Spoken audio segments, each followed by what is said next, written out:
Chapter 143. There were 10 realms. Aaron, that was one of them, got destroyed and they became 9. Asgard, Olympus and the Temple. 3 of the remaining 9 realms. Muspelheim and the adjacent realms that could be said to be the headquarters of the ones that hoped for the destruction of the world. The 3 realms were fighting. A battle against the ones hoping for the destruction of the world was the same for the 3 realms. Then, what about the remaining 6 realms? Would they be the same as the 3 realms that were at the front? Would they also be fighting? Asgard didn't have the leisure to turn to look at the 6 realms that was behind it. They couldn't maintain a continuous and rigid cooperation between Olympus and the Temple. The wall that existed in between a world wasn't something that could be surpassed easily. Aaron got destroyed among the 10 realms. It got destroyed the fastest and disappeared. And there were now 9 realms remaining. And right at this moment, the fire of destruction was surging once again. It surged up to burn down another world.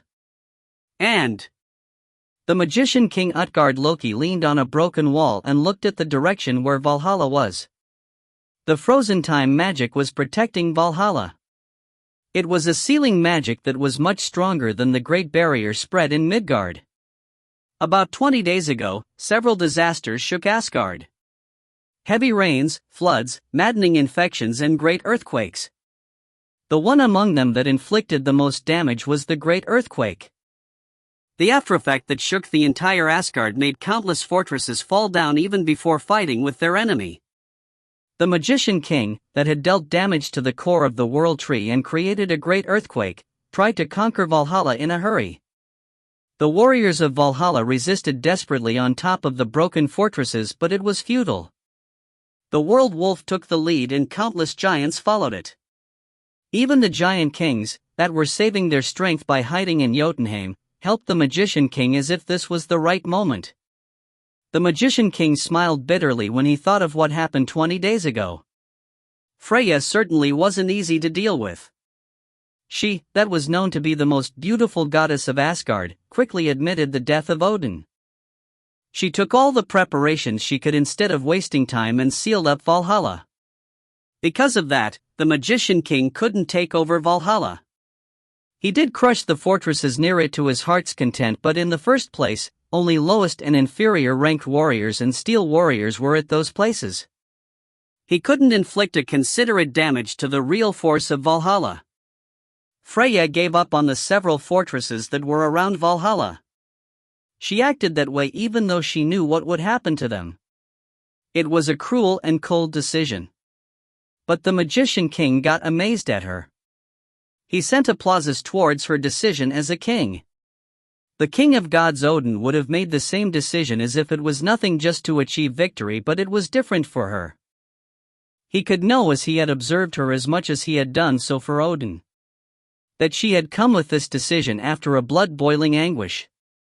It's not the best. Freya chose to protect the main forces of Valhalla and prevent its fall. Looking at the big picture, you could say that she chose to buy more time. It was indeed the best option Freya had currently, but the option she chose was extremely reliant on external factors. Now that the King of Gods had died, there were only 2 things Freya could hope for. The first one was that Thor defeated the giants that were outside of Valhalla and broke the encirclement. It was absurd. Thor was certainly strong. Even the magician king wanted to avoid facing against him head-on one by one. But war wasn't about a duel between warriors. Thor's army was currently isolated. Their path got cut off due to the great earthquake, and the great army being led by the frost giant king Harmardi was surrounding his army. The frost giant king was someone with strong patience. He read the flow slowly and drew a big picture instead of coming to a quick decision. He would suppress Thor and his army and evade a duel. The important thing was to isolate his army. The ones that were anxious were Thor and his army, not Harmardi. The more time passed, the ones that got more disadvantages was Thor.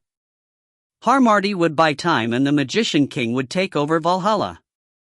The giant king was experienced. The one that had pulled on the ropes in the front lines against Asgard in the Great War was none other than him. There was no one more experienced than him in Jotunheim on buying time. Thor's army won't be able to rescue you. One of Freya's hope wouldn't be able to come to light. And it won't be different for the remaining conclusion. Reinforcements from another world. The other hope Freya had. The last rope she could hang on earnestly. There were people that got outside of Valhalla evading the eyes of others in the day Valhalla got sealed. Part of them moved to transmit the notices to Thor's army, but the objective for the others was different. They moved towards Olympus and the temple. We hunted down one more. The reaps aren't that good, perhaps because we are almost done with the fortresses. The Magician King turned his head to the direction the voice was heard at. The Beast King Tae Ho, that was one of the giant kings, threw a Valkyrie at the feet of the Magician King. The Valkyrie that was almost naked was already half dead. There were countless wounds and scars in her body and also traces that she had been toyed with. The Magician King looked at Tae Ho. He was also a small giant like Sigil or Loki. Transformation techniques were his specialty and his hunting skills were one of the best even among the giant kings. He had the body similar to those of the warriors of Valhalla as he was a bit taller than 2 meters, but his appearances were different from humans. His skin that covered his steel-like muscles were red and his fur that had grown like a wolf's was gray. His teeth were like a shark's and his eyes resembled those of an eagle. He, that was wearing a fur of an evil beast that only lived in Jotunheim, stepped on the Valkyrie that was barely breathing, roughly. He laughed as if it was fun that the Valkyrie twitched and stepped on her a bit more. She was heading to the temple. She's already the 30th. Just how many Valkyries did that bitch Freya send to their graves? Especially when she is hiding inside of Valhalla. They were messengers to notify of Asgard's urgency. 30 Valkyries of Hermod's legion, that were especially fast among other Valkyries, was too big of a number. Because not even Freya would have been able to imagine them getting caught even before they went to the temple. It was indeed good having dispatched you. Tae Ho laughed once again at the words of the Magician King that were filled with admiration. If it wasn't for him, that was the best hunter of Jotunheim, others would have ended missing some Valkyries. Tae Ho, that was laughing for a long time, kicked the Valkyrie he was stepping on with his toe to make her turn around and then stepped on her strongly. He closed his eyes and appreciated her strengthless groans as if it was sweet music for his ears.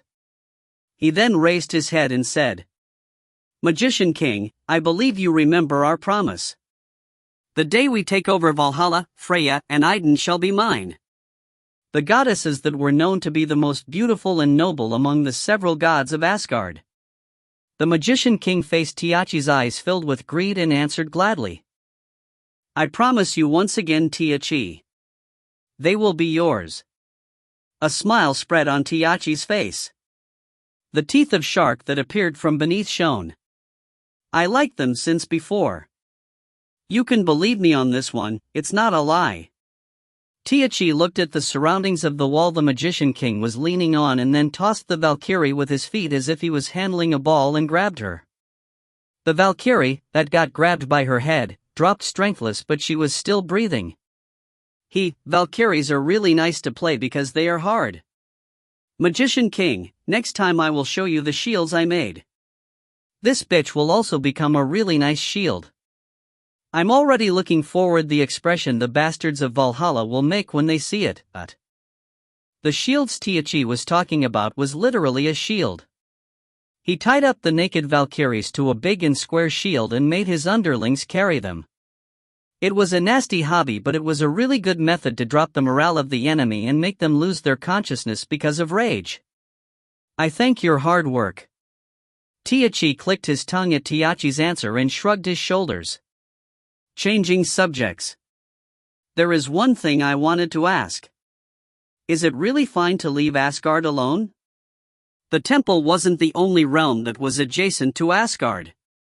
You could say that Olympus had formed an alliance with Asgard since long ago. But the Magician King didn't raise any defenses at Olympus' side. And as he had done it too boldly, Tiachi wondered if he had some sort of plan, but it wasn't that there were giants that had moved to their side secretly either. It won't be a problem. Tiachi's eyebrows twitched at the short answer, but it soon returned to normal. He nodded instead of prying further. How regretful. The number of shields would have doubled if I also caught them. Asgard would have deployed the same number they dispatched to the temple to Olympus. I will be going now. My 31st hunt could be waiting for me. Tiachi laughed and turned around. The Magician King turned to look at Valhalla once again instead of tracking the traces of Tiachi that disappeared like the wind. A new voice was heard from the broken wall. He's a shallow guy. It was the giant of Night of Alt. He was the only one that was more of an aide among the Five Fingers rather than a warrior.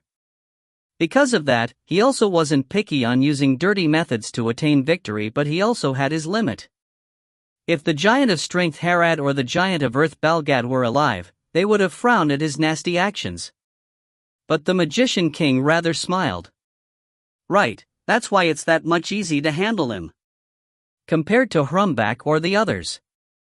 There were no notices from Hrumbak, that had gone to invade Niflheim, for a few days already. He had expected him to act as he wished, as he had a sense of rivalry against the Magician King, but the level was slowly passing the limit. I will have to send a messenger in a while, but... It seemed like he was accomplishing his task well, as there have been no reinforcements from Niflheim, so he would only have to give him a warning. How long until the seal breaks down? It will be over at least in 10 days. The reason they couldn't destroy the Great Barrier even after some days passed was because Valhalla didn't stay still either. But now, the situation was different. There was no one that obstructed with the destruction of the seal. At most in 10 days. The Magician King had already waited 100 years. Anyone could wait that much. I'm waiting for then. Isn't that right, Loki? The Magician King turned his head and asked, but Loki, that was hanging on the chains binded to the walls, didn't answer. He just looked at Valhalla with his eyes that had lost light. And Valkyrie Chaldea, of Hermod's legion, forced a smile. So I'm going to die like this. She had been planning to die more happily while dozens of handsome men watched her. Rather than dozen of men, there was no one in this place. The only thing that was in the outskirts of Asgard, that was close to the temple, was the corpses of the warriors, fragments of the steel warriors, broken walls, and evil spirits. Kook! Chaldea closed her eyes and let out a groan. Footsteps were approaching from far away. They were the steps of the evil spirits. Normally, she would be able to sweep them up easily, but it was impossible to do so right now. Her injuries were too serious. She couldn't even raise her sword with her trembling hand. Is there any survivor? Could someone head towards the temple safely?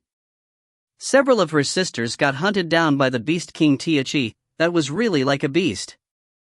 Perhaps, Chaldea would be the last Valkyrie remaining. The footsteps were now near her. Chaldea opened her eyes and looked at the evil spirits that had gathered.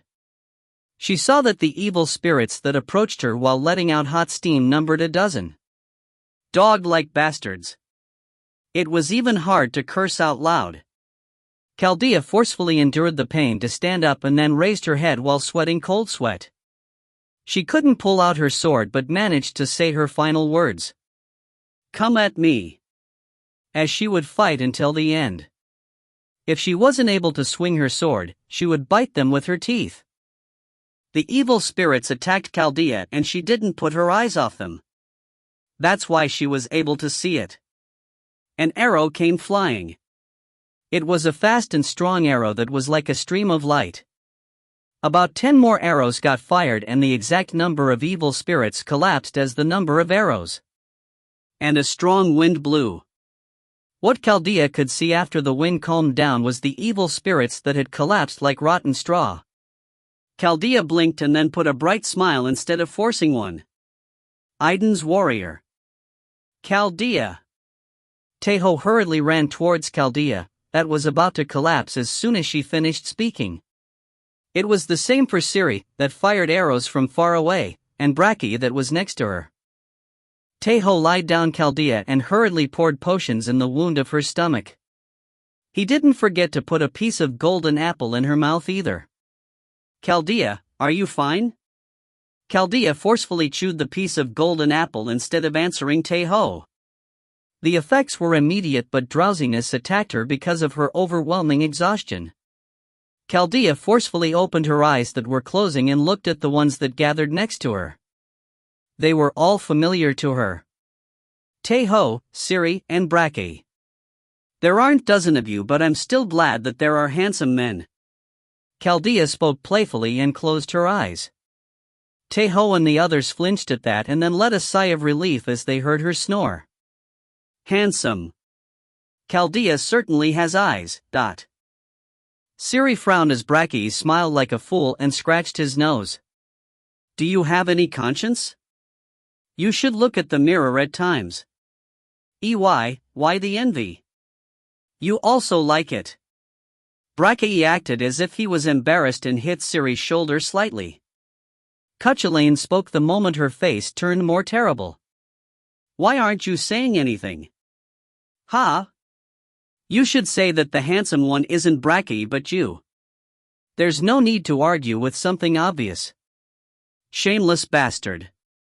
I can't even tease you now." Tae Ho checked Chaldea's state with the eyes of the dragon and let out a sigh of relief. It seemed like her life wasn't in danger. 3 days after they left the highest branch, Tae Ho took his eyes off from Chaldea and looked at another place. Rasgrid and the warriors, that had regrouped in Midgard, were approaching them. "Everything has its order." Those were Odin's words. He was currently in Nibelheim. The crows that had separated with him were spreading the notices not only in Midgard and Asgard but also in Nidavellir and Svartalfheim, and was gathering up forces. Nidhogg and Hraesveld hid themselves in Midgard. They were the trump card Tae Ho and Odin had, just like the Magician King used the World Wolf. They would first set a base in Asgard. Tae Ho looked towards a broken fortress. He could see through his eyes of the dragon that the small fortress was filled with red letters. Braki carried Chaldea in his back and Siri was grabbing the magical bow of Tristan, Palenote, with her right silver arm of Noata. "Commander, the order." Valkyrie Rasgrid said in a low voice. 20 warriors that were the cream of the crop even among the ones that remained in Midgard waited for Tae Ho's order. Their objective was taking back the fortress. Setting up a base. "Let's go," Tae Ho said briefly. Braki laughed and followed his order. Asgard, that got taken by the giants. It was the start of a great counterattack. Episode 42, Great Counterattack, 1, End. == The night before Tae Ho headed to Asgard, Odin gathered Tae Ho, the warriors, and the Valkyries and started to speak to them. Asgard is currently taken over by the giants. It was a fact that everyone knew, but the one that was speaking was the king of gods Odin. They could feel once again how despairful this situation was. Odin explained the situation through the hologram he was showing to Tae Ho. There were many big red circles on top of the mold of Valhalla. They were the giants. As you can see, the forces the giant have are two. One is the army of Jotunheim that's being led by the Magician King, and the other is the Harmarti's elite army that's been confronting Asgard in the front lines. Odin had gathered information through the crows in these days. They lacked detail as they didn't have much time, but it was possible to draw the general outline. The main force of the giants is in front of Valhalla and Thor's army. The two sides were isolated due to the giants and the evil spirits. In addition, there was quite a distance between them. Valhalla was at the center of Asgard and Thor's army was at the outskirts of Asgard, that was closer to Jotunheim. There are currently two things we can do with our current forces. The warriors gathered from Midgard, the reinforcements from Nibelheim, the black dragon Nidhogg and the king of birds Hraesvelg. They were few in number but were a strong force that no one would be able to overlook. First, support Thor.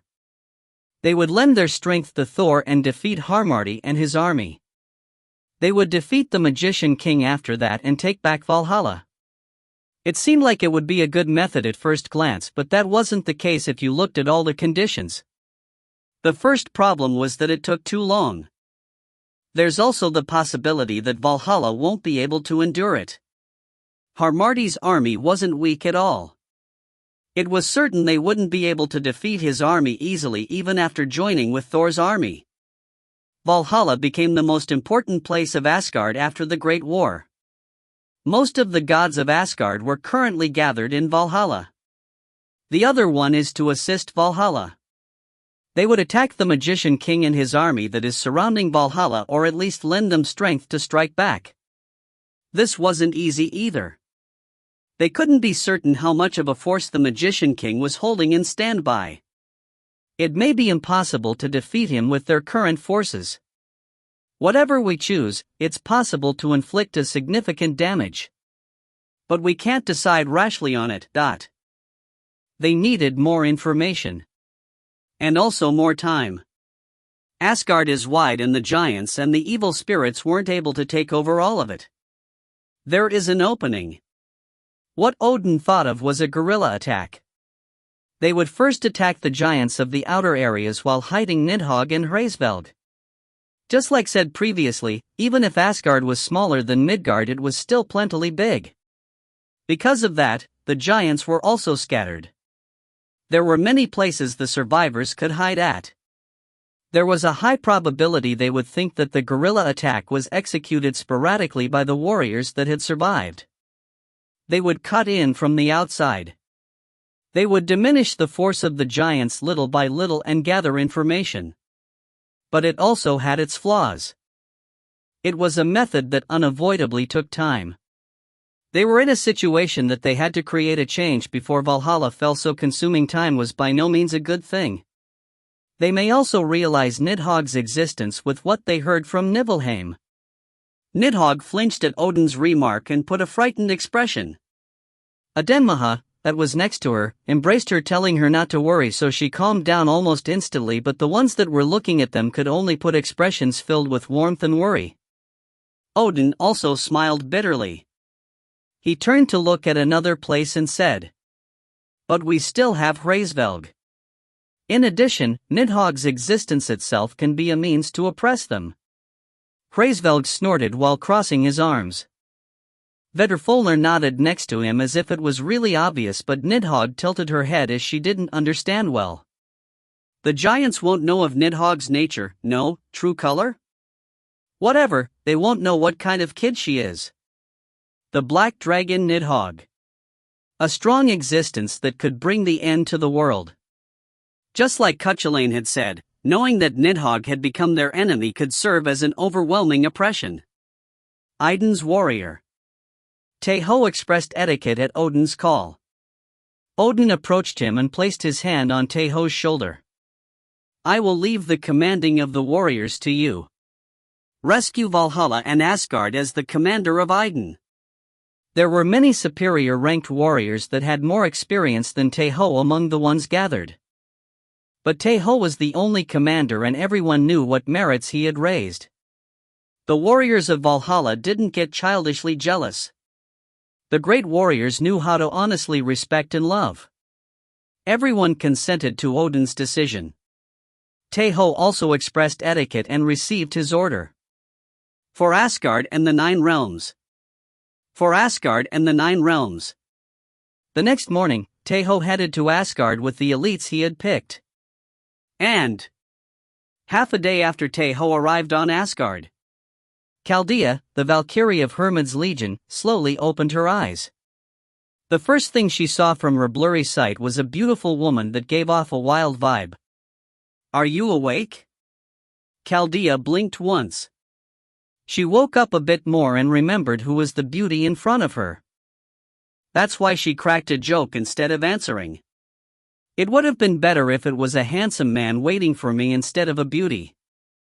"You are fine indeed."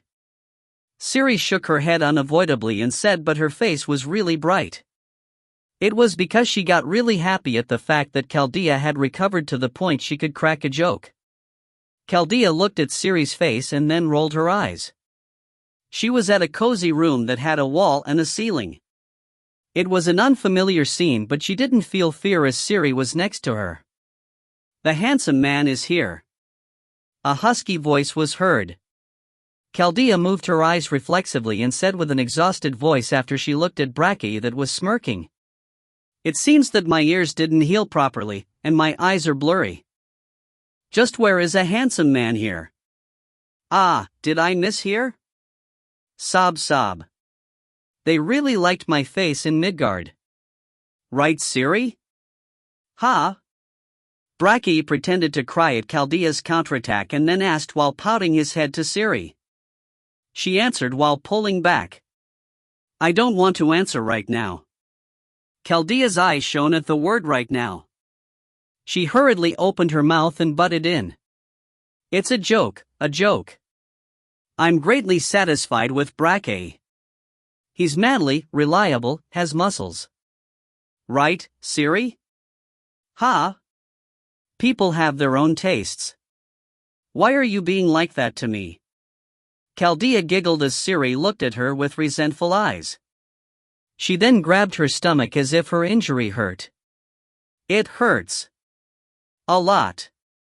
Don't overdo it as you have just woken up." It was another voice. They couldn't see the owner of the voice yet because the big Bracky was covering her, but the voice was enough for Chaldea. "It's our ice princess. Can you hug me once? I barely survived. I want to hug someone. Hug me." Raskrid let out a sigh but fulfilled Chaldea's request. It was because she would be able to do anything as Chaldea barely managed to survive, just like she had said. The hug wasn't a warm one as Raskrid was wearing her armor, compared to the light clothes Chaldea. But Raskrid didn't miss that Chaldea trembled from her embrace. It seemed like she was hiding several emotions while pretending to be strong. "Chaldea." Chaldea smirked at Raskrid's low call. She pushed her away as if she was really fine and then spoke while leaning back on the bed. "A real handsome man has come, dot." "Really?" Tae Ho approached the bed when Bracky mumbled with a low voice. Chaldea asked with a still bright expression. "Where are we?" "It's a private house that was nearby." They had taken back the small fortress that was taken over by the evil spirits, but the group had left it as it was in poor conditions and wasn't proper to defend or hide themselves. The reason Tae Ho paused when he spoke was because he was doubtful if the expression private house was correct. It was because this house was the property of a citizen of Asgard, a god. Aaron was also like this. Precisely speaking, the town where the Tuatha De Danann lived was like this. The Tuatha De Danann was a clan composed entirely by gods. Cuchulainn wasn't the only one that didn't see where Tae Ho got bewildered at. There was a saying that said that the thread followed where needle was at, and Adenmaha that stood next to Tae Ho pinched his side with her elbow and said, "Why are you being that awkward? It seems like you keep forgetting this, but I'm also a god." She was a goddess of the Tuatha De Danann and also a Valkyrie. Raskrid and Chaldea are also gods. Goddesses. Haida too. Why are you acting like this? Did you forget where this is? The land of gods, Asgard. It was obvious that it was filled with gods. In the other hand, Chaldea, that enjoyed looking at the awkward Tae Ho, took a deep breath and nodded. "You were alive anyways." "Right, I thought that you wouldn't die that easily." "I'm glad." Haida was right. There was a rumor that Tae Ho had died with Odin. Idun and Haida denied, but all of Valhalla, including Chaldea, had accepted the rumors to be true. Tae Ho bit his lips the moment Chaldea mentioned Haida. He wanted to ask several things, but there were other things to prioritize right now. Raskrid turned to look at Tae Ho for a moment and then said while looking at Chaldea once again, "Chaldea, I will tell you the situation. Hear it while you recover." A healing light appeared on Raskrid's hands. Chaldea received Raskrid's hands, but she shook her head about the situation. No, it's fine. There's the possibility I may leak the information when I get caught. Chaldeanim? To say when she got caught. Chaldea just smiled bitterly at Ciri's question and then asked to Raskrid and Tae Ho. Just tell me one thing. Is Odin fine? He is. Chaldea got satisfied at Tae Ho's answer. She let out a sigh as she didn't have any regrets and put a relaxed expression. Good. It's enough with that. I will be able to go more relieved. It was a thin voice, but you could feel her resolution in it. Raskrid grabbed Chaldea's hand and asked, Chaldea, where do you say you are going? Is it related to the letter you had? Yes, that's right. I have to go to the temple and request for reinforcements. Just like we did in the Great War. The current situation was the same than 100 years ago. The Valkyries of Hermod's legion shouldered the danger and headed to Olympus and the temple to notify of Asgard's urgency. The path going to the temple is filled with giants and evil spirits. I know. But I still have to go as it's something this important, right? Already close to 30 of her sisters had been hunted down. Perhaps, Chaldea may be the last Valkyrie holding a letter. The current situation is despairful even if Odin really is alive. We absolutely need the help of the temple. We don't have time. I will leave now. It's impossible alone. Raskrid forcefully grabbed Chaldea, trying to get up her bed. Tae Ho exchanged glances with Ciri and spoke to Chaldea. We will go with you. We will create an opening. In the first place, Tae Ho's group was planning to execute a guerrilla tactic in Asgard. Fighting to transmit a letter to the temple was enough of a reason. But Chaldea shook her head. The one guarding the path is one of the giant kings, the beast king Tae. He also has a lot of his underlings. I know that you defeated the tyrant Bress, but it's imp. She stopped there. Chaldea, that was about to say that it was better if she shouldered all the danger alone rather than putting everyone in danger, stopped speaking unconsciously. It wasn't because Tae Ho told her about Nidhogg and Hraesvelg. The reason she got surprised was just because of Tae Ho. Ah, just what happened while I didn't see you? About 2 months since the battle in Kal-Livahim. Chaldea felt the same bewilderment Ciri and Braki felt and nodded while smiling bitterly. Adenmaha snorted as if she was the one that had heard the compliment and acted to be strong. Chaldea was still looking at Tae Ho. He spoke briefly after releasing part of his strength. Many things have happened. Quite a lot, actually. Tae Ho grabbed Chaldea's hands.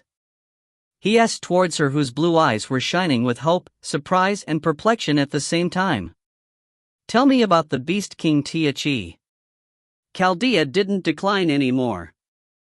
She told him everything she knew about. Episode 42, Great Counterattack, 2, End.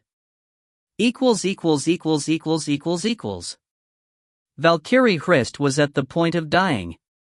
She, that belonged to the Legion of Hermod, was accomplishing a task given by Freya. Notify of the urgency to Olympus and the temple. 72 Valkyries received a letter that had the same contents. They, that got out of Valhalla when it got sealed, scattered to 2 directions while praying for each other's safety. The direction Hrist headed to was the path that connected to the temple. There were small worlds in Asgard just like Midgard and Svartalfheim. Asgard, Midgard and Nibelheim were connected directly to the manifested part of the world tree, and the remaining smaller worlds were connected by an invisible path through the system of Yggdrasil. The temple and Olympus were realms that were comparable to Asgard. The realms in the motto of Valhalla for Asgard and the 9 realms referred to the temple, Olympus, Erin, and such worlds. You had to first pass through a special location to go outside of Asgard. If you thought of each world as being a continent or an island, the place in between was a sea and the special location was a port. Hrist breathed roughly. She had no strength while being carried by the Beast King Tae. Her limbs fluttered strengthlessly following Tiachi's steps. Her sisters that headed to Olympus couldn't know the situation, but the ones that were heading to the temple knew how terrible the situation was. Could Chaldea have escaped? The Valkyrie that had been with her until the end among the 31 Valkyries that were headed to the temple. The Valkyries got helplessly hunted down by Tiachi and his underlings. They cruelly hunted them down one by one from the fortresses that got destroyed due to the great earthquake, as if hunting down foxes. When all of her many sisters got caught and only Hrist and Chaldea were left, Hrist made a decision. She would become bait so that Chaldea could escape. Hrist couldn't think anymore. She felt absent-minded. It was because all the things the Beast King did to her after she got caught had worn her away physically and mentally. We are almost there. Tiachi snickered and said. Hrist, that was being carried in his shoulder naked, couldn't see her surroundings properly. But she could know where she was just by smelling the nasty smell piercing her nose and the wicked laughters. It was the headquarters Tiachi had set up in the path leading to the temple. Originally, he had to come here as soon as he caught Hrist, but Tiachi took a long detour. He played with Hrist for a few hours and then went to the base that was located near Valhalla to boast about his hunt to the Magician King, and he then roamed its surroundings to hunt the remaining warriors. Valkyries are always good bait, but the warriors of Valhalla were way too simple. It was because they went crazy whenever they heard a scream from a Valkyrie. Tiachi laughed for a long while and threw Hrist to the ground. The pain that covered her body when she hit the ground made Tiachi enjoy the scene. You look just like a bug when you twitch. Tiachi kicked Hrist. If she was a normal human, she would have already died, but ironically, she couldn't die as she was a Valkyrie. She just squeezed out a groan and suffered. The underlings of Tiachi, the small giants and evil spirits, gathered next to her. There were some that gulped saliva as if looking at food, and there were others that were panting because their bodies heated up. Play with her moderately and leave. Tiachi snickered and said, and then, one of the underlings hurriedly raised Hrist as if he was waiting for it. He forcefully grabbed on Hrist's jaw and made her look at one place. Hrist became dumbfounded. She couldn't think anything, as if her head had stopped. There were naked Valkyries hanging on a board as if they were flags. There were clear traces that they got toyed with, and one of them was still being toyed by the evil spirits. It was a cruel and terrible scene. An exclamation that was like a scream came out from her mouth. Ah, ah. It was a cry filled with despair. The voice that was mixed with grief and still had some resolution in it transmitted a new pleasant feeling to Tiachi.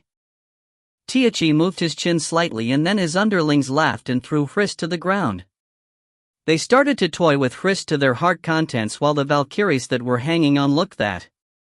A sob was heard.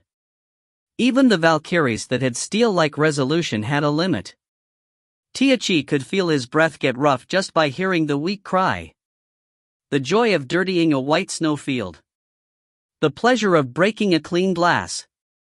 It was this fun just to toy with the Valkyries, so how fun will it be with the goddesses? What kind of pleasure will he get when he broke Freya and Idun? Blood gathered to his lower body just by imagining that. Tiachi then looked at the Valkyries that were hanging. My king! One giant appeared at that moment and called out to Tiachi. It was Tiachi's underling, Itaka, that was about 3 meters tall. Tiachi frowned as the sexual desire that had surged up had disappeared, but he didn't get angry. Itaka was a precious underling to him. In addition, it would be something important if he came to speak to him, knowing how he would be feeling right now. And it was as he expected. We have discovered traces of a Valkyrie. It seems like it's the one we missed that time. The one that was together with Hrist. Tiachi's eyes shone with greed. Itaka started to explain a bit faster. It seems like there's a connection with the evil spirits that disappeared from the small destroyed fortress. Currently, the beaters are driving her to a corner. Itaka explained briefly the things he guessed had happened in the small fortress. Taichi didn't mind that weak evil spirits died, but he felt joy in Itaka's explanation. And the reason for it was simple. She's still lively. It would be worth playing with her. Looking that she slashed away dozens of evil spirits alone meant that she still had energy. The more energetical and outstanding a Valkyrie was, the more fun he got when he broke her down. Itaka explained about the place and the situation that they were driving the Valkyrie at. It seems like the Valkyrie didn't choose to escape but chose to pierce a path to go to the temple. She's also quite faithful. Taichi snickered. The path going to the temple wasn't completely blocked. Taichi had left one open on purpose. The strand-like path that was connected to the temple. It was really obvious that it was a trap, but you had to pass through it to reach the temple. Taichi made a decision. There was no reason to delay. He shrugged his shoulders once and then approached the evil spirits that were playing with Hrist. He slapped her cheek as was closing her eyes while taking in all of the humiliation to make her open her eyes. I discovered the place the sister you have rescued is at. I will bring her now. He whispered with a low voice and waited. For Hrist's expression to contort. For her to show him eyes that was filled with grief and sorrow. And it turned out as he wanted. Tears flowed down from Hrist's eyes. It will be a beautiful re-encounter. Taichi slapped her one more time strongly. He snickered at Hrist that had blood flowing from her mouth and stood up. Let's go.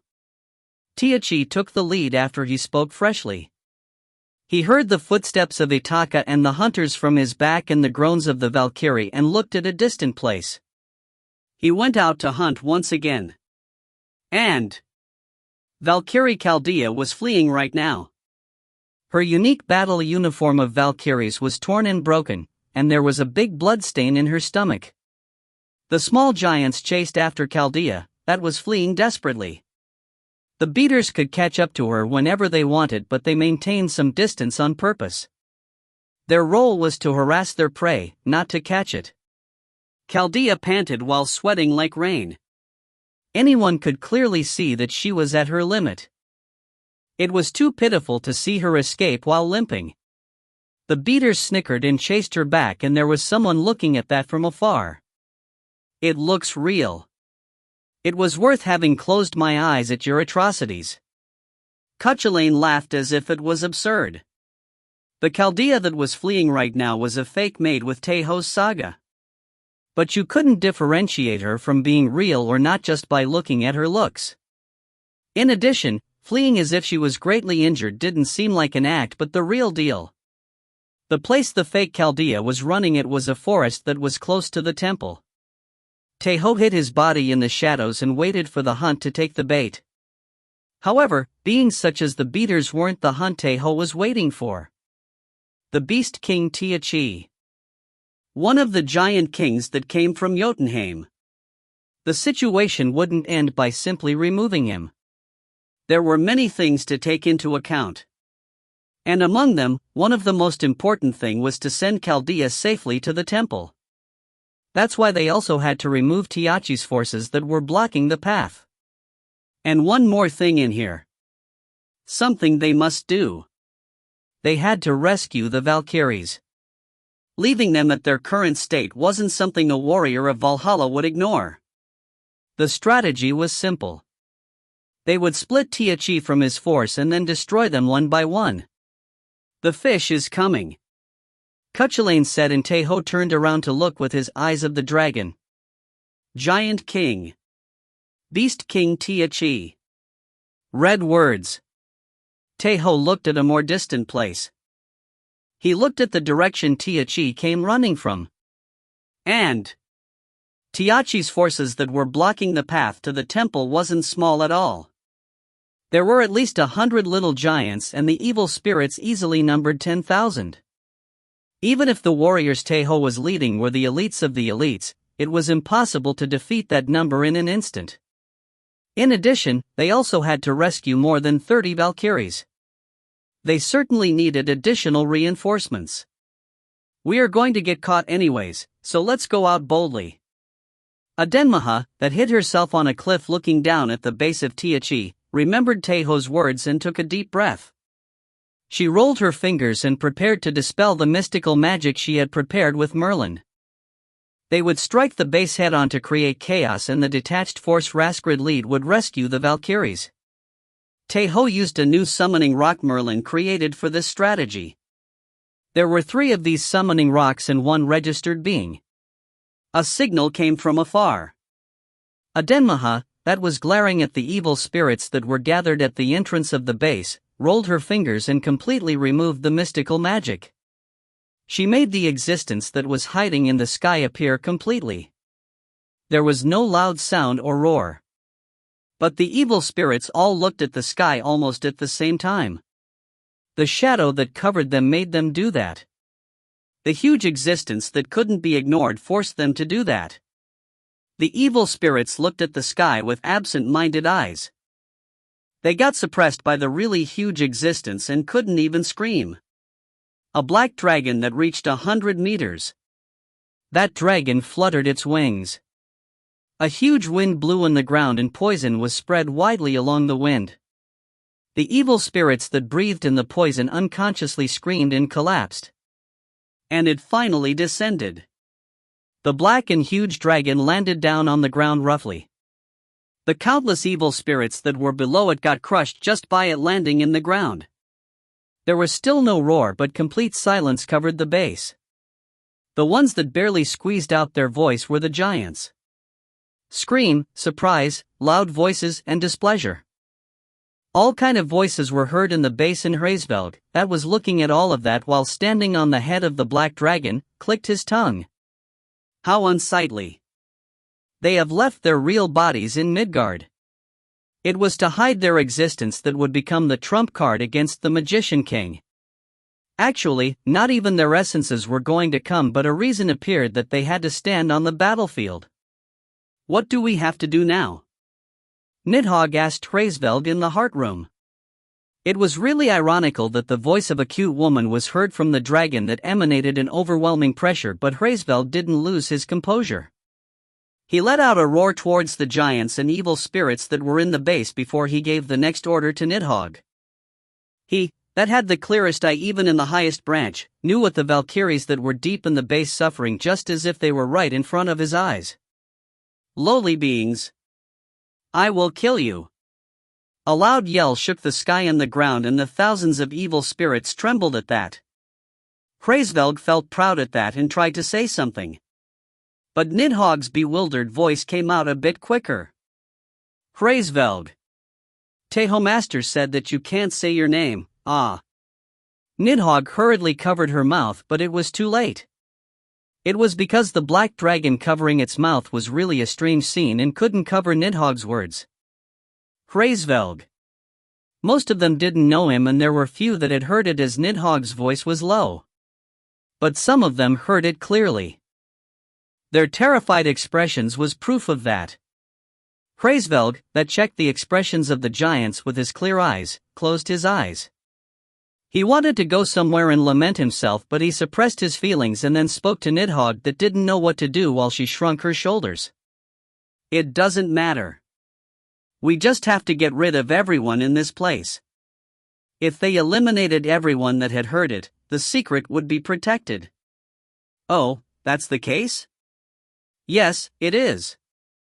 Hraesvelg answered to Nidhogg's shy question and then looked down at the battlefield with his exalted eyes. He glared at them, that were preparing to flee or fight, and ordered Nidhogg. Nidhogg. Roll. Because that was much better than trying to fight sloppily. Yes.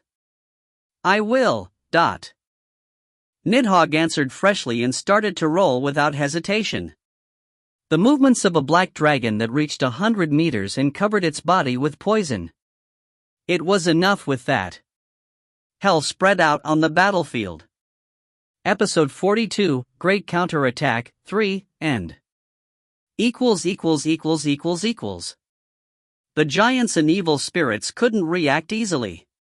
=================================================================================================================================〗The existence of the black dragon rolling on the battlefield was a nightmare itself. The ground shook as if an earthquake was hitting. The huge and on top of that fast dragon rolling on the ground resembled a hail. It wasn't possible to dodge it even though you knew it was coming. It was the same for the poison covering the dragon. The poison that got spread left traces where the dragon passed by. The evil spirits that barely managed to dodge the attack of the rolling dragon vomited blood in the poison and collapsed. The enraged evil spirits and giants threw several throwing weapons, but it was pointless. The black dragon was 100 meters big and the thickness of its scales was also unimaginable. In addition, a defensive effect was added because of its rolling motion, so mere throwing weapons couldn't leave even a scratch. Choosing to get on top of it also wasn't an option. How were you supposed to get on it when it rolled without stop? The evil spirits fell completely in a panicked state compared to the giants, that were thinking up of ways to fight back. The ones that got swept by the dragon fear unintentionally by Nidhogg just fled and kept fleeing. Adenmaha, that saw all of that from a distance, spread her mouth with a dumbfounded face. She's really rolling. Adenmaha thought of when she was rolling in the winter tree forest, but then shook her head. The scale was different from that time. She has already rolled before. It didn't seem like she was doing it for the first time looking at how she rolled. It seemed like she had quite the experience. Well, didn't Tae Ho also tell Adenmaha to roll without hesitation? In one side, it was more effective than fighting with traditional methods. Poison spread in the battlefield naturally. The evil spirits couldn't escape properly because of the ground shaking due to the roll, and no openings could be seen on the dragon. The owner of Adenmaha, indeed. The one-sided roll was the best fighting method the current Nidhogg could come up with currently. But her distorted admiration due to being in love also lasted for a moment. She thought of a fact suddenly. But why did Hraesvelg come with her if she was going to do that? If she was going to roll anyways, was Hraesvelg's command really necessary? Adenmaha's doubt was logical, but Hraesvelg would have felt depressed. Hraesvelg, that was located on the head of the rolling dragon, was moving busily. There was no need to move his feet as he was standing on air, but the movement of the dragon was faster than he had imagined, so he couldn't stay still for a moment. In addition, Hraesvelg was already performing greatly in an invisible way. It was because he was telling the direction Nidhogg should roll to, as there was a high probability she didn't know where to roll and did something else. Every time Hraesvelg swung his arm, the sleeves of his arms fluttered at the wind. The white feathers that got fired at the same time pierced the forehead of the important ones among the giants. The ones holding flags, the commanders, the ones fighting valiantly, and the especially strong guys. But of course, it was hard to defeat a giant with only one feather, but Hraesvelg didn't mind too much. He just had to hit them with several feathers, and if that didn't work either, he just had to obstruct their movement. The protagonist of this battle is Nidhogg. Hraesvelg was a hidden supporter. If Nidhogg was the main dish served in a luxurious dish, Hraesvelg was the side dishes. Fight Nidhogg. My Oldine, fight anyways. He erased the words he couldn't finish and cheered her. Nidhogg's voice was heard right then. Hraesvelg. I'm dizzy. Compared to when Tae Ho controlled her, she was sharing all her senses with the black dragon all by herself. The heart room itself didn't spin as it was floating in a deep place of the dragon's body, but there was no way to dodge the dizziness as she was sharing the spinning motion mentally. Hraesvelg didn't ponder at Nidhogg's plead. He spoke with a blunt voice. Endure it and roll. As they couldn't stop now. Blearg. Nidhogg let out a suffering voice, but he ignored it, and this decision of Hraesvelg rather brought a good effect. The black dragon started to vomit at the same time as Nidhogg. A dense liquid that couldn't be compared to the poison until now covered the battlefield. And they are doing well. Raskrid saw the black dragon shaking the battlefield from afar and said with a forced calmed voice. Regenleaf, that was next to her, pretended to laugh magnanimously. Anyways, let's go. We have to hurry. The one leading the rescuing troop was Raskrid. Reginleaf and Gander were also included in that group, and a dozen intermediate warriors followed her back. As the warriors of Allah's Legion and Gander covered themselves with a cloak to disguise themselves and started to cross the battlefield with the stealth blessing, the evil spirits and giants couldn't even notice them. In the first place, they were entirely focused on the dragon. Raskrid didn't get excited as expected of her nickname as the Ice Queen. She rather became calmer the deeper she went. She thought while running. She only knew that the Valkyries were trapped deep in the battlefield. She didn't know in what state they were at. The place Tiachi's army was residing at was originally a fortress of Valhalla. Could they be using the destroyed fortress as a prison? Or did they make a sort of net and gathered all the Valkyries? There were 30 Valkyries that got caught based on Chaldea's words. Because of that, Raskrid determined herself. Perhaps half of them would be already dead. There was the possibility they got executed or got hung up.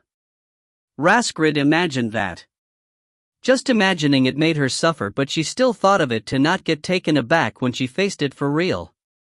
And when they reached the place the Valkyries were imprisoned, Raskrid ended up freezing at the scene she never imagined.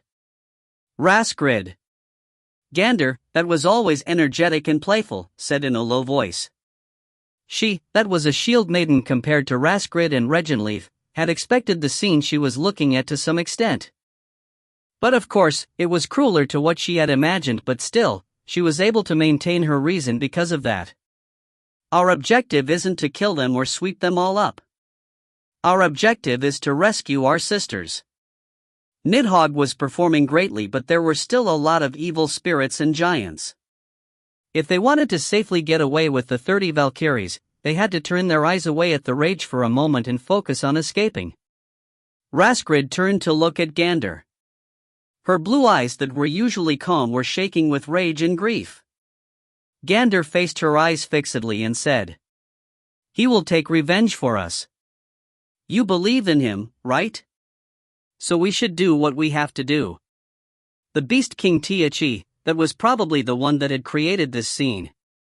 The one that would face him. The one that would execute the revenge of the Valkyries. Raskrid closed her eyes. When she took a breath and opened her eyes again, her eyes had regained its usual light. Gander smirked. She lightly hit Raskrid's chest and then hit her own chest. For Asgard and the 9 realms. For Asgard and the 9 realms.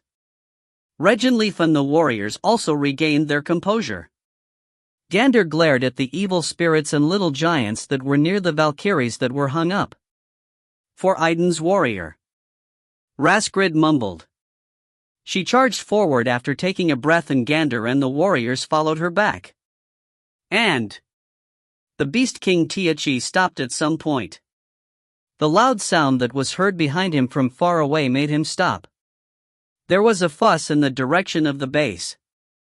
He couldn't see clearly because of the trees in the forest, but it wasn't something normal looking at the earth that was shaking all the way where he was. Something happened in the base. Tiachi first turned to look at Itaka, but he was also as bewildered as he was. The little giants that were by his side simply waited for his orders instead of running about in confusion. Tiachi saw the clear bloodstains the Valkyrie left behind, but she was now looking at him with eyes that were different from before while staggering. Trap. Bait. Tiachi smiled at the words that popped in his head. It was a smile mixed with cruelty and indignation. Itaka, I'm returning to the base. You go catch that bitch. Itaka frowned at the short order, but he assented. He had to follow the orders as it came from his king. In addition, it wasn't that the king was going to catch her himself, but that he was going to return to the base, so it wasn't much of a problem. I will do so. Itaka made an eye gesture to some of the underlings that were next to him. He and those underlings stepped up and Tiachi turned around with the remaining ones. But right at that moment, an arrow of light pierced the heads and shoulders of the giants. 3 giants fell down. Itaka got surprised and turned around, and Tiachi, that grabbed the arrow flying straight towards his head, turned to look at the direction the arrow came flying from. Hi! The stealth blessing Siri was using broke. The warriors of Valhalla that appeared suddenly formed the bushes attacked Itaka and the little giants. Itaka put a defensive stance reflexively. Brake, that appeared the first, concentrated only in one thing instead of attacking over his guard, creating more distance between him and Tiachi. Make him get farther from the battlefield. Brake tore a special scroll of Merlin and the earth started to twitch. Walls started to surge up and then pushed the ones that were at the side of Tiachi. Tiachi opened his eyes widely and Siri headed to the other little giants instead of aiming for him. It was the same for the 5 warriors of Valhalla that charged along Siri and Brake. They all tore one scroll each and generated changes in the ground. Tiachi knew what the warriors were aiming for and that's why he laughed in an absurd way. He just waited for his opponent instead of charging towards the warriors of Valhalla. "You are saying that you want to face me alone?" Tiachi looked at the one that finally appeared and laughed. Tiachi was the Beast King, one of the giant kings of Jotunheim. Arrogant bastard. Tiachi glared at his opponent and his opponent also did the same. He faced Tiachi's anger head-on. Tae Ho heard Hrist's story from Chaldea. What she saw was merely a part of what Hrist had suffered, but it was enough with that. Odin had said that the ones hoping for destruction didn't wish a natural decay. They actively wished the destruction of the world. And they lived for that. They were existences that solely lived for that purpose. The essence of the ones wanting to maintain and the ones wanting to destroy the world was different because of that way of thinking. Because of that, it was impossible to perfectly understand one side. But Tae Ho could somewhat feel it the moment he faced Tiachi. He could know even without using the eyes of the dragon. Tiachi was one that hoped for the destruction of the world. He enjoyed the scene when hope got destroyed and it became despair. Stepping in dirtying and noble way of thinking gave him pleasure. He was a wielder of a black desire that got obsessed on the process rather than the results. Tae Ho thought of the tyrant Bress. The phone wars that were heated up about conquering and dominating. They were the same but different at the same time. Tiachi's desire was much darker and dirtier than Bress's. Saga, Idun's warrior. The golden power of a god surged up from Tae Ho's body and a conspicuous color showed in Tiachi's eyes. It was a reaction he showed when he discovered a prey. Tae Ho didn't stop there. He gripped Caliburn and activated more sagas. Saga, the warrior that had a Valkyrie meet him. Saga, his pocket is connected to a treasure vault. Fake Valkyries appeared. The fake Haida and the fake Edenmaa stood next to Tae Ho and followed by them the fake Raskrid, Regenleaf, Gander, Ingrid and even Skathak appeared. Tiachi put a smile at the sudden appearance of the Valkyries. He even snickered because the number of preys had increased. The Valkyries grabbed the weapons that appeared in the air and stepped up. Saga, the legendary pro-gamer. The fake Haida, that had the highest completion rate, became the core. The other fake Valkyries got synchronized to Haida as the core and then, the auras they were emanating started to change one by one. Tiachi flinched at that moment but it wasn't the end yet. Saga, King of Camelot. The glory of Camelot got fired from the blades of Caliburn. He added a new strength to the weapons of the Knights of the Round Table the Valkyries were holding. Tae Ho took a step and the Valkyries did the same. The smile disappeared from Tiachi's face. Tae Ho saw him take a battle stance and said in a low voice, "There's one thing I learned for sure in the fight against Hraesvelgnim, but..." "What is it?" "There's no business with a deficient ship." "That's so true." Cuchulainn agreed. At that moment, the fake Haida howled and charged. The other Valkyries followed her back. 7 Valkyries and Idun's warrior. Tae Ho raised his sword. Episode 42, Great Counterattack, 4, End. =============================================================================================================================〗Facing one people with many isn't as easy as you think. Those were Ragnar's words. and Cuchulainn and Tae Ho agreed to that. When assuming that two people that have the same battle power attack one enemy from both sides, what will happen with the total battle power of those two people? It was easy to think that it will become 1+1, but reality wasn't like that. If the opponent wasn't much bigger than you didn't get much chances that several people could target the opponent at once. In addition, there were also cases that they obstructed each other due to their own attacks. The most important thing in an attack from several parties was their coordination. Based on how well they worked together, the addition of their battle power could become 2 or could become lower than 1. 8 targets attacking one enemy was too excessive, and because of that the ones that could attack at the same time were merely 4. And that was only when the opponent was completely open. If one direction was restricted, then the number of people reduced even more. Tiachi made a quick decision the moment the 7 Valkyries charged forward. They were inside a forest, but there weren't that many trees near them. They were in a situation that they could surround him easily. Tiachi kicked the ground with strength and surged up. Jumping to the air enabled you dodge the immediate attacks but restricted your movements, so it was easy to become an open target. But Tiachi also had his own thoughts.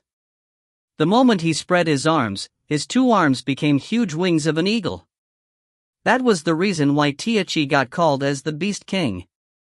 He, that was the best hunter among the giants, was also the best transformer. He could transform to almost every beast and could also transform a part of his body like he was doing right now. Tiachi fluttered his wings after transforming his arms. He wasn't planning to flee even a little. What he was thinking was attacking as a hunter bird catching its prey. He was planning to break the Valkyries that were looking at the sky dumbfoundedly. But he realized that something was wrong the moment he finished his first stroke of his wing. The Valkyries weren't looking at the sky with dumbfounded expressions. When he looked down at the ground, several Valkyries were already surging up to the sky. 4 Valkyries became the foothold for Tae Ho and the remaining 3 Valkyries. They didn't exchange glances and divided their roles in an instant. The fake Haida got on the hands the fake Gander gathered, and the Gander sent Haida flying up to the sky with all her strength. It was the same for the other Valkyries. Tiachi hurriedly twisted his body. The sword of Haida pierced the space Tiachi had been in. The fake Skathak surged from the shoulders of the fake Edenmaha and changed her direction once again. She stabbed towards Tiachi with her spear so he could twist his body once again desperately. Tiachi rolled his eyes. He transformed his 2 arms into the arms of a rhinoceros that had thick and rough leather, without even having time to curse out. Tae Ho, that had been waiting for the perfect moment, slashed the arms Tiachi had gathered. His sword cut him really deeply. His skin got ripped and blood spluttered. Tiachi gritted his teeth and crashed down. 4 of the fake Valkyries were already formed in a circle in the point that was estimated Tiachi would fall. It was an unbelievably linked play. How did they work so well together without even glancing at each other? Tiachi transformed into a big armadillo and made his body round. He then started to spin in that state and maximized his attack. He wouldn't simply crash down but rather strike back. It was a desperate measure but quite excellent. The strong magical power Tiachi had as a magician king made his speed and spinning power much stronger. The same power of a meteor strike would be generated from his attack. Tae Ho embraced Haida from her waist and kicked the air. Skathak and Edenmaha changed their bodies in the air to control their descending point, and the 4 Valkyries that were in the ground dodged from the estimated falling point of Tiachi. Bang! Tiachi hit the ground. The shockwave swept the surroundings and the ground shook and dust surged up. It was a plentifully strong attack, although he failed in damaging the Valkyries, but Tiachi still couldn't understand. The movements of the Valkyries were just too well coordinated this time too. As soon as he unfolded his body and transformed back into a giant king, the Valkyries started to pour out sharp attacks. This crazy curses came out by its own. The attack of the Valkyries was as smooth as flowing water. They didn't just stop at stabbing from the sides, but they filled the openings of each other. It seemed like they were originally one body. But he was still the giant king. Tae Ho released a great amount of magic power in an instant and made a big move. It was to crush the Valkyries with his attack and cut the flow of the attacks. And his intention was quite right. The huge magic power he released by swinging his fist completely crushed the fake Regenleaf that was coming from the front. She disappeared without even being able to scream. But the remaining three didn't get swept at the aftershock.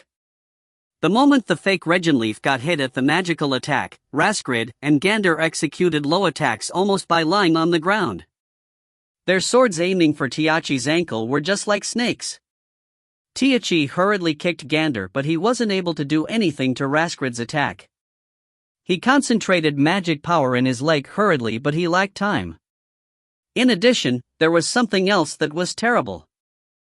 The attacks of the Valkyries were too strong.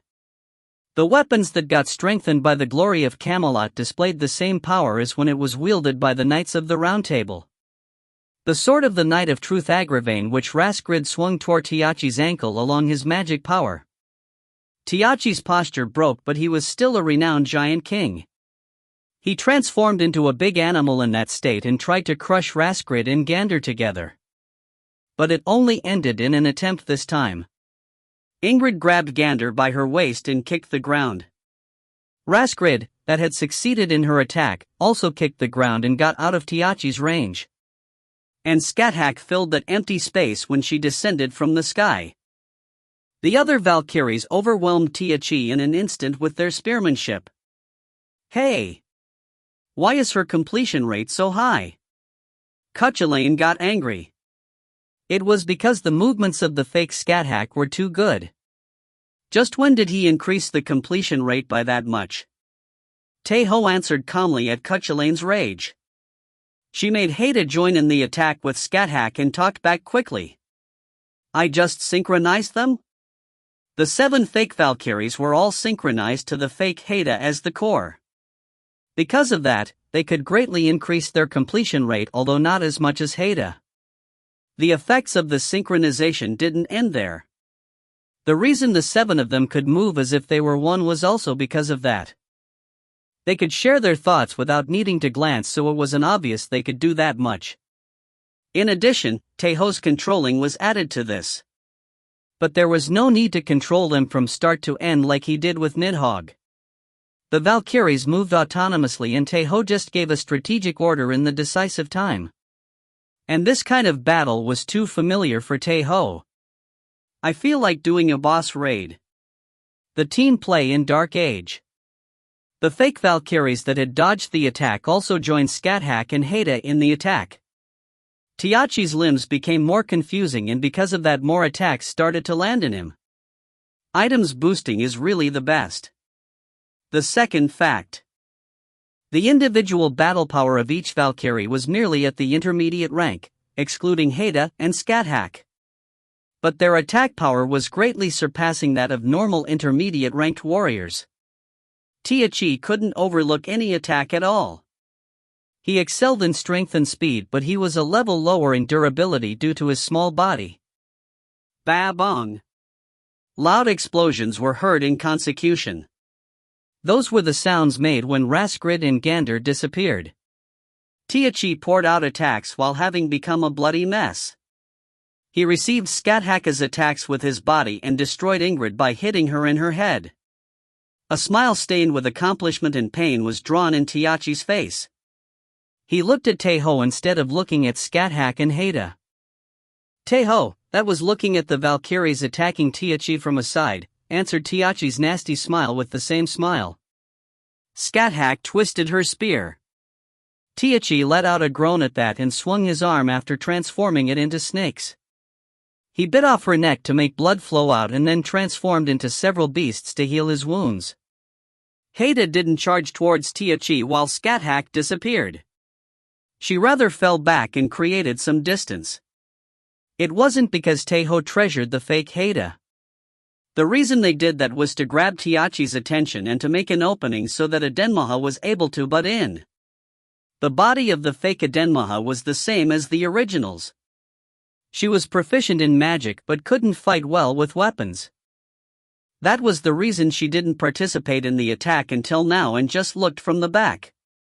The sword of the Knight of the Round Table K was given to her, but she didn't swing it. She was empty-handed as she had given it back to Tae Ho beforehand. Adenmaha embraced Tiachi the moment Haida fell back. Tiachi got bewildered. It was because there was no strength behind her attack. Was she planning to seal his movements at least for a moment? Tiachi didn't think for long. Whatever the motive was, he just had to shake her off. But it was at that moment. The moment Tiachi put strength in his arms, Tae Ho activated his Saga. Saga, owner of Frost. The fake Adenmaha transformed into the frost-white dragon Javier. It wasn't to fire her specialty, the ice breath. Also not to attack him with her sharp claws and fangs. Just crushing him down. Sitting on him with her overwhelming size. But Tiachi was still a giant king. He didn't just let it hit him. Tiachi was already moving even before Adenmaha finished her transformation. He executed an attack in the middle of her transformation and opened up a path. Bugwang! A weird sound exploded.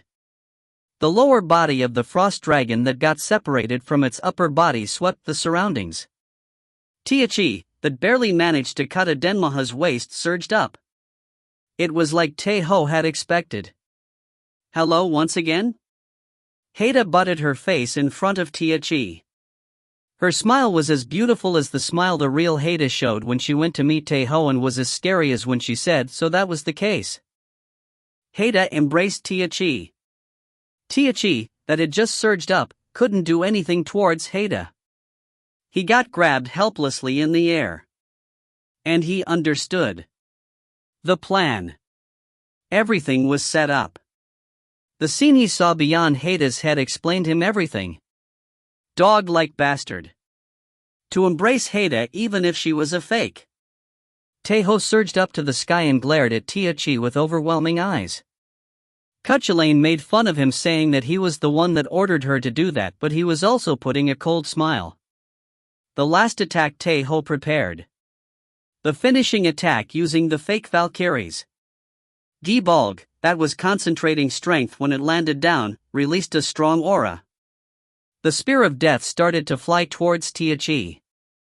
The fake Haida became smoke and disappeared. The spear of death tore the remains and passed by.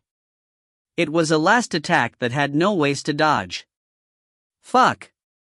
Tiachi cursed out and that became his last words. Gibolg pierced Tiachi's chest. It passed through his heart and then spread the curse of death through his entire body. Tiachi didn't die instantly. It was because the death of Gibolg didn't let him die a clean death. An indescribable pain crushed Tiachi's body and mind. Gibolg got stuck in the ground when it passed through Tiachi. The howl left by his limbs started to transform into a cracked sculpture and then started to break down. Tae Ho took a deep breath. He looked down at Tiachi with cold eyes instead of retrieving Gibolg. He opened his mouth but couldn't form a word. He broke down completely with his screen filled with malice. And at that moment, an overwhelming amount of runes surged up from his remains. The amount was so big it was seen as a pillar of light. It was different to when he defeated Hrumbak with Nidhogg. This time, he completely defeated him only with his strength and a perfectly made plan. A great amount of runes entered his body. Although Tiachi was at a level lower than Hrumbak, he was still a giant king. Synchro rate, 78%. The 80% was right in front of his eyes and the accumulated runes made him be at the top even among the superior ranked warriors. Tae Ho retrieved Gibolg. He also went to retrieve the weapons of the Knights of the Round Table which the Valkyries dropped instead of facing the remaining little giants looking at him as they got surprised and stopped fighting. It ended. Brake's hammer crushed Itaka's head the moment Cuchulainn spoke. And I worked hard. Rolled a lot. Dizzy. Nidhogg mumbled with a pale face. Hraesvelg clicked his tongue because he didn't like her acting that way, but he still extended his arm to support her because he did feel a bit sorry for her. The battle had ended. They couldn't completely exterminate the giants and evil spirits but could defeat quite a lot of them. The ones that had survived were the ones that couldn't hear Hraesvelg's name. The rescuing team had successfully rescued all of the Valkyries. They were all exhausted because of the terrible hardships they had faced. But they were still Valkyries. They didn't forget to thank the ones that had saved them. The warriors and the Valkyries that had regained their composure hid themselves in a secluded place. The ones that advanced to the path going to the temple was only a minority. I'm grateful to you in many ways. Chaldea stood in the gate leading to the temple that had been generated naturally by the system of Yggdrasil and spoke while turning around. Her golden hair that was tied up lapped as if it was her tail. They had defeated Tia Chi, but it was merely the start.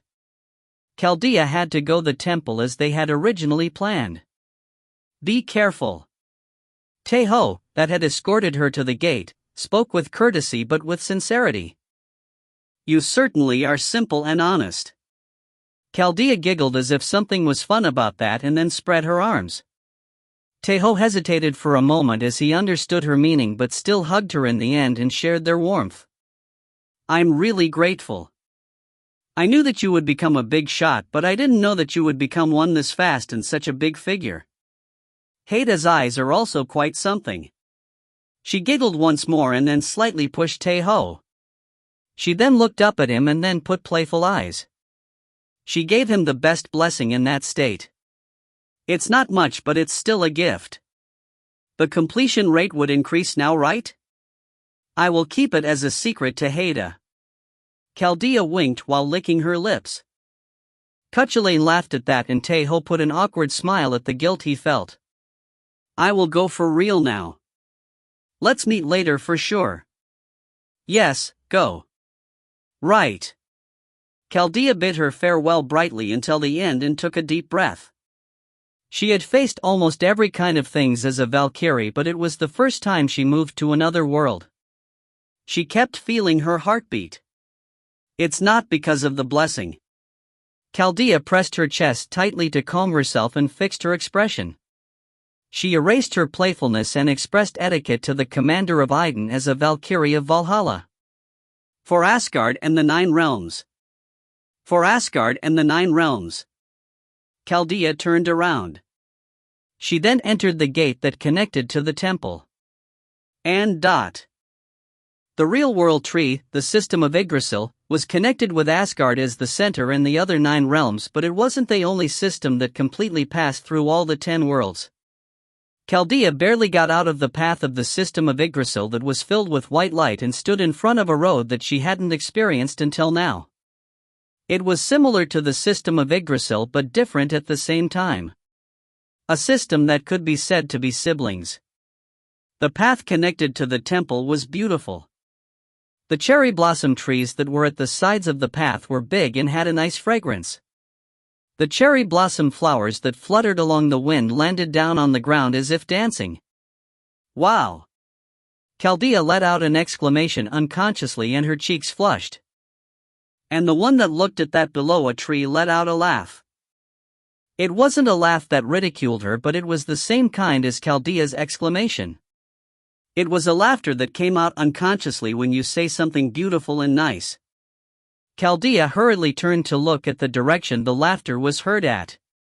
There was a man with a big build that was covering his face with a bamboo rain hat. It seemed like he was a member that belonged to the temple, that he was wearing a Korean-style traditional jacket and pants. He was holding a big weapon in his shoulders, but it was a kind you couldn't see in Valhalla.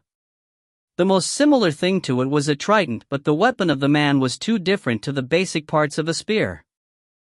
The part of the tip of the spear wasn't a sharp blade but a weird object that was bent and had 10 forks. If the one looking at him wasn't a warrior but a farmer, they would have realized that the thing the man was holding was a farming tool instead of a weapon, but Chaldea was a warrior. That was why she tilted her head a few times and then erased her doubts about the weapon. It was because she had to first express etiquette with the one she had met. I'm Valkyrie Chaldea of Hermod's Legion. Do you belong to the temple? Chaldea hit her chest twice and expressed the etiquette of Asgard. The man flinched at the word Valkyrie and then stood up hurriedly and took off and threw his bamboo hat. And then Chaldea was the one that flinched unavoidably. It was because the man didn't have the head of a human but that of a pig. But Chaldea hid her surprise and looked up at the man with her green eyes. The man smirked as if he liked that Chaldea didn't shake greatly and then wrapped his right hand with his left one as the etiquette of the temple followed. I'm the morning lion Chohakai. The ones close to me call me Jupalgai. TL, or Jubeji. The former enemy of the Thousand Poles. The disciple of the Samjang, TL, or Tripudakatara, Jupalgai extended his hand to Chaldea. Episode 42, Great Counterattack, 5, End. If you find any errors, ads pop up, ads redirect, broken links, non-standard content, etc., please let us know. Report chapter so we can fix it as soon as possible. Chapter 144. Episode 43/Chapter 1, Reunited, 1. TL, Subak. Ed. The magician King Utgard Loki doubted his ears. The beast king Tychi had died and his army that was guarding the path leading to the temple had been broken down. It was something that occurred in the outskirts of Asgard, and this information was brought by the remnants of the army of the beast king that barely managed to survive. They couldn't know who was the one that killed Tychi. And that fact brought a bigger chaos to the magician king. Tychi was one of the giant kings. He wasn't the strongest, but still, he wasn't weak either. He was at least strong enough to enter the middle or upper ranks. There were few people that could suppress the Tychi in the battlefield and kill him. It's not Thor's army. And not the battle gods like Thor, Ullr and Tyr. Also, not the top-ranked warriors that were called as the strongest of Valhalla like Sigurd and such. Someone else. But who? Was there someone that strong among the superior-ranked warriors that hadn't returned to Valhalla? The magician king closed his eyes for a moment and organized his thoughts, and the giant of night of Alt asked in his stead. Speak in detail the process and how the army of the beast king got destroyed. Tychi had gone out to hunt a Valkyrie and died instead, but that wasn't the same for his army. Looking that an army of more than 10,000 evil spirits got broken down meant that they got attacked by a proper army. The little giant Turump, that had brought the information of their defeat, gulped dry saliva. It was because the aura that was released by a vault made him feel short of breath, but also because there was another problem in what he was going to report. It rolled. What? A vault asked back unconsciously. And the magician king, that was organizing his thoughts, also opened his eyes by reflex. Did you just say that it rolled? The giant of Sigrund, that was another one of the 5 fingers, and was standing next to the magician king, spoke as if growling. Turump started to speak hurriedly at his attitude that wouldn't forgive him if he was speaking nonsense. It's the truth. They say that a huge black dragon appeared and started to roll on the battlefield. A dragon that was 100 meters long. It was a complete nonsense, but Evolf decided to listen to Turump for now. It was because whether it was hard or easy to imagine it, if a dragon of that size really rolled on the battlefield, it would have been like a real catastrophe. What about their army? The black dragon was alone? Grund frowned as Evolf asked. His eyes were implying that he believed in that nonsense. But Evolf just looked down at Turump. He said with a voice he managed to squeeze out. They say there was none. Valkyries and warriors of Valhalla appeared and rescued the Valkyries the Beast King had captured, but I think they barely numbered 20, they weren't that many in number. Turump was only an envoy and not a witness. The Magician King closed his eyes again. He asked something more important than imagining the black dragon rolling on the battlefield. Where did the black dragon go to? If it was a dragon that huge, it would be easy to catch your eyes even if it didn't want to. You would be able to know easily at least in which direction it headed to. But Two-Rump gave an unexpected answer instead. It's not known. They say it disappeared when the battle ended, just like when it appeared. Appearing like a ghost. A black dragon. The Magician King spoke in a low voice. He knew all of the dragons that lived in Jotunheim but couldn't easily grasp which dragon was the one that destroyed Tiachi's army. How did the black dragon look? Avalt asked right on spot, and Two-Rump answered hurriedly. They say it had 4 horns and 4 pair of wings. It was covered with a strong poison and also spat out a strong venom while rolling. The Magician King frowned. No dragon with the description Two-Rump had given existed in Jotunheim. It's not only in Jotunheim. There was no such dragon even in Svartalfheim and Nidavellir. In addition, there were many cases that the nature of the dragon was evil. Because of that, it was even weirder for a dragon that big and strong to side with Asgard. It's an urgent notice. Another giant yelled hurriedly and came running. It was a giant that had the same role of envoy like Two-Rump. There was a high possibility that the information he brought was a very important one, looking that the giant came running even when the Magician King was with another envoy. Speak. As soon as the Magician King gave him permission, the giant that was panting and breathing roughly started to speak hurriedly. The army that got dispatched in Niflheim got annihilated, and the striking King Hrumbak also died. The Magician King could only open his eyes widely at this point. The shocked Grund yelled and asked, "Are you saying that Hellas' army destroyed the army of the striking king? Mere dead spirits?" It was something hard to imagine. Niflheim was a place that the souls that couldn't go to Valhalla gathered at. That meant that it wasn't excessive to say that there was no proper warrior in that place. But of course, the story changed when they were big in numbers. There weren't outstanding warriors that could enter Valhalla. It wasn't that there weren't any warriors at all. But there was still a limit with that. The army that got dispatched to Niflheim wasn't merely composed by evil spirits. The strong army of giants that was led by Hrumbak was with them. But how could a mere army of dead spirits destroy Hrumbak's army? In addition, looking that the notices got transmitted only now, there was a high possibility that his army suffered damages close to extermination. The roar Grund let out made the giant in front of him shrink his shoulders. He hurriedly opened his mouth to turn his rage to another direction. They say they had assistance. They say that the one that destroyed the army of the striking king wasn't the army of the dead but a black dragon. A black dragon. Two-Rump got surprised and turned to look at the giant. Grund, that was roaring until now, gritted his teeth and turned to look at Avalt. Avalt remained calm. He rather became colder at the word dragon and ordered the little giant, "Tell me in detail." His low and calm voice also influenced the little giant. The giant that also regained his calm started to describe the sequence.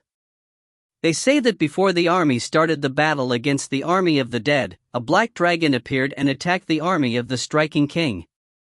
It had 4 horns and 4 pair of wings and was covered with a strong poison. It was the same dragon that destroyed Tiachi's army. Did it roll? Grund asked. The little giant blinked at the sudden question, and that dumb reaction made Grund explode once again. "I asked you if it rolled." It did. They say that one of the black dragons rolled in the battlefield. A black dragon rolling in the battlefield. It was certainly the same dragon. The dragon that destroyed Hrumbak's army and Tiachi's army were the same dragon. But that wasn't all. Avalt didn't only get bewitched at the word black dragon. He caught another important piece of information that was hidden in the report of the giant. One of the black dragons? Are you saying there were more? Grund also got surprised and turned to look at the giant. The little giant answered hurriedly. They say there were about a dozen dragons, but only 2 of them fought directly. There were more than 10 dragons in the sky. Black dragons that amounted to a dozen. If you took into account the strength each dragon had, they were a number that could be called as an army of dragons. But the magician king grasped a truth the moment he heard the story. There was a high probability that the dragons in the sky were illusions. Only the two that fought directly were real ones. Did Hrumbak die by the black dragon? The giant answered immediately at the answer of the magician king. They say so. But they say that the one that made the last attack was someone riding on it. Someone riding on the black dragon. Someone that could control that black dragon. They couldn't come up with an answer easily and couldn't even guess the identity of the black dragon. But it was at that moment the giant came up with a clue he hadn't even thought about. They say that an illusion of a huge golden apple tree appeared in the middle of the battlefield when the striking king Hrumbak died. It was as absurd as the story of the dragon rolling on the battlefield. For an illusion of a golden apple tree to appear while they were fighting. But that wasn't the case for the magician king and also for Revolt and Grund. And there was someone else. Loki, that was hanging on the walls of the castle, put a smile. He laughed even though he was about to die. He let out a clear laugh that surged up from the bottom of his lungs. Grund glared at that Loki and the magician king looked at him with cold eyes. Loki received those sights with joy. The one that represented the golden apple tree. There were really few people that did that while fighting even in Valhalla. No, it wasn't few, but there was only one people. Idun's warrior. He wasn't dead. He survived. And that fact made Loki realize of one more truth. Odin was also alive. Odin would be alive for sure. The striking king that had attacked Nibelheim was dead. The beast king Tychi, that was guarding the path that led to the temple, also died. This wasn't something that would end just by having two giants die. Nibelheim would move to help Asgard. And the temple would dispatch reinforcements, be it small or big in numbers. But that wasn't all. There was one more fact that was a terrible thing for the giants. Idun's warrior, that had destroyed the army of the striking king and the beast king, was in excellent condition. He would appear once again by controlling that black dragon. And it turned out as they expected. The sad news of the striking king and beast king was only the start. And if you looked at the giants from another perspective, they also belonged to the animal category.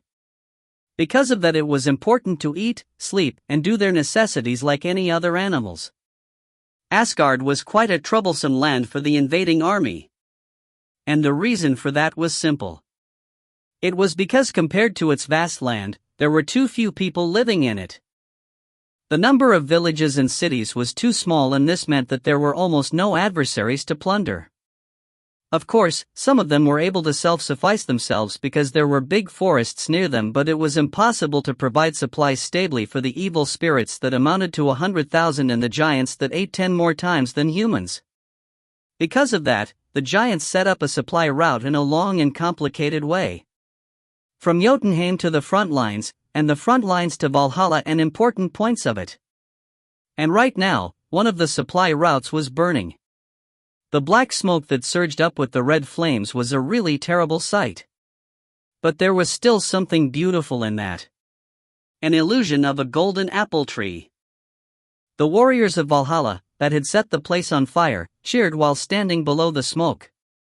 It wasn't an exaggeration to say that the illusion of the apple tree was already a symbol of the counterattack. Raskrid, that was standing on the front after defeating the giants and evil spirits, dropped her sword and looked at the golden apple tree. Precisely speaking, she looked at Idun's warrior that was standing at the center of the illusion. He was reliable. She felt a part of her relax when she looked at his back. Since when did it turn out like this? At first, he was merely a lowest-ranked warrior that had a special side in him. Raskrid put on a warm smile that didn't suit her nickname of the Ice Princess, and then a blunt voice was heard at her side. You can't. There are already a lot. Right. You can't. Too many. But what many? They were Adenmahat and Nidhogg respectively. Compared to Nidhogg, that was asking purely while tilting her head, Adenmaha's eyes were mixed with bluntness, eagerness and fondness of a woman that had fallen in love but also embarrassment. Raskrid ended up laughing unconsciously. That's not the case. So there is no need to worry. She was merely happy and grateful that she was able to be together with the great warrior in front of her eyes. Adenmaha let out a sigh of relief in her embarrassment when she heard Raskrid's answer.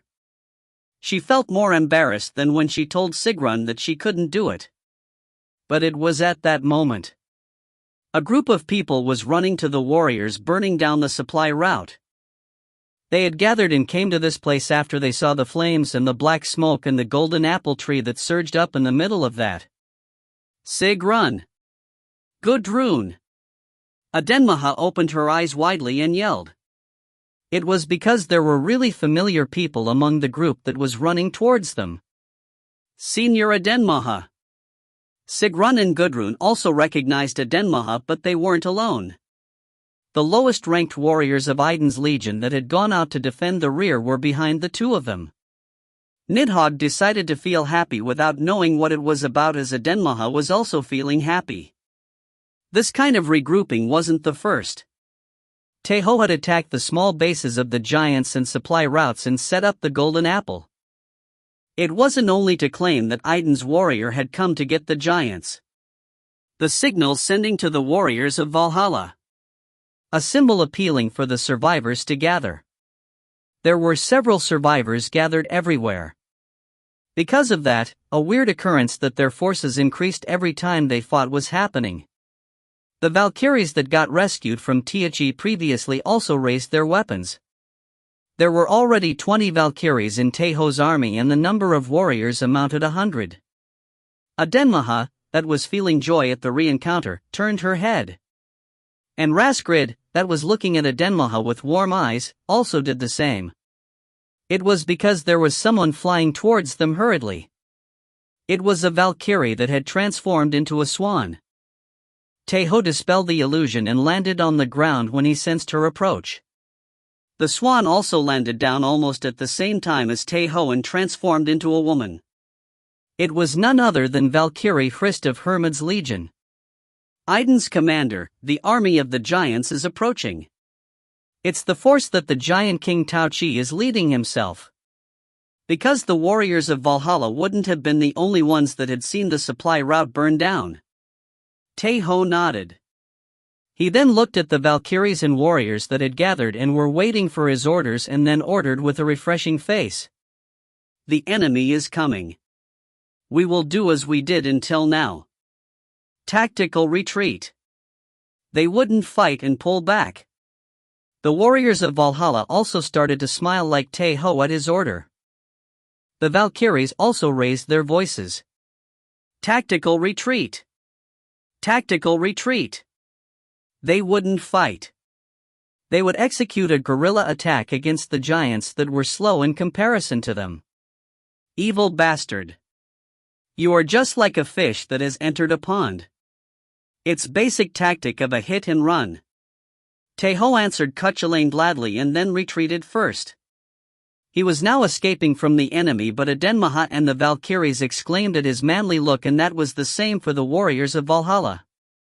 Idun's warrior. Taochi let out a howl as he arrived a beat later. Tae Ho heard his enraged howl from far away and put a smile. 5 days since he defeated the Beast King Tiachi. Tae Ho was waiting for the moment. Episode 43, Reunited, 1, End. TL note, thanks for reading. If you find any errors, ads pop up, ads redirect, broken links, non-standard content, etc., please let us know. Report chapter so we can fix it as soon as possible. Chapter 145. Episode 43/Chapter 2, Reunited, 2. TL, Subak. ED, Run. For Asgard in the Nine Realms. For Asgard in the Nine Realms. Wah-aha! The warriors who were gathered in one place laughed and raised their drinks. There had been many that enjoyed a time like this since the invasion of the giants over Asgard started. The place the warriors of Valhalla were having a feast. It was one of the hidden bases of Asgard. They had been made in case Asgard was taken over, and it also served as a shelter, as it was located deep underground. Warriors, lower your voices a bit. It will be big trouble if we get heard by the giants. Reginleaf stood on the table and spoke with an exaggerated voice. It was a kind of joke, but it seemed like it worked well, or the warriors were acting formal, as they grabbed their stomachs and laughed. Coo coo coo. Reginleaf also laughed, because she was in a good mood, as her joke had worked. She turned to look at the warriors and raised her horn cup. Hey, let's raise one more toast. What shall we toast for this time? An answer came back as soon as she asked. The warriors yelled in one voice, as if they had agreed to it beforehand. For Idun. For Idun's warrior. The warriors raised their cups once again, and the Valkyries did the same. Everyone in that place became one and called out Idun's name. It was because they wouldn't have been able to set up this feast if it wasn't for Idun's warrior. They wouldn't have been able to gather once again like this. Adenmaha trembled slightly at the sincere voices of the warriors. She kept smiling, because she felt really good. It was because she felt happy that Tae Ho had been recognized by everyone, but there was one more reason. Adenmaha looked at the two people in front of her and her eyes reddened. I'm glad. You were safe. You too, Senior. Sigrun and Gudrun, and especially Gudrun, answered with red eyes just like her. Sigrun stuttered, her face red because of the alcohol. The souls of the warriors that died the first day headed to Valhalla, but as for the ones that died after that, their souls, the reason for that was that Valhalla got sealed. Sigrun and Gudrun were safe, but not all the warriors of Idun's legion were safe as well. 5 from 12. That was the number of warriors that had lost their lives under the lead of the two Valkyries. Sigrun closed her eyes tightly. The moment when the warriors faced their second death still lingered in front of her eyes. It wasn't a glorious and heroic death on the battlefield. Most of the warriors had died by the natural disasters generated by the Magician King. Of course, no one thought about denigrating their deaths, but they couldn't do anything about feeling bad. Sigrun felt fearful. What would happen from now on? Would the happiness they felt today continue? Adenmaha grabbed her hand and then smirked a bit like a fool when Sigrun raised her head reflexively. Everything will turn out well, so don't worry. Okay? Adenmaha also felt uneasy, but she still hit her chest, and Sigrun ended up laughing at that. She nodded and answered that she would do so. But Senior, can you introduce her once again? Gudrun changed the subject with a cheerful voice. Her eyes were directed to the black-haired beauty who kept sticking to Adenmaha since the battle had ended. Oh, look at me. She had forgotten about the introductions because the happiness the re-encounter brought was too great. Of course, she did tell them her name, but she didn't have to stop there. This is Nidhogg, just like I told you before.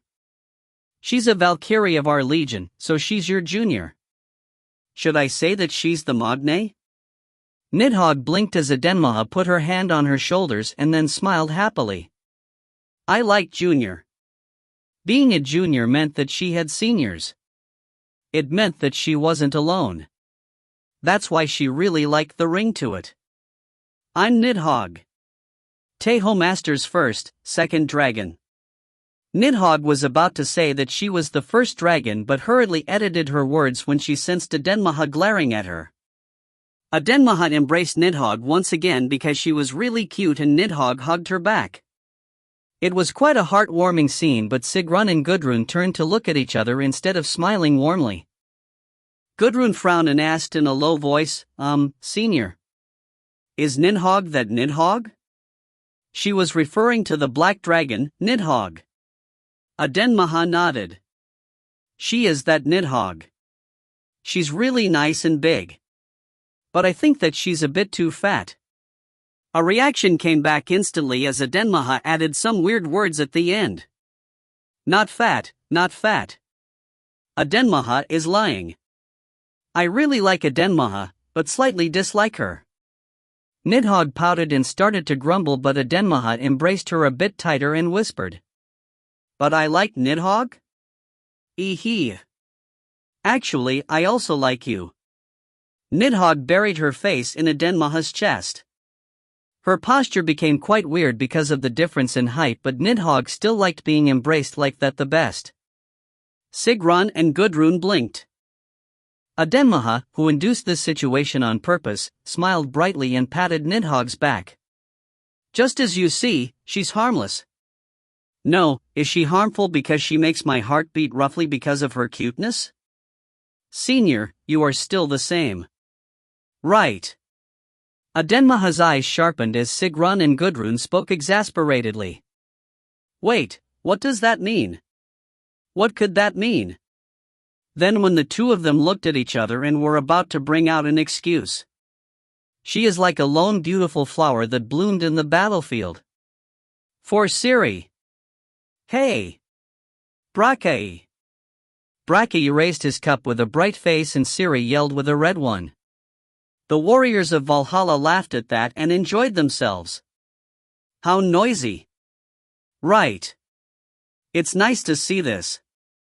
Tae Ho answered Raskrid's words. He was a bit worried about Brake's future, as he was being dragged to a corner by his ear by Ciri, but would something really happen? Poor Rolf. My eyes are really accurate. He had noticed it when she had heard that he resembled his younger brother. Cuchulainn sympathized with Rolf and clicked his tongue, and meanwhile Raskrid and Tae Ho wore awkward expressions as they looked at Ciri kicking Brake's shin to make him collapse. They are a good match, right? That's the case, right? Probably.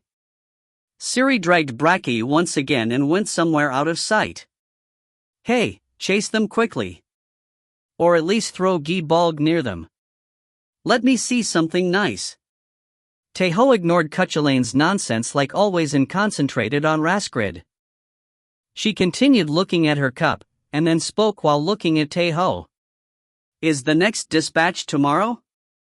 They didn't have the time to stay in one place for long. Tae Ho nodded once and then answered while thinking of Asgard's map. They will also be strengthening their supply routes, so this time I'm thinking of striking a place that's a bit farther. We can also provoke Tao Chi a bit more. It would be good if more chasers stuck to us. There were several reasons why Tae Ho was roaming the outskirts and executing a guerrilla tactic. They would weaken the army of the Magician King surrounding Valhalla at least a little. He would make the main army head out and decrease their numbers. Also, at the same time, it would pull their attention to them. It would be impossible to make them concentrate on his group completely, but they would still lose focus a bit. It had been a success until now. Tae Ho had diminished the supplies by burning several supply routes and had also made the giant King Tao Chi get outside. In addition, the survivors of Valhalla had been added. But that wasn't enough. The giants would surely simplify the supply route and strengthen their armies at any time. There was also a limit to the number of survivors they could muster from outside. The aftereffect of the great disaster that the Magician King had generated was much bigger than they had imagined. All the fortresses in the outskirts had collapsed and many warriors and Valkyries had lost their lives during the following invasion of the giants. The reason Freya had sealed up Valhalla was because she could only do so. She didn't have any other options. It was the 6th day since he had returned to Asgard. Tae Ho was waiting for the right moment. Valhalla still needed more time. Time until Odin finished with what he was doing outside of Asgard. Time until Chaldea, who had gone to the temple, returned with reinforcements.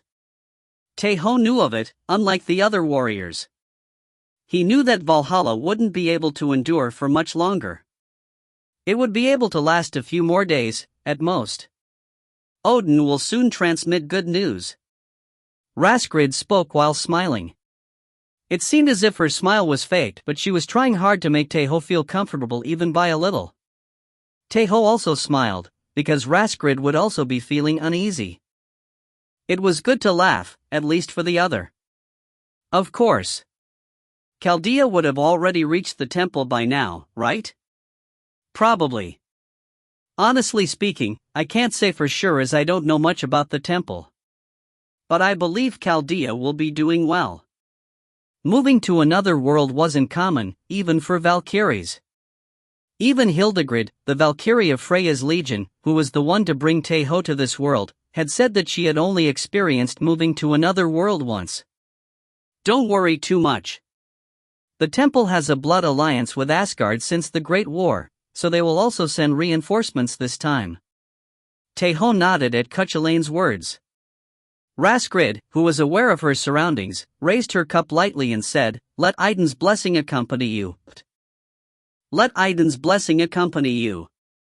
Tae Ho also raised his cup and said the same words. He thought of Haida and Idun and drank from his cup. And the night deepened. The magician king, Utgard Loki, looked at the seal that was covering Valhalla entirely.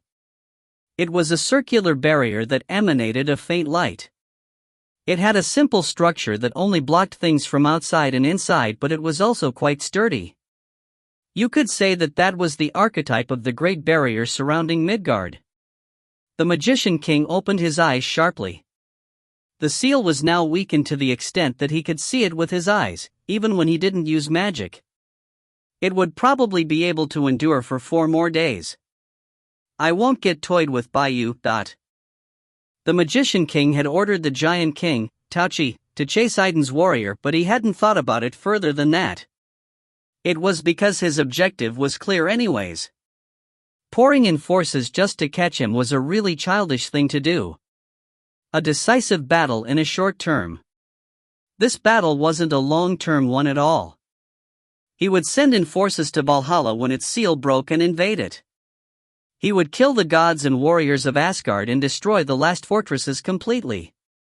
After that, he just had to regroup with Harmardi and face Thor. It was quite painful to have the supply routes cut, but it hadn't become a problem as they still had supplies for 15 more days. In addition, they would be able to plunder the supplies of Valhalla when they took it over.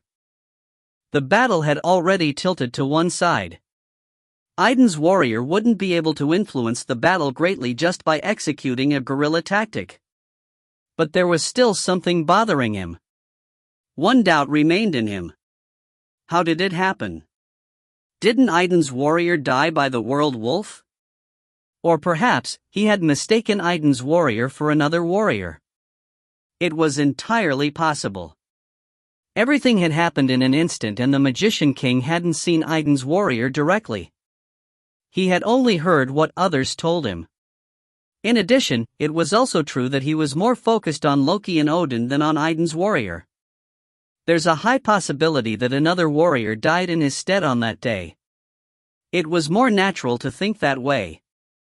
It was because none other than the world wolf had gulped him down.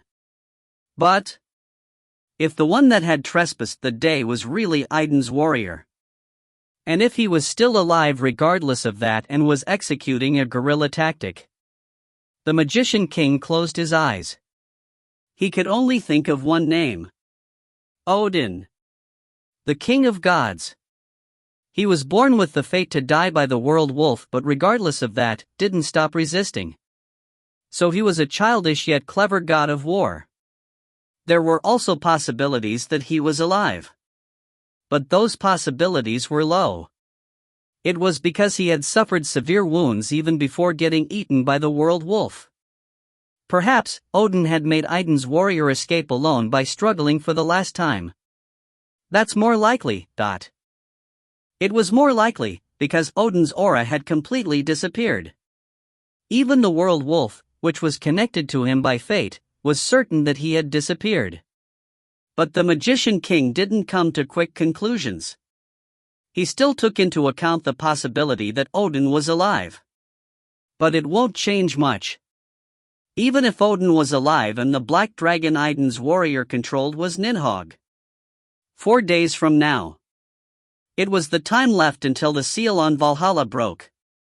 Episode 43, Reunited, 2, End. TL note, thanks for reading. If you find any errors, ads pop up, ads redirect, broken links, non-standard content, etc., please let us know. Report chapter so we can fix it as soon as possible. Chapter 146. Episode 43/Chapter 3, Reunited, 3. TL, Subak. ED, Run.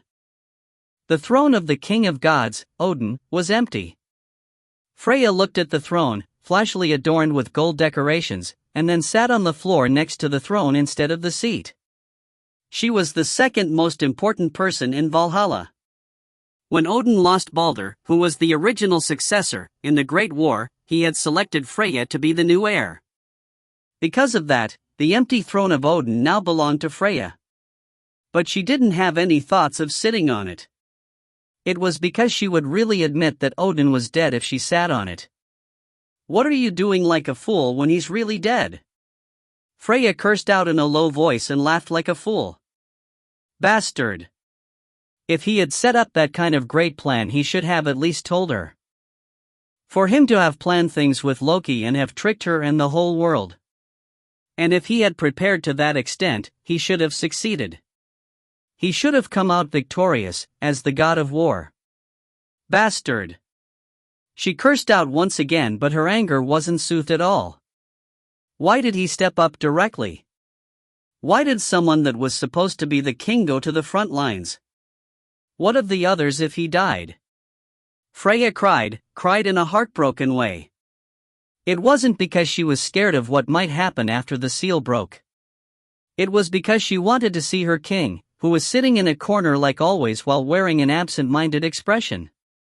Bastard. Freya cursed for the last time and then wiped off her tears. Her face had become a mess because her makeup had been erased by her tears, but she was still beautiful. There's only 4 days left. Freya raised her voice a bit. She wasn't talking to herself but to the one that had entered the room. Are you talking about the day until the seal breaks? Ragnar asked in a low voice after entering the room and closing the door. Freya nodded a few times and then lightly touched her face with her hands, which had magic power behind them. Her messy makeup was cleaned up. Freya let out a long sigh. She, who was the goddess of beauty, was beautiful even without any decorations. It rather gave another kind of charm, because of her neat and tidy look. The speed in which the seal is breaking is getting faster by the hour. It's between 4 and 5 days, but you can say that it will break in only 4 days. Freya stood up from her place and looked at the throne of the king once again. In the end, she steeled herself and approached it. She then closed her eyes tightly and sat on the throne. Ragnar just looked steadily at Freya. She put on a smile. It was the bright and cheerful smile of a kid that made her crying from before seem like a lie. What could be happening outside? The seal of Valhalla blocked the inside from the outside perfectly. Because of that, Freya couldn't know what was happening outside at all, like how many Valkyries succeeded in reaching the temple and Olympus and how many got out of Asgard. But I'm still glad that you are here. Ragnar Lodbrok, great king of the Vikings. Ragnar was the one who told her of Odin's death and the situation he was in. If he hadn't been there, Freya would have waited for Odin to return instead of sealing up Valhalla. But he had said that Odin died and Freya didn't deny it.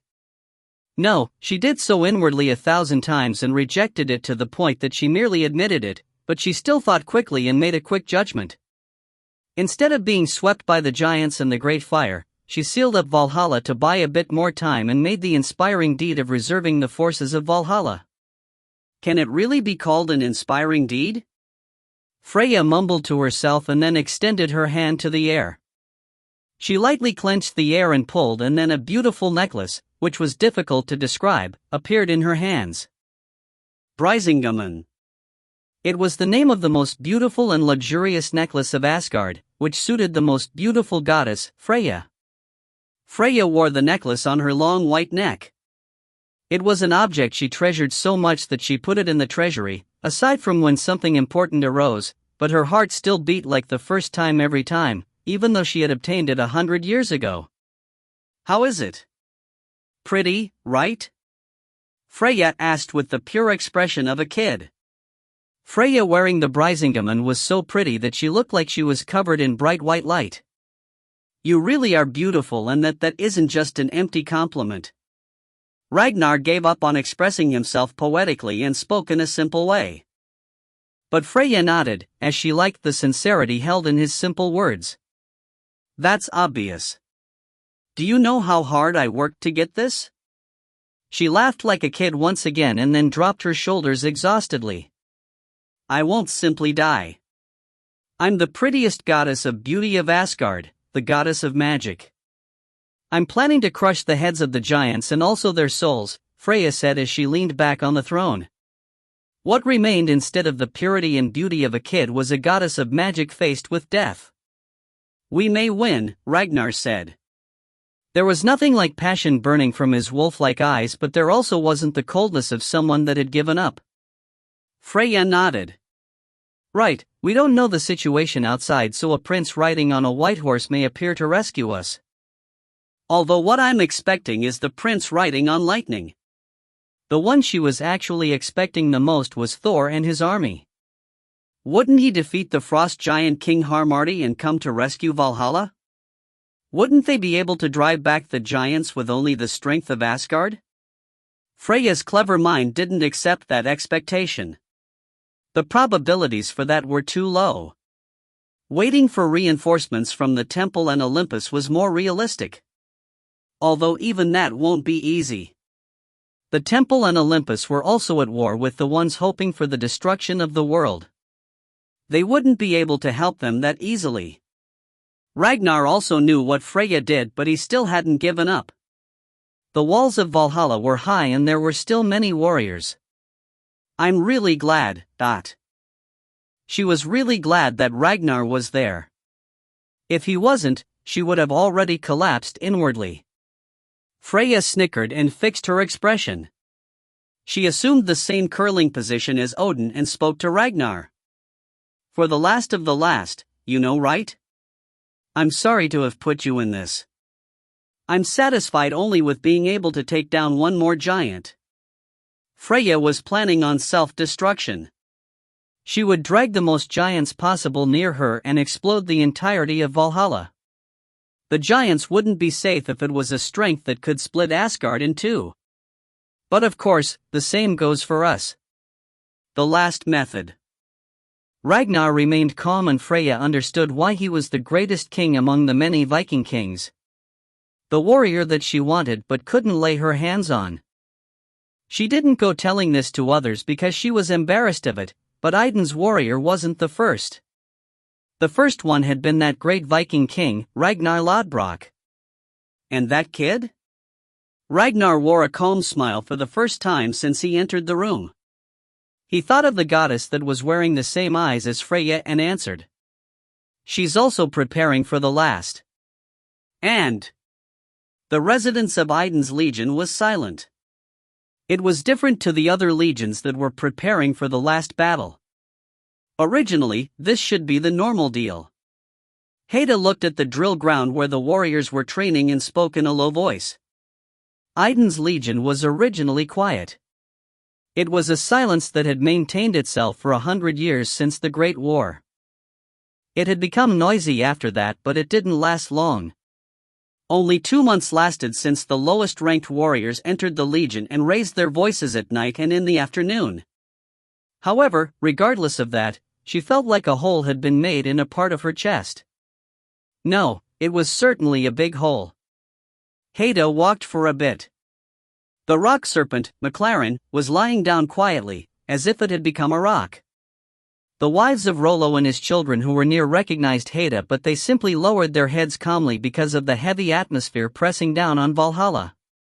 Heda put on a faint smile to calm down Rollo's children and continued to walk. Skathak was standing in front of the lake and looking into the distance. I thought that looking at the destruction of the world once was enough. She didn't say that out loud, but Heda could still hear it. Skathak greeted Heda with her hands while holding a spear with her hand. Heda answered silently and Skathak looked away once again. What had happened to Rollo? She had heard from Adenmaha and Merlin that he had remained in Midgard, but was he still safe?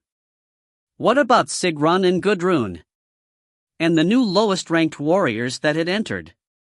She mentioned each one of them and kept repeating their names. It was because she wanted to delay mentioning the last person the most she could. Haida stopped walking. She was soon in front of the wooden docks. Idun's residence had got bigger, to the point that it was unrecognizable, but this place remained the same. The old wooden dock and the shrine made with rocks. She hadn't seen that he had died. So she couldn't be certain that he was dead. That's why she believed. She didn't give up. She forced herself to think like that. Haida started to walk once again. She entered the silent temple and stood in the middle. Her surroundings changed. It became a plain, and a big golden apple tree, which seemed like it would touch the ceiling, appeared in front of her eyes. Haida walked a bit more and then saw a tombstone. The names of Bragi and the previous Idun were written on it, and the names of the ones that had died while protecting her were also listed on it. Haida extended her hand and touched the tombstone. She leaned back on it and extended her hands. An eye covering that hid her eyes was formed from light and appeared in Haida's hands. Idun's and Bragi's daughter, Haida. The last Valkyrie of Idun's legion. The last survivor. Idun, Haida said, and then put on the eye covering. She then woke up the second existence, that had been silent, as if she was asleep. Haida. Idun spoke. Asgard had needed a new Idun when the previous one died, but the candidate, Haida, was lacking in several aspects to become a god of high stature. In addition, she was in an unstable state mentally because she had seen the warriors of Idun's legion, whom she viewed as older brothers and sisters, killed right in front of her eyes. She was at a situation that she could never succeed the throne of a god. But Asgard still needed a new Idun. Haida didn't just remain as Haida alone after the half-forced ceremony. The second identity was the goddess of youth and life. The new Idun had received the strength and task from the previous Idun. Haida and Idun recognized each other. Idun embraced and cared for Haida's heart, which was dying because of the injuries she suffered. She had helped her so that she became able to stand up again. Haida treated Idun as her older and younger sister, and that was the same likewise. There were few people that knew of their secret. Ragnar knew of Idun's existence but thought that the original body and conscience was still Haida's. And the same went for Odin. But it was different for Freya. She treated Haida and Idun as different people and so tried to always differentiate the two of them. It wasn't because she disliked one of them. It was because she treated them both as goddesses of Asgard. When the last battle came after the seal of Valhalla broke, Idun was planning to step forward and fight, and Haida agreed with her thoughts. Idun embraced her own shoulders. Then she leaned back on the tombstone and said, Haida. I have something I want to tell you. What is it, Idun? I also like Tae Ho. She spoke shyly, like a kid. Haida let out a sigh and nodded. I knew it. I'm sorry. He only knew about Haida and the fool that was Haida's warrior that only looked for her, but she still ended up giving her heart to him. She tried not to do it but ended up falling for him anyways. I realized it when you gave him the best blessing. Did you know that I yelled inwardly at that time? Idun pouted as Haida spoke playfully. In the end her face started to flush and she let out a snort. I don't want to hear that from someone that did all sorts of things while knowing that I was watching. All sorts of things? And it had to be in front of the shrine. Idun drove her back as Haida started to speak incoherently. It would have been quite a strange scene to look at them from a distance, as they were two people in one body, but fortunately Idun and Haida were the only ones in that place. So that was the case. Idun looked at us while hiding in the darkness. So that was the case. Haida did it too. You did it on purpose even though you knew that I was watching. Haida and Idun attacked each other and then started to giggle at the same time. He should be alive, right? He must be. I couldn't feel that he died. Only that the connection was cut off. Will we be able to meet him again? Certainly. There were 4 days until the seal broke. After that, only war and death awaited them. That was why it was a dreamlike history. And if he really was alive, they hoped he wouldn't even appear. They hoped that at least he could stay alive. For Asgard and the 9 realms. For Idun's legion, for Idun's warrior. Heda and Idun spoke. They were resolved as the goddess of youth and life and the representative Valkyrie of the legion. And 4 days after that, a time close to midday, the seal of Valhalla broke down. Episode 43, Reunited, 3, End. TL note, thanks for reading.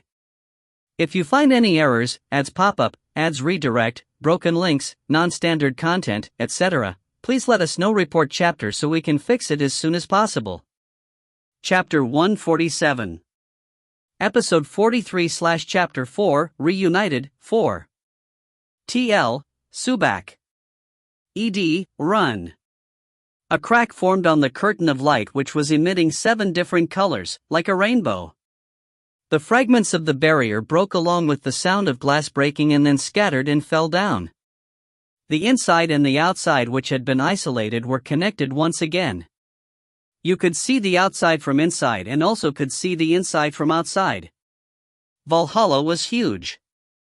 The fortress, which had 540 doors, was really huge, and the 3 layers of walls were thick and solid.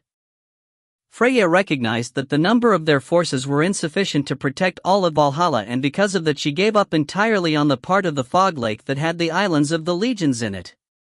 The entire force of Valhalla was about 600,000. Among that, the army Thor led was 300,000, and the ones that were at the border were 100,000. If the forces that were scattered in the other worlds were excluded, then the forces that remained in Asgard were about 150,000. 80,000 of them were steel warriors, and the remaining 70,000 could be said to beta-active warriors of Valhalla. A number of 150,000 wasn't small at all. The warriors of Valhalla and the steel warriors decided to think as Vikings. When you died wasn't important. The important thing was how you died. The warriors of Valhalla stood on the castle wall and the steel warriors stood shoulder to shoulder with them. The Valkyries of each legion wore their armor and raised their weapons. They numbered 5,000. It was the addition of the pre-Valkyries that received training in Freya's Valkyrie Training Center. The gods were together with the warriors. There weren't only the strong warrior gods like the god of the sea, Njord, or the watchman god. Gefion, the goddess of fertility, led 2 big, strong white cows that were used to plow the fields and got on the walls. For Seti, the god of justice, who held conversations to be important, raised his weapon only for this day. They didn't discriminate between men and women. Everyone that could fight raised their weapons and became determined to face the giants. The barrier breaking down was a beautiful thing to witness. The trumpeters looked at the rainbow light scatter and blew their horn trumpets. They saw the outside view, and shock and silence spread among the grandiose sound of the horn trumpet. A scenery which was bigger than they had expected awaited the warriors of Valhalla. A black group of evil spirits covered the entire land. It was impossible to grasp their numbers, but they would certainly easily amount to hundreds of thousands. There were also quite a lot of giants. There were dozens of huge giants that seemed like they would touch the sky, and also so many small giants that if their numbers were added, they would amount to several thousands. There were monsters in the sky and on the ground. The monsters that had been born and that grew in the land of harsh coldness, Jotunheim, smothered the sound of the horn trumpet with their roars. There was no light in the sky. The flying-type monsters and evil spirits that gathered like clouds were covering the place where the sun should be at. In the middle of the group which had made the sky turn black was the most evil and powerful frost dark dragon, Balcazar. Freya, who had climbed to the highest tower of the fortress, gulped saliva down a dry throat. Clenching her fists, she calmed herself down. Her eyes looked into the distance, to see the magician King Utgard Loki, who was seated in a broken fortress. Loki also saw Freya. The distance between them was very great, but that much of a distance didn't pose an obstacle to the two masters of magic. "I will kill you and I will erase Valhalla from the world," Magician King said. It wasn't a provocation but a simple claim. Freya just laughed. Her shoulders trembled a bit, but she couldn't do anything about it. She then hit the ground with the staff she was holding and claimed, "Come, King of Giants who will soon die." The Magician King laughed. He made a light gesture and then the giants that were in his surroundings blew their horn trumpets. The army of evil spirits started their attack under the great sound that seemed like it would split the world. The ground shook and moved. Only one part of the army of the giants was moving, but it seemed like the ground was squirming nevertheless. The sides of Valhalla were open and the giants were surrounding Valhalla with their great number, but the battles weren't occurring in all of the fortress. The reason for that was because of the existence of the wide, deep moats that covered the fortress. However, the evil spirits still charged towards the moat, which was no different from a cliff. Their eyes seemed fearless, as if they were under a magic that removed their consciousness. The Magician King moved his finger. The flying-type evil spirits that were covering the sky split in two and the sky opened up, and then a catastrophe started to fall down from the huge sky. Meteorite summoning magic. It had been controlled so that it fell the moment the barrier of Valhalla broke. Freya looked at the huge burning meteorite and recited a chant. She also had been prepared for attacks like this. Freya started to sweat. The sky swayed at her chant and a huge space door opened up and engulfed the meteorite. It then made the meteorite fall on the heads of the evil spirits instead of Valhalla. The meteorite fell in the outer ranges, where the evil spirits were charging at. Much of its speed was lessened after it passed through the space door, but it was still a huge catastrophe from the sky. It easily erased thousands of evil spirits from this world. However, it was a really small loss compared to their overall force. The Magician King laughed and rolled his finger. He activated the real trump card he had prepared for Freya, who had concentrated solely on opening the space door, wouldn't be able to stop. The ground shook and then started to rise up from the moats. It was a huge scale of magic that not even the Magician King would be able to execute easily, but he still accomplished it. Part of it was thanks to him having prepared it beforehand, but it was also because he had offered sacrifices suitable to it. The magic continued for about 10 seconds. About 10,000 evil spirits, which were standing on the magic circle prepared by the Magician King, faced their deaths without even knowing the cause. Their lives and magic forces were drained from them and they fell down and became withered lumber. Freya tried desperately to stop the magic of the Magician King, but she couldn't. It was a magic that had been executed with a time difference and Freya couldn't offer sacrifices, unlike the Magician King. There was a limit to her obstruction because the difference in their magic was also great. The ground that rose up filled up 1/4 of the moats, but that was enough. The evil spirits started to advance towards the fortress, like a wave. Attacks also started from the sky. Countless evil spirits and monsters began to fall down like rain the moment the Black Frost Dragon, Balkazar, roared. Freya breathed roughly. She moved her fingers and activated the several defensive magics that were installed in Valhalla. The Valkyries flew up. Their charge whilst magical wings was really valiant and beautiful, but they were like moths flying towards a fierce fire. Battles started in the walls as well. The evil spirits hung on the stairs and threw hooks towards the wall, but the warriors of Valhalla activated their various sagas and stopped the evil spirits. Lightning fell and flames arose. Strong gales and blades of wind swept upwards on the walls of the fortress.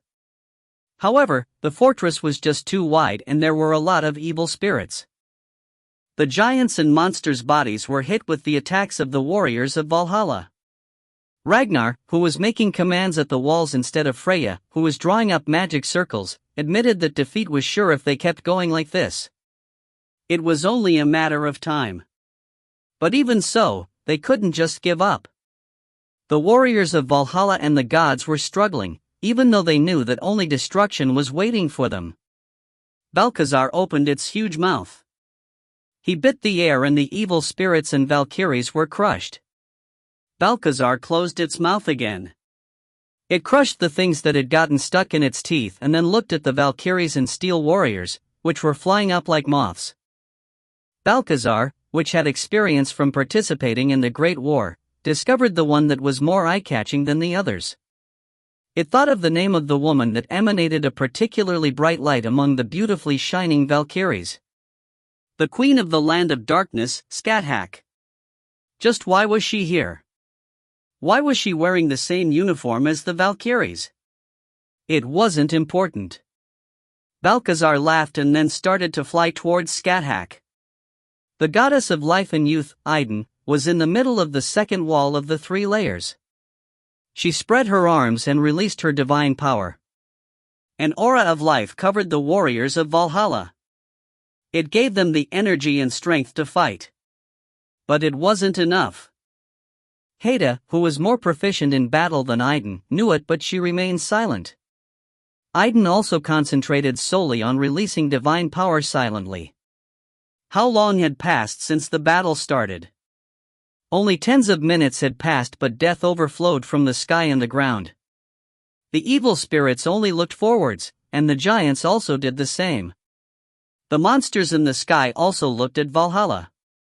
That's why they couldn't see it. The warriors on the fortress couldn't recognize it at first. For Asgard in the 9 realms. It was a low voice, and that voice started from behind the battlefield. Precisely speaking, it rang from below the earth. Part of the group of evil spirits looked at their feet. The ground started to shake and at some point it split downwards, as if a monster had opened its mouth. The evil spirits fell down that hole but then surged up once again. It was the result of having been hit by an overwhelmingly huge ship. A ship made with the toenails and claws of the dead, the Naglfar. Several huge ships appeared behind the evil spirits and an army of the dead, which numbered 100,000, poured out of the split earth. The dead spirits roared and charged forward. They fought fiercely to secure the space that had opened up. The magician king looked at the army of the dead that had appeared in the rear. He just nodded lightly, instead of getting bewildered. He had expected this much when he heard that Hrumbak was defeated, and the army of the dead was as he had expected. They were a lot, simply looking at their numbers, but even so they couldn't be compared to the evil spirits. In addition, the army of the dead was at a level that could barely be compared to the warriors of Midgard. There was nothing to fear at all. The magician king gave some orders with a gesture of his hand and looked at Valhalla once again, but it only for a moment. For Asgard in the 9 realms. It wasn't the voice of Gallion leading the army of the dead. Ratatoskr passed through an invisible branch of the world tree and opened up a door. A new army appeared right next to the place where the army of the dead had appeared from. They were the dwarves of Nidavellir. Totally armed, they hit their drums and charged. They were small in number, about 10,000, which was really few compared to the army of the dead. But it wasn't the end. A rain of arrows smothered the charge of the dwarves. For Asgard in the 9 realms. Arianmona of the Kali family, who stood on the battlefield while representing the association of the families of Svartalfheim, whispered in a low voice. The fairies of light that came from Alfheim stood next to her and hit their chests. Elementals charged from between the rain of arrows. They were the familiars of the light fairies. Nidavellir, Svartalfheim, and Alfheim. But that wasn't all. There was another army that had come from a far place through the lake of fog that Freya had given up on and the magician king had cut off. The ones that stood at the front were warriors riding on unicorns, and behind them were warriors riding on rhinos. The captain guard of Vanaheim, Hader, exclaimed. The army composed by gods opened up a new path with their valor. The magician king didn't become bewildered. He tried not to, and regained his normal composure by breathing deeply once. He then made a judgment. The big picture didn't change that greatly. The ones that he had thought wouldn't be able to gather in one place were gathered, but they wouldn't be able to change the situation with them alone. Excluding the army of the dead, they were only a sheaf of straw that barely amounted to 10,000 or 20,000. The giant of night, of Alt, and the giant of sea, Grund, each commanded a part of the force. They tried to sweep down the forces that appeared in the rear. But it was impossible. It was because there was still another force remaining. A group that had just arrived. Valhalla. They weren't the fairies. Nor the gods. And also not the dead. They were people that were alive. The warriors of Midgard. The tens of thousands of warriors followed at the back of the dwarves. At the front of them was someone that had ascended to heaven in the day that the Great War occurred but was unable to enter Valhalla by a hair's breadth. The princess of Katarin, Helga, stood with the Valkyrie that had tried to ascend to heaven on that day and roared. The existences that belonged to Asgard could descend to Midgard. So was the opposite not possible? Who said so? The Magician King felt dizzy. It was a situation he couldn't understand. He could understand the army of the dead and the Vanir.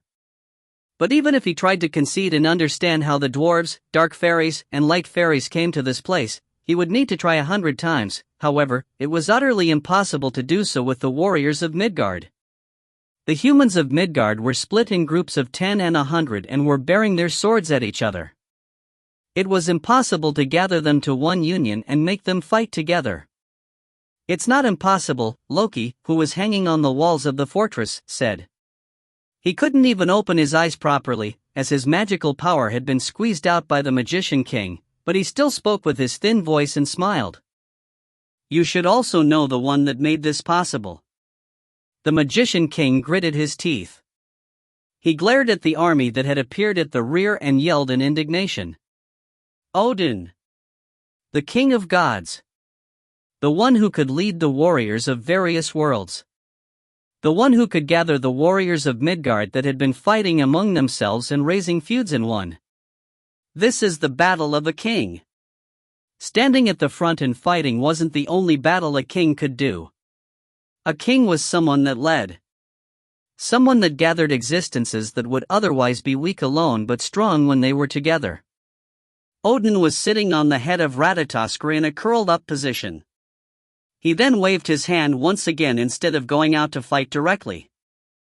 This was the moment that the trump card should appear. Balkazar, which was charging towards Skathak, turned to look back unconsciously.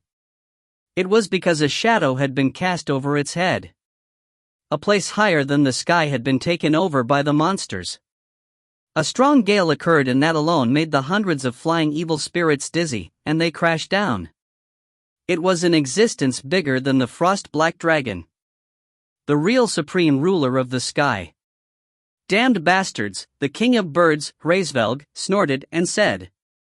Countless predatory birds flew behind his huge original body and attacked the heads of the evil spirits as if they were snatching their prey. And right at that moment, the gale Hraesvelg created scattered Balkazar's ice breath. Idun felt her chest beat. Heda clenched her chest roughly. Idun saw it. Heda felt it. What was connected to them? That they were becoming one. Saga, Idun's warrior. It was coming from farther than the army of the dead. It was surging up from between the hundreds of warriors and dozens of Valkyries. The black dragon Nidhogg. But it wasn't alone. Saga, the warrior that had a Valkyrie meet him. Saga, the master of flames. Saga, the master of frost. Another black dragon roared. 2 white frost dragons and 1 red dragon held their icy and fiery breaths in their mouths. 5 dragons. It was an overwhelming existence that couldn't be looked away from. Someone pulled his sword from the head of those dragons, no, from the army of dragons. He glared at the army of the giants and ordered, "Kill them." Short words. The dragons obeyed his words and at the same time opened their mouths. 5 streaks of light. 5 flashes. That was the authority of a king. The symbol of strength that only real dragons could use. Dragon breath. It swept through the battlefield and opened up a path forcefully. The 5 dragons fluttered their wings simultaneously and no one could dare to block their path. They just stared dumbfoundedly. Heda breathed roughly and Idun looked at the one that was approaching while crying. It wasn't a prince riding on a white horse but a black dragon, huh? Freya laughed and the 5 dragons turned after stopping in front of the fortress. They put the fortress behind them and faced the army of the giants. There were still a lot of enemies. They overwhelmed Valhalla's forces. But Ragnar laughed out loud. He could only do that. The one standing on the head of the black dragon raised his sword and activated another one of his sagas. Another legend that obtained its form and shape as it became known by many and has surpassed the level of mystic. Legendary ranked saga, the goddess of youth smiles below the golden apple tree. The most beautiful goddess. And the most gentle goddess. There is fortune to the one that believes. An illusion of a huge golden apple tree surged up. The illusion, which was even bigger than the black dragon, grabbed the attention of everyone on the battlefield. The warriors of Valhalla could feel themselves getting heated up. Strength and courage surged up from deep inside their chests. On the other hand, the evil spirits felt haunted. The holy power of the golden apple tree took away their strength and courage. And right at that moment, the princess of Cat-Aran Helga flushed. She yelled out loud with the emotions she couldn't contain. Idun's warrior. It was the start. The battlefield started to shake once again. The warriors of Valhalla held their tribute in praise and the evil spirits yelled in fear and rage. Idun's warrior. The commander of Idun. Idun, Heda. For the peace of his family, no, of the legion. Tae Ho whispered in a low voice. He felt Idun and Heda, who had been connected into one and gripped Caliburn. He glared at the army of the Magician King. Episode 43, Reunited, 4, End. TL note, thanks for reading. If you find any errors, ads pop up, ads redirect, broken links, non-standard content, etc., please let us know. Report chapter so we can fix it as soon as possible. Chapter 148. Episode 44/Chapter 1, The Great War, 1. TL, Subak. ED, Run. While Tae Ho was executing the guerrilla tactic in Asgard, Odin roamed the several small realms that were inside of Asgard. Svartalfheim, Nidavellir, and Alfheim. The fairies of the 3 worlds answered to Odin's call. Odin kept sending away his crows. He transmitted his voice to the Vanir, who were going to Asgard through a long roundabout path, and also to Hraesvelg's people, waiting on the highest branch. The most important thing was getting the time right. It was important to gather forces before the seal of Valhalla broke, but there couldn't be a mistake in the infiltration of the forces. What they were aiming for was the moment after the seal broke. The forces waiting in Valhalla weren't enough. The forces Odin gathered from the small realms also weren't enough. They had to gather to become one. They had to make a force that could face even the great army of the Magician King. They couldn't be defeated one by one. Odin, who manifested in Midgard, called and gathered the kings of the humans as the king of gods. The dwarf king Banter, Arianmona, the representative of the alliance of the dark fairies, and Tals, the diplomat of the light fairies, accompanied Odin. The king of the humans didn't doubt Odin's words. They were in a world that knew that the warriors of Valhalla existed. In addition, they had already experienced the invasion of the giants and evil spirits. Gods in Valhalla existed, and now that the giants were threatening Asgard, they didn't hide their forces. They swore that they would lend their strength to Odin. The forces gathered in Midgard and Niflheim, and the crows flew back to Odin and transmitted the news, the performance of Idun's warrior, the state of the barrier, and the time left until it broke down. Odin sat on the head of Raditsork and glared at the sky of Midgard with his only eye. The thing only Odin could do. The thing that could be done only because it was him. And the time had finally come. Right before the seal of Valhalla collapsed. When Freya stood in front of the barrier while determining herself to die, Odin gave the order. And the doors of the great barrier opened up. And the dwarves of Nidavellir were small creatures. However, they had never-tiring stamina, extraordinary manual dexterity and a tough mental power, like the tendon of a cow that was hard as steel. The dwarves held axes or hammers in one hand and shields in the other and advanced as a solid wall. Part of the wall broke down because of the attack of the evil spirits, but still, the entire wall never broke down. The hammer of a cow-headed monster smashed the top of the shield of the dwarf Randr. He pulled his arm and raised his shield solidly at the moment of the attack, but it wasn't enough. Randr's arm was twisted at a weird angle and he was sent flying away. However, the cow-headed monster wasn't safe either. The moment Randr was sent flying away, the other dwarves attacked the knees and thighs of the monster with their hammers and axes. The dark fairy, Selene, notched her bow and the arrow of darkness that flew from her fingers pierced the eye of the cow-headed monster. The monster let out a howl and collapsed, and Selene could feel her chest beat.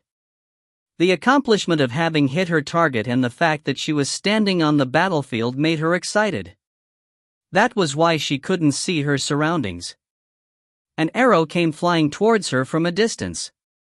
It was a trajectory that would have certainly pierced through her long, slender neck. But fortunately, such a thing didn't happen. The light fairy, Lulu, called her wind elemental and sent the arrow flying away. Selene looked at the arrow that was stuck in the ground and turned to look at Lulu.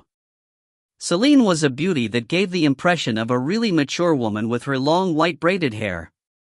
On the other hand, Lulu looked like a kid with her short hair. Their races were different and even their temperaments were different. If it wasn't for this place today, they would have never met each other in their entire lives, and even if they did, it was a fate that would have passed. But they turned to look at each other.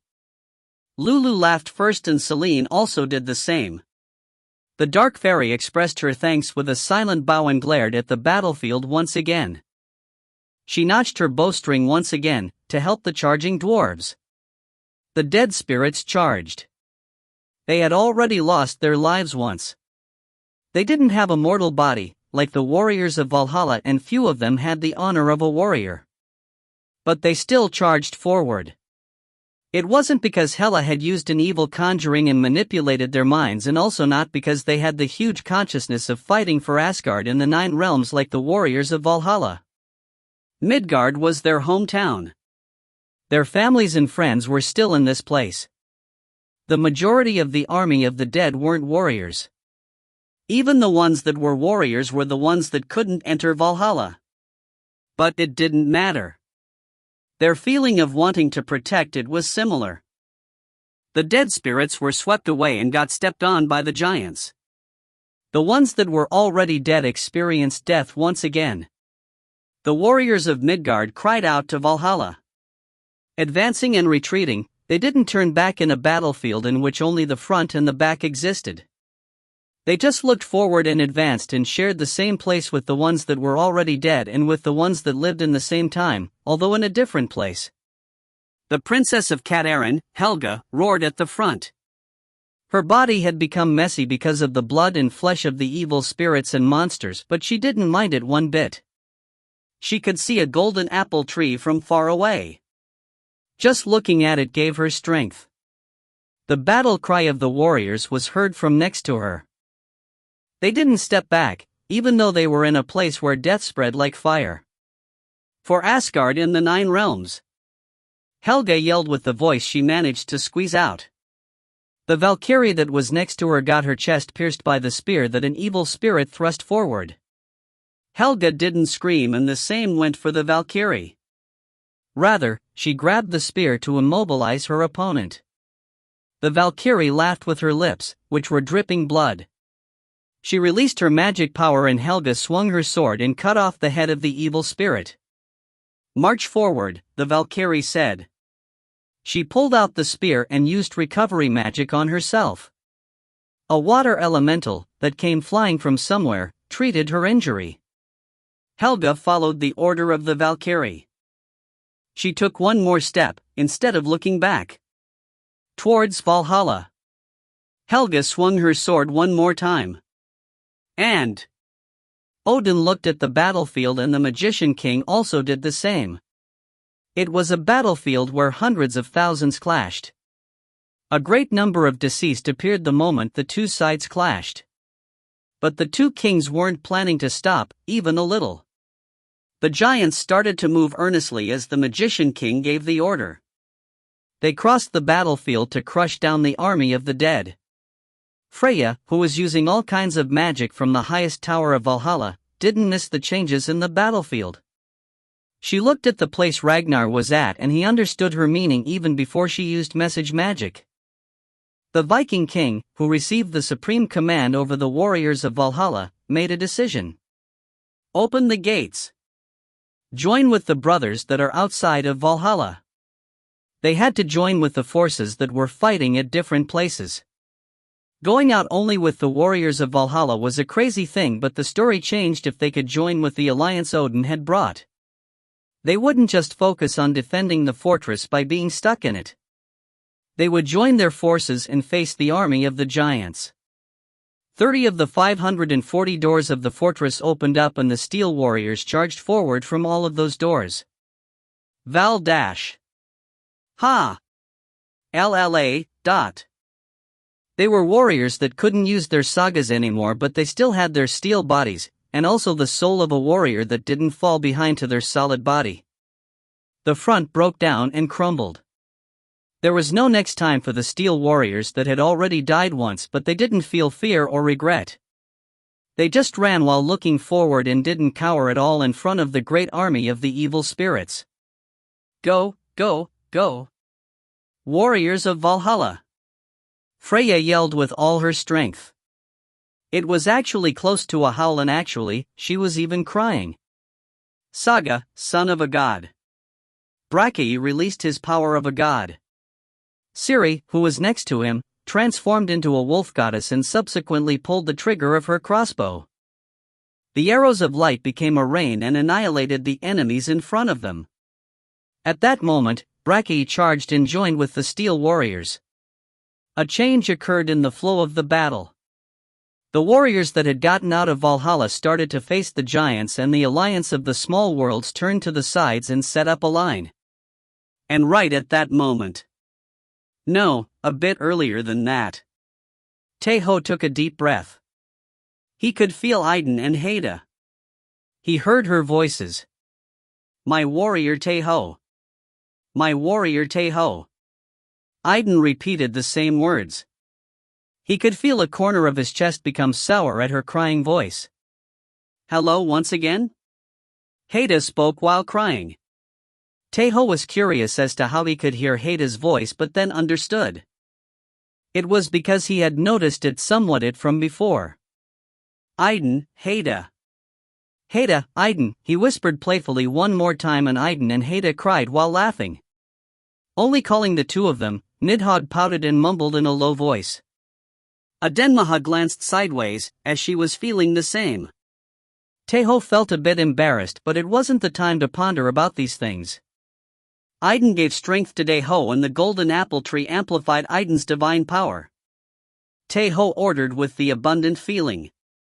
The 5 dragons employed their right as kings and erased the monsters that were running towards him. For Asgard in the 9 realms. Tae Ho hit his chest twice. He then moved to the heart room of the black dragon and placed his hands on the keyboard and mouse. He embraced Nidhogg and ordered, roll. It was the most effective strategy that had already been proved before. Yes. I will roll. Nidhogg answered brightly, and at that moment, Nidhogg and the fake black dragon threw themselves to the ground. An overwhelming result was made as the two of them rolled together. The evil spirits that were inside a radius of 400 meters were swept down by the black catastrophe without even being able to flee. It seemed like a shower of hail had fallen down on the battlefield. In addition, it didn't end with only that. Nidhogg clenched her chest. She blinked with a perplexed face and didn't know what to do. Tae Ho master, I feel weird. A corner of my heart keeps beating.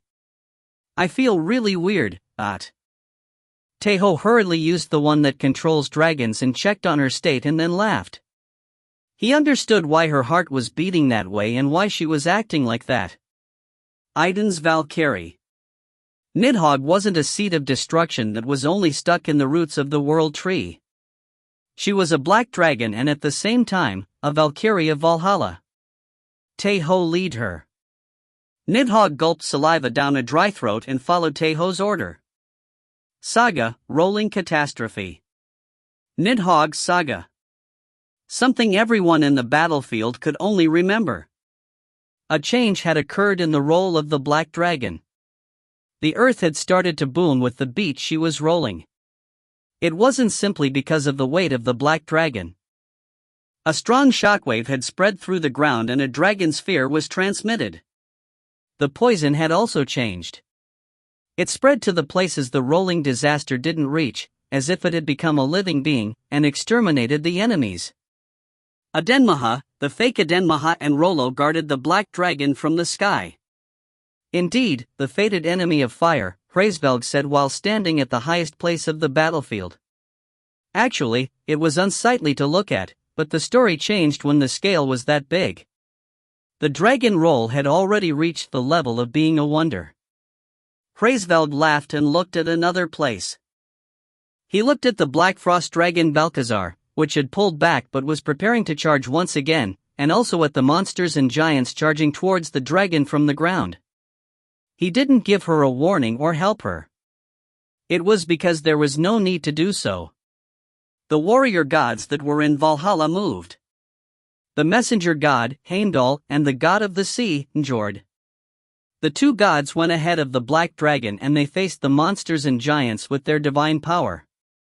The warriors and Valkyries followed their backs. It was a disaster. Just looking at the number of forces, the giants were more numerous, but rather, the giants were the ones that were getting pushed back. The magician king had to gulp down his rage. He gave an order instead of losing his mind and charged towards the battlefield. The giant kings moved to face the black dragons and battle gods. The evil spirits widened their ranks to overwhelm their enemies with numbers. The evil spirits weren't the only ones that were plummeting. The warriors of Valhalla and Valkyries were also dying and the steel warriors were breaking apart and crumbling. Crush down all the dwarves.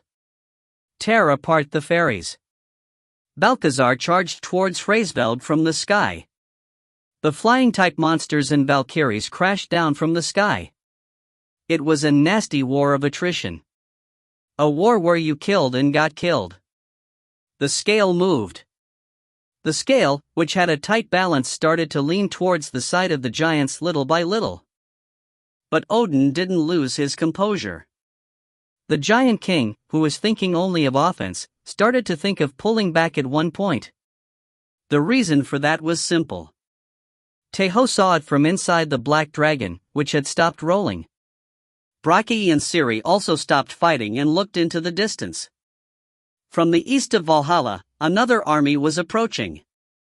As soon as they had reached Asgard, they crossed the space with their martial arts and were now advancing forward with the clouds they were riding on. Go, flying Nimbus, with all your strength. The Monkey King has entrusted this battle to me, the one at the front said. Witachin. TL, there's no actual translation for this name or I couldn't find it. I will just leave a description here took from Korean Wikipedia. He's one of the Buddhist heavenly gods. Originally the Indian god of war. His native Sanskrit name Skanda is derived from Iskandar with the name the king Alexandros gave him. The god of speed who crossed the wind. One of the 12 protectors of the temple. The magician king glared at the advancing golden cloud and let out a roar, and Cuchulainn roared as well. It had been 100 years since the Great War. The temple hadn't turned its back on Asgard. Episode 44, The Great War, 1, End. TL note, thanks for reading. Episode 44/Chapter 2, The Great War, 2. TL, Subak. ED, Run. Asgard was currently confronting the giants of Jotunheim. Olympus was fighting against the titans of Tartarus. The temple was in the same situation. The three worlds which were at the front lines were currently in a continual war against the ones hoping for the destruction of the world. The Sun Archipelago. It was the base of the ones hoping to destroy the world and the enemy of the temple. The temple was still in a fierce struggle against them. The elders of the temple showed disapproval when Valkyrie Chaldea notified them of the urgency of Asgard. It was because they didn't have the leisure to dispatch their forces to another place when they were also in a war. In addition, they had already assisted them once in the Great War. The temple had suffered considerable losses in the Great War. Only half of the ones that had gone to the battlefield had returned alive. But they were told that they should face those losses once again. Just what did Asgard do for them in the past 100 years? However, there were more people that wanted to assist them earnestly than those showing disapproval. The Sword King of the Heavens, who was the representative of the martial artists, claimed that they would dispatch forces immediately. He, who had also participated in the Great War, organized the situation to the ones claiming that it wasn't of benefit to them with one sentence. That is harmony. If they considered whether they should help or not by pointing out the gains and losses, that wasn't harmony anymore. It was only business logic. The divine warrior, who was the strongest among the martial artists of the temple, backed up the Sword King. He didn't hold what the martial artists usually named the word of harmony in his mouth.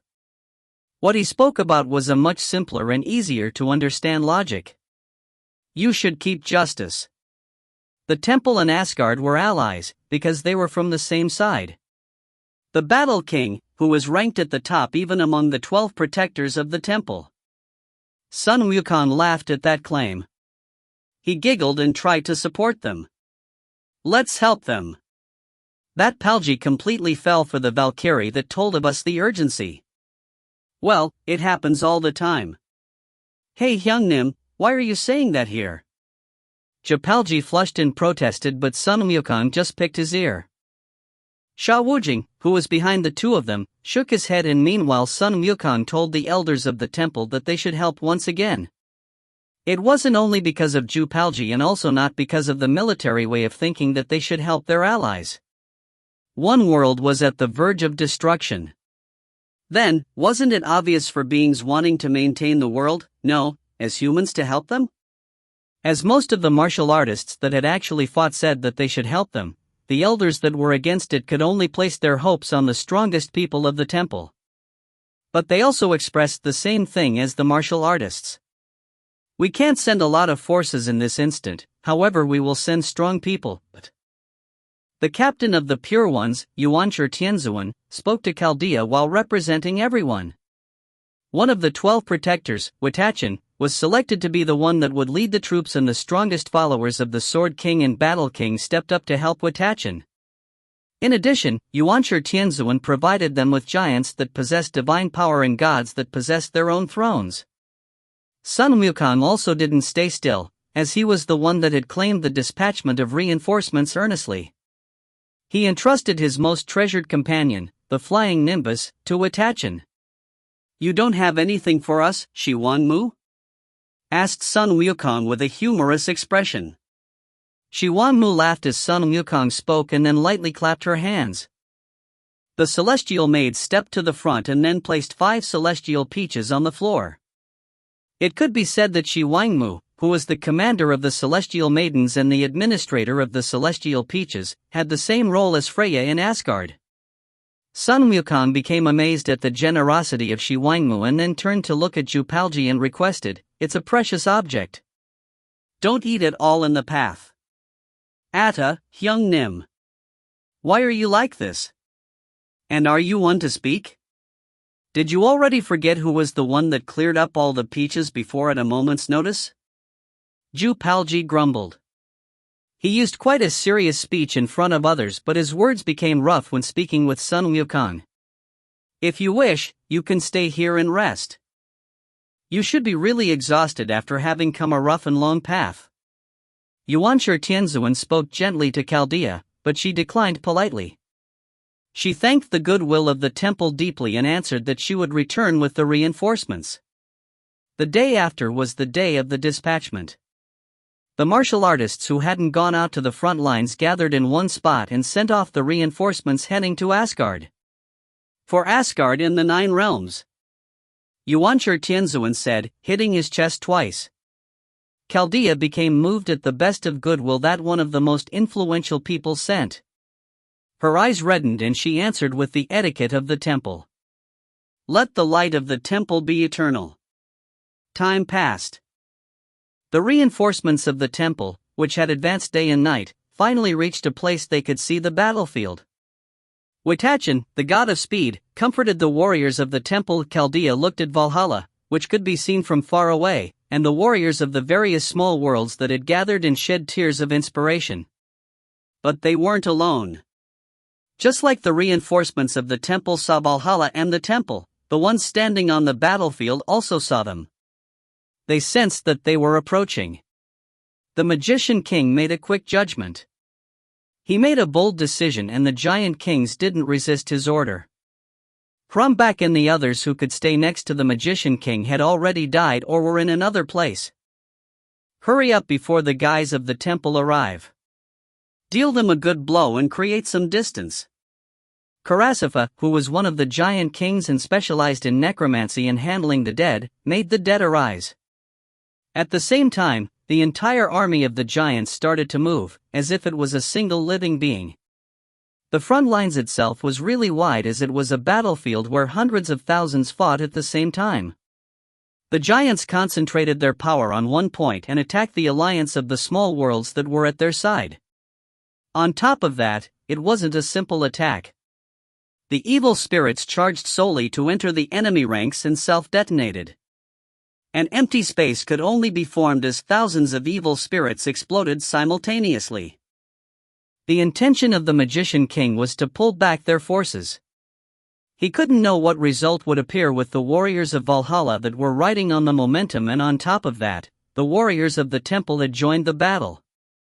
In addition, they couldn't know exactly how big the reinforcements of the temple were. If a huge army was mobilized, contrary of their expectations, they would lose disastrously. He had to call Tao Chi and the other giant kings, who had gone outside. He had to first retrieve their forces to secure their survival and come up with a plan to defeat Odin. The army of the Frost Giant King, Harmarti, was holding back Thor's army. But of course, the Magician King also couldn't use the army of the Frost Giant King freely because of that. Perhaps, he had made it so that the two armies couldn't do anything. He would deal a big blow and open the gap and then calmly retreat. Odin realized what the Magician King was thinking and he was planning to play into his palm for now. They were riding on the momentum, but their damages were also bigger than expected. The warriors of Valhalla were brave, but they still lacked the ability to fight in a battlefield of gods. We will fight with the temple. They would retrieve their forces and devise a plan for the next time they joined forces. In the first place, it was a huge-scale battle in which hundreds of thousands fought. The two sides didn't think that the war would end in one day. The Magician King and Odin didn't share a word, but they agreed with each other. The Magician King made his army retreat and Odin didn't chase him rashly. Hraesvelg, who was looking down at the battlefield, understood Odin's thoughts because he was also a king. He didn't chase the fleeing Balcazar. When the reinforcements from the temple arrived was when the battle had actually ended. Victory and defeat also were decided naturally. The ones that were on the offensive fell back. This meant that the ones that were on the defensive had won the battle. Odin, who was sitting on Ratatoskir's forehead, stood up. He blew the horn trumpet and claimed their victory while the warriors were looking at him. The Magician King granted the victory to Odin with the price of falling back. He sent a small compliment to the warriors of Valhalla, cheering in victory as an enemy who hated them. Odin! Odin! King of gods! The warriors of Valhalla yelled with all their strength. Part of them called out Heimdall's and Njord's names, and there were also some Valkyries yelling out Freya's name. They were gods of a high ranking, even among the gods of Asgard. That's why it should have ended with just their names. But a new voice was heard, and that made everyone yell in a chorus. For Idun! For Idun's warrior! Tae Ho removed the warrior that had a Valkyrie meet him and stood on the head of the black dragon with Nidhogg. Adenmaha and Rollo returned to their original appearances and stood by his side. Tae Ho answered to the cheers of the warriors. He didn't miss the moment, as expected of the promoter of the Legion, and made a golden apple tree illusion. The warriors of Valhalla, who were already accustomed to it, became amazed one more time, and the warriors of the temple opened their eyes roundly. Tae Ho laughed and hit his chest twice to express the etiquette, and then looked at the army of the Magician King, which was retreating. He also looked at the group of the temple that was coming towards him. And then he turned once again. He looked at the castle of Valhalla. It was a really huge wall. There was a group that numbered more than 10,000 in those walls, and it was really disorderly as males and females were mixed in it. But he could still find her in one glance. He could feel that their eyes had met even though they were far away. Idun, who had taken off her veil, showed her golden eyes. Heda, who wore a bright smile. They hadn't won the war yet. Rather, it could be said that it had just started. But Tae Ho forgot about the war in that moment. He thought of the woman that had bolstered him all this time. She was the goddess who was still transmitting strength to him through his saga. The black dragon fluttered its wings and flew up. Idun suppressed her excitement and waited for Tae Ho, but Heda couldn't endure it anymore and flew up to the sky. It was only for a moment, but she transformed into a beautiful swan and closed the distance with Tae Ho. They finally faced each other. They didn't need any more words. The two of them embraced each other and shared a passionate kiss. Part of the warriors that were cheering victory started to yell. Brachii laughed and initiated a chant. It's a meeting. It was an absurd sound, but the ones that understood the legend of Idun's warrior agreed to it. Siri also yelled out loud. The princess of Katarin, Helga, yelled with a voice mixed with wonder, regret and admiration. Raskrid, Reginleif, Gander, Ingrid, and even Ragnar and Merlin yelled together. It's a meeting. It's a meeting. The entirety of Valhalla shook. Their voices became one and shook the sky and ground. The warriors of Valhalla were people that went to the end when the atmosphere was good. Saga, the warrior that had a goddess meet him. It had ranked up by one stage. The warrior that had a Valkyrie meet him took a new shape. Heda sensed that the saga strengthened and opened her eyes roundly. Tae Ho embraced Heda one more time. He gave her a fiercer kiss, as he couldn't let her go. Heda didn't reject it. Rather, she acted more aggressively. And they are too much, really. Episode 44, The Great War, 2, End. TL note, thanks for reading. If you find any errors, ads pop up, ads redirect, broken links, non-standard content, etc., please let us know. Report chapter so we can fix it as soon as possible. Chapter 149. Episode 44/Chapter 3, The Great War, 3. TL, Subak. ED, run. They really are too much. Right. Tae Ho Master is too much. Adenmaha spoke with cold eyes and Nidhogg with a teary face. Tae Ho, who was on the head of the black dragon and in front of two dragons, perhaps two goddesses, was still sharing a passionate kiss. The warriors that were cheering for them at the start had now turned away and were taking care of their own business, and some of them said, "They are still going at it?" Gander, who had giggled and enjoyed the view, now wore an awkward expression.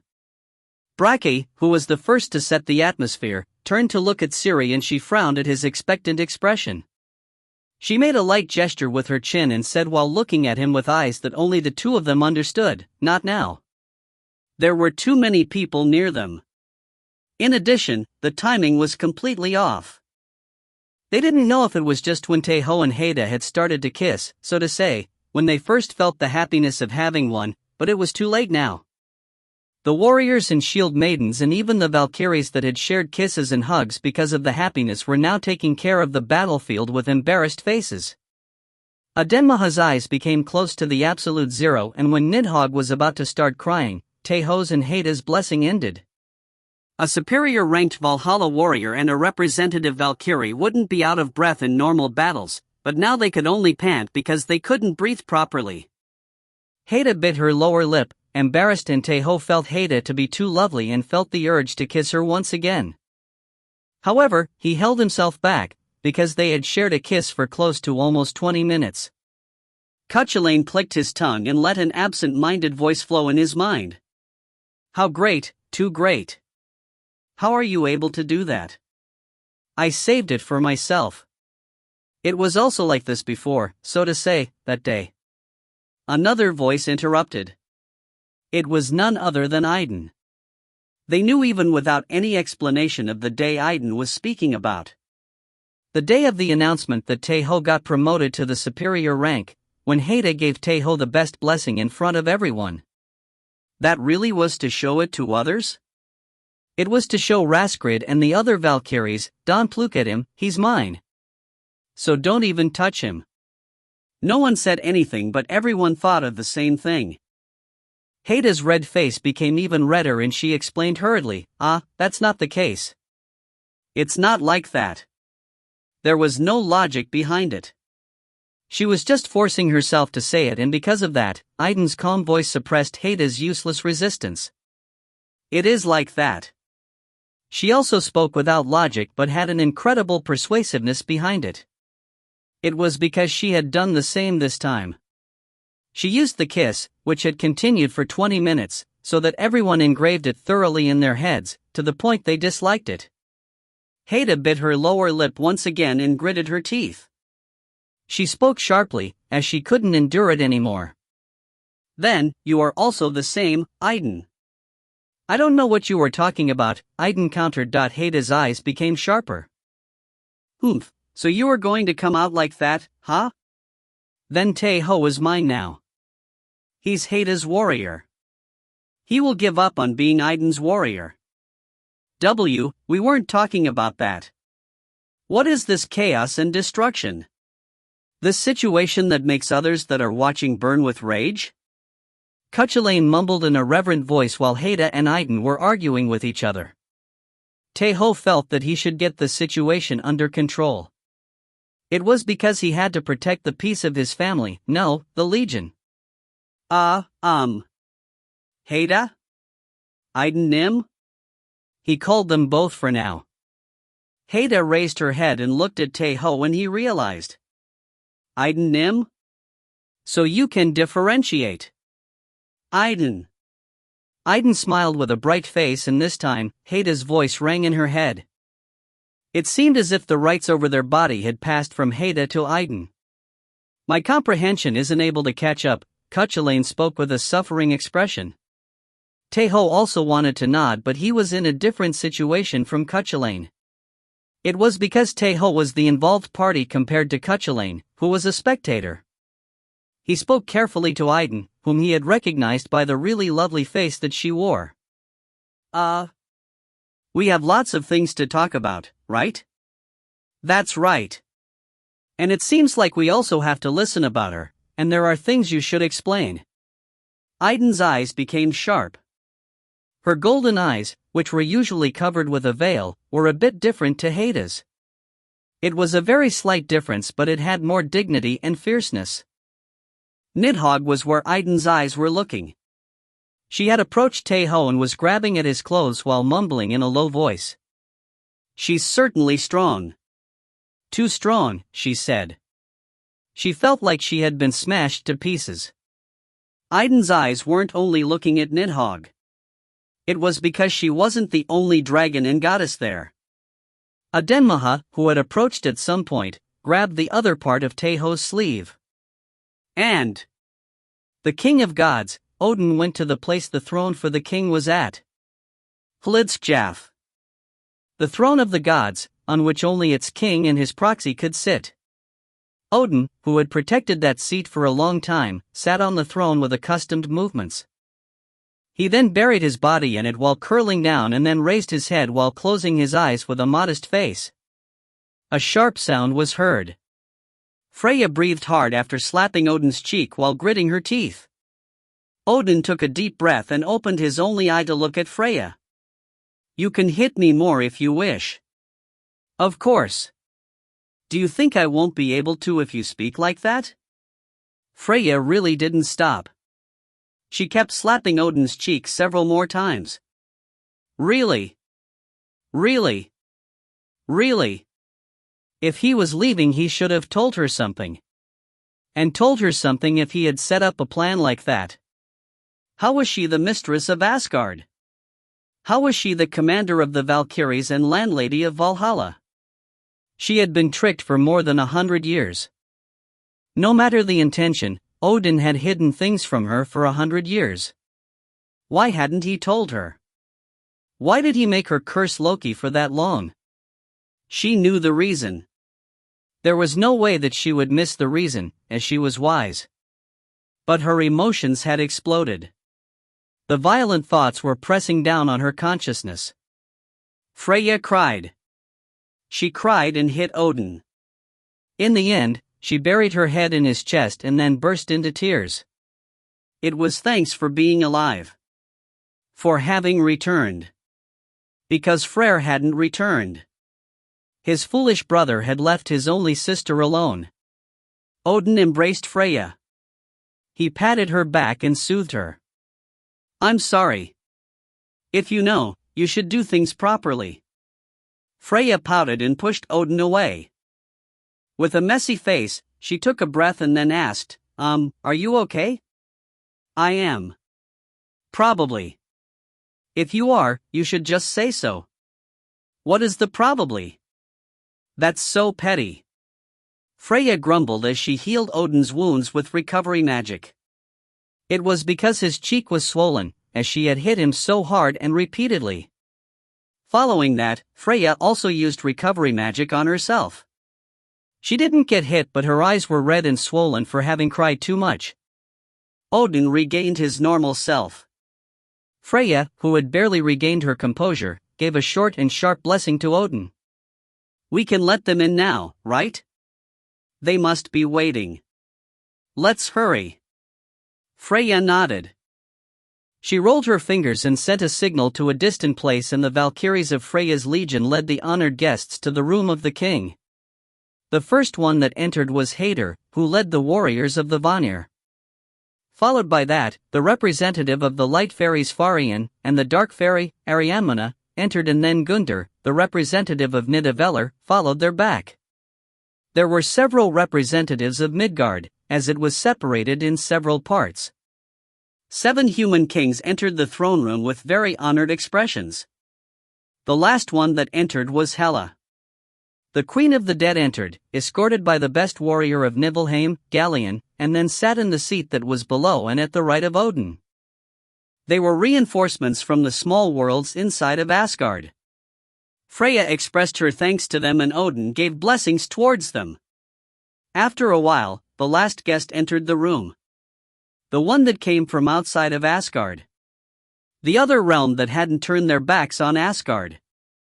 Witachin, one of the 12 protectors of the temple, entered the room with majestic steps. He, who was famous for being the god of speed, wore white clothes that stuck to his body so his solid muscles and long legs were showing. The dark fairy Arianmona admired Witachin's dignified appearance, and Freya smiled with her eyes. Witachin stood in front of Odin instead of sitting by his side. He then hit his chest twice and expressed etiquette. For Asgard and the 9 realms. It was the Asgardian etiquette. Odin answered with the etiquette of the temple. "Let the light of the temple be eternal," Odin and Freya said. Witachin was moved at the etiquette he received from the best god and the goddess, who could be said were right below him. He smiled faintly and delivered the letter of Yuanshur Tianzuan. And time flowed normally, as if the fierce battle had been a lie. Night was as cold as always and was silent and dark.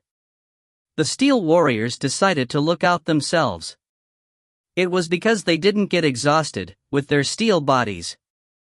It was so that the warriors of Valhalla could rest overnight and could relieve their exhaustion. It was the consideration of the Steel Warriors, who were warriors of Valhalla even after dying. Raskrid walked on the walls of the fortress and consoled those warriors, and the Steel Warriors thanked her. Reginleif and the other Valkyries were encouraging the warriors inside the fortress. They shared cups of alcohol and instilled them with the courage to fight once more. The Valkyries were as exhausted as them, and Reginleif had received quite a serious injury in the battle. But she still smiled.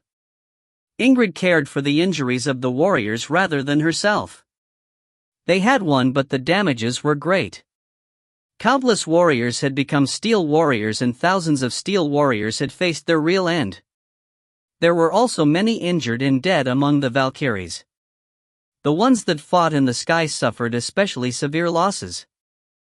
Krist, of Hermod's legion, poured alcohol for the warriors of Midgard. She had lost many of her sisters that day, but she showed neither despair nor sadness. She tried to smile, even if it was forced. The legion that had faced the most damages were the Valkyries of Hermod's legion. Part of it was because they had participated in the battle earnestly, regardless of the injuries and shame they had suffered from Tiachi, but it was also because of the whereabouts of the Valkyries that had headed to the Olympus and were really far away. Krist let out a small sigh, unable to hide her exhaustion. Chaldea approached her at some point and hugged her to share their warmth. She made it so that she could rest at least for a moment. In a deep place of Valhalla, Tae Ho was speaking with Idun. There were many things the two of them had to explain and talk about. Nidhogg and Adenmaha weren't the only ones at Tae Ho's side. Ragnar, Merlin and Skathak were also there. Tae Ho spoke for a long time and then looked in the direction of the giants. He couldn't see their camp, because the night was so dark that even the moon was hiding. But he could feel them. The ones wanting to destroy the world. The ones wanting to destroy Asgard. They were at that place and were still releasing their evil aura in that moment. The night deepened. Then morning was approaching. The real battle was just starting now. Episode 44, The Great War, 3, End. TL Note, thanks for reading. If you find any errors, ads pop up, ads redirect, broken links, non-standard content, etc., please let us know. Report chapter so we can fix it as soon as possible. Chapter 150. Episode 44/Chapter 4, The Great War, 4. TL, Subak. ED, Run. The warrior that woke up the first when morning came could sense it. The Steel Warrior that was glaring at the battlefield covered with fog understood. It was something they knew, even without saying it, and they were able to feel it because they were opposed to each other. The battle would start soon. A big fight would take place today. It was the same as when Odin accepted the Magician King's choice to retreat when the reinforcements from the temple arrived. They understood what the other side was going to do. It was a formation of a weird trustworthy relationship. Morning was bright. The giants and the monsters led the vanguard and pushed forward to Valhalla. The forces of Valhalla, including the alliance of the small worlds and the reinforcements of the temple, stepped forward to face that army. It was a simple clash of strengths, which was faced from the front. The sky and earth became covered with blood and death. The warriors of Midgard called out to Valhalla and died. The nameless evil spirits got their heads crushed while climbing the walls of the fortress and died. Rains of arrows fell down from the sky. The monsters howled and the giants roared. All kinds of strong magic emitted their own light from several places on the battlefield. The battle continued in an agreed silence. The army of the giants repeatedly attacked and retreated, and the army of Valhalla defended the fortress to the end. And on the 5th day of the war, Odin and the Magician King played their cards once again. It was a card they each knew the other would one day play, but regardless of that, it was the only card they could put in play. The Magician King and Odin looked at different places of the map. It was the place at which the god of fire and lies Loki was being held. And the Magician King didn't kill Loki, even though he knew that he had betrayed him. It was in order to squeeze out the strong magical power he had. But now that it was confirmed that Odin was alive, Loki didn't only serve as a living magical power storehouse, one more worth was added to him. Then on the morning of the 6th day of the war, the shape of the battlefield was the same as always. A group clashed within the walls and another group clashed outside the walls. Countless beings burned down their lives in the excessively wide battlefield. Led by Watachen and Jupalji, the group of the temple charged and opened up a path, and the 5 dragons controlled by Idun's warrior took the attention of everyone. Hraesvelg and the Black Frost Dragon were in their 6th duel. The god of sea, Njord, and the messenger god, Heimdall, made their existences clear in their own spots. The Magician King, who glared at another place of the battlefield from deep inside his camp, sat down in a curled position, similar to Odin. He looked at Valhalla, which was far away, and at the countless others with his eyes, and whispered in a low voice, "Odin will come. Probably today or at most tomorrow." He wasn't talking to his underlings like the giant of night, Avalt, or the giant of sea, Grund. He was speaking to Loki, who was tied up with chains and hung on the walls. Loki didn't answer. He just maintained the forced faint smile he had worn since Odin and Idun's warrior had returned to Valhalla. "He is certainly a cruel and sly god of war, but he won't be able to throw you away. He had lost too many people in the Great War, and he hadn't gotten over it at all. If Loki had died instead, Odin would have been able to live more relaxed, rather than being sad." But Loki was alive, and Odin also knew of that by now. He had realized it on the 1st or 2nd day of the war. The battlefield was as fierce as ever. The two sides were still killing each other. It seemed like they would be able to endure this for more than a month when they had expected at most 15 days. Loki wished for his king to be a colder person, but he couldn't deny the words of the Magician King.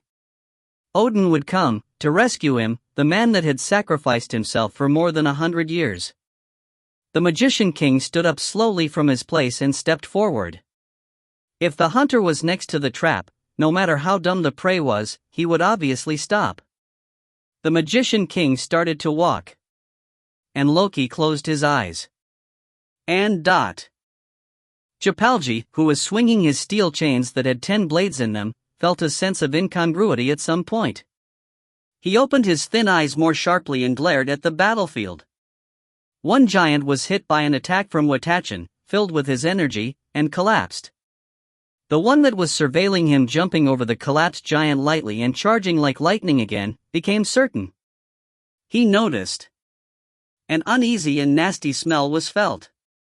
It was certain that they had realized the strategy that even a minority of the side of the Magician King knew of. The voice of Jupalji was covered by the sounds heard from the battlefield, but the pagoda-bearing Heavenly King Li Jing heard it clearly. He swung his pagoda, which shrunk when it was in his hands but got larger by tens of meters when he threw it, and answered with the same low voice. "I still think he won't stop." The reinforcements of the temple didn't save their forces. They were low in numbers, but each one of them were strong, like they had promised, and were well able to open a path in the battlefield. Jupalji turned over a spacious piece of ground that was a few meters in front of him. He looked at the evil spirits that were sent flying and admitted, "They don't know the exact moment, but the two sides know of it, huh?" Jupalji thought of the baduk he used to play with his master and brother. There were times that the two sides received the play of the others, even though they knew of their plays. Jupalji ended his short introspection and nodded. He chose to do the same thing as always, instead of falling into deep thoughts. Let's do what we were entrusted with well. He would open a path and sweep up the inferior beings of Jotunheim and make everyone focus on them. They would make others think that it was the same battlefield as yesterday. Watachen was charging from in front, and the pagoda-bearing Heavenly King Li Jing agreed to Jupalji's words. And Odin was advancing. Freya was looking at his back from the distance. She had obviously tried to stop him. She had cursed him and even slapped him. But Odin didn't stop, and in the end Freya couldn't stop Odin. Freya gritted her teeth and glared at the battlefield. They both knew of their cards, but regardless of that they still saved it. They emptied out the most important place as if it was a play they had agreed on beforehand and dispatched their forces to weird places. Heimdall and Jord stood in front of the fortress of Valhalla, rather than entering deep into the battlefield. The giant kings and the monsters were also fighting in a place that wasn't related to the place Loki was being held at. How would the play they set up together end? Who would be the one to play a different card? Freya buried her body on the throne that only the King of Gods could sit on. She put the ring that proved that one was the King of Gods on after hesitating for a long time.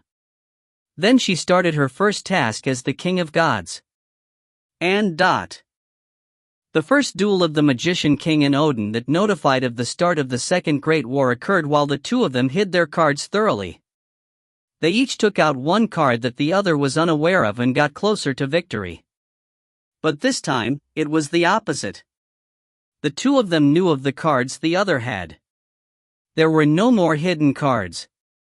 Odin had the appearance of a normal warrior of Valhalla.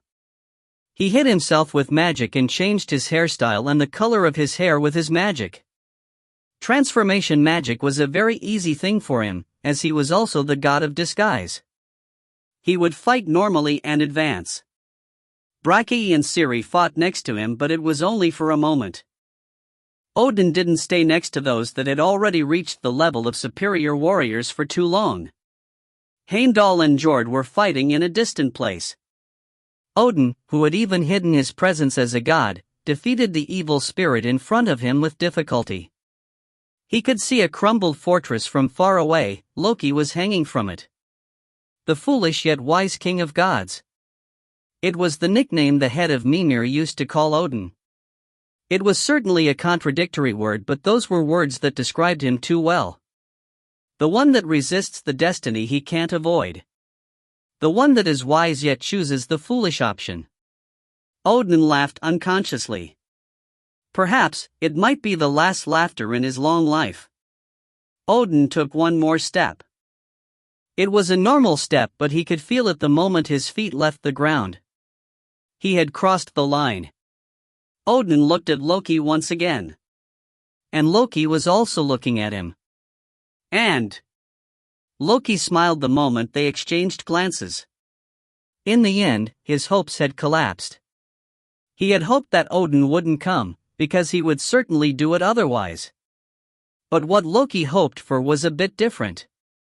He didn't want to be rescued, but be killed by Odin. He wanted to not be used by the giants any longer and for Odin to act as a wise and sly god of war and not be a fatal weakness to him. But his wishes hadn't come true. Loki laughed soundlessly. He thought that Odin was a really foolish one. He had acted as a spy for 100 years below the Magician King. It was a role that could kill him at any time that his identity became exposed. For Odin to have entrusted that role to him but still come to rescue that someone that wasn't regretful no matter when he died? And he was doing so himself? It was a really emotional thing, and it wasn't a judgment that a single piece of rationality could be pieced from. But it was natural. It was something the Odin that Loki knew would do. That's why it wasn't regrettable. Loki raised his head and looked at the sky. The card the Magician King had prepared was starting. And the world wolf, Fenrir, was the end of Odin, which had been decided by fate. The moment Odin crossed the line, the sky opened up. The world wolf, which had been fighting with the army of the frost giant king, Harmarti, against Thor's army, appeared. The Magician King was riding on its back. In addition to that, he used a strong, mysterious power. It was magic that could be said to be the real power of the Magician King, which enabled him to survive even though the previous 5 fingers had been killed in the Great War. The world wolf opened its mouth widely. Then the Magician King spread his arms and activated the magic he had been preparing for a long time. A huge circle formed where Loki hung with the Magician King, who was above him, as the center. The lives of all of the evil spirits and giants which were in its range were drained from them. It was easily thousands of lives, perhaps 10,000 lives. It was a magic that took only the lives of the ones which had symbols engraved on them, but the ones that didn't have symbols also got swept into it because of the amazing after effect. The life force that was gathered was transmitted to the Magician King. It was a simple structure of giving and offering and obtaining strength, but a really strong magic as well. Almost everyone that was inside of the circle collapsed to the ground. There were even some that dried out so much they started to break apart. Only one person remained below the strong wind generated by the flow. The king of gods, Odin. A mere pitiful old man in front of the world wolf. In the first place, Odin had no choices available. He had hoped Thor could tie down the world wolf, but it was an idle thought. Thor might have been looking at something that was presumed to be the world wolf, but it was merely a fake created by the Magician King. The world wolf growled and the Magician King looked down at Odin. "What are you going to do now? What can you do now?" Odin faced the Magician King. He put all the sounds he heard behind him and spoke in the silence, which seemed fake. Nothing. He had come to rescue Loki, but it was beyond his capabilities. There was nothing Odin could do. The Magician King was perplexed at his calm look. But he then realized it. He urged the world wolf forward while he absorbed the life force he had gathered. Then he tried to gulp down Odin in one bite. But he was a bit faster. It wasn't Odin. It was the man hanging on steel chains. When he first faced him, Loki had read Odin's thoughts. He was an emotional man. He had sincerely put his life at stake to rescue Loki. But he was also the cruel and sly god of war. He didn't wish it for real and rather was ignoring it, but he knew of one hand he could play. It was something that could happen when several conditions were met. Odin and the Magician King were gambling while showing their hand, but that wasn't true for Loki. He still had one more card available. Loki, who had become powerless. Loki, who could do nothing. But regardless of that, he didn't kill himself. He neglected the risks even though he knew that the King of Gods was going to come to rescue him. It wasn't because the Magician King had prevented Loki from committing suicide. He had prepared one hand after he saw the same magic the Magician King was using now 100 years ago. The reason Loki had entered the ranks of the Magician King was also to prepare for this day that was going to come one day. Loki looked at Odin. Odin looked at Loki. Tears didn't flow from Odin's only eye. Loki looked at his poor eyes, that couldn't cry even though he wanted to because the tears had gotten dried up, and smiled. What could happen when Odin came to rescue Loki? Something that the Magician King might do in the middle of the battlefield. Everything turned out as Loki had expected. Odin had wished for Loki's prediction to be wrong, but it didn't turn out that way. Odin was an excellent bait this time too. When the Magician King increased the speed of absorption, Loki activated the magic he had prepared for 100 years. He didn't even need magical power to activate it, so the plans of the Magician King became useless. He wouldn't break the absorption magic. Rather, he would enter the flow. He would change the flow itself, as releasing poison in a flowing river. The Magician King noticed the Loki's tricks. He hurriedly tried to stop the absorption, but it was too late to stop the flow.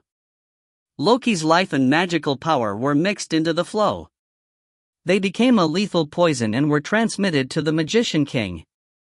The Magician King let out a roar and struggled, and the world wolf became bewildered. Odin was still standing still. He looked at Loki and Loki looked beyond Odin. It was because he wanted to see someone for the last time. But he couldn't see him. His vision started to darken and soon he couldn't see anything. But Loki still didn't lose his smile. It was too late and he couldn't see anymore, but Odin had squeezed out the magical power he could in front of Odin and connected Loki with the one he wanted to see with his magic. "Father!" Heda screamed from far away. It was a cry. Loki forced himself to smile. The screams of the Magician King became rougher and tears fell down from Loki's eyes.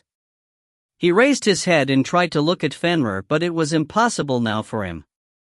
For Asgard and the 9 realms.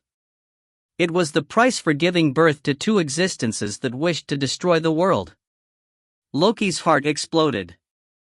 His last thread of life became the last poison and completely disrupted the magic of the Magician King. The world wolf roared and the Magician King released the concentrated power of life forcefully and struggled. Odin closed his eye amidst the USS. He shed tears that he thought he wouldn't be able to shed anymore and moved his hand. The giant kings were running there. The group of the temple and the warriors of Valhalla that had noticed that the strategy had worked also came rushing there. Freyja activated her magic. She opened up a space door that she had prepared 5 days ago, only for this day. The Magician King couldn't stop Freyja's magic after receiving lethal damage. It was the secret plan that Odin had prepared to face the world wolf and the Magician King. Hraesvelg exited the space door and spread his wings widely, and the black dragon, Nidhogg, roared. Tae Ho, who was standing on the head of the black dragon, looked at the Magician King and activated his saga. Saga, Idun's warrior. The power of a goddess, shining in gold.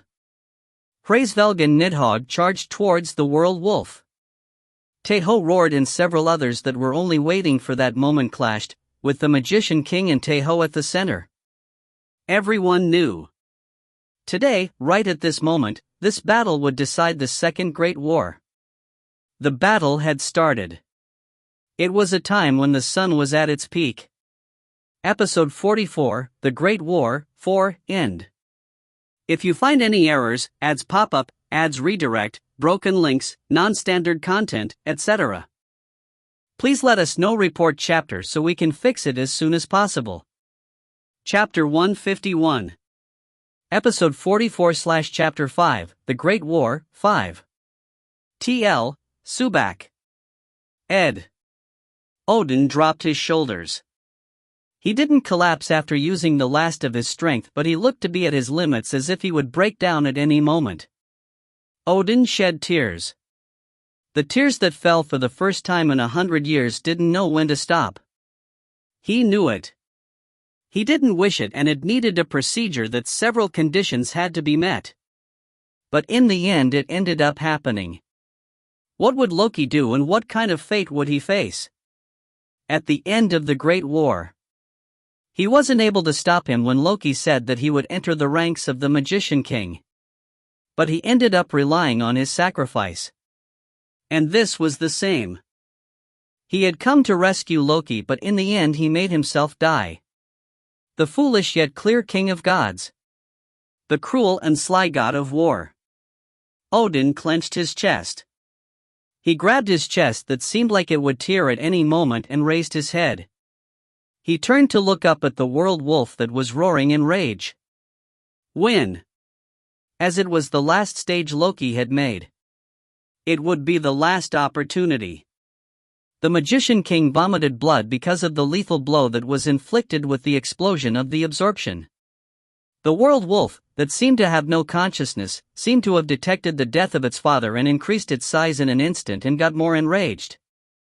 Nidhogg passed over Odin's head and Hraesvelg's big wings covered the land with its shadow. The ancient dragon and the king of birds. They would be able to cope with the world wolf if it was the two of them. Please win. For Loki. For Asgard and the 9 realms. The black dragon fired a breath filled with poison, and a green current rushed towards the world wolf. The giant kings and the superior warriors of Valhalla clashed. Strong existences filled the space that got emptied after the evil spirits disappeared after the magic the Magician King used. Witachin charged like a gale.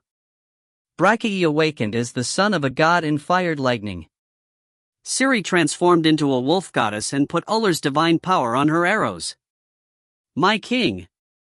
A vault, that was hidden in the shadows, showed himself, and the giant of sea also appeared not far away from him. They tried to run towards the world wolf that was covered in poison. But Brachiae and Siri stopped the giant of night. Witachin intercepted the path of the giant of sea. The structure of the battlefield changed. The hole that got made in the center spun around it as the center. It seemed like a hole was made in a tub filled with water. The strong ones were starting to gather more and more. Jord and Heimdall that were maintaining their ranks at other places advanced like waves. Tauchi and the other giant kings also increased their speed. Hraesvelg occupied the sky above the head of the world wolf, and the black dragon held the second poison breath instead of rushing recklessly. It was the correct option. Saga, the jaw of the world wolf. The sky and the ground split. The huge jaw of the wolf gulped down everything in its path, including the poison. The evil spirits and giants got erased. The warriors of Valhalla that were fighting against them also disappeared. It was an overwhelming power of destruction, no annihilation. Hraesvelg generated a strong wind with his wings.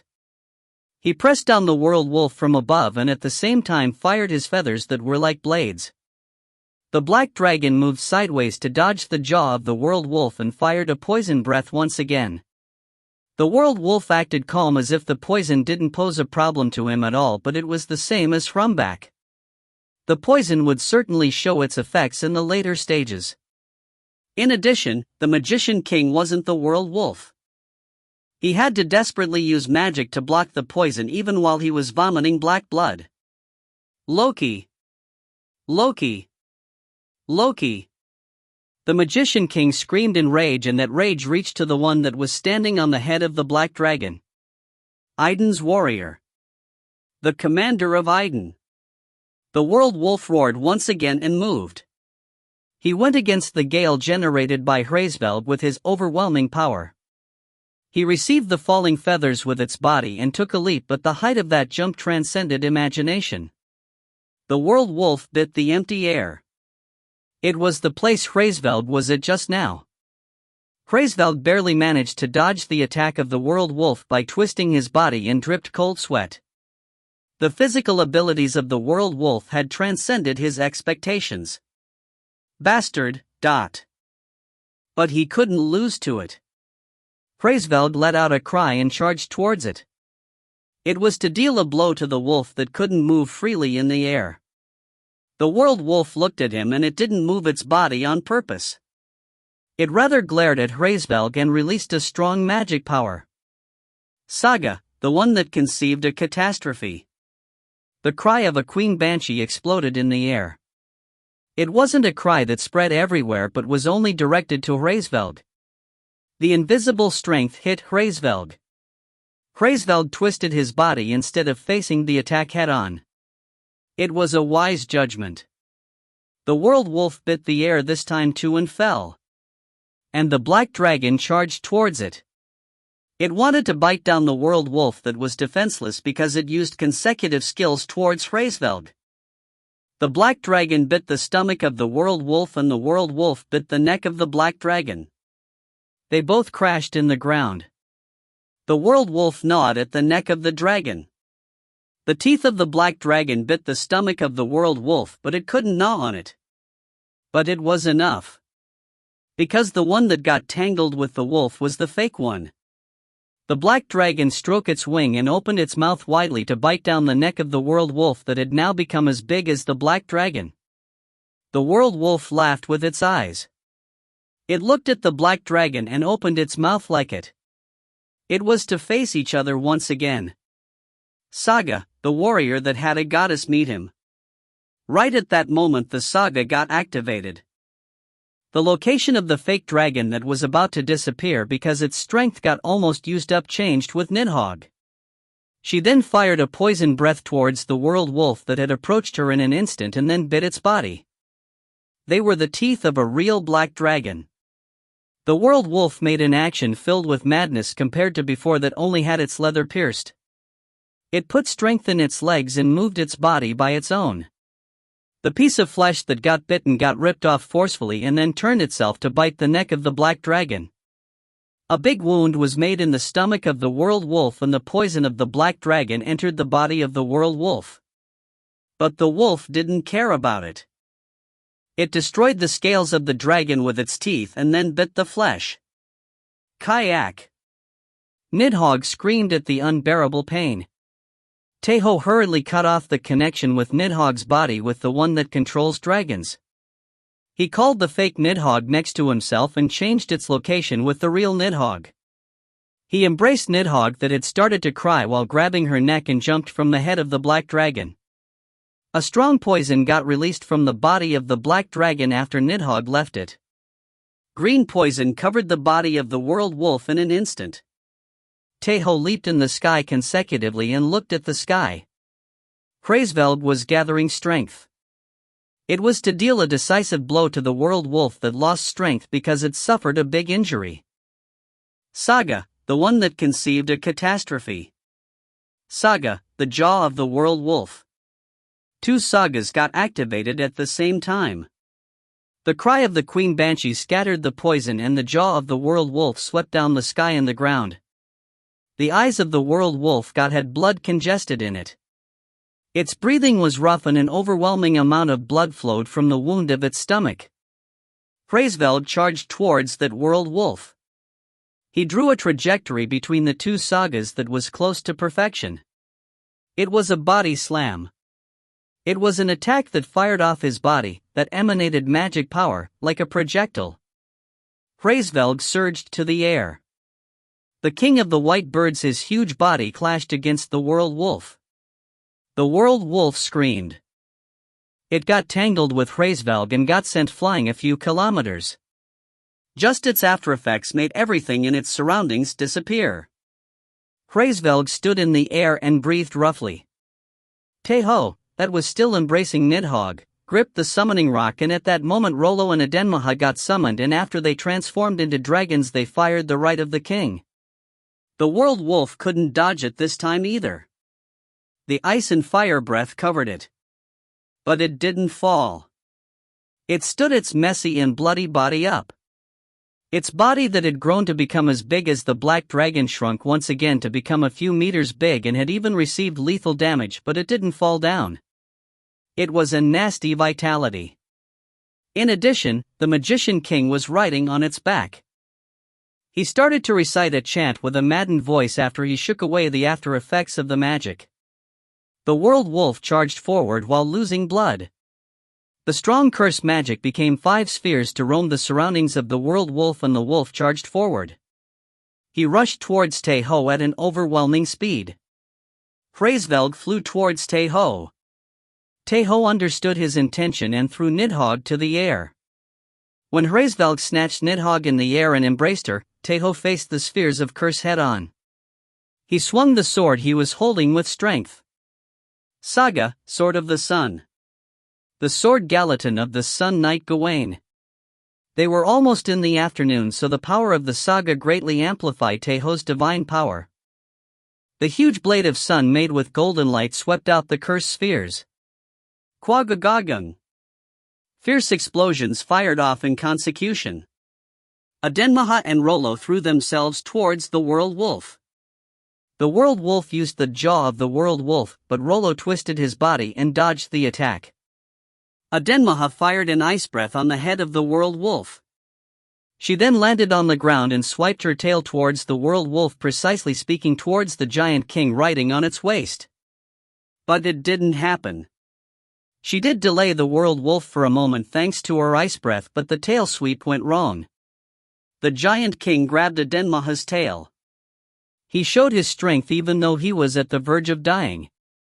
Adenmaha couldn't pull her tail away. She rather received a strong curse directly through her tail. Several magical runes appeared on the body of Adenmaha. She hurriedly transformed back into a goddess. Thanks to that, she was able to get out of the hands of the magician king, but part of the curse still remained on her. In addition, she wasn't able to endure the attacks of the world wolf and magician king even for a moment when she was in her goddess appearance. The magician king moved his body and threw part of his magical power. Adenmaha activated some mystical magic, but she was late. The curse that had already infiltrated her body slowed down her movements. Adenmaha! Tae Ho yelled. Adenmaha was late, but that wasn't the case for Tae Ho. He called back Adenmaha with the summoning rock. The magic power of the magician king destroyed the ground. At that moment, the world wolf charged towards Tae Ho. The distance was now short between them. Adenmaha collapsed at Tae Ho's feet. He didn't have the time to deal with her, so he stood in front of her to try to endure. The world wolf vomited blood once again while charging. Rollo fired his breath towards the world wolf by approaching it. The Magician King didn't allow any more obstructions. He left World Wolf to face Rollo and then charged towards Tae Ho. He swung his two arms and fired a strong curse. Tae Ho made a quick judgment. He raised Caliban instead of Gallatin. Gallatin was the strongest sword he had right now, but he had to protect in this moment. He had to endure the curse with his entire body as he couldn't leave Adenmaha's side.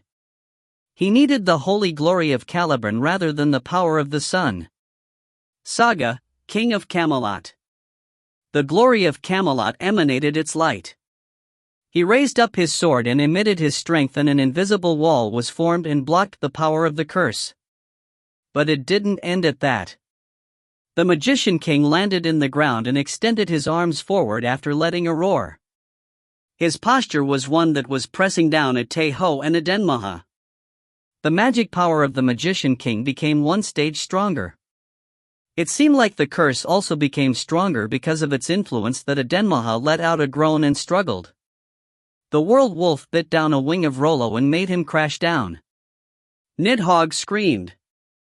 Hraesvelg, that was about to send her to a safe place, hurriedly turned to look at Tae Ho. Avalt put on a complacent smile even while facing Ciri and Bracky. Grund laughed and Watachan let out a scream. Perhaps it was an obvious thing. Even though he had received lethal damage, he was still the Magician King. And the one that was at his side was the world wolf that would bring destruction to the world. Die and disappear like this. The nightmare-like existence, Aiden's warrior. The Magician King vomited black blood and amplified his magical power even more. It was to end Tae Ho before a rescuing hand came to help him. Adenmaha moved her lips. She had said to leave her behind, but the words couldn't be formed. No, even if they did get formed, Tae Ho would never leave her behind. He had to endure. He had to somehow disperse the magic power of the Magician King. Odin recited a chant with difficulty, but the existence of the world wolf obstructed with his magic. Ciri used the opening Bracky strike the giant of night with all his strength and ran towards Tae Ho. Tae Ho's knees bent. The pressing power became much stronger. Nidhogg cried. The king of the depths of the earth Tromber surged up from the ground and blocked Ciri and Hraesvelg. Cuchulainn let out a roar. He yelled to Tae Ho to not give up. Tae Ho activated the sentence of the Milesians. Aiden cried and gave him more strength. The glory of Camelot. The light of Camelot. It wasn't enough. Tae Ho knew it more than anyone else. Haida cried. Adenmaha barely activated a mystical power even while panting.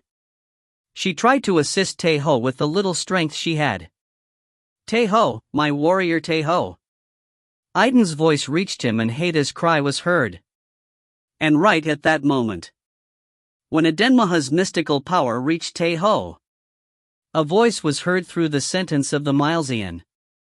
And it was a moment that seemed like eternity. It was a memory left in Caliban. No, it would be good to call it as a remnant of the soul. He called out to Tae Ho. And told Tae Ho. Synchro rate, 79%. It wasn't enough yet.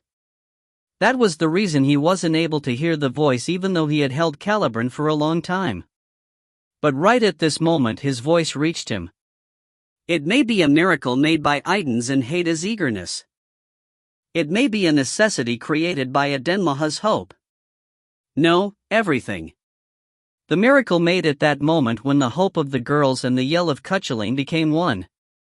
Synchro rate, 80%. He told him. And showed Tae Ho. Caliban's real strength. The real strength only the successor of Aaron could emit. Tae Ho knew who he was. The King of Camelot. the owner of the fairy god's sword, the pinnacle of Aaron that leads the Knights of the Round Table. He remembered the first time Tae Ho pulled Caliburn. He had also witnessed the remaining souls of the Knights of the Round Table sacrifice themselves to save Tae Ho. Mordred had died. There was no Knight of the Round Table anymore. The only thing that remained in the world was the remnant of King Arthur. But it was enough. King Arthur spoke to Tae Ho. Caliburn got broken once long ago. It became unusable after being destroyed. Because of that, King Arthur needed a new sword. He followed Merlin's advice and went to find the Fairy of the Lake, and she gave him a new god sword to him. The fairy god's sword Excalibur. The strongest holy sword of Aaron that represents the King of Camelot. The day King Arthur lost his day and Aaron got destroyed, Excalibur disappeared. Merlin looked for it for a long time but couldn't find it. It was an obvious thing. It was because there was a secret only King Arthur and the Fairy of the Lake knew. The Fairy of the Lake granted strength to Caliburn. It gathered the moonlight and starlight to refine Caliburn and gave birth to Excalibur. Excalibur lost its light the day King Arthur died. It lost its strength and returned to be Caliburn once again. The story of King Arthur was simple and at the same time a useless one. Aaron didn't exist anymore. The Holy Lake and the Fairy of the Lake also didn't exist. But King Arthur shook his head. He smiled in that moment that seemed like eternity and shrugged his shoulders. But don't you have her? The existence that was like the Fairy of the Lake. Someone that would give him strength.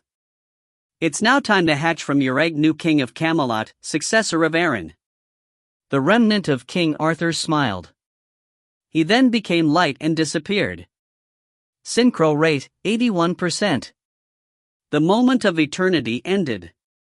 Tae Ho put strength in his hand wielding Caliburn. He gritted his teeth and glared at the Magician King. What King Arthur taught him. What was added to Caliburn? Saga, Idun's warrior. The effectiest golden light and power of the goddess. The power of Idun got added to Caliburn and then woke up the real form of Caliburn just like the Fairy of the Lake did. What started to shine then? And what woke up? The real glory of Camelot. A strong light got released and the real sword of liberation opened its eyes. The fairy god's sword Excalibur. A divine sword of Aaron that had the power of Asgard added to it. The Magician King opened his eyes widely.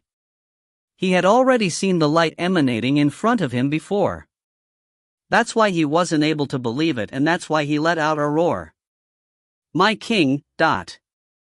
Merlin, that was fighting from a distant place, started to cry, and Scathach also did the same. They shuddered because of the light of Aaron that they thought they wouldn't be able to see anymore. Adenmaha cried. Cuchulainn laughed loudly and also cried. But they weren't the only ones. Everyone that had witnessed the destruction of Aaron 100 years ago remembered it. They didn't forget the shiny light that was like the morning glory. Aaron's light. Aaron's glory. Tae Ho rose up. He pushed back the magic power of the Magician King with the shining Excalibur. He released the glory of Aaron and activated the sentence of the Milesian. He then activated the other strength that was contained in the sentence, that represented the successor of Aaron. Synchro rate, 83%. Myth ranked saga. King of Aaron. Tae Ho swung Excalibur and dispersed the magic power of the Magician King. Episode 44, The Great War, 5, End. TL note, thanks for reading. If you find any errors, ads pop up, ads redirect, broken links, non-standard content, etc., please let us know. Report chapter so we can fix it as soon as possible. Chapter 152. Episode 44/Chapter 1, King of Aaron, 1. TL, Subak. Ed. The light put an end to the darkness. The long night passed and the glory of the morning shone once again. And one world got destroyed. It ended up being swept by the enraged flames and disappeared. But there was still a thread of light remaining. And Merlin couldn't say a word. He just looked and cried once again. He knew that light. He wanted to see it once again. The light would shine brighter the deeper and darker the darkness is. Merlin laughed and understood. The light was too small to shine on the entire battlefield, but regardless of that, everyone in the battlefield noticed the identity of that light. It wasn't only limited to Camelot. In addition, it wasn't only Camelot's by now. The fairy god sword Excalibur. Aaron's god sword. The light shining from the successor of Aaron and the real king of Aaron would be the last light Aaron left. My king, Merlin said. He cried because of the previous king that had passed away and claimed towards the new king. The knights of the Round Table that passed away first. The knights that had sacrificed what little remained of their souls and protected their king.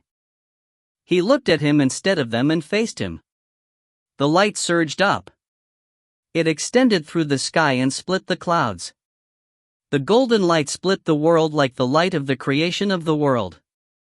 The beautiful light. The one that was similar to the light that surged up from the tips of the hands of King Arthur. It was the light of Aaron. And the black magic broke away and the power of the curse got purified. The magician king stepped back.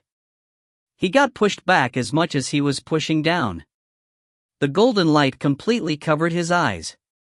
It was surging up to the sky. The magician king shuddered. He froze at the light he thought he would never see again. And it was the same for the others. The gods of Asgard and the warriors of Valhalla. The giant kings of Jotunheim and the monsters.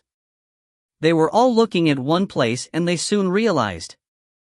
They thought of the same yet opposite things. Idun's warrior. The magician king roared and increased his magic power. He gulped down the magi that got released every time he vomited black blood. But it was in vain. It was a childish thing that would destroy his soul and body. But he needed to do that. If he wanted to crush down Idun's warrior, the king of Aaron, he also needed to put his life at stake. Excalibur. Someone said. And the world that had stopped like a lie started to move once again. The place everyone looked was a single place and they also moved to the same direction. The giant kings were heading towards Tae Ho, but this time the warriors of Valhalla blocked their path. The king of the depths of the earth Trom tried to dig down once again, but Ciri and Hraesvelg stopped him. The giant of Night of Alt squeezed out magic desperately and dispersed Brachi's lightning. The giant of Sigrund got tied down by Atakian. Heimdall and Jord arrived in front of the giants that had left the warriors they were facing and were turning around. They, that protected the fortress of Valhalla every time, released their divine power without saving it at the most important battlefield. Even the few commanders that remained behind to protect Valhalla headed to the same place. Rather than facing the enemies in front of them, they ran towards the streak of light shining brightly in the center of the battlefield. It seemed like the entire battlefield got swept by a storm, and the place Tae Ho and the Magician King were could be called as the eye of the storm. It was silent. It seemed like all the battle cries, and yells got blocked. The ones trying to kill and the ones trying to stop them. A superb balance of strength got formed and a battlefield for only the two of them got created. It would only last a few moments. Or perhaps shorter than that. But it was enough to settle things. Tae Ho looked at the Magician King while holding Excalibur.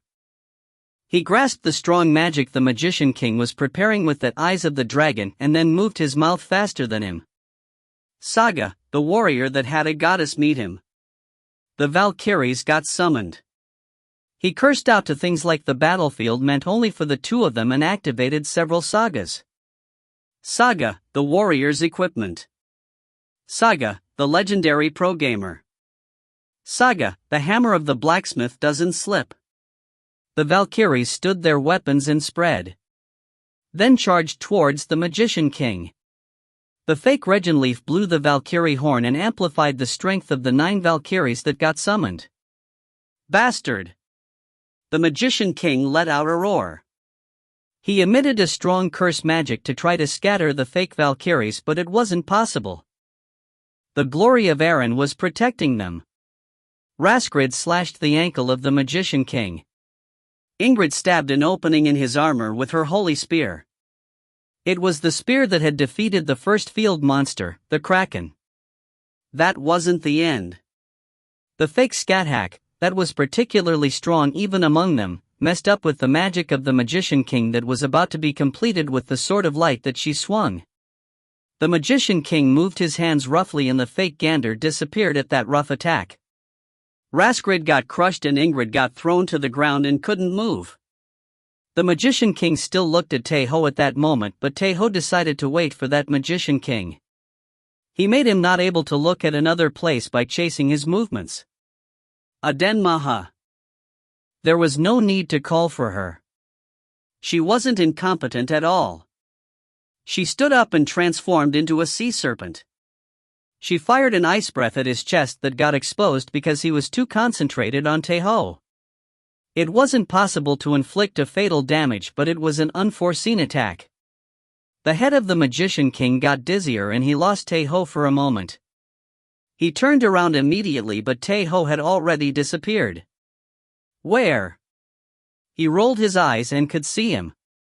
Tae Ho jumped up and fell down diagonally while drawing a beautiful trajectory. In addition, he wasn't only holding Excalibur in his hands. The sword of the Knight of the Sun Gawain.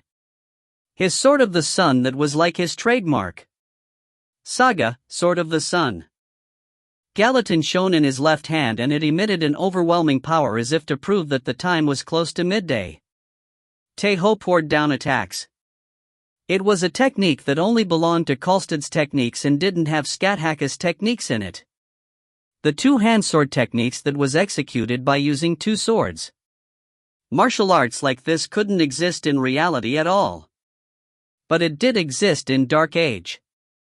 The Dragon Knight Kalstad could obviously wield two pair of swords and he could also wield two huge spears freely. Two wings. The two swords became a pair of wings. The lights of Aaron and the sun became fire and lightning and covered the magician king. The magician king clenched his fists. He released the magic he had gathered once again at random. He pushed away Tae Ho and then swung magical blades to tear apart the fake Valkyries. He also called for a huge lightning as if wanting to die together. Quagga gang. Black lightning fell down.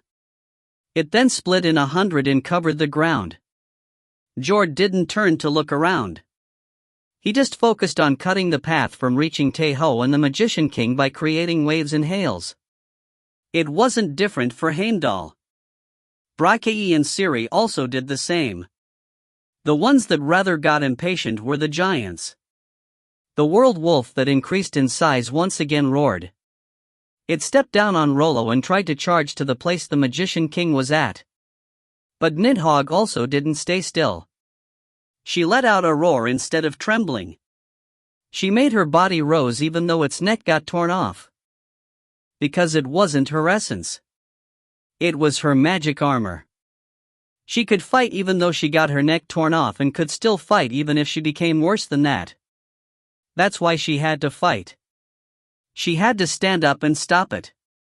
The black dragon attacked the world wolf from behind. The wolf, that wasn't in perfect conditions due to the lethal damage inflicted by Hraesvelg, couldn't dodge the attack perfectly. It got time taken by the black dragon. It was the first time she tried controlling the body from a distance. It was hard and difficult. The pain that was still transmitted in this moment bit down on her consciousness. But she didn't fall down. She glared at the world wolf even while crying. The strongest one shall accompany you. Hraesvelg entrusted Trum to Ciri and Jupalgi and laughed. Nidhogg also ordered an impossible movement to her body that was rolling on the ground. The world wolf and the ancient dragon and king of birds. The battle of the monsters resumed once more, time and time kept flowing. Tae Ho slashed away the black lightning that fell down by swinging Excalibur and Gallatin and looked at the magician king and his surroundings with the eyes of the dragon. He activated his saga once again. Saga, the warrior that had a goddess meet him. Haida appeared next to Tae Ho. She wasn't the fake but the real one. She got bewildered as she was transmitting her strength as Aiden, but she then understood Tae Ho's thoughts. It was possible as she was connected to him with Aiden's warrior. Haida embraced Tae Ho from behind. The Magician King barely recovered to the point he could take a breath and watched Tae Ho while panting. He put his guard towards the goddess that had a strong divine power and hurriedly prepared some magic. McLaren! Tae Ho yelled. The summoning rock activated and McLaren surged up by piercing the ground. A rock serpent was merely a bug in front of the Magician King. But it didn't matter. That wasn't important. McLaren covered Tae Ho for a moment, and at that moment something the Magician King had never imagined happened. Saga, the warrior that had a goddess meet him. Switching places. The fake Haida.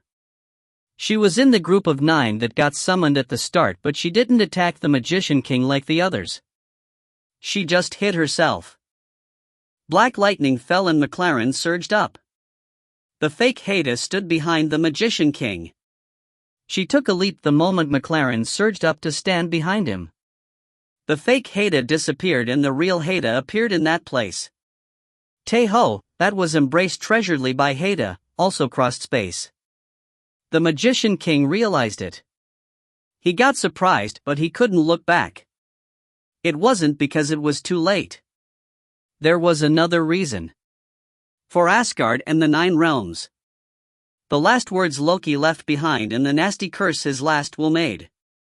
His will that was mixed in his magic stopped the movements of the Magician King. It incapacitated his movements in an instant. Loki! The Magician King yelled like a scream. Odin cried and Tae Ho roared, "Dot!" Excalibur and Gallatin pierced the neck of the Magician King. It made the tens of meter big Magician King fall forwards. The ground shook. Excalibur and Gallatin released a stronger light even though they were stuck in the body of the Magician King. The Magician King struggled. He released his magic power randomly. A strong power that could destroy the ground and tear the sky swept the surroundings. Haida protected Tae Ho with all her strength. The brilliance of Aiden's golden light protected the 2 people. The Magician King tried to stand up with his trembling limbs. Tae Ho let his hands go from his swords instead of putting more strength. Why? The one that had the doubt was the Magician King. His head was still working clearly even though he was suffering a terrible pain. And he could find the answer. But the answer was really terrible. The sentence of the Milesian. Excalibur taught him the moment it pierced the neck of the Magician King. It told the king of Eren, the success of Eren that would inherit everything from Eren. The thing the Magician King was hiding. The piece that was stuck so deep he couldn't remove it. Come! Spear of Death! Cuchulainn roared. Tae Ho woke up the last piece through the sentence of the Milesian. The Spear of Death. The Vivo of the Land of Darkness. The real and only sole companion of the great hero Cuchulainn. Tae Ho gripped the air and at that moment, the old wound of the Magician King opened once again. The last piece of Gibolg surged up and headed to the Spear of Death that was in Tae Ho's right hand. The Magician King roared like a beast, but it was meaningless. Excalibur and Gallatin emanated light once again and sealed the movements of the Magician King. Tae Ho concentrated all his strength on the completed Spear of Death, the real Gibolg. Nu! The Giant of Night of Alt despaired. Skathak watched this moment as the Queen of the Land of Shadow. Eren and the Sun. A nasty darkness exploded from between the 2 bright light. The Spear of Death coveted the life of the Magician King. The Magician King couldn't endure it anymore. He had already received a fatal wound by Loki. He had barely managed to endure Excalibur and Gallatin, but he was already at his limit. He couldn't resist the power of death that was added in the last moment. The curse of Gibolg destroyed the heart of the Magician King. The Magician King smiled bitterly instead of despairing. He admitted his end as one that hoped for the destruction of the world. A vault fell down in his place and Grund wailed. A storm of light wailed. It was the light that was emitted by the overwhelming amount of runes that had started to surge up from the corpse of the Magician King. Tae Ho raised his head from between that. He had defeated the Magician King, but the battle hadn't ended yet. There was one more enemy he had to defeat. The world wolf Fenrir. Tae Ho looked in front of him. Episode 45, King of Eren, 1, End. TL note, thanks for reading. If you find any errors, ads pop up, ads redirect, broken links, non-standard content, etc., please let us know. Report chapter so we can fix it as soon as possible. Chapter 153.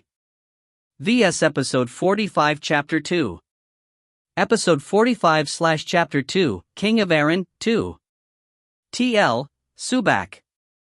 ED, Run. Tae Ho felt like his entire body was breaking. He had used Excalibur and Gallatin, and on top of that Gibalg. Each of these weapons could be considered to be mythical by themselves. It obviously required a big price. In addition, the magic of the Magician King was strong. The curse magic that got amplified with his absorption magic lost its direction the moment the Magician King died. It was like a blade storm that went wild randomly. Aiden's blessing sustained Tae Ho. It forcefully grabbed his consciousness that should have been cut off by now. The warm golden light was protecting him. The light surging from Excalibur was the glory of Eren and Aiden's affection. Tae Ho looked at his side. That was exhausted because she was transmitting an overwhelming amount of divine power to Tae Ho, but was also enduring with Aiden's blessing, noticed his gaze and hardly put a smile towards him. Heida's hair was originally red, but right now it was gold. She wasn't using the eye cover that covered half of her face, but she was now standing in this place as Aiden. The rune storm of the Magician King didn't stop, and Tae Ho and Heida absorbed his runes inside of that. They replenished Aiden's divine power with the runes. A howl was heard. It came from the giant of Night of Alt. Brackey was swinging his hammer towards him that had self-abandoned himself. Tae Ho let out a sigh. It wasn't only a vault. Everyone in the battlefield realized his death. They could now escape because their king had died, but it didn't turn out like that. Part of them moved to take revenge for the Magician King, to kill the warrior that had defeated the Magician King. Japalji continued to turn over the earth and exposed the king of the deep earth that tried to dig inside the ground. Siri kept firing arrows in succession and checked her surroundings. Jord and Heimdall were creating natural disasters and blocking the evil spirits and giants from approaching. But it didn't look easy. In the first place, this battlefield had much more giants in it. They wouldn't be able to maintain the wall for much longer. The warriors of Valhalla were also gathering, but this dogfight would turn to be poisonous. Tae Ho knew it, and Heida also did. Because of that, the two of them turned to look at a distant place. The world wolf was at that place. It stepped on the body of the black dragon and let out an enraged howl.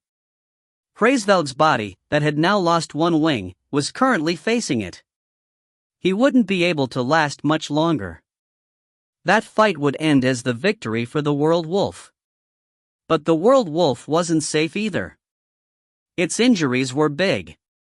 Blood and its intestines flew out from its stomach that got bitten by Nidhogg, and its right eye that got pecked by Hraesveld broke and completely lost its light. In addition, it was in a poisoned state. It kept vomiting black blood while fighting. The attack Hraesveld executed with his entire body was enough to threaten its life.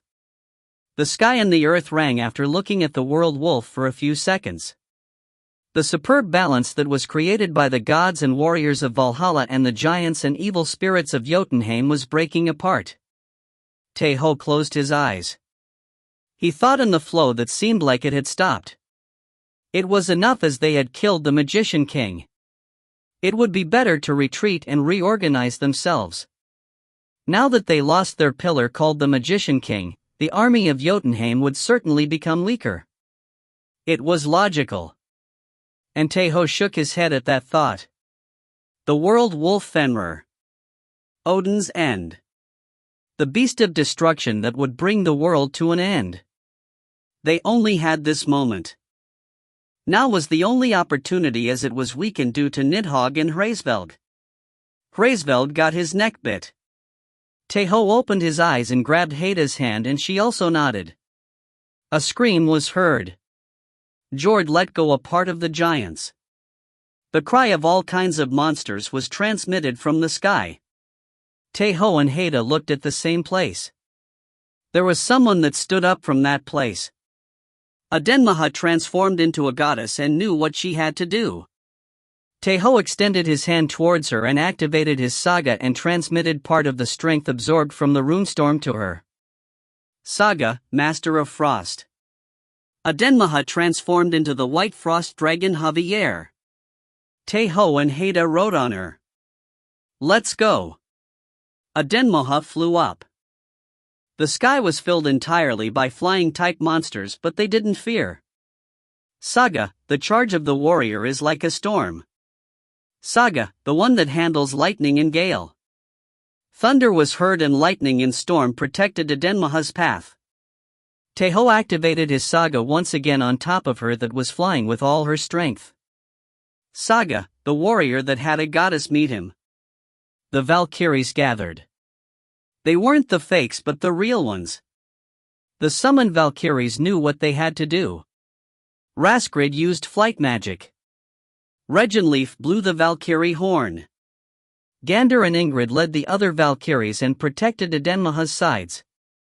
They charged towards the evil spirits that were gathering. Tae Ho lowered his posture and Hada grabbed his waist. Adenmaha flew to an even higher place. Go, Dot. Odin said. He, that embraced Loki's corpse, looked at the sky and yelled. Go! Idun's warrior, the one that has twisted fate. The one that would stop the promised destruction of the world. Adenmaha reached her fastest speed. Raskrid and Reginleif released their magic power without saving it. A storm of magic was generated as the Valkyries gathered in one place released their magic power at the same time. Adenmaha looked at the ground. The world wolf tore the neck of Hraesvelg and the king of the white birds collapsed. The world wolf let out a cry of victory while having become a bloody mess. Saga, the warrior that rode on a Valkyrie. The saga got stronger. The saga that got strengthened by Bragi's rune gave new vitality of Tae Ho and Adenmaha. I'm also a goddess. Tae Ho could feel like he heard Adenmaha's grumbling. Adenmaha laughed pleasantly and Tae Ho did the same. Saga, Cannon of the Dragon. Draconic Ballista. Adenmaha started to descend. No, she became a streak of line. The arrow of light that got fired from the sky started to charge towards the world wolf. Tae Ho raised his spear of death. He added the power of death to the pure white spear. The world wolf raised its head and roared towards the white arrow that was charging at a really fast pace by tearing space. It tried to push it away with its strong magic power. Saga, the one that conceived a disaster.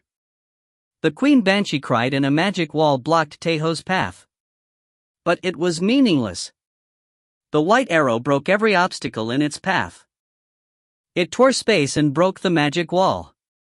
You-oh-oh-oh-oh-oh-oh. Tae Ho roared, and at that time the body of Nidhogg that the world wolf thought it was dead bit its leg. It didn't let it escape. Tae Ho master. Nidhogg yelled from far away and Tae Ho answered. Hraesvelg yelled. Break it apart. He pierced it. He broke the last wall and the white arrow hit the head of the world wolf. Light flashed at that moment. An overwhelming magical storm got generated from the world wolf and swept the surroundings. The battlefield froze momentarily. Everyone stopped fighting and looked at the same place. The remnants of the world wolf scattered randomly and the corpses of the black dragon and king of the white birds stood at its side. Adenmaha returned to the shape of a goddess and collapsed. She didn't lose her consciousness because of Idun's blessing, but she couldn't even move a finger. Tae Ho and Heda sat in the ground and raised their heads. The world wolf got pulverized and a huge runestorm was being created from its remnants. But it wasn't the end. An evil magic power surged up from its remains. The thing that could be called as the essence of the world wolf released its evilness. Heda gritted her teeth and extended her hands. She tried to protect herself, Tae Ho and Adenmaha, with a golden curtain. But it wasn't enough. The golden curtain seemed like it would break at any moment. The Valkyries that helped Adenmaha's flight got surrounded by countless evil spirits and weren't in a position to help Tae Ho's group. Ciri charged forward. Beings that tried to help or kill, however, they could started to move. Tae Ho panted and extended his arms. He used the card that was like a gamble until the last moment in the evil deed that pushed like a wave. Saga, the warrior that had a goddess meet him. Someone appeared by crossing the moment the golden barrier broke. She got bewildered at the sudden summoning and couldn't understand immediately what had happened. But at least her reaction to it was fast. She created a new barrier and her magical curtain was much stronger than Idun's that was as exhausted as she could be. The goddess of magic Freya. The commander of the Valkyries glared at the malice outside of the barrier, and the malice of the world wolf hit the curtain roughly. Its soul was about to disappear soon, but the power of its curse and its resentment was much stronger than when it was alive. Cracks started to be formed on the curtain. Part of it was because the malice of the world wolf was too strong, but it was also because the barrier wasn't resilient as it was made in a hurry. Freya gritted her teeth as she got drove to a corner. She did her best instead of asking what had happened, and Tae Ho pulled a sword by her side. The fairy god's sword Excalibur. He didn't grab it alone. Heda accompanied him and inserted her divine power to Excalibur directly. Saga, king of Erin. Saga, Idun's warrior. She poured all the remaining strength she had and didn't save anything for later. A terrible cry burst out. The roar of the malice of the world wolf finally broke the barrier of Freya. But right then, Tae Ho and Heda swung the sword they held. They released the power of the fairy god's sword Excalibur. The light of Erin, the glory of Erin. The sword shining with Idun's strength. A flash of golden light surged up. It became the sword of creation and split the sky and the earth and dispersed the malice of the world wolf. It was flashy. The world wolf said its last words inside of the breaking light. This time, not even its soul was left, and it got annihilated completely under the light of Excalibur. Tae Ho and Heda panted. They turned to look at each other and kissed at the same time. They blessed each other under the happiness of victory. Freya put an absent-minded expression at the two of them. She had used strength too suddenly and had almost repelled the malice of the world wolf alone. It was to the point that blood was about to flow down her lips because of that last attack. But Freya endured it for now as the world wolf got defeated. She was able to wait for a little bit. For a really short moment. Hey! What do you think you are doing? Freya yelled and split up Tae Ho and Freya. They didn't have the leisure in the first place. They had defeated the world wolf, but the wall had broken. She couldn't ensure the lives of the group when the dogfight started. Freya was certainly someone with strong divine power, but she wasn't proficient in battling directly. But Tae Ho didn't worry about that. He embraced Adenmaha, that grumbled because he only took care of her now, and made her stand up and glance towards Freya. Freya turned to look at that place and understood. Tae Ho, master. Nidhogg yelled from far away. It wasn't a yell in happiness. It was a warning about the disaster that approached from over their heads. The giant frost dragon Balcazar. It was approaching them. It opened up its mouth and tried to fire a strong breath. But Tae Ho still didn't worry, and the same went for Freya. Now that the world wolf disappeared, there was someone that got freed from his shackles. There was someone that exploded out in rage. The king of gods Odin. The cruel and sly god of war. His overwhelming divine power headed to the sky. His strength that got suppressed the moment the world wolf got born, got released. It was the first time he released his real strength for the first time in hundreds of years.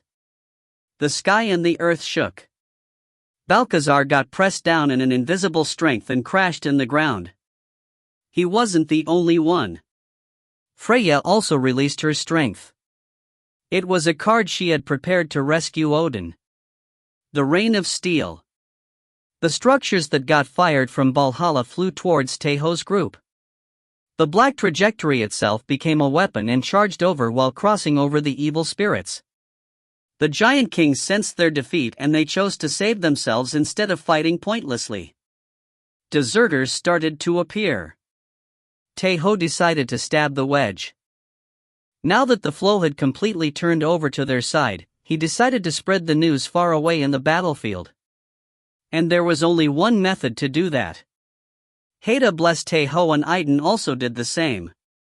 Freya shook her head a few times and then extended her hand instead of blessing him and gave him some of her divine power.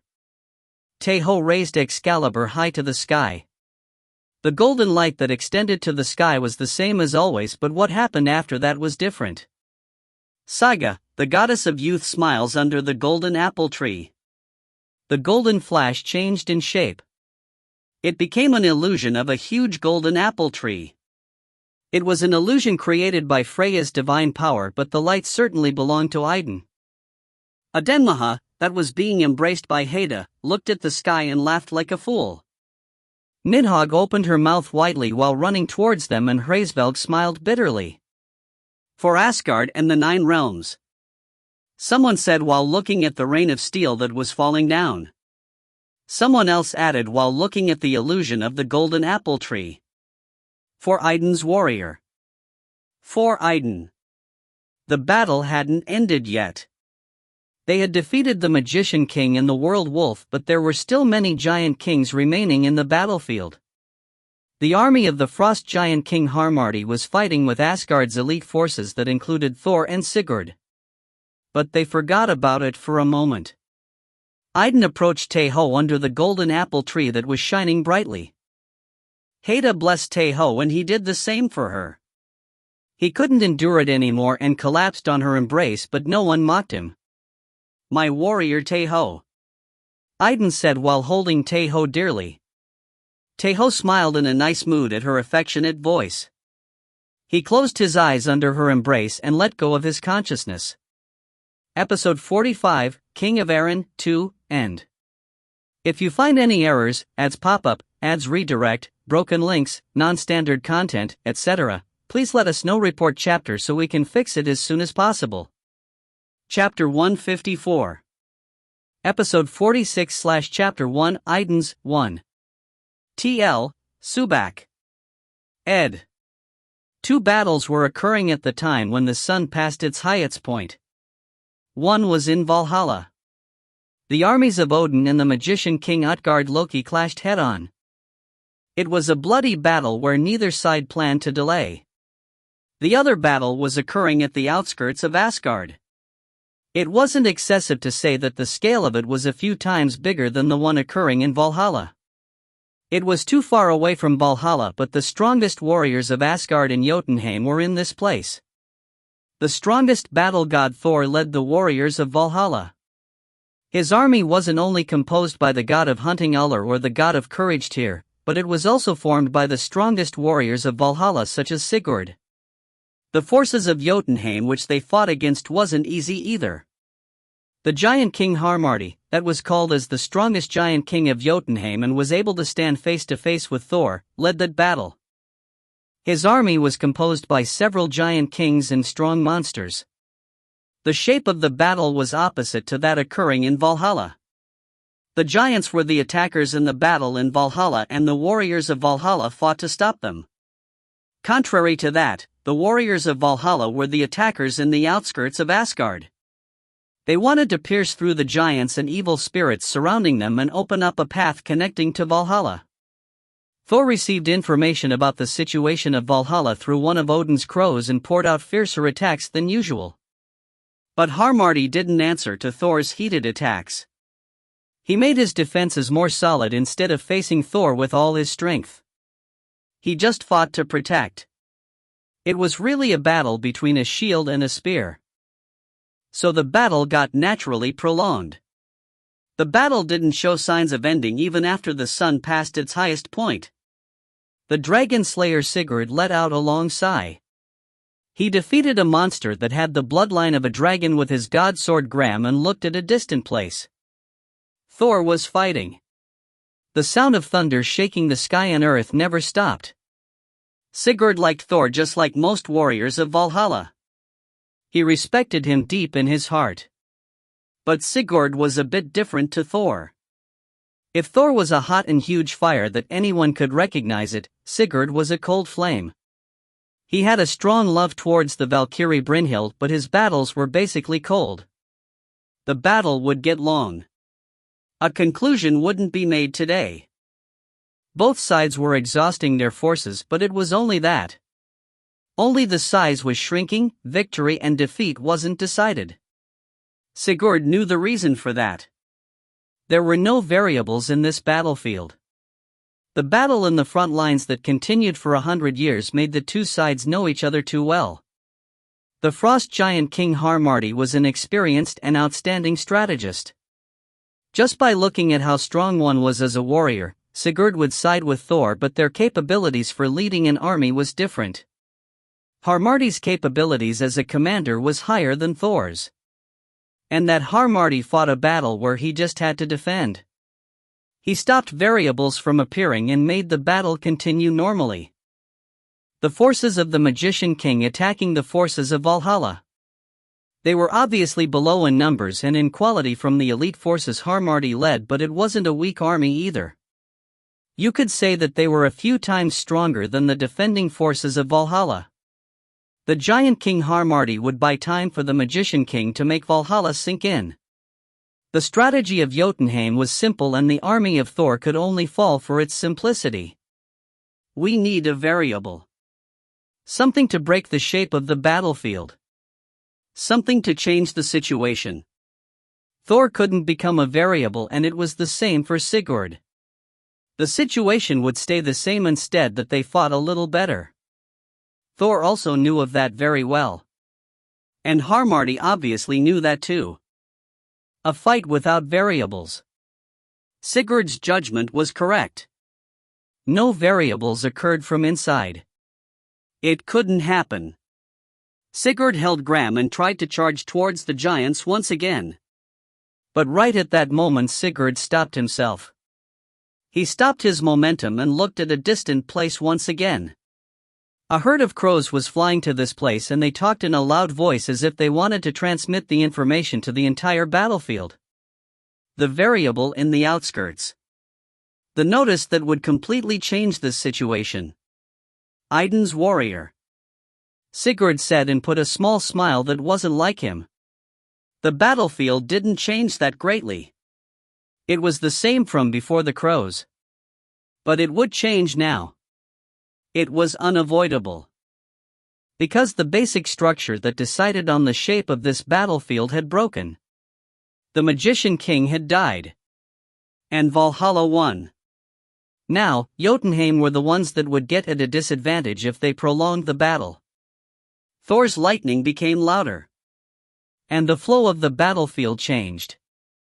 And drive them back. Odin. For Asgard in the 9 realms. The giants are fleeing. Don't let them escape. Get rid of the giant kings. Several voices were heard. The roars and battle cries also didn't stop. Odin was fighting. He, that got released from the restraints of the world wolf, proved why he was the king of gods at the same time of being the god of war. He annihilated the giants and evil spirits with his overwhelming divine power and magic. The giant kings got disrupted. They had hidden in Jotunheim the past 100 years and just waited for the opportunity. Now that the situation had become this disadvantageous, they only thought of their own well-being. A messy escape started and the balance of the battlefield crumbled at that moment. The tense battle turned into a one-sided massacre. In addition, the battle between Asgard and Jotunheim was different from the basis that occurred between human fights in Midgard. It wasn't a fight between humans but between the ones that wanted to maintain the world and the ones hoping to destroy it. So obviously, concepts like surrendering and taking hostages got more unlikely. They would kill their enemies. The simple logic circulated in the battlefield. And Tae Ho woke from his deep sleep, but his eyes didn't open up that easily, maybe because he was still exhausted or he had slept for too long. So he decided to stay with his eyes closed instead of opening his eyes forcefully. Unexpectedly, he didn't fall back to sleep again. It was because an interesting story was heard from not far away. So how do we have to call you now? Like usual. Aiden and I are different people speaking strictly. Freya Uni also used to say that. So you are Heda when your hair is red and Aiden when your hair is golden? They were Adenmaha, Heda, and Nidhogg respectively. Heda gladly answered Nidhogg's question. That's right, you can say that is the case. Because that was the most eye-catching difference. So, is that I cover something like a key? Adenmaha asked while fixing her language a bit.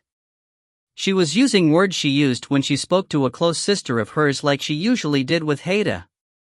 Yes, Aiden will wake up if I wear this. Actually, there's no need to do that right now, but should I call it a kind of change in consciousness? It's also a relic left behind by my mother. Heda's voice changed to become a bit bitter. Nidhogg embraced that Heda and mumbled in a depressed voice. Heda is pretty. I like Aiden. But it's really despairing. One is hard enough, but two of them got combined. This isn't fair. For Heda and Aiden to be one person.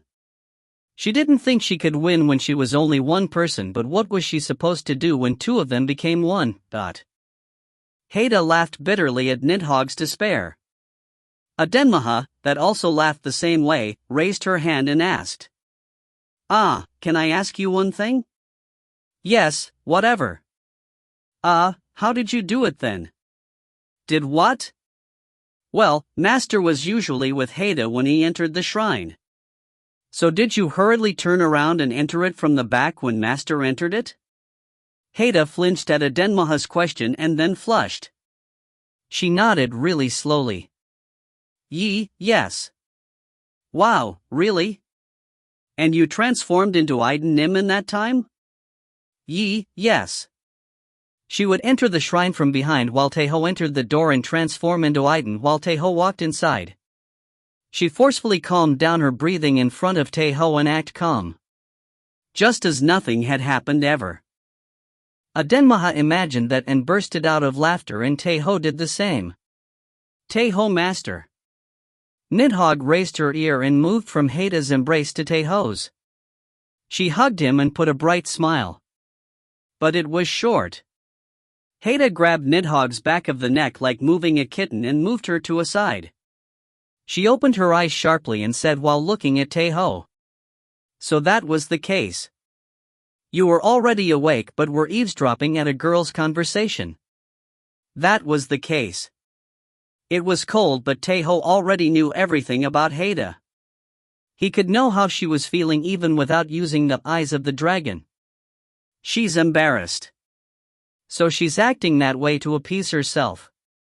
Tae Ho smirked and spoke with a calm voice instead of being bewildered. I only heard a part. From now on I will walk a bit slower when I enter the shrine. Heda's face reddened more, and because of that Tae Ho received the light beating that came up next with a humble feeling. After receiving about 3 hits from her, Adenmaha calmed down Heda and grabbed Nidhogg that was still waiting to get embraced by Tae Ho. Nidhogg, Master needs to relax. He has to rest a bit more, so let's talk with him later. And the blessing can also come for later. Yes, I will hold back. Nidhogg nodded with a depressed face. Adenmaha stroked her head a few times and spoke to Heda. don't you also have to go by now? There would be many people looking for the goddess of life now that there were countless injured people. She had only made some of her time to check Tae Ho's state, but she was as busy as she could now that the battle ended. That is indeed the case. It seemed like Haida wanted to say something more, but Adenmaha didn't allow it. She nodded and interrupted her and then turned to look at Tae Ho. Master, the battle ended well. We also suffered great damage, but we still ended up winning. About more than a day passed since the battle and it's night currently. A conference is going to be held tomorrow morning, so you can rest until then. If you are hungry or need something, tell me now, and if you think of eating at a later time, ring that bell over there. You can also use the summoning rock. You know that you have to call me instead of Nidhogg, right? Yeah. Tae Ho gave out a sloppy answer at the rain of words. Nidhogg mumbled from aside. You can call Nidhogg. You don't know how to cook. Nidhogg sulked out at the simple yet heavy fact and dropped her shoulders. Adenmaha giggled because she was too cute and continued speaking. Fine, Rollo and McLaren got some internal injuries, but it's nothing you should worry about. Ciri and Brachii are also safe. Are you worried about anyone else? What about Freyjanim? And the Valkyries? The eyes of Haida and Adenmaha became cold. For him to name Freyja and the Valkyries first. But it was only for a moment. It was obvious that Tae Ho worried about them. They did get injured, but no one died. Freyjanim is really fresh. Tae Ho got satisfied at Adenmaha's concise answer, but getting to the point.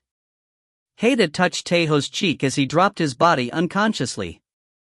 You are really tired. Rest a bit more. Let's speak later. He had defeated the Magician King and the World Wolf. It wasn't an exaggeration to say that Tae Ho had spent everything he had in mere 10 minutes. Tae Ho agreed.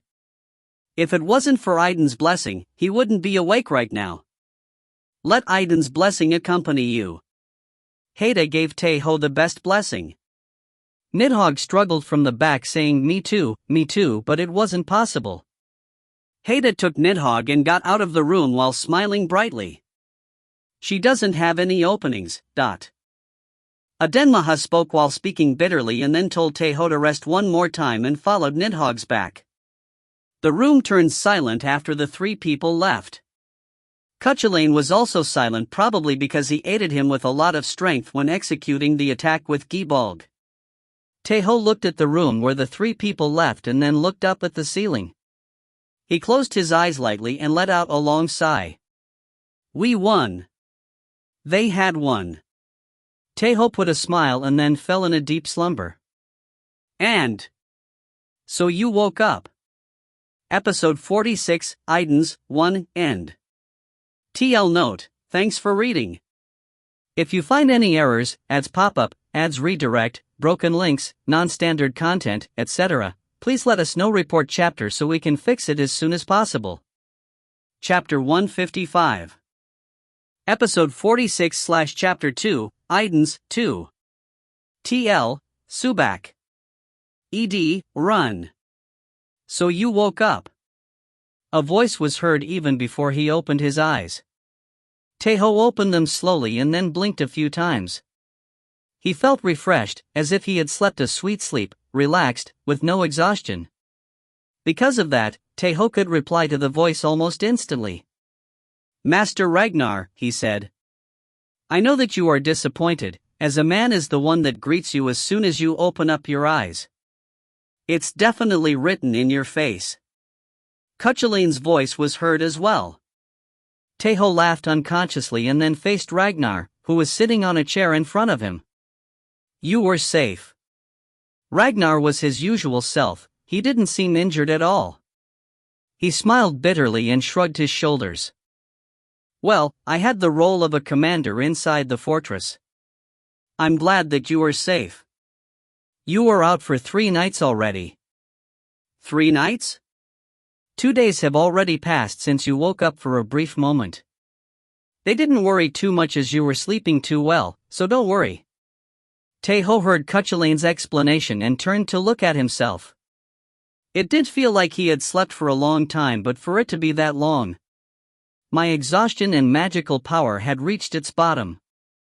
In addition, the limit had increased because of the runes I absorbed, so it would obviously take time for it to be filled once again.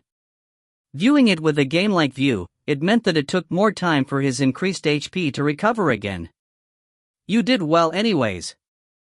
I knew that you would become great, but for you to become one this fast. Ragnar wore a sincerely admiring expression, before becoming serious. Then he fixed his sitting posture and placed his hand on his chest. I thank you, Idun's warrior, as a warrior of Valhalla.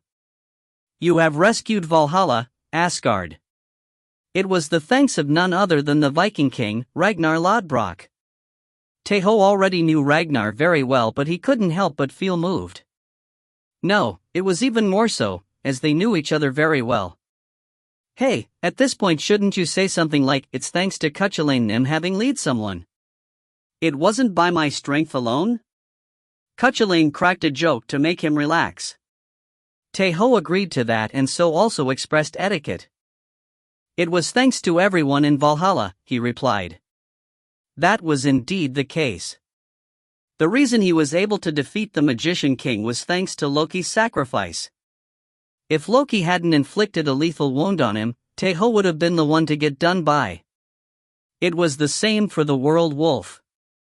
If it wasn't for Nidhogg and Hraesvelgr, and if he hadn't had Rollo's and Edenmaha's help, he wouldn't have been able to defeat it. Ragnar also knew that fact, but he still shook his head. But still, you were the pivot. It would have been impossible without you. In the end you are the one that turned Nidhogg and Hraesvelgr into allies, and you were the one that rescued Odin. You are also the one that defeated the Magician King and the World Wolf. Those were things that could be accomplished, because it was you. Would another warrior be able to do the same thing Tae Ho did? He wouldn't. Those were miracles only Tae Ho could have made. At least Sigurd. Yes? Well, my eyes really are accurate, Ragnar said, laughing. Tae Ho didn't know what he was talking about, but he looked at Ragnar, who was satisfied, and said with a bit of eagerness and caution, don't become like Cuchulain, please. What are you talking about? Ha? Tae Ho remained silent and Ragnar continued to speak. Well, isn't there anything you are curious about now that you are awake? There's still some time, so I will answer your questions. Aren't you hungry?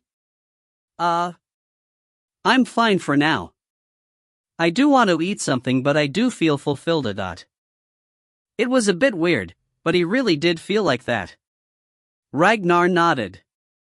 You should be, because you ate golden apples while you were sleeping.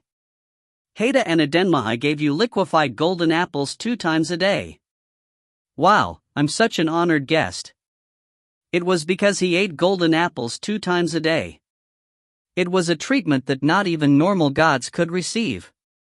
What would anyone say, even if they give you a whole bunch? You are none other than Idun's warrior.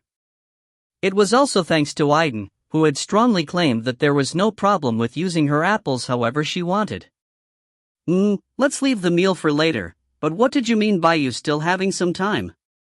Asked Tae Ho, tilting his head. Ragnar put on a nice smile and answered, Odin has called for you. Everyone expected that you would be waking up today. He will probably speak about what reward to give. I'm curious about what reward he has prepared. Odin had told Tae Ho that every time he made an accomplishment that he would give a big reward when the thing going on in Valhalla was organized. Cuchulain was as curious as Tae Ho, but he would know about it only when he met him. Because of that, he decided to ask about other things. Master Ragnar, what is the situation of the battle? For now, the battle in Valhalla was a huge victory. Thanks to the Magician King and the World Wolf having died, the Giant Kings started to flee and the formation of the Giants became a mess. Tae Ho had lost consciousness after he defeated the World Wolf, but the battle on that day continued for half a day. It was an obvious result as it was a battle that had involved hundreds of thousands of warriors. The giants that escaped scattered everywhere, but most of them headed to the north, where Harmarti is at. They had to do that in order to escape to Jotunheim. Ragnar moved his hands in the air as if there was an invisible map in the air while he explained. Compared to before, Tae Ho now had Asgard's general outline in his head, so a picture of it was naturally drawn in his head. The army, which is currently led by Heimdall, is chasing after the remaining forces. Odin is planning to gather the forces of Valhalla to defeat the army of Harmarti. They will be driving away the giants from Asgard completely. The battle in Valhalla ended, but the Great War itself hadn't. Tae Ho nodded. We won't be able to lower our guards. It can be said that the main force of the giants resides in Harmarti. Strictly speaking, the army of the Magician King was a detached force meant to attack Valhalla. But of course, the size and strength of it was too strong to say that it was a detached force. Right, but our main forces are also over there. In addition, the hegemony has passed over to Valhalla now that the army of the Magician King broke up. The Frost Giant King would also be thinking about how to retreat while taking all the forces he could. The balance of strength broke with the collapse of the army of the Magician King. The army of Harmarti would only be able to fall back. Reaching a complete conclusion won't be easy. The damages Valhalla suffered are too big. Actually, we accomplished great victory in his battle, but too much blood has been shed. It will be impossible to counterattack in Jotunheim instantly. Tae Ho didn't know of it, but the god of Sinjord had suffered a big injury. In addition, there are too many dead warriors and Valkyries. Almost a fourth of the steel warriors residing in Valhalla have been destroyed. Well, whatever the case, it's clear that we were the ones that won, so you don't have to worry too much. It seems like they came. Ragnar spoke of something different in the last sentence and turned to look away. Tae Ho also looked at that direction and footsteps were heard from the door. Are you awake, master? Tae Ho, master. They were Adenmaha and Nidhogg. Contrary to Adenmaha, that entered the room calmly, Nidhogg smiled brightly as a puppy meeting her owner in a long time and embraced Tae Ho. Heda is not here. This is the moment. This is the only opportunity. Nidhogg rubbed her cheek on Tae Ho's chest as if she really missed it. But it couldn't last long either. Heda is not here, but I am. Adenmaha spoke and Nidhogg flinched. But she still embraced him more tightly as if she wouldn't be able to step back away. Adenmaha shook her head as if she couldn't do anything and Tae Ho laughed at that. He stroked Nidhogg's head and said, Nidhogg, I'm really grateful. You did really well. You are the best. Hee.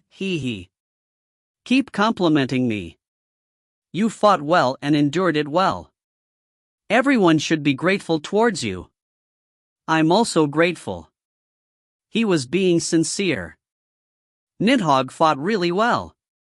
It wasn't an exaggeration to say that he was able to defeat the world wolf thanks to Nidhogg's battle. Nidhogg smiled foolishly with her red face. Adenmaha pouted her lips at that look that happiness was overflowing. Don't you have anything to say to me? I'm also grateful to you. I'm always thankful. You really are the best. You always say that everything is the best. Adenmaha snorted like always, but it seemed like she was in a good mood. Nidhogg is also cute today. Cuchulainn spoke with a really loose voice. Ragnar opened his mouth once again while Tae Ho agreed to him. It seems like it's time. Adenmaha, I will borrow Tae Ho for a moment. You are going to meet Odin Nim, right? I will be waiting for you at Idun's sanctum. Idun's sanctum? The one that asked was Tae Ho. Adenmaha nodded and explained. The residence broke in pieces. We are currently using Idun Nim's sanctum that is inside of Valhalla as the temporary base for the Legion. When the seal of Valhalla broke, Freya gave up on part of the Lake of Fog where the residences were at. It was because she was already full with just protecting Valhalla. Odin had also agreed that Freya's judgment was logical, so they had left the Lake of Fog alone, and thanks to that, the Lake of Fog could only become part of the battlefield. Actually, this bedroom is inside Freyanim's sanctum. Idanim also collapsed after the battle, so Freyanim said that she would move you to her sanctum for now. Indeed. Freyanim still takes care of you and Heda quite well. I'm always grateful to her. It's the same for this battle. At the last moment she had also acted as an outstanding shield. Anyways, let's leave now. Odin shall be waiting for us, Ragnar said. Tae Ho stood up while still holding the regretting Nidhogg. And the place they moved to while being led by Ragnar was a small room instead of a big hall. There were 3 people waiting in this room, and they were respectively Odin, Freya, and Idun. Odin and Freya were seated in a high place and Idun was standing in the entrance. Tae Ho shared a short greeting with Idun and then expressed etiquette in front of Odin. The commander of Idun greets you. Leave the solid etiquette. It's an unofficial place, so act comfortable like usual. Tae Ho and Odin had spoken comfortably while climbing the world tree. It wasn't a really comfortable relationship, but didn't have a relationship that they had to share hard etiquette. Tae Ho put a comfortable posture after thanking his consideration, and Odin opened his mouth again. It's a conventionality, but you have also achieved great merits this time. I thank you as the highest god of Asgard. He was seated, but Odin expressed etiquette politely. And Tae Ho also answered back to the highest god. Thank you. It was short and awkward, but he couldn't think of other words besides that. Odin smiled in a good mood and then buried his body in his seat. The silent Freya spoke. You heard the general outline of the situation from Ragnar, right? Yes, I heard that you were preparing to fight against Harmarti. That's right, Thor's army is already fighting him, and Odin will also head to the north after this conversation ends. Freya spoke kindly like when she spoke with Idun. She always spoke in a stiff way the times they met previously, so you could say that it was quite a big change. I'm sorry to say that we will have to delay the official award granting. It's fine. Tae Ho answered hurriedly at Odin's apology. Freya snickered and added, there's no need for you to participate in this battle. It will become a big battle, but it's not like Valhalla's fate lies in it. I recommend you resting in the rear. In addition, this is also a claim made by Idun. Freya looked at the silent Idun. Idun, that was wearing her eye cover, smacked her lips and said in a low voice, didn't you do enough? He raised the biggest merits and had suffered that much. Idun recommended Tae Ho to rest rather than go to the battlefield once again. I understand. I will do that. The goddess of his legion was this concerned about him, so how will he go out to fight? Idun got satisfied at Tae Ho's answer and smiled. Then, let's return to the topic of the award. Freya. Freya received Odin's gaze and then nodded and spoke with an elegant yet playful eyes. We have been thinking of several things, but what about this? I will let you marry Idun formally. Tae Ho and Idun got bewildered at the same time at the sudden proposal. But Freya didn't stop and continued speaking. It's Midgard's common sense for the knight that defeated the Black Dragon and rescued the princess to marry her, right? How about it? It's not bad, right? Wait! Idun yelled sharply. She interrupted Freya's words immediately and yelled in an angry voice. No, how is that an award? We can just marry ourselves later. Isn't that right? My warrior Tae Ho? Right? She had started yelling in an angry voice, but her voice sunk the more she spoke. Idun glanced at Tae Ho with a completely red face, and Tae Ho got bewildered once again. He opened his mouth with difficulty. Probably? They just had to marry just like Idun had said. But aren't Heda and Idun two different people? Heda had said that it was like having two souls in a single body. Aiden got embarrassed, but it seemed like she was quite satisfied at Tae Ho's answer. You could see that the corner of her lips kept curling up. TCH, not biting it. I wondered if I could just get over it. Freya clicked her tongue and spoke, and because of that Aiden got aware of herself and yelled. Freya Uni. Hey, just say that you wanna marry Freyanim. Won't it be an award then? Cuchulain didn't discern time and place and butted in. Aiden continued speaking while Tae Ho cleared his throat. Anyways, give us a proper award and don't try to look for a free ride. She had to take Tae Ho's share properly. Freya pouted her lips as Aiden showed a solid resolution, and Odin laughed and said, Aiden's warrior. Just like it was proved in this battle, you are the successor of Eren. That's why it's proper to return these to you. Odin paused for a moment and spread his palm. Then, a huge illusion of a treasure vault appeared on his palm. I will hand over the treasures of Eren Asgard is in possession of. And, I will give you a part of Asgard to you so that Eren can rebuild itself once again. That land will be treated as Eren even if it's inside of Asgard, and you will become the owner of that land. No one will be able to surpass your authority in that place. It wasn't simply handing over a piece of land. He was saying that he would make a small Eren inside of Asgard. In addition, Odin had used the expression that no one would be able to surpass his authority in that place. That meant that the authority of the king of Eren, that's inside of Asgard, will be on equal grounds with him. Thank you. He answered shortly, but there was gratefulness at the exceptional treatment. Odin nodded and said, I will tell you the land candidates to you when the situation calms down a little. I will also hand over the treasures stored in the treasure vault soon. Please understand, even if it takes a while. Everyone is busy with the clearance. Freya added.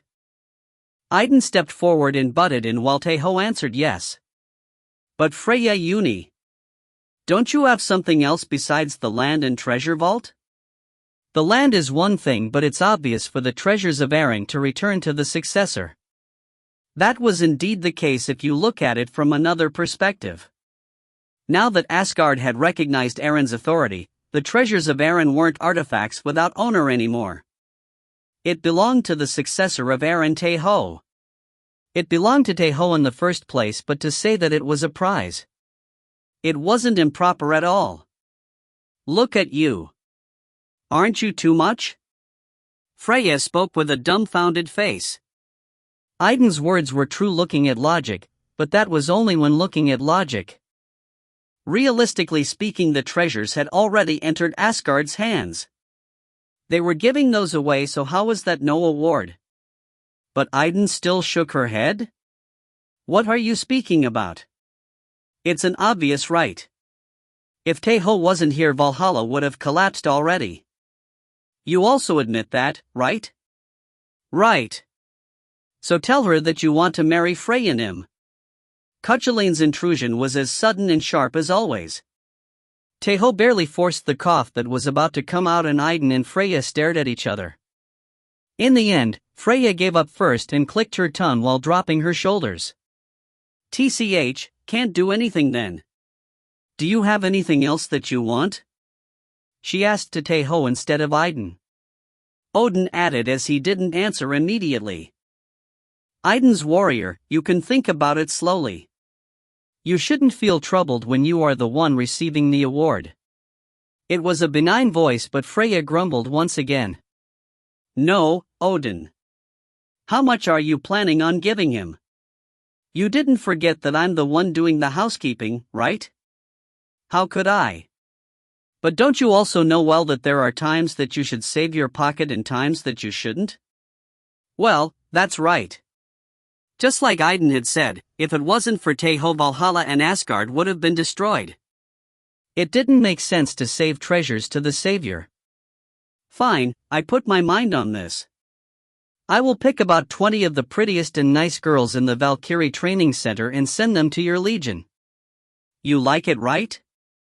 Freya put on a gentle smile. It seemed like it was to tease them rather than being the actual award. I don't like it one bit. Idun spoke back as expected. Freya shrugged her shoulders. You don't know if your warrior may like it or not. Well, this Tae Ho bastard would certainly like it. Idun turned to look at Tae Ho while Cuchulainn agreed. Tae Ho put a smile to tell her not to worry and spoke to Freya. I'm fine for now. Rather than sending them all at once, I think that it would be good to send them based on the speed the number of warriors in the legion increases. It would be good if you gave me a right to select the Valkyries first. You said that they would be 20, so I will be waiting for them, Ot. It meant that the 20 best graduates of the Valkyrie Training Center would all be monopolized for a period of time. But of course, the will of the Valkyrie herself was more important, but the recognition of Idun's legion has surged up to the sky with the recent events. Normal Valkyries wouldn't deny the proposal to enter Idun's legion. You really are meant for each other. Right. How did you interpret that so you only take the benefits? Freya and Cuchulainn admired them and Idun broadened her shoulders and said, My warrior is excellent. It was too cute to see her boast in a proud way. Freya ended up giggling in the end and Odin also laughed at that. It's quite a pleasing conversation, but we will have to end it here. It was nice to see you even if it was for a moment. Idun's warrior. Think of your award and tell the official award place. I will do so. The ceremony of being promoted to the top rank will take place in no time. You don't need me explaining about it, right? As you already have good teachers. Freya added and looked at Ragnar that was in a corner. Odin also spoke to Ragnar. Ragnar, I will also entrust the general explanation about that. I will tell him the details myself later, but Idun's warrior also has to know the general details. I understand. Tae Ho got curious about what that was, but he held back himself. He would be able to hear it later in the explanation anyways. Then, I will be waiting for the day we meet again. Odin laughed and lightly hit his chest with his fist. For Asgard and the 9 realms. For Asgard and the 9 realms. The short talk with Odin came to an end. And so, when are you going to have the ceremony? Episode 46, Idun's, 2, end. TL note, thanks for reading. Episode 46/Chapter 3, Idun's, 3. TL, Subak. ED, run. So when are you going to have the ceremony? As soon as they left the room, Cuchulainn asked in a quiet voice. Tae Ho flinched at that surprise attack and asked back unconsciously. Wedding? No, the ceremony for the top-rank warrior. Ah, so that was the case. Tae Ho wanted to marry Idun Nim hurriedly. So that was the case. Cuchulainn laughed as if it had turned out according to his plan and imitated Haida. It seemed like he used the vague word on purpose to tease him. Tae Ho let out a sigh inwardly at his prank and then Idun opened her mouth carefully. My warrior Tae Ho. She stuttered. Her cheeks under her eye cover were still red. Tae Ho also got nervous like her and turned to look at her while flinching, and Idun slightly evaded his eyes and spoke. I will have to go first. Yes. Okay. The two of you went so haywire. Cuchulainn's interpretation was correct. Idun stuttered once again. Yeah. And also indecisive. She smacked her lips a few times and then shook her head and spoke with a low tone. Let's speak later. Yes. Later at the sanctum. Anyways, later. Kayak. She, who was walking while speaking ambiguously, was about to fall on the plain ground. Tae Ho was perplexed because he thought he saw this scene before, and Idun, who was more bewildered than him, said quickly. I'm fine. I'm fine, so don't worry. I am fine indeed. Yes. Idun waved her hand and then started to rush away. Thinking about it, It seemed like it was the first time he saw Idun walking that way. Ragnar shook his head with a sigh as Tae Ho was looking at Idun's back getting farther away with a dumbfounded face. I don't know what kind of expression I should put on at times like these. Just think that you can laugh. Unfortunately, Cuchulain's voice didn't reach Ragnar. Ragnar let out a few more sighs and then turned to look at the still perplexed Tae Ho. Tae Ho, take some breaths for now. Inhale at 1 and exhale at 2. Ragnar gave some orders to him.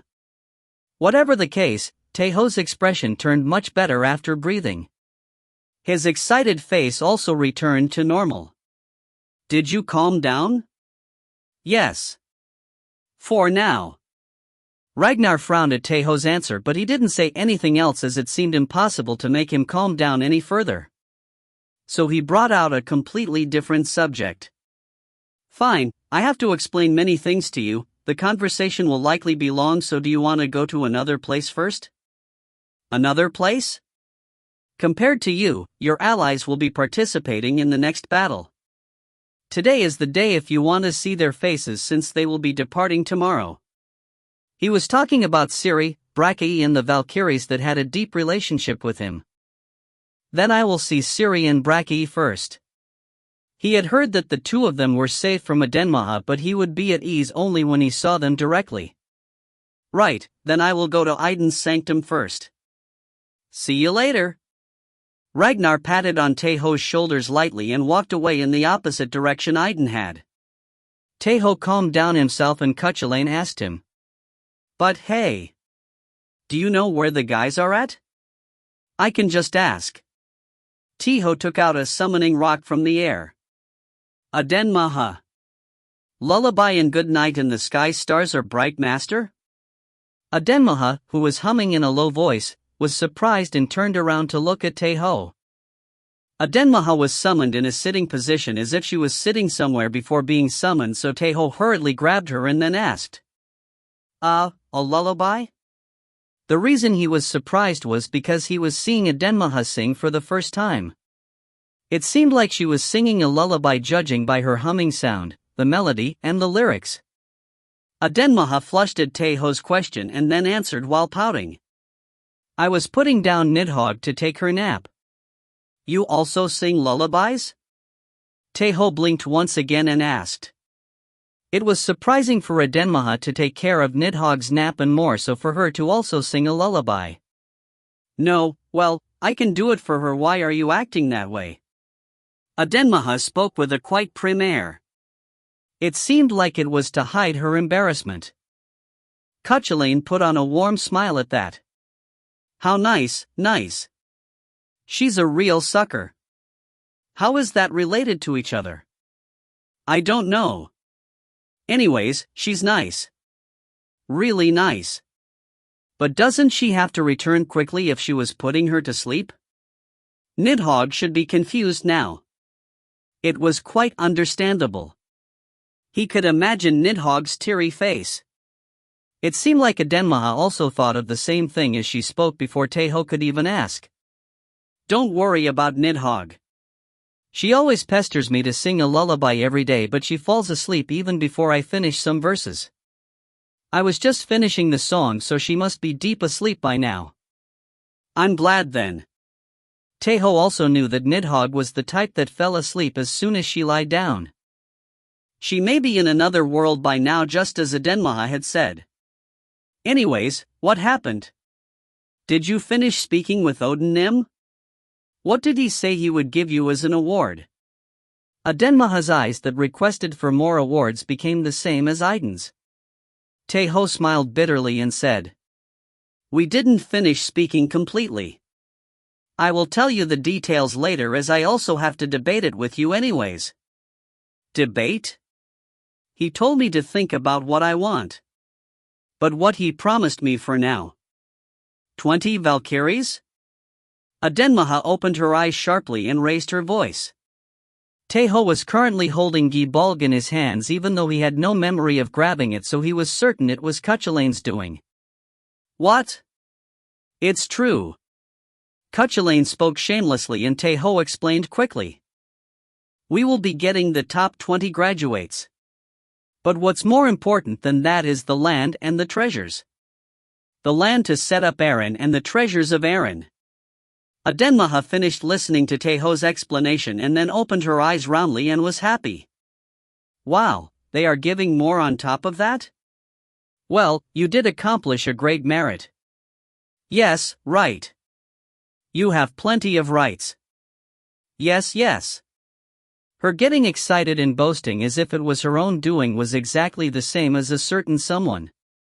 She's so similar to Iden Nim. Cuchulain's words were certain as usual. It was indeed the insight that came from Skathaka's style techniques. Aaron, Merlin will like it. Skathak too. A warm smile spread on Adenmaha's face. Tae Ho felt warm at that smile and asked, Adenmaha, what about you? I also like it. I think that you keep forgetting this, but I'm also a goddess of Aaron. Yes, anyways, let's speak the details at a later time. Anyways, you really lack delicateness. So what is the reason you called me anyways? Adenmaha also asked using the word anyways. Tae Ho put back the summoning rock and then revealed the reason he called Adenmaha. Do you know where Ciri and Brachiae are at? And the Valkyries of the other legions. I want to see them before they depart. Adenmaha pouted when he said that he wanted to see the Valkyries, but she started to think back and remember. Ciri and Brachiae should be resting at the conference room by now. And the other Valkyries may be at the sanctums of their respective legions. Also, don't get surprised when you hear this. The other Valkyries, so to say Raskrid, Regenleif and Gander are well, but actually Ingrid suffered some injuries. They're not too severe, so don't worry. This is why I'm telling you not to be surprised. Adenmaha frowned and let out a sigh, but Tae Ho asked quickly while opening his eyes widely.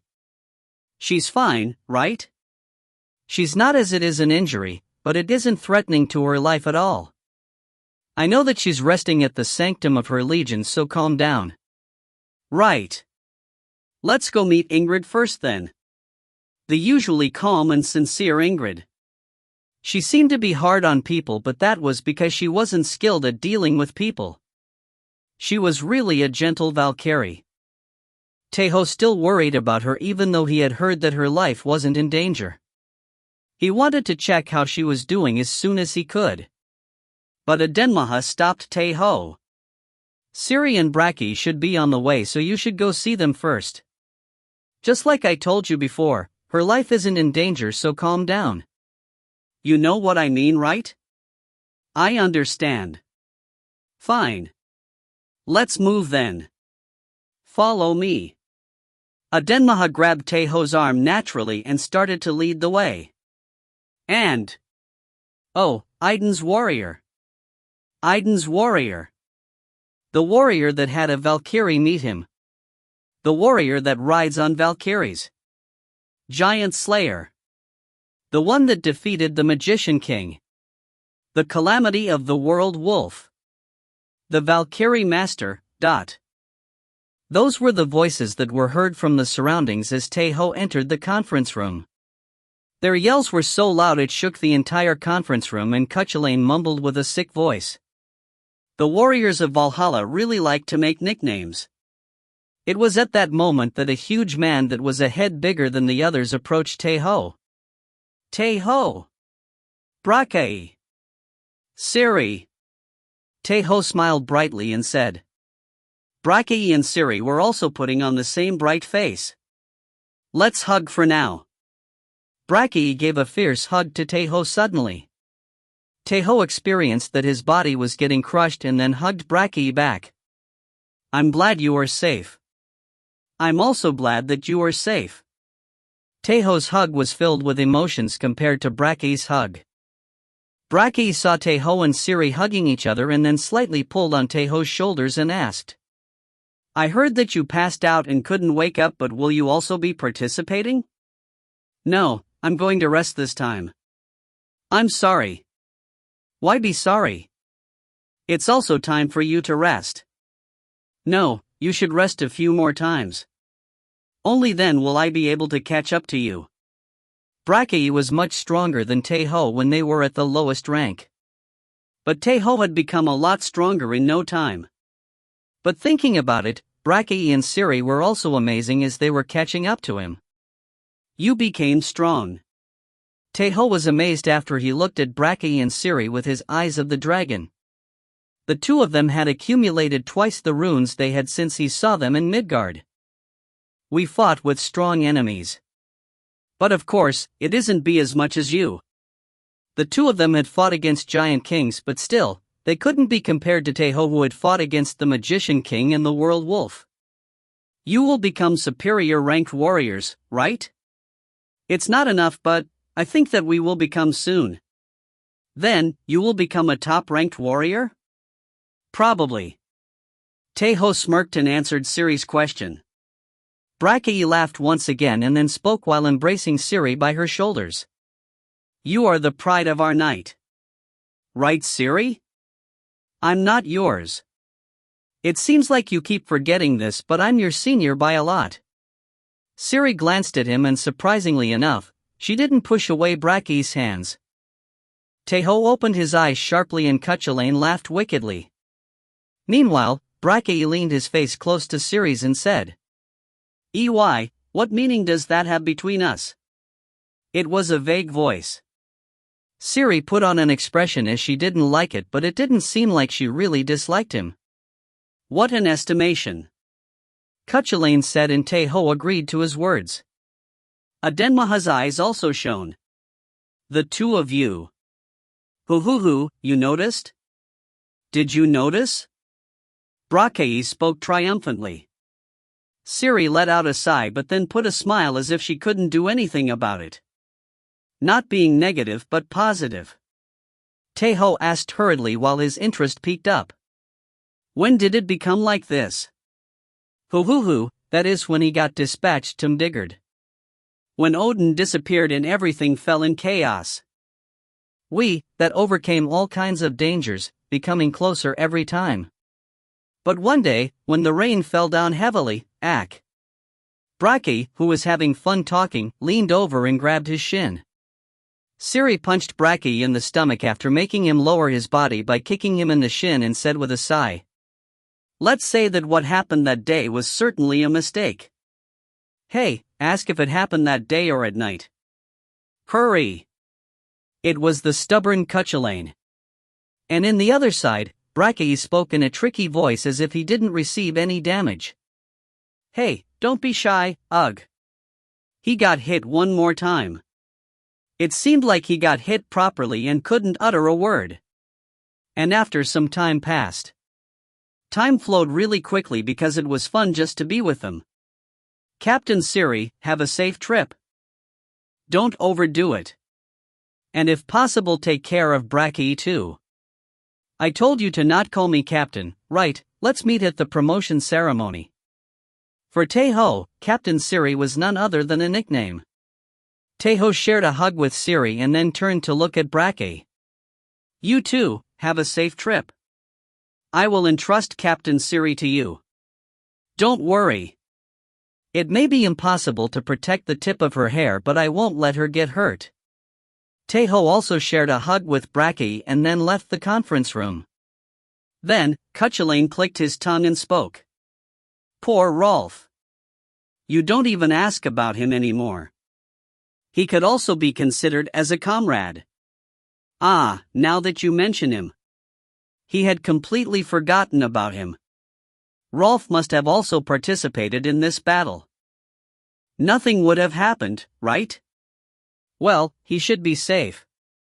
Siri would definitely have told you if something did happen. Anyways, she said that she thought about him as her younger brother. Younger brother. He's somewhat poor.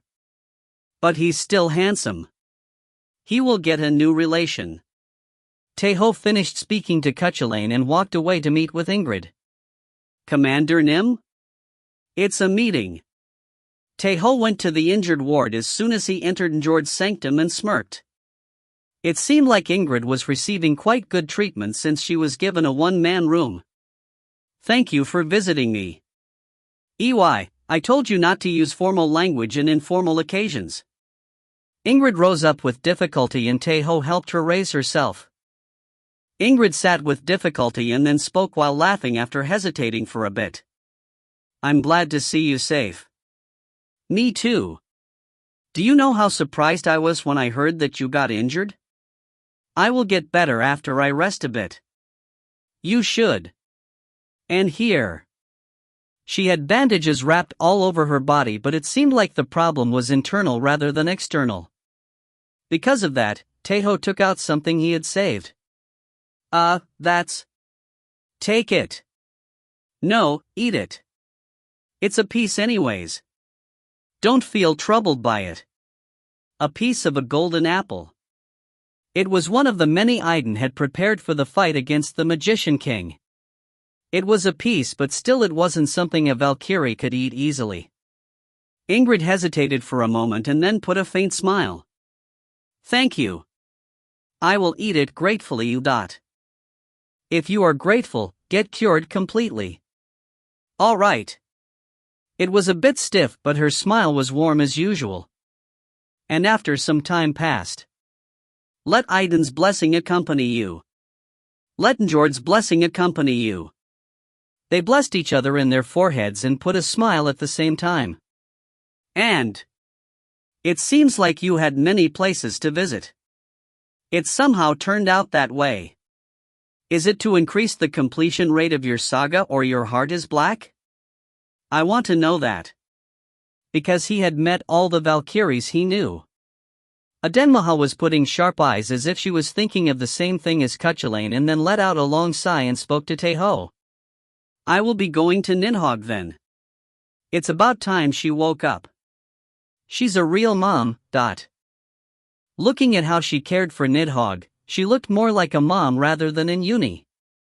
Tae Ho agreed to Cuchulainn's words like usual and turned to look at Ragnar. Ragnar pointed to a secluded direction with his chin. Shall we start our conversation over there? Episode 46, Aiden's 3, End.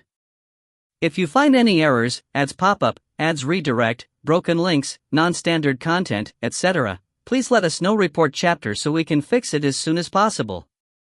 Chapter 156. Episode 46/Chapter 4, Aiden's 4. TL, Subak. Ed. The Sanctum of Aiden was composed of one big central hall and 9 rooms that were connected to it. Each one of these rooms were quite big and some of them had smaller rooms connected to it once again. Ragnar took Tae Ho to the smallest room and then sat on a long chair that was in the wall. Tae Ho sat next to him so they looked like they were seated in a bench. Ragnar was usually like this, but he didn't hit around the bush. He asked directly. There are 2 things I should tell you. One is related to the top rank and the other one is about that. Which one do you want to hear? That thing Odin mentioned.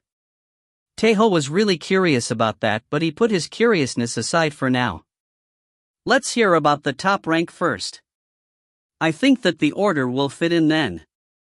Tae Ho had always been curious about the boundary of a top rank since he first met Ragnar, and looking at the situation, it was highly probable that that was also more related than the top rank. Then it was better to listen about the top rank first. Right, let's go with that first. Ragnar came to a decision and then smacked his lips while rubbing his hands. It seemed like he had to organize things in his head as he had to make a long explanation. Tae Ho, just like you know, there are few superior rank warriors and above than you think in Valhalla. It's because it hasn't been restored completely since the Great War. Especially for the top rank warriors, they were few in numbers in the first place, but it decreased even more. Tae Ho nodded. The number of warriors only amounted to 600,000, although it was including the steel warriors. But only a dozen of them were superior ranked warriors. It wasn't originally like this. There were much more superior ranked warriors before the Great War took place. The number of top-ranked warriors currently active is merely 4, and the ones that can be truly called as the real top-ranked warriors are 2. The real top-ranked warriors? Tae Ho tilted his head and asked. It was because it was a concept he was hearing for the first time. Right, there is quite a big gap between top-ranked warriors just like it is for any other rank. But the gap isn't made by the amount of runes or the number of sagas. It's a differentiation that is made with the other ranks.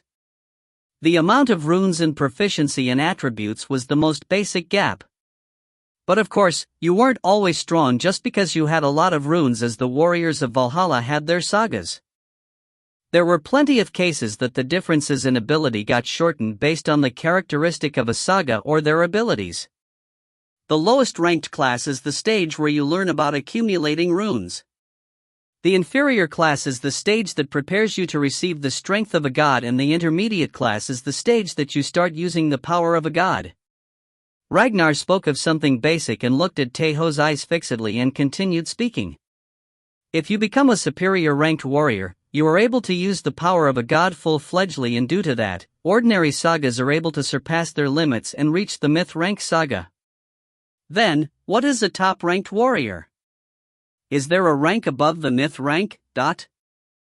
Why is the one doing the explanation asking the questions? That old man only speaks the necessary things usually, but when he starts explaining he starts to speak for a long time. Is it because he is a king? Cuchulain's intrusion was also sudden this time, but also sharp. Ragnar said in a low voice while Tae Ho agreed inwardly.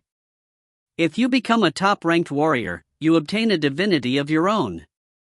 A divinity? Yes. It's beyond of simply receiving the strength of the god you serve. And you start obtaining your own divine power.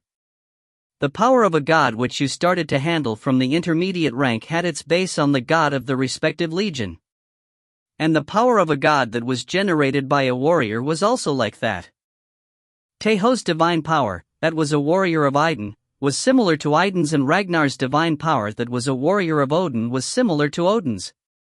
But it changed from the top rank. It did use the divine power of the god from a legion as its base, but you could also use your own divinity.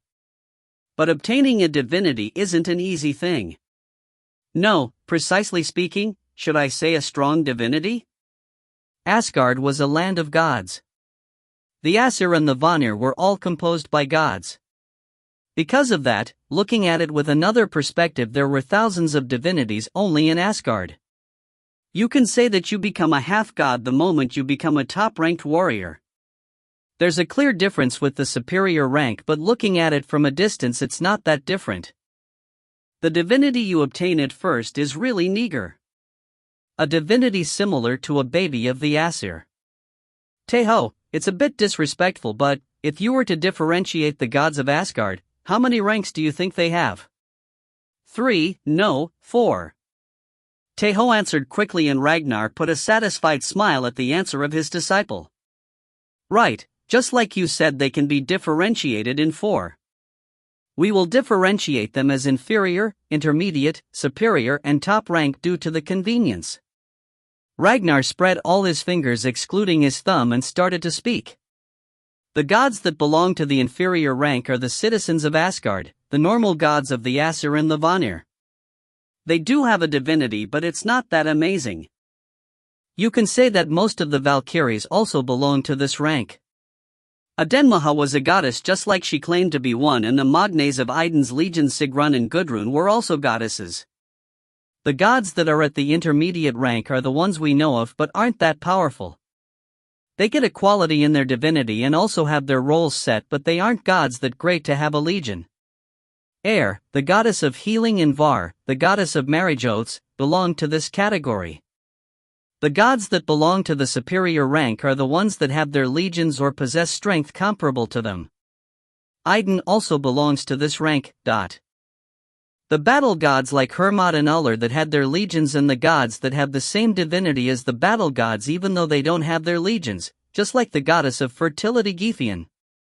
It's kind of new, but I wondered why he didn't use polite words only with Idun. It seems like that old man already knew that Idun, Nim, and Heda shared the same body. It was like Cuchulain had said. Taking a look back to the past, Ragnar had never used polite words with Idun. The difference in your divinity is quite significant even though they are at the same superior rank. Idun is quite at the top even among superior ranked gods. It was like a difference in their battle power existed between superior ranked warriors. And Odin-nim, Freyja-nim and Thor-nim belong to the top rank? Right, also, Heimstream-nim that lead the Vanir in Vanaheim?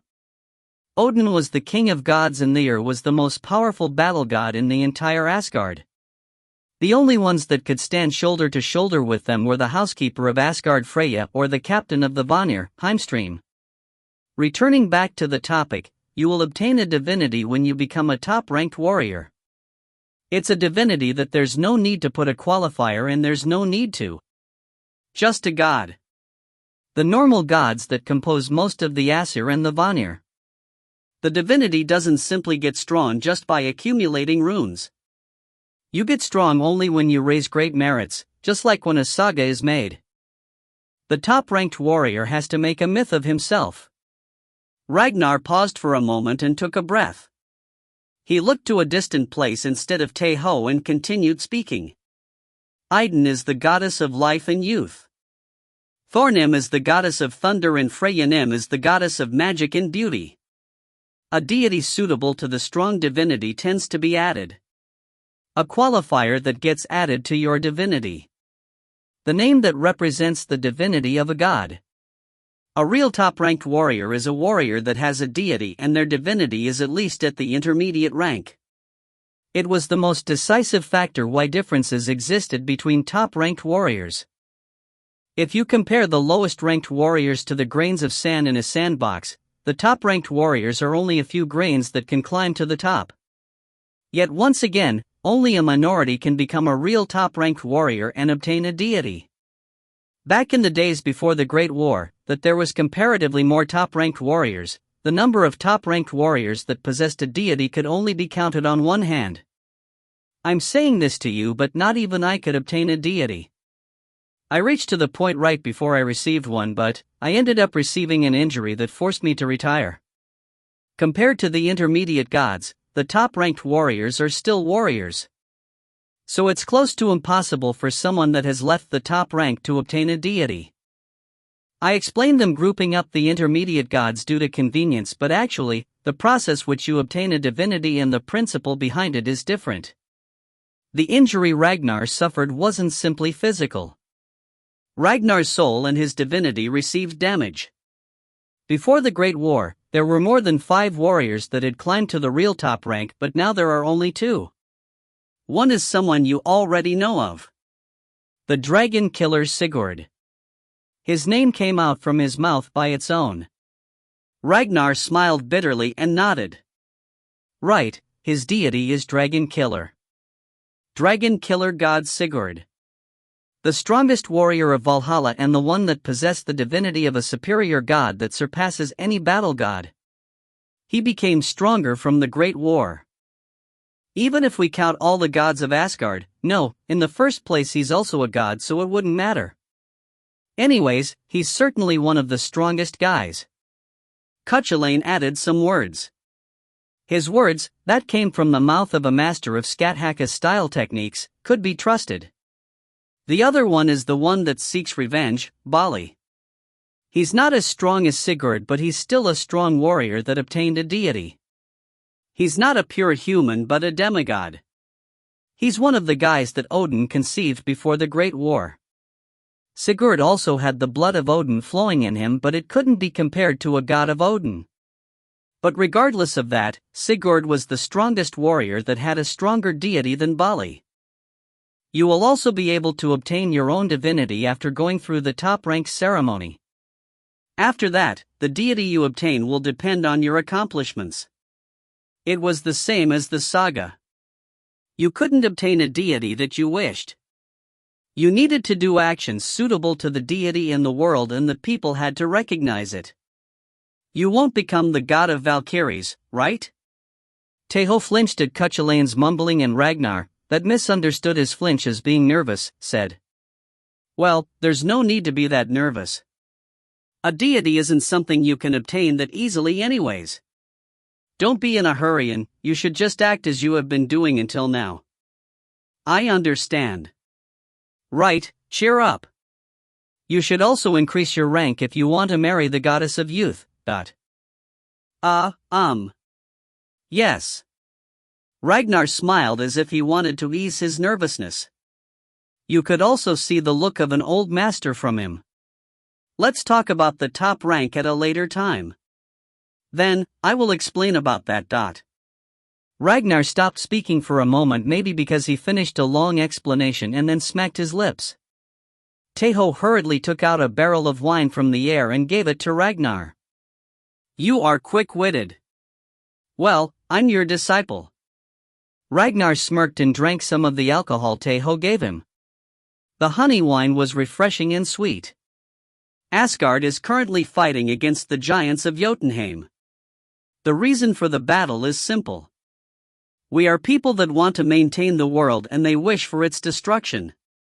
It wasn't a battle between evil and good. It was a clash between beings that had different ideologies which the other couldn't understand at all. Those two groups are currently at war in Asgard and the Nine Realms. There are also worlds that got destroyed like Eren. A world where the ones hoping to maintain the world won. A world where the ones wishing to destroy the world won. Right, Eren. With Eren's destruction we got able to somewhat realize their true nature. Ragnar's eyes became sharp. A clear objective was decided at the word there. The ones hoping to maintain the world are assisting each other just like the temple helped us this time. When Eren got destroyed we, Asgard, went to help them.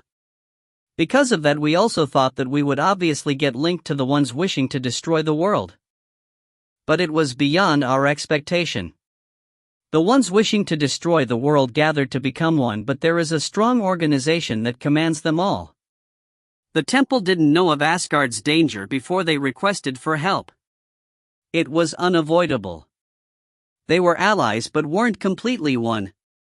But it was different for the ones wishing to destroy the world. The Kingdom of Fire.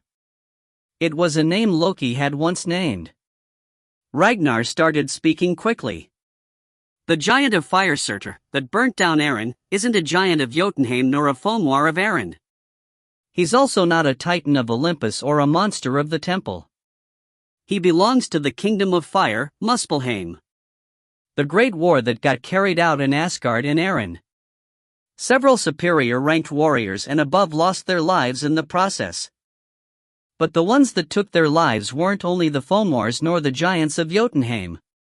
The ones that actually cut off their lives were the strong beings belonging to the Kingdom of Fire. The world wolf Fenrir and the space snake Jormungand. Loki's two children. They aren't the underlings of the Magician King. They are existences of the same rank that belong to the Kingdom of Fire, just like the Magician King. The reason the space snake Jormungand didn't appear was because of that. He was in Muspelheim and not Jotunheim. I also got to know of this recently, but the reason the god of fire and lies Loki gave up the lies and became an underling of the Magician King was to obtain information of that Kingdom of Fire. Asgard didn't know anything proper about the Kingdom of Fire before Surtur appeared in Eren. They needed information about the unknown. Tae Ho understood. He nodded unconsciously. I don't know about the warriors of Valhalla, but the warriors of the small realms and the dead spirits of Helheim may lose their will to fight if they get to know of the existence of the Kingdom of Fire when the war with Jotunheim was already this hard.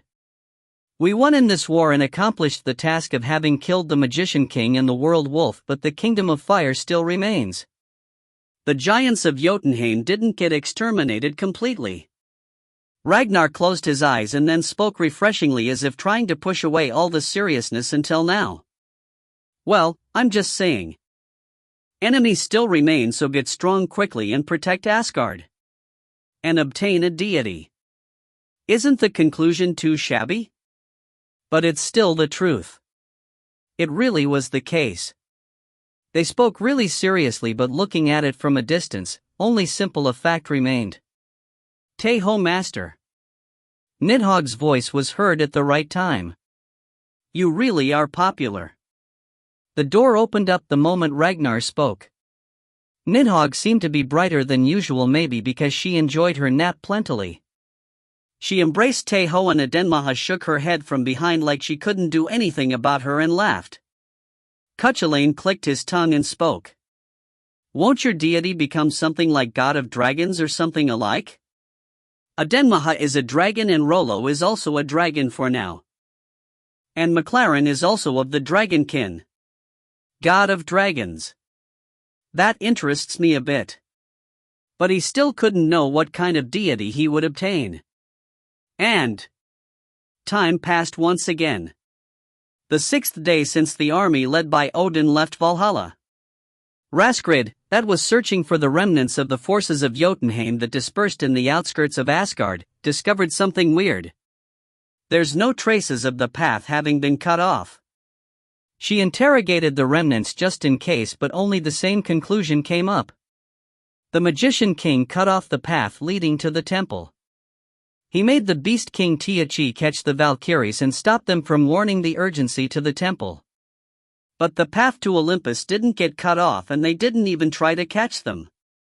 It was strange. She felt a sense of incongruity.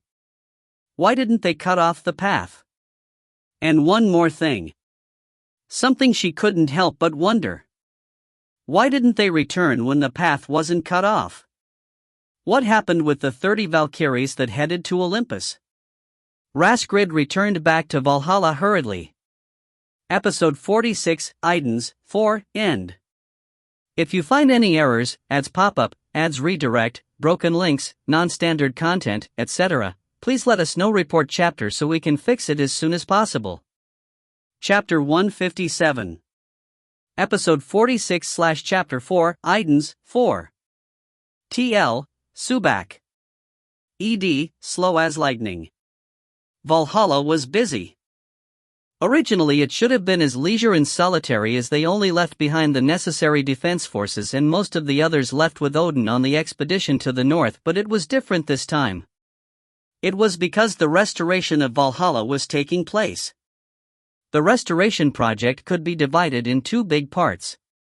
One was the project to restore the fortress and moats, and the other one was the reconstruction of the residences of the legions. Close to 10 days had passed after the battle ended, but the restoration project was still at its early stages. It was because they had to focus on retrieving the corpses of the dead and the destroyed fragments of the steel warriors and getting rid of the corpses of the giants and evil spirits. In addition, there was one important thing. It was the funeral for the giant of fire Loki and the steel warriors that got destroyed completely. The funeral that took place the day before Odin went out to the battlefield was more solemn than ever. Part of the reason was that the number of steel warriors destroyed in this battle was much bigger than the ones that got destroyed the past 100 years, but the most important reason was because of the giant of fire Loki. The betrayer Loki. The cause of evil that brought catastrophe to Asgard. They were comparatively calm expressions. There were countless expressions that insulted and disdained Loki. All of these things were a misunderstanding. Loki wasn't a traitor. He was the real protector of Asgard that had sacrificed everything he had. Bastard. Freya spoke after she placed Loki's corpse on a wooden boat and pushed it away. She had a teary face right now. She had cursed him that much the past 100 years, resented him. She didn't even have the time to apologize nor get angry to ask why he did that. Odin fired a flaming arrow to the boat that was getting farther away. He took in the death of Loki, who was an old friend, a brother, and his son at the same time. The day after Loki's funeral ended, Odin led his force and headed to the north. After that, the restoration project took place for 5 days, and when it completed to some extent they got the leisure to restore the residences. Idun's legion was noisy. Close to half of the warriors in this legion became steel warriors due to the war, but new members doubled or more the size of those that had left. The warriors of Midgard had come to support Valhalla. They didn't have the need to cross the rainbow stair Bifrost. They just had to follow the lead of the Valkyries in the place they died and enter Valhalla. The majority of the newly entered warriors wished to enter Idun's legion, and the Valkyries that asked them the reason for that said in one voice, The golden apple tree. The beautiful golden illusion that had surged up high in the sky. The Valkyrie that threw the question understood.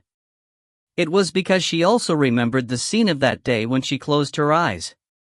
This is Iden's Legion. The princess of Cat Eren Helga, who was among the newly entered warriors, spoke in a voice filled with emotions.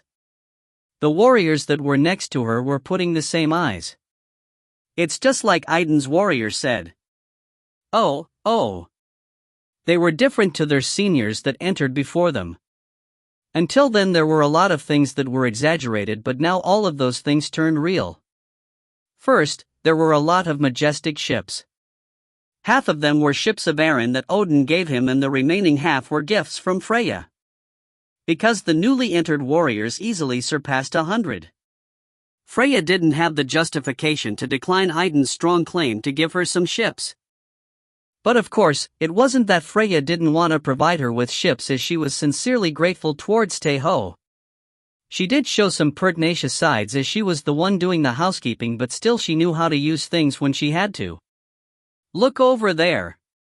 They are the Shinsos. Oh. Rollo and his wives and their chicks were flying in the sky. It was the result of Tae Ho having recognized Rollo's merits and having brought his previous wives when he had the time. Rollo, that was the captain of a griffin pack, had more than 10 wives, so naturally he also had a lot of chicks. McLaren was showing his strong presence in the middle of those chicks, and the warriors admired the look of the huge rock serpent. Warriors, I welcome you to Iden's residence. The one that welcomed the warriors was Adenmaha. Her rank was the highest after Haida, who was the representative of the Legion. The ones that were standing behind Adenmaha weren't only Sigrun and Gudrun. There were 5 Valkyries that entered the Legion like the warriors. Helga. Mr. Merlin, who had come out to the dock along with Adenmaha, welcomed Helga separately. There were several emotions on his face looking at Helga. He hoped that she could marry the one she loved, give birth to children and raise them, do everything she wanted and have a happy life. But she came too early. She was merely a teen. I'm fine. I'm also happy right now. Helga seemed to have read the regret in Merlin's face and spoke bravely. She wasn't forcing those words but was being sincere. She had chosen the life of a warrior like now instead of the life of a princess. But of course, she was worried about her siblings she had left in Midgard and her father, King Ivar.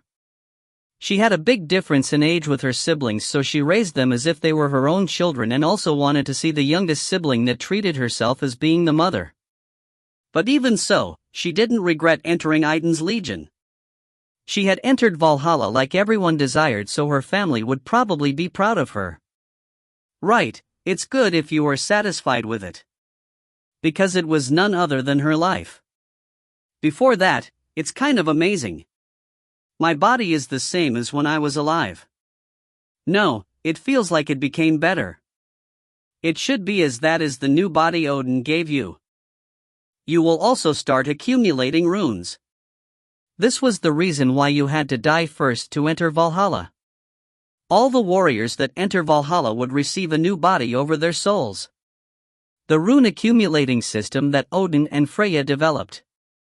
The warriors of Valhalla needed a body engraved with a special magic if they wanted to accumulate runes. That was the core of the growth of the warriors. The body Helga received this time was a new body Freya developed after her research. Its formal name was Standard Body of a Warrior Generation 7. It was Freya's ambitious work that managed to bring up its performance by 1.2 from the Generation 6. It wouldn't be good to tell this to Helga, whose eyes were currently shining. Merlin held back himself and extended his hand to her.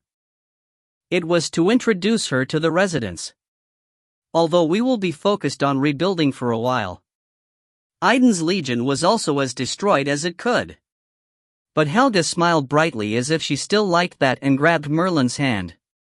And Shathak was spending a busy time.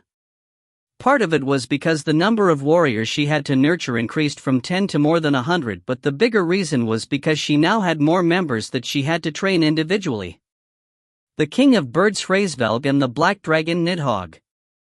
She taught Hraesvelg the proper Skathaka style technique as he had learned an imitation of it by himself, and for Nidhogg, she taught her the origin of mystical magic utilizing her vast magical power. The origin of mystical magic just used magic power as it was without reciting any chants, so it wasn't that efficient, but it had a strong point that it was really easy to use. Nidhogg had overflowing magic power anyways. Nidhogg and her would have fallen in a pit of pain if she taught her complicated techniques, so it was better to teach her simple origin magic. But of course, Adenmaha's classes still proceeded in the middle of this. Adenmaha had learned quite a lot of mystical magic under Skathak, but Skathak didn't like that she couldn't use mystical magic properly when she got out to battle. Because of that, Adenmaha's classes were too realistic and more intense than others. 8 days passed since Odin departed and 10 days since the battle against the Magician King. While Adenmaha's groaning and pained voice was heard in a deep place of Idun's residence, Tae Ho was facing Freya. And the ceremony for the top-ranked warrior will be after 3 days. The expedition team will return so soon? At the deepest place of Sesrumner, Freya's palace. Freya, who was half lying while stroking 10 cats, shook her head. No, I will proceed with it informally alone. It's better the more top-ranked warriors we have. She had a relaxed posture, but you could see that she was really exhausted from her expression and voice. She had been working without resting for the past 10 days. We will proceed with the ceremony formally when Odin returns. That will probably take about 2 months. They had to completely drive away the army of the Frost Giant King and return to Valhalla. Can I ask about the situation on the front lines? Freya closed her eyes at Tae Ho's question. Each of her small actions were beautiful and lovely, but he felt regretful seeing that she was clearly exhausted. Freya let out a long sigh and then fixed her posture a bit and continued speaking. Well, it's quite good if I were to simplify it. But the resistance isn't weak either. Actually, honestly speaking, the reason we are rushing your promotion is because one of the top-ranked warriors died. Did Sigurd? No, not him, and not Bali either. It's someone called Van. You should have never met him. He was the one that fought the most eagerly among the top-ranked warriors. He was always stuck in the front lines, so there was no opportunity for him to meet Tae Ho. They are winning, but it's impossible for them not to have anyone die at all. But don't worry too much. The interest of the Giant King Harmarti is to stall the forces he can to retreat safely rather than strike back and win. The both sides fighting had already determined the loss of a side. This advantageous situation would continue until the end if there are no variables. Ask Hildegard about the details. She's writing up a report to hand to the commanders. I will do so. Right, let's speak about Nidhogg and Hraesvelg next. Freya lied down once again and slowly stroked the fur of a cat she had close to her. You know that their bodies are a kind of magical armor, right? Yes. I retrieved them for now and placed them in a place that is abundant in magical power. They will be able to recover faster if the blacksmiths of Valhalla assist in this, but you also know that we are quite busy lately, right? We will have to leave them to heal naturally for the moment. The blacksmiths of Valhalla were all dispatched on restoration projects. It was fortunate that the reinforcements of Nidavellir helped with the physical labor. If they hadn't, the blacksmiths would have already passed out of exhaustion. They didn't have time to rest at all. Tae Ho, that now knew of the situation of the blacksmiths, asked carefully. Will it take long? I think it's faster for Hraesvelg's case, but Nidhogg suffered great damages. There's a probability it may take a few months even if the blacksmiths get to help later on. Freya frowned and spoke. Actually, not even she could be certain of it, as it was her first time looking at this magical armor. I'm still glad that they are able to recover. Of course. In the case of Hraesvelg, he came to help us without asking for anything. We have to take responsibility and restore his body and also reward him greatly. Freya spoke as if it was nothing, but Tae Ho admired Freya's kind heart. What? I feel that you are really beautiful. She didn't only receive the help of another and try to use it. She thanked it and tried to pay it back. Perhaps it was an obvious thing, but reality was that the obvious thing often didn't happen as it should. Freya was of course a beautiful goddess. In the eyes of others she was the most beautiful one, and for Tae Ho, she was the third most beautiful. But being beautiful doesn't only mean the looks. Cuchulainn smirked and said. And Tae Ho also agreed to that. Bragi's rune is working well. Too well. Freya snorted at Tae Ho's direct compliment. Idun and Haida would have flushed at that, but Freya was much more experienced than them. Anyways, let's leave it here. Should I also keep my promise? Promise? I told you that I would give you a blessing if you finished the task in Vanaheim well. In addition, you made a really incredible saga. Freya, who was giggling until now, opened her eyes sharply. She was beautiful like a thorny rose but was also threatening. Shall we see how much the completion rate increases with one blessing? Freya whispered seductively and then rose up. Tae Ho flinched unconsciously at the really enchanting movement. How interesting. Cuchulainn wasn't thinking of helping him at all. Freya crawled slowly towards Tae Ho, who was sitting in the floor, instead of walking. Cuchulainn got excited and brought up his will to try to receive a lower-ranked blessing instead of the top-ranked blessing. A few more seconds like that. Freya arrived in front of Tae Ho. Tae Ho opened his mouth and tried to form some words. And it was right at that moment. Freyanim. The one that entered the room by opening the doors abruptly was Hildegard. Freya reacted immediately at her urgent voice. She dissipated the atmosphere from before in an instant and stood up. What's wrong? Hildegard, who respected Freya to the extreme, was acting this rude. It meant that it certainly was something that urgent. Tae Ho also turned to look back. Hildegard contained her breathing and spoke quickly. The signal of Valkyrie Raskrid disappeared. Her signal, that had gone to the outskirts of Asgard, disappeared. She wouldn't be that agitated if it was only that. There was one more thing. The report Raskrid sent before. The Valkyries that didn't return from Olympus. Raskrid, that made her comrade Valkyries return, went up to investigate alone. Where was the signal cut off? If she had crossed over to Olympus, it was possible for the signal to get cut. Because it was another world. It was rather weirder if the signal got maintained. But Hildegard's answer was different to Freya's expectation. She bit her lips once and then answered in a dark voice. It's right before the path heading to Olympus. And Raskrid took a breath. It was impossible to escape and also impossible to hide. The warriors that had gone out to investigate with her had all died. They were intermediate-ranked warriors, but they couldn't resist at all.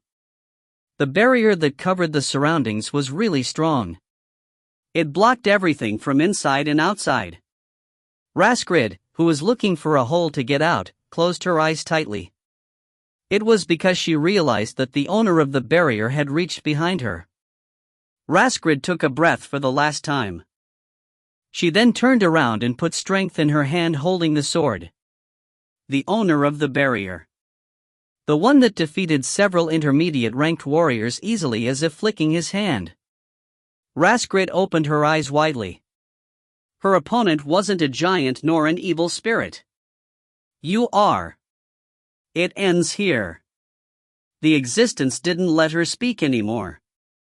The master of the barrier approached Raskrid. Episode 46, Idun's 5, End. TL note, thanks for reading. If you find any errors, ads pop up, ads redirect, broken links, non-standard content, etc., please let us know. Report chapter so we can fix it as soon as possible. Chapter 158.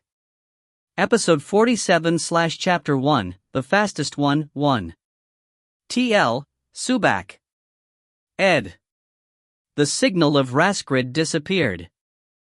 Tae Ho activated his saga as soon as Hildegard finished speaking. Saga, the warrior that had a goddess meet him. But nothing got summoned, and this was an obvious thing. She's too far. She had said that the place the signal of Raskrid got cut off was on the path leading to Olympus. The limit he could summon the adversary with his saga was limited, compared to the summoning rock. When it was the warrior that had a Valkyrie meet him, the limit was a radius of 1 kilometer, but after it got promoted to the warrior that had a goddess meet him, the limit increased to 3 kilometers. The path heading to Olympus took 3 days in a carriage from Valhalla. Actually, the region where he caught Rollo was around that place. If they wanted to get closer, they would have to travel 1 to 2 more days. He already knew that she wouldn't get summoned. Tae Ho used his saga just in case and felt urgency. Calm down. Freya sensed Tae Ho use his saga and said. She bit her lips once and then spoke to Hildegard. Tell Aiden to come here immediately. We will proceed with the top-rank promotion of Aiden's warrior. I understand. Hildegard answered immediately and left the room. Freya spoke to Tae Ho.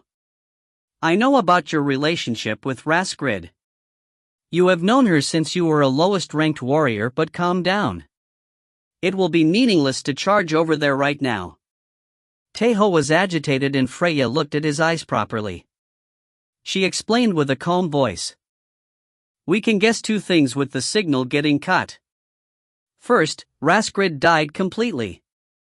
Second, Raskrid moved to a place that the signal gets blocked. She didn't use provocative words on purpose. They were only rational guesses. If it's the former, it will be really meaningless to go running over there right now, and even if it's the latter, it won't have any meaning either. No matter how much you hurry, you will still take a few hours to reach to the path leading to Olympus. Raskrid's signal didn't weaken. It had disappeared completely. That's why the probabilities of her having suffered a fatal injury was low. But of course, there was also the possibility she moved to a place that blocked her signal while being greatly injured or was trapped somewhere. Even if that was the case, he had no methods to go to her right now. Freyanim's words are right. Calm down and think calmly. Cuchulainn added. He also liked Raskrid, but they wouldn't be able to solve this when their emotions got ahead of their actions. Already 30 Valkyries didn't return, and in addition Raskrid disappeared. Freya continued speaking. She was half speaking to herself. There's also the possibility she's got done by the remnant forces of the giants, but something may be wrong with Olympus. The temple, Olympus and Asgard were allies, but they weren't neighboring countries. They were different worlds from each other. The temple didn't know of Asgard's situation before Chaldea notified them of the urgency. If Tae Ho hadn't defeated the Beast King Tiachi and opened up a path, the temple would have noticed Asgard's situation only after it collapsed completely. It was the same for Olympus. If Olympus got done by without having the chance to notify of the danger, or were in the same situation they couldn't notify of the danger, Asgard didn't have any methods to notice that danger. But of course, the 3 worlds maintained a constant contact to prepare for the worst. But even so, that wasn't a few times in weeks, but 1 or 2 times in a year. So a situation where it was already late when they realized was highly probable. We have to go to investigate, and this time it can't be a Valkyrie but someone really strong.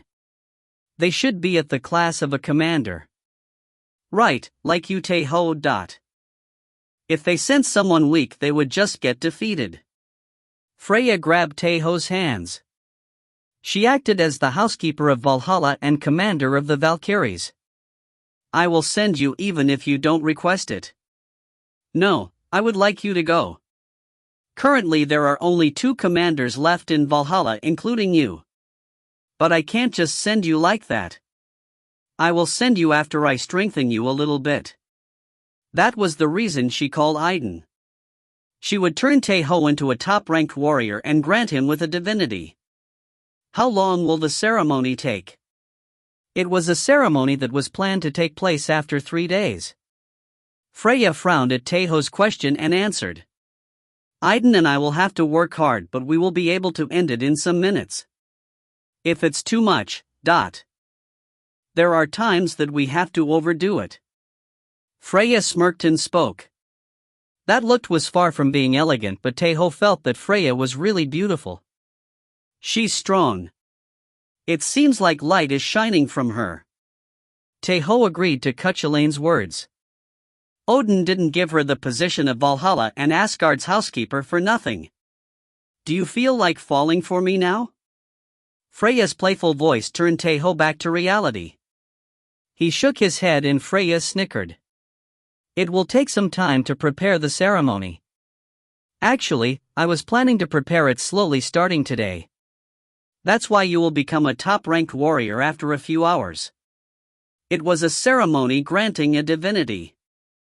Looking at it in another perspective, it was the same as promoting a female warrior of Valhalla into a Valkyrie, but there was quite a difference in it. Because of that, they couldn't use the magic circle that was usually used on promoting Valkyries. She had to use a new magic circle solely for Tae Ho. Hrist. Yes, Freyanim. The Valkyrie of Freya's legion that had the same name as the Valkyrie of Hermod's legion answered to her call. Freya ordered her, that expressed etiquette when she entered the room. Tell the returning group to hurry up. You can take all the preparations you need. I understand. Chris didn't seem to need an explanation after hearing the returning group, and she left the room instead of asking any more. Freya explained quickly. I can't send you alone. I will make up an investigation team. Originally, it should be composed by members of Aiden's legion, but it would be impossible as all the warriors are lowest ranked except for you. That's why I will give you warriors from other legions. It was a reasonable story, but the word returning group bothered Tae Ho. Why was it a returning group? Where were they returning from? Are you talking about? Yes, about them. Brachii and Ciri were already returning from the battlefield to participate in your ceremony. It's a really rare thing even in Valhalla that a top-ranked warrior gets born. Even if it was informal, we were planning to show the utmost devotion to it. But of course, it was possible only because the situation was favorable. They were only taking 2 superior-ranked warriors from the battlefield and called them to the rear. I will give you some Valkyries on top of Ciri and Brachii. A top-ranked warrior, 2 superior-ranked warriors and about 2 Valkyries is a force that is more than enough for an investigation team. If an investigation group as this one gets defeated, we have to retreat the forces that went to the north to chase Harmardi. If a commander and a top-ranked warrior on top of that got defeated, Asgard would also be in great danger. Could something have happened in Olympus? Let's hope it's nothing serious. It was a low probability for it to be nothing. But it was right at that moment. Freya Uni. What happened? Aiden's voice was heard from a bust of a goddess that was in a side of the room. It was a bust that had the role of a phone that Freya used to contact Aiden. Freya smirked at Aiden's urgent and dubious voice. Come quickly. If you don't come in 5 minutes, I will eat your warrior. What are you? Start. Aiden's voice got cut off the moment she yelled. It was because Aiden cut the connection instead of Freya. It seems like she's really hurrying. Love is really incredible. Freya looked at Tae Ho with eyes that meant that it was good he was receiving love, and Tae Ho cleared his throat with a bit embarrassed face. Well, she should be coming soon, so let's finish what we were doing. What we were doing.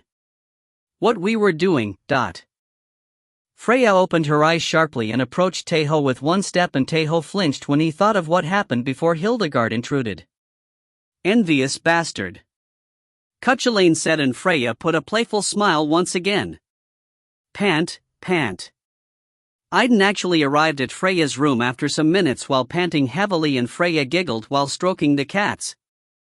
Hey, did you really think I was going to eat your warrior? You should have come slowly. She did have a little taste, although it was only in the forehead. Cuchulainn spoke in a small voice.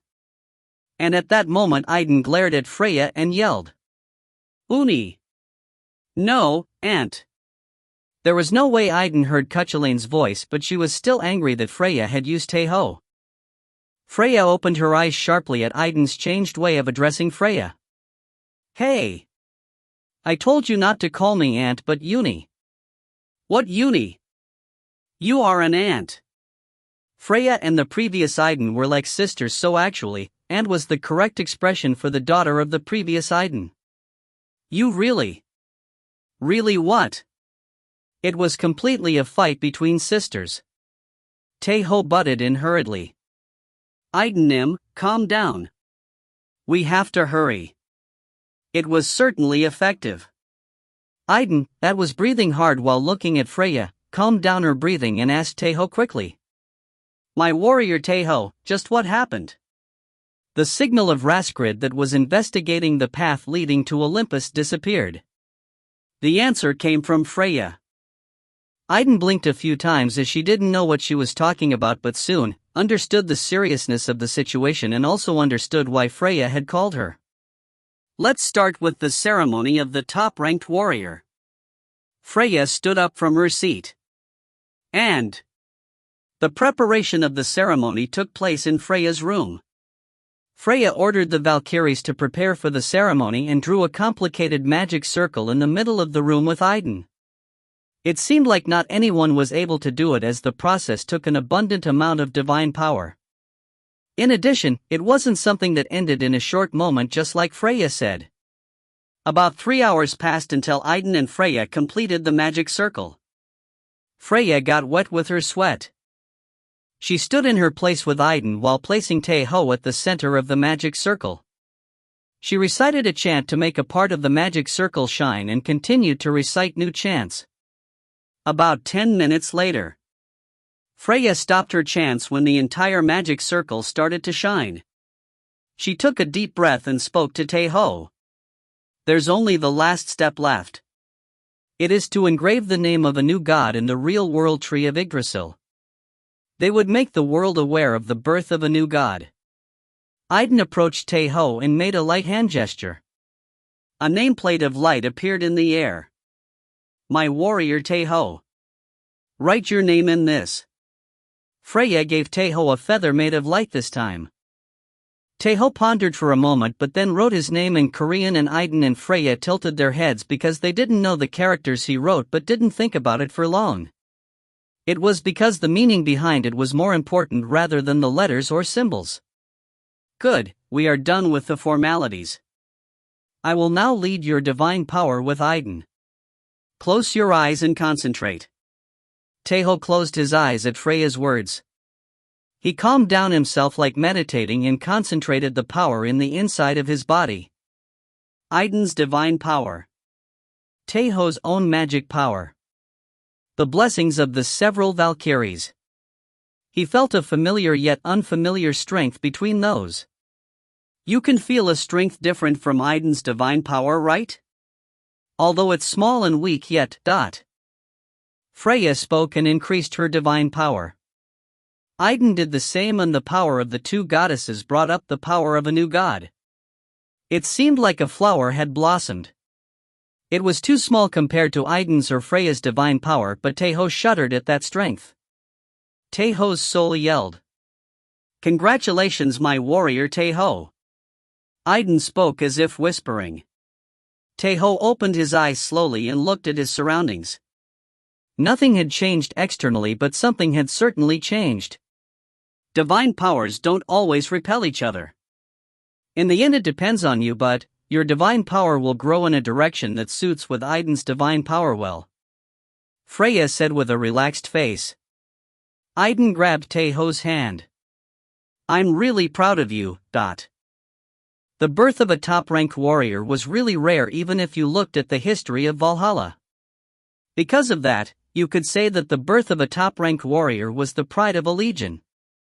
"Thank you. Thank you, Idun. Tae Ho expressed his thanks to Idun and Freya and then put strength in his hands, holding Idun's hands. Idun spoke once again. "My warrior Tae Ho, be careful. I understand. Let my blessing accompany you. Idun stood on her toes and gave Tae Ho the best blessing. Idun's hair turned red and then she blessed Tae Ho one more time. Let Idun's blessing accompany you. It was Haida. Tae Ho embraced her tightly. Let my blessing accompany you. And blessed her back. Freya frowned while looking at them and said, Do it outside, outside. Not here. Cuchulainn agreed to her words earnestly. And Tae Ho left the palace of Freya and then headed to the central hall of Valhalla after bidding his farewell to Idun. Tae Ho. Brake. Ciri. Ciri and Brake, that returned quickly by using a black flash, greeted Tae Ho. It seemed like they didn't arrive recently, looking that they looked fine even though they rode on the black flash. I congratulate you on having become a top-ranked warrior. You are the pride of our knight. Ciri embraced Tae Ho and Brake embraced the two of them. Thank you for coming like this. Tae Ho got out of Brake's embrace like escaping and spoke. Ciri got to escape thanks to him and smirked, but then fixed her expression to a serious one and said, I heard about our task. We will be fighting in a really long while.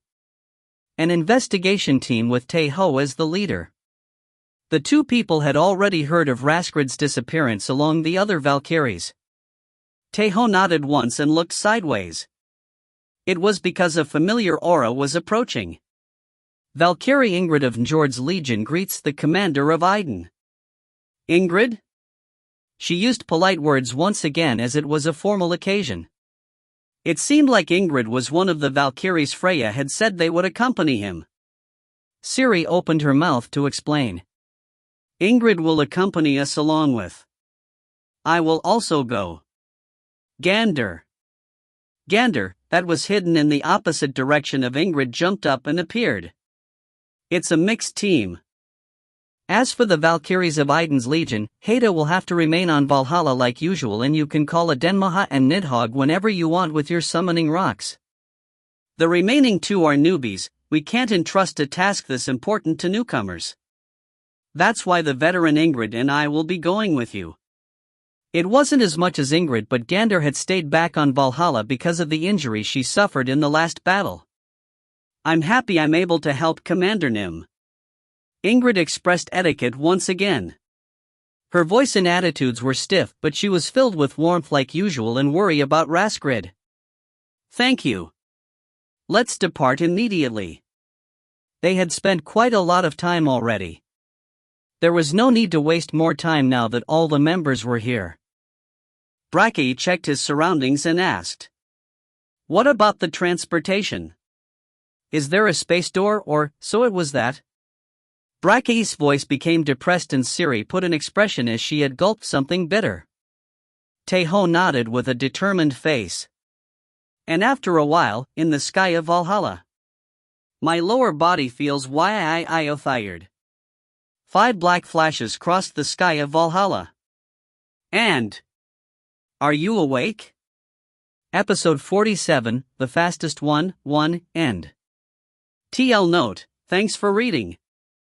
If you find any errors, ads pop up, ads redirect, broken links, non-standard content, etc., please let us know. Report chapter so we can fix it as soon as possible.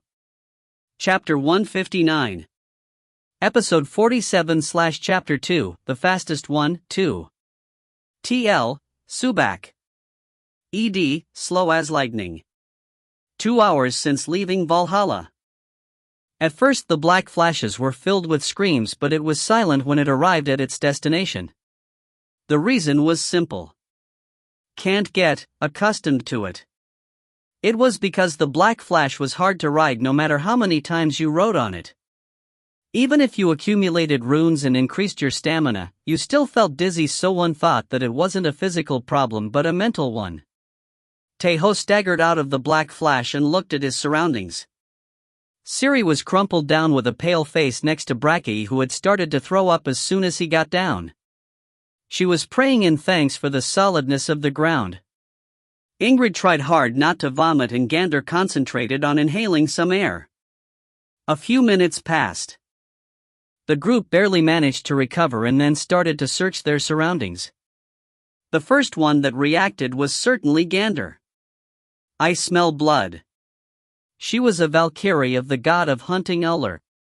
Siri, who belonged to the same legion as her, nodded. The two people activated the blessing of tracking, one of the blessings of Ullr, and started to chase after the traces.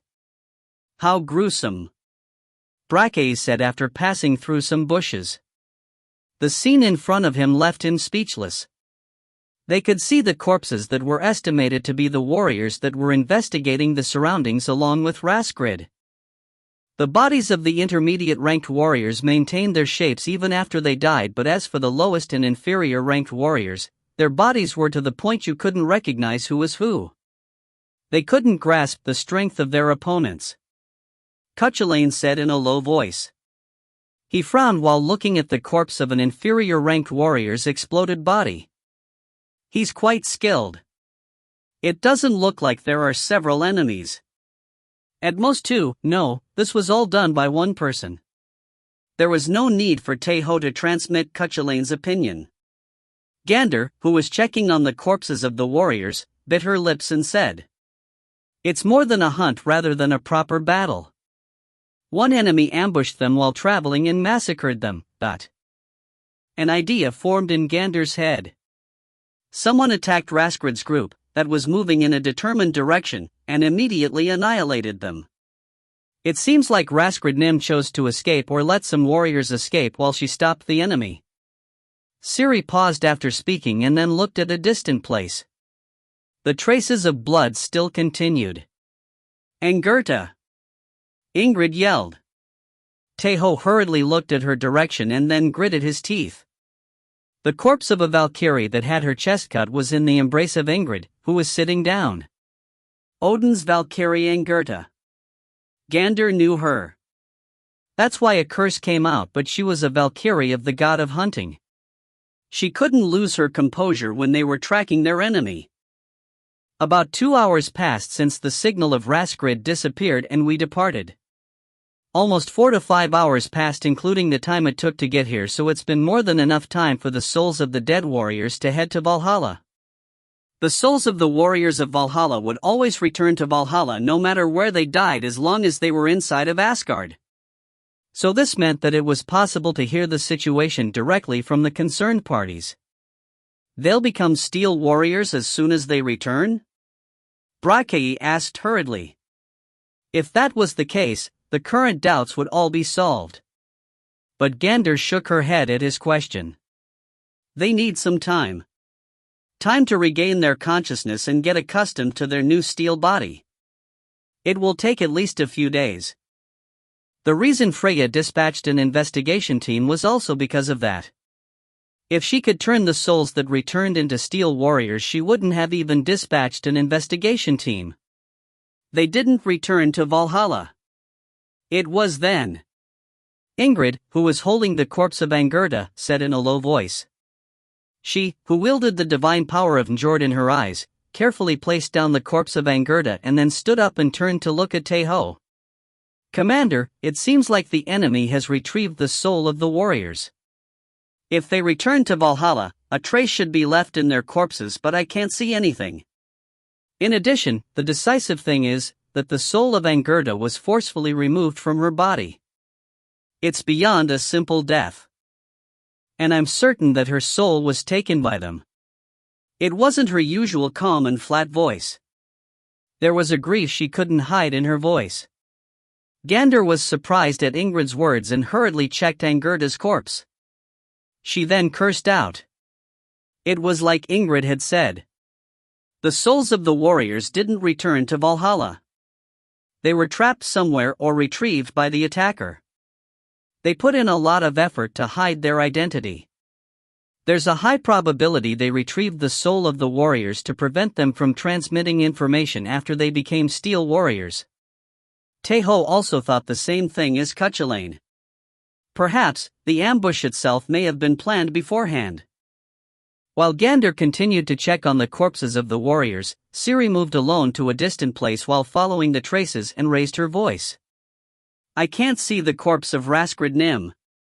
In addition, the signal got cut off here. I'm certain this trail of blood belongs to her.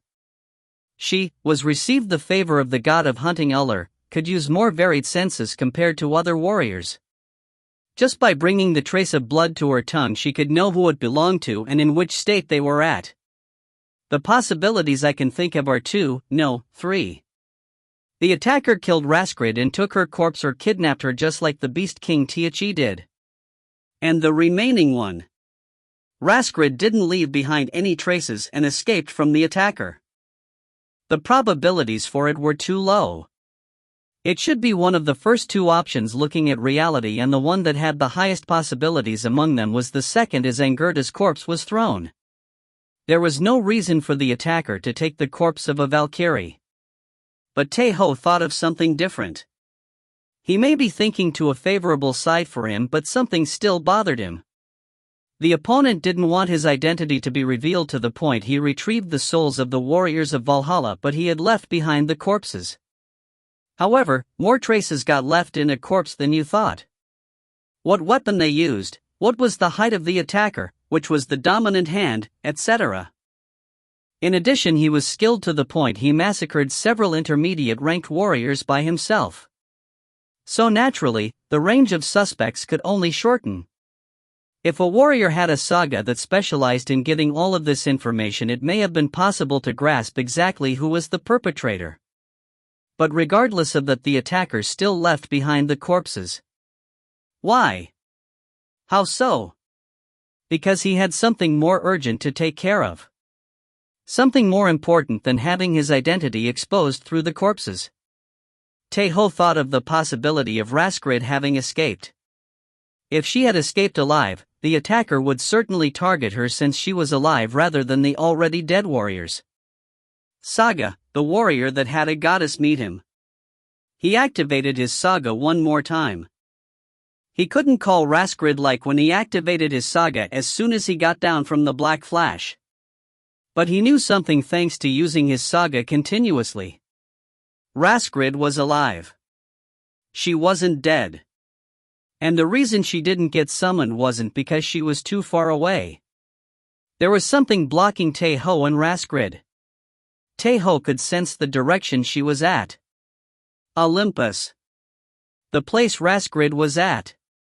The thing blocking her summoning was the boundary wall between Asgard and Olympus. Tae Ho didn't hesitate. He started to walk towards Olympus. And... Are you awake? Raskrid opened her eyes. Her head hurt and couldn't see well because her vision was blurry. I will give you a healing medicine. It's a bit bitter, but endure it. Something entered her mouth, followed by the voice. It was a potion that was bitter, just as the owner of the voice, the man said. After she gulped some of it forcefully, some energy returned to her body, even if it was little. Her head still hurt, but she could now see because her eyes were cleared. She was in the embrace of a handsome man. It seemed like he held her and gave her the medicine in her mouth. Their surroundings was filled with olive trees, so they were probably in a forest. Are you able to speak? The voice of the man, who had a dense blonde hair and blue eyes, was really low and careful. Raskrid exhaled with difficulty and nodded slowly. This is Olympus. We could only flee to this place to trick him. The man spoke once again. Raskrid let out a rough sigh while leaning her head on the chest of the man. Her body felt hot, perhaps because of the effects of the medicine, and then remembered what she saw before she lost consciousness. The man blocked her mouth with his hands, and because of that Raskrid's attempt to scream was stopped. The man hurriedly covered her mouth and spoke quickly. I rescued you. Can't you remember? The moment she was about to get done by the spear of the enemy. Someone tore the barrier and entered. He made the enemy bewildered just with his entrance and then took Raskrid and left. She remembered. Raskrid nodded slowly. I will put my hands off from your mouth. Don't scream, as he may still be nearby. Raskrid nodded once again. The man took his hand off from Raskrid's mouth with a nervous face. What happened? Why did he? No, first of all you, thought. Raskrid was a wise person, but her questions could only get tangled because the situation and her state were a mess. The man tried to answer each of her questions calmly. But it was right at that moment. The man hurriedly turned to look at one direction and Raskrid flinched and also looked at the same direction. He was approaching. She couldn't hear his footsteps and the smell wasn't felt, but she could know. The nasty killing intent. It was coming this way. He didn't even think of hiding it. It seemed like he was proclaiming that he would never let go of her now that he had chased her this far. The man gritted his teeth and Raskrid tried to stand up with her own strength. The bushes split. She could now see his appearance clearly. Raskrid held a breath. She hadn't seen wrong.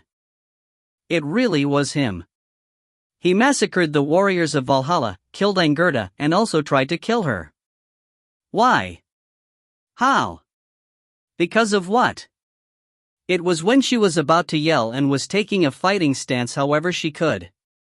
Saga, the warrior that had a goddess meet him. A familiar aura covered Raskrid's body. And Raskrid. Raskrid blinked at the call. This person also had a handsome face, but this time it was someone she knew. Black hair and black eyes. Idun's warrior. The commander of Idun. Are you fine? Can you recognize me? She felt at ease at his voice filled with worry. She felt like tears would drop now that her nervousness had disappeared. She took a breath and checked her surroundings. It wasn't only Tae Ho. There were more familiar faces. Ciri, Bragi, Ingrid and Gander. And Raskrid could understand at that moment. This place was inside the connection between Olympus and Asgard. Raskrid, are you okay? Can you tell us what happened? Gander spoke quickly. Her eyes were looking at the big wound Raskrid had in her stomach. It seemed like she did first aid treatment on it but couldn't heal it completely since the bandages covering it were dyed in red.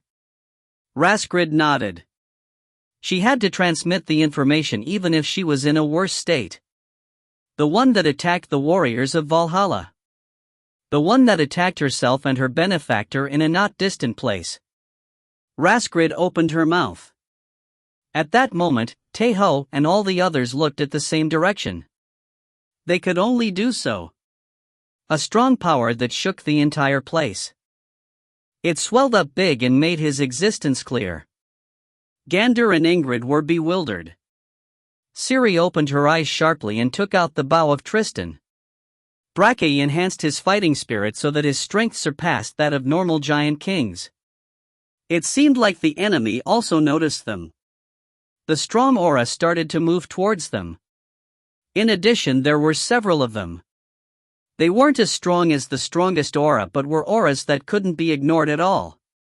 Each one of them was really fast. Raskrid was certain of it once again, and that's why she yelled. The one approaching them. The one that bared his fangs towards Asgard. Achilles. The great hero of Olympus. The one that had the fastest speed among people along with Atalanta. The one that received the #1 spear technique of Olympus from his master Chiron. He crossed the wind and showed himself while holding a spear. Episode 47, The Fastest One, 2, End. TL Note, thanks for reading. If you find any errors, ads pop up, ads redirect, broken links, non-standard content, etc., please let us know. Report chapter so we can fix it as soon as possible. Chapter 160. Episode 48/Chapter 1, The Fastest One, Number 2, 1. TL, Subak. ED, Slow as Lightning. The residence of Idun was peaceful. That was because the members of the Legion had received an order to stay behind in Valhalla to defend it while waiting in the residence. Their commander Tae Ho had also received the order to be on standby. The 100 newly entered lowest-ranked warriors were doing basic training under Skathak's lead in the training grounds that McLaren grounded down. Skathak didn't differentiate from men and women. It wasn't because she ignored the qualities of each warrior or the differences in their physique. It was because when you started to accumulate runes, the physical abilities became meaningless except for really special cases like Braki. The princess of Cat Aaron Helga, who was in the front line, concentrated on her training while sweating like rain. Her swordsmanship using a sword and a shield was as simple as her personality, but it was also solid with few flaws. The scene of 100 warriors doing basic training in a single place was a really grand sight. And on top of that, the skills of each warrior were all outstanding as they had managed to enter Valhalla. If it was a gathering only of people that sweated, you would have felt hot just by looking at them, but as it was a joint training between the ones that were called for having superior skills, you felt something rising in your chest on its own. Because of that, Nidhogg looked at the training of the warriors with shining eyes. At first she tried to imitate them, but she fell alone even when walking on a flat ground. As she kept repeating the process of falling and pawing in the air, she just decided to watch in the end. It was really cute to see Nidhogg looking at them under the shade while placing her chin on her hands, but Skathak just glanced at her. Actually, Nidhogg should be training on the origin mystical magic instead of watching. The reason she obtained freedom was because of Tae Ho. The dispatchment of an investigation team with Tae Ho as the captain. You couldn't know when Tae Ho would use a summoning rock to call a Denmaha or Nidhogg. Actually, the probabilities for him calling Nidhogg were really low now that she had lost her magical body, but the just in case always existed. If he called her when she had spent her magic power completely, she would really become luggage for Tae Ho. Nidhogg seemed happy to have been excluded from the harsh training, but it was different for a Denmaha who was sitting next to her. She was acting calm for Nidhogg, but the anxiety in her eyes couldn't be hidden. She was worried about Tae Ho. Only 10 days had passed since he defeated the Magician King and the World Wolf. It was too short. He lacked rest to completely recover. Something else bothered her on top of that. The Valkyries that didn't return from Olympus. Raskrid had got her signal cut off in the path leading to Olympus. She was uneasy. She felt like something big was about to happen. She didn't feel like resting, even though she thought that Tae Ho may be in danger. If a Denmaha could choose between receiving a harsher training and Tae Ho's safety, she would choose to train without hesitation. A Denmaha, are you hurt somewhere? Nidhogg tilted her head and asked. Nidhogg got really bright while staying with Tae Ho's group, but there were times that she still showed uneasiness and fright. Because of that, a Denmaha forced a bright smile. No, I'm not. Something just bothers me. She couldn't not lie completely, as Nidhogg wasn't a fool. She was unexpectedly quick-witted, perhaps because of the time she spent with Ratatoskr. Nidhogg pouted her lips slightly at a Denmaha's words and was depressed, but then put on a smile. She pointed at the direction of the wooden dock and asked, "Do you know if Tae Ho Master will be late today?" A Denmaha always brightened when they talked about Tae Ho, and Nidhogg herself also wanted to see him. But contrary to Nidhogg's expectation, a Denmaha spoke with a rather dark expression. He may not come today. It was quite far between Asgard and Olympus. In addition, there was no way the search for Raskrid would go smoothly. There was also the possibility he would stay outside for more than a month. Nidhogg was depressed once again at a Denmaha's answer and then turned to look at the restaurant. I can't see Haida. She's a bit busy today. Haida was also in standby, just like a Denmaha and Nidhogg were, waiting for Tae Ho's call. Now that she had awoken Aiden's personality, she didn't stay in the restaurant or the lodging like usual but was in the shrine. She didn't speak with her, but Haida would be feeling the same way as her. How many people are you going to make feel bad, really? A Denmaha blamed him inwardly, but it was only for a moment. He will be fine. Master is strong. He even defeated the Magician King and the World Wolf. Tae Ho that said he would protect a Denmaha on the boat heading to Vanaheim. He, who didn't fall back even by one step in front of the ferocious attacks of the Magician King and protected her. Her resentment could only melt like snow. She felt her heart beat just by thinking of what happened on that day. I'm also in a serious state. The self-criticism that started with worry continued for so long. Nidhogg, who was looking at Adenmaha from aside, opened her arms and played affectionately. Nidhogg played really affectionately with Tae Ho and Adenmaha. Skathak rebuked them, saying that it would become a habit for her, but Adenmaha still thought of receiving Nidhogg's affection. Since the affection she couldn't receive would be overwhelming, Adenmaha thought that at least she would receive her. But it was when she hugged her. She felt like she was the one getting hugged rather than being the one that gave it because of the height difference, but it seemed like it wasn't her misunderstanding. Are you fine now? I feel more relaxed after I do this. Nidhogg, who embraced Adenmaha, whispered in a low voice. Only then did Adenmaha realize why Nidhogg had told her to hug her. Nidhogg didn't want to get embraced, but she was the one that wanted to hug her. Nidhogg was called the Black Dragon, but her embrace was really warm. Adenmaha smirked and then answered while burying her head on Nidhogg's chest. I'm fine. Thank you, Nidhogg. Eehee. Nidhogg carefully stroked Adenmaha's back and head just like Tae Ho usually did to her. She got courage and said in a low voice. You know, Nidhogg really likes Adenmaha, but... The words she couldn't say to Ratatoskr because she was afraid. The words that only had sharp words returned at her. But Adenmaha was different.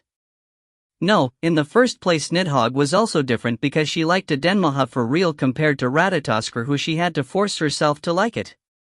I also like you. Adenmaha answered gently. She had already heard this answer a few times, but Nidhogg still felt her chest tear down. She was planning to console Adenmaha but felt like she was the one being consoled. Nidhogg put on an almost teary face but then smiled brightly once again. She leaned on Adenmaha's body and her eyes started to close by its own. Adenmaha's embrace is really warm and soft, py. Nidhogg still slept a lot even after getting out of the roots, as she spent most of the day sleeping when she was down the roots. Adenmaha laughed unconsciously and patted her back. Wake me up when Tae Ho Master comes. She was at her limit. Nidhogg entrusted her body to Adenmaha and her consciousness to the sleepiness. Adenmaha looked at a distant place while still holding Nidhogg. Skathak was looking at them as if it was absurd, and the warriors that were resting from their training put on good faces like they had seen something really nice. Adenmaha flushed unconsciously and pouted, but she couldn't throw away Nidhogg because of that. She looked at the direction where the dock was at. Master. She called for Tae Ho. And he's coming. Cuchulainn yelled the moment Achilles showed himself. Actually, he looked at the group for a moment and then charged forward even before Cuchulainn could finish his sentence. Achilles. Tae Ho also knew this name. The great hero of Troy that had the blood of the goddess Thetis. The man whose fame was right below Heracles's. He was a warrior of Olympus. Just like Asgard took in the souls of the warriors of Midgard and rebirthed them as a warrior of Valhalla, Olympus returned to life the great warriors of the mortal world and placed them as the protectors of Olympus. Achilles was a warrior of Zeus. Then, why had he massacred the warriors of Valhalla? Why was he attacking them? Tae Ho didn't think about it. This wasn't the time to think. Tae Ho moved the moment Achilles charged forward. He gripped Gibalg instead of pulling out a new sword. He grasped the target Achilles had with the insight of Skathak's techniques. The one Achilles was aiming for was Ingrid. Tae Ho was the strongest in the group. Bragi and Ciri came next, and Raskrid was the strongest among the Valkyries. In addition, Raskrid gathered everyone's attention with her loud yelling. That's why she was eye-catching. She wasn't a good target. The weakest one. And someone that wasn't receiving attention from their surroundings. The one that was moving unnaturally as if she had received an injury. All of these conditions pointed at Ingrid. He grasped that truth just by looking at the group for a moment and then charged towards her without hesitation. It was a really fast charge. Bragi reacted, but he couldn't see that Ingrid was his target, so he couldn't do anything. Ciri had also lost the timing. Ingrid moved her hands hurriedly while watching Achilles charge towards her, but it was too late. In addition, her hands were slower than usual because of the injury she had. She would be stabbed. It was when she thought that. Patching! Gibald parried away Achilles' spear with a sharp sound. The moment Achilles' spear was parried, it changed its trajectory. It slipped away from Tae Ho and Ingrid like thunder and appeared far away. Achilles glared at Tae Ho.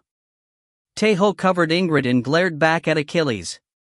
He could feel some presences behind him, the aura of the strong beings that he sensed when he first sensed Achilles. They are Myrmidons. And there are 7 of them. Rasgrid yelled quickly. The Myrmidons, who were Achilles' elite forces, boasted of their individual strength but were experts in collective movement. But Tae Ho didn't turn to look at them. He cut off all his interest towards them. He would leave them to Bragi and Ciri. The 2 of them were more than enough to face them, as they could be said to already be superior ranked warriors that only haven't gone through the ceremony. In addition, Rasgrid and Gander weren't luggage. They were also outstanding warriors. Saga, the eyes of the dragon, sees through everything. He looked at Achilles and more things than he expected entered his eyes. Commander of the Myrmidons. Prototype of Patroclus. Fake Achilles. Indeed, a fake instead of the real one. Patroclus was Achilles' best friend who had worn his armor and helmet and pretended to be him in the war against Troy. He didn't know much about Olympus, but he felt like they would be able to recreate a fake Achilles if they had a strength similar to the saga. He's not an easy foe. Just by looking at his movement speed, he's faster than you. Cuchulainn said in a low voice, and Tae Ho agreed with him. Achilles was the one that had the fastest feet among the heroes of Olympus. Even if he was a fake, it was really obvious that he was still fast. Then what could he do? Would he use techniques or strength in front of an opponent using speed? Tae Ho thought of another thing. He changed his stance, holding Gibalg, and activated his saga. Saga, equipment of the Dragon Knight. The warrior's equipment changed once again when the synchro rate passed 80%. The only things that weren't strengthened were the sagas related to Valkyries. Boots of Speed. Ghost Dancer. Zephyr Headband. Frost Dragon Armor. Necklace of Gale. 5 kinds of equipment appeared over Tae Ho's body. They were all used by Kalstead in Dark Age, and they shared another similarity besides that. The movement speed and attack speed option. The setting that makes you quicker while ignoring all the other aspects. The extreme movement setting. The fake Achilles charged forward, but at that moment Tae Ho also charged at him. What? Cuchulainn was bewildered. He cursed once again, saying that it wasn't a saga but a cheat, and laughed. The fake Achilles became a gale. He moved at an overwhelming speed. But Tae Ho didn't fall behind to him even by a little. Faster than a gale. Tae Ho's movements started to overwhelm Achilles. Episode 48, The Fastest One, Number 2 End. TL note, thanks for reading. If you find any errors, ads pop up, ads redirect, broken links, non-standard content, etc., please let us know. Report chapter so we can fix it as soon as possible. Chapter 161. Episode 48/Chapter 2, The Fastest One, Number 2, 2. TL, Subak. ED, Slow as Lightning. Tae Ho's movement speed was faster than superior ranked warriors now that he had climbed to the top rank by investing his runes uniformly, but he could be considered to be normal among top ranked warriors. But that wasn't the case now. His movement speed had increased by more than 60% as he had increased it by wearing an item setting that only increased your movement speed. Cuchulainn was greatly amazed at Tae Ho's speed that was faster than Gale. He looked at Tae Ho, who had started to overwhelm the fake Achilles in speed, and yelled, "This crazy! Do you have another setting?" He obviously did. But Tae Ho just focused on the opponent in front of him instead of answering. Achilles was bewildered. He could only be so. Because Achilles was really fast, his movement speed was said to be faster even than Heracles and was like a real gale. Achilles tried to shake off Tae Ho with straight lines, but with irregular patterns couldn't shake him off in the end.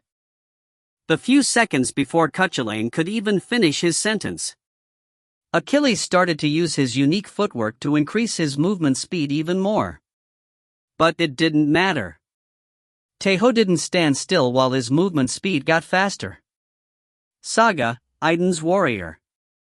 Saga, the charge of the warrior is like a storm. Skathaka's style wind slash. His Saga and Skathaka's style techniques was used at the same time. It was impossible for the fake Achilles to get ahead of Tae Ho in speed. My warrior Tae Ho. Ku. Idun's call reached Tae Ho, and at the same time Achilles let out a roar. He executed a strong stab with all his strength behind it instead of trying to beat Tae Ho in speed. Useless. Skathaka's style techniques are invincible. Don't lose to mere styles like Chiron's. Tae Ho. If the great heroes of Olympus had Chiron as their great masters, Aaron had Skathak. In addition, Achilles was using his spear right now. Skathaka's style techniques could be applied on all sorts of weapons, but she and her disciple, the strongest warrior Cuchulainn, used a spear. He couldn't allow Tae Ho to fall behind in spearmanship. Tae Ho also thought of the same thing. He saw through the attack of the fake Achilles with Skathaka's style insight and read the trajectory of the attack with his eyes of the dragon. The spears seemed to lock, but they parried each other. A really loud sound exploded the moment the stab of the fake Achilles pierced the empty air. But it didn't touch Tae Ho. He pushed his spear exquisitely instead of facing it head-on and entered his range smoothly. Skathaka's style pushing a great mountain. Tae Ho hit the chest of the fake Achilles with his free left hand. It wasn't light at all. He let out a breathtaking sound at the heavy attack and got pushed away heavily. The fake Achilles had pulled back by himself the moment he got hit to lessen the impact. Tae Ho didn't let him go, that was starting to step back as if trying to escape. The time Tae Ho spent learning Skathaka's style techniques was a mere 2 years, but those weren't ordinary 2 years. In addition, Tae Ho had also learned Kalstad's techniques. Even if you entered the Tower of Shadows, Skathaka's style techniques weren't something a normal warrior could master in 2 years. No, it was impossible even for the talented ones. But Tae Ho had managed it. It wasn't because Skathaka had inserted her techniques directly on his body and not because Cuchulainn was with him. The techniques of the Dragon Knight Kalstad became the foundation, and he built a house with Skathaka's techniques on top of that. There was no need to sleep or eat in the Tower of Shadows. It wasn't an exaggeration to say that the 2 years Tae Ho accumulated in the Tower of Shadows was time purely spent fighting, since he didn't sleep or eat, so even warriors of Valhalla would be astounded by it. You could say that he had actually spent 10 years in it. His spearmanship has also deteriorated. His skills can't be compared to Achilles. Cuchulainn said. The fake Achilles was strong, but he was only at the superior rank. It wasn't logical that Tae Ho would be defeated by him now that he had climbed to the top rank. A wave surged. It seemed like waves and gale were blowing together violently. Fierce attacks were exchanged between Tae Ho and the fake Achilles, while Cuchulainn added some more commentaries. Their attacks were so strong and fast that every time their spears moved, the air screamed. At first it was quite an equal exchange, but at some point Tae Ho was the one that was attacking one-sidedly. The fake Achilles focused solely on defense and his hands and feet started to tangle. Raskrid was shocked. She did know that Tae Ho had gotten strong and defeated the Magician King and the World Wolf, even though it was thanks to Loki sacrificing himself, but the feeling she got was different watching him directly. She could experience it firsthand. The fake Achilles was like a nightmare for Raskrid. Several intermediate-ranked warriors were massacred by him. Raskrid resisted fiercely, but he was like a wall she couldn't overcome. But he was struggling against Tae Ho. Was being overwhelmed by him. That is Idun's warrior. The savior of Valhalla. The one that would inherit everything from Eren. Thunder clap. Bragi let out a yell and swung his battle hammer. He had activated his saga, so his already huge body became even bigger. He gave the feeling of a giant now. The Myrmidons split up in groups of 3, 2, 2 to face the group, but it was the wrong option. Bragi chose a simple yet effective method instead of getting caught in the attacks of the Myrmidons. A strong blow. Only one attack. He created some distance with them and then poured out an attack filled with electricity. The Myrmidons couldn't endure his attack. The three of them joined hands to block it. Ciri and Bragi fought in ways that were similar yet different. Ciri was really fast after transforming into a wolf goddess. She entered the blind spots of the Myrmidons and fired arrows consecutively so the Myrmidons couldn't even approach her properly. The ones fighting a close fight were the remaining two, but it was only for a moment. The Myrmidons were the ones that started to get pushed back as Raskrid joined Gander and Ingrid. Coo! The fake Achilles let out another roar and then his aura suddenly strengthened. Tae Ho! When Cuchulainn yelled and warned him, Tae Ho had already taken preparations. The eyes of the dragon didn't miss the sudden changes. And he realized. He couldn't know the logic behind it, but he understood what had happened in front of him through his senses. The real Achilles. His consciousness was loaded in the fake Achilles. It was only for a moment, but the real Achilles tried to show his skills that surpassed the fakes. The hero killer's spear. The secret of Achilles that had succumbed a lot of heroes in the War of Troy. An overwhelming strength was contained at the tip of his spear. It was so strong and rough that anyone that saw it would get absent-minded. But Tae Ho didn't miss him. Skathaka's style techniques didn't allow that. The eyes of the dragon gathering of his aura and Skathaka's style techniques found its weakness. He dug into him sharply right before his technique got completed. Kulsted's style meteor stab. It was more like a lance charge rather than a normal stab. In addition, it was fast. It completely dispersed Achilles' attack. The sky and the ground shook at the same time. It was the result of the world shaking due to the strong technique being dispersed by the shock of an even faster and sharper technique. Bewilderment appeared in the face of the fake Achilles. No, Achilles. A conspicuous color appeared in his eyes. How? No, just who are you? Tae Ho didn't plan to answer. The moment he dispersed Achilles' hero killer spear, he let go of Gibalg. He then took out a Rondite from the air and executed an attack. The chest of the fake Achilles got slashed. He vomited out black blood and Tae Ho glared at him for a moment instead of executing another attack. Achilles spoke through the mouth of the fake Achilles. We will meet again, successor of Skathak. Tae Ho swung a Rondite and cut off the head of the fake Achilles. Tae Ho! My warrior Tae Ho! Idun yelled urgently when the head rolled on the ground. Idun's voice was heard dimmer than usual and her voice got cut off at parts, maybe because of the connection that existed between Asgard and Olympus. Tae Ho focused on Idun and she spoke quickly once again. The path is closing. You should get Awaka. No, it's already too late. Call Adenmaha and Rollo. Quickly. Idun wasn't a battle god but was a goddess of a high stature even in Asgard. She could feel a strong divine power trying to cover the entire path. It wasn't a strength that got activated at the moment. It was already prepared long time ago and that's why she couldn't stop it. The path was long.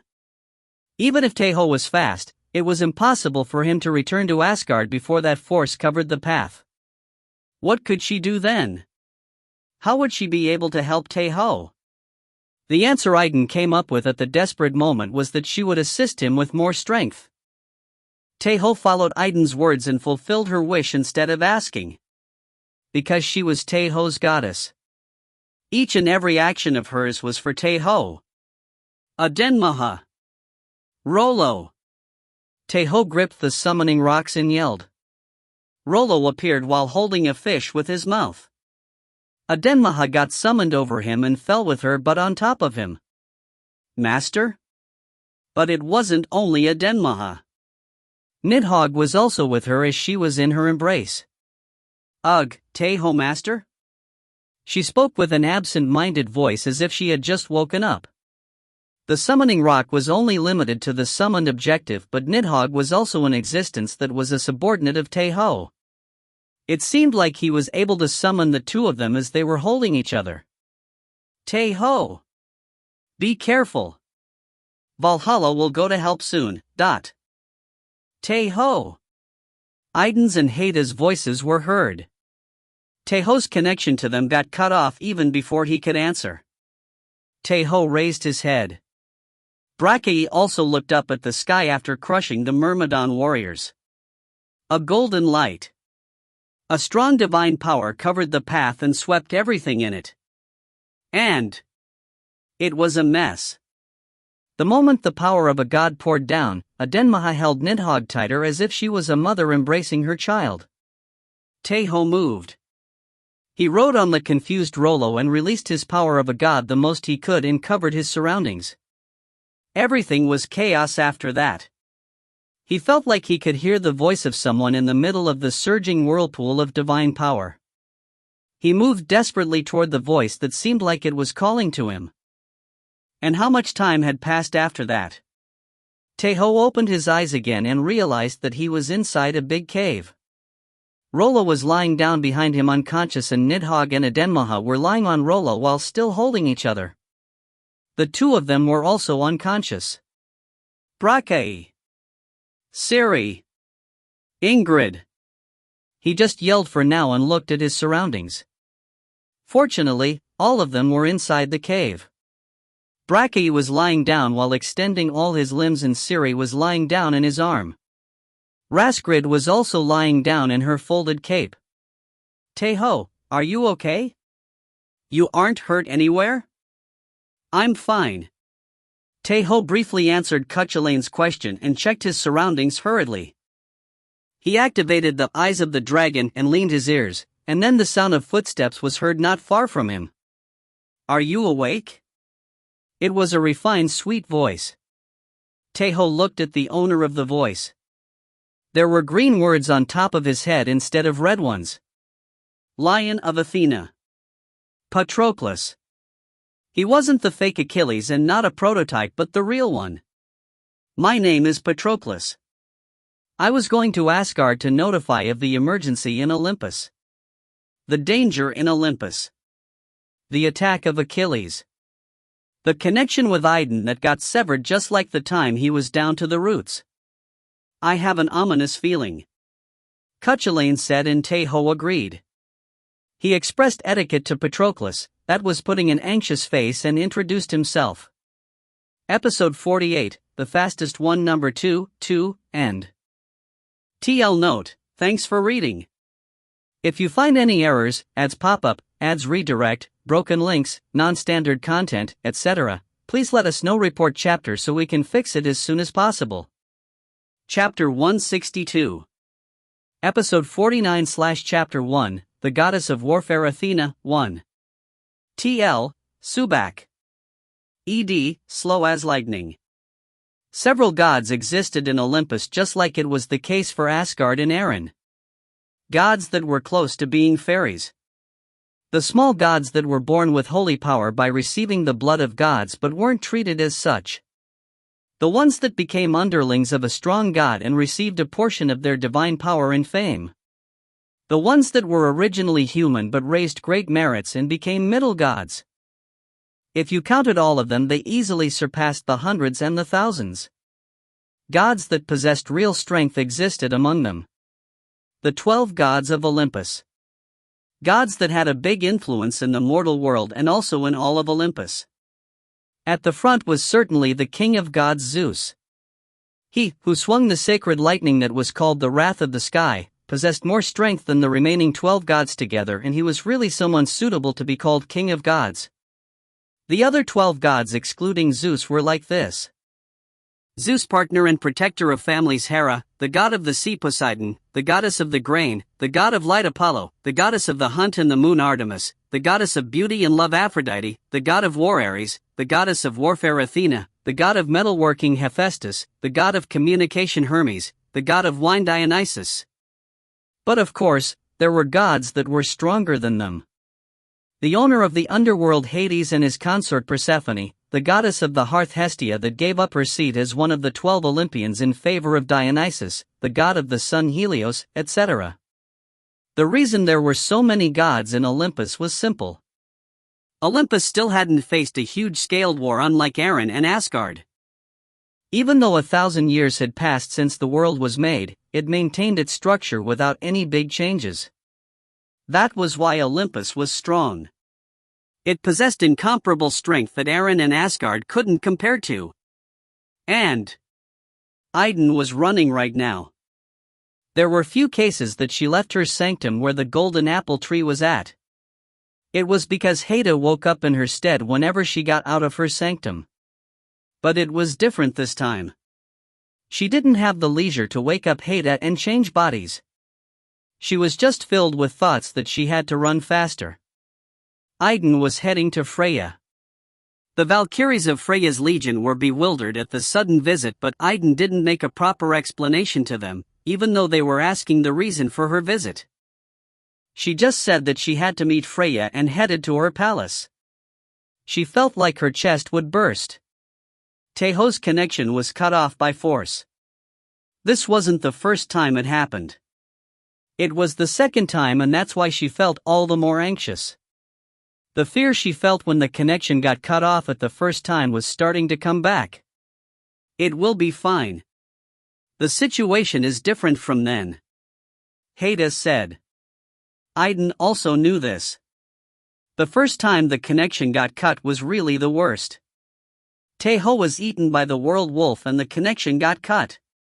It was a situation where it was logical to think that he was dead. She didn't believe it later, but at first Idun also thought that Tae Ho had died. That's why she had fallen in a nasty despair. Idun forced herself to breathe calmly. Heda spoke once again with the voice she managed to squeeze out. The situation is different. He won this time and he didn't get eaten either. We also know where he is.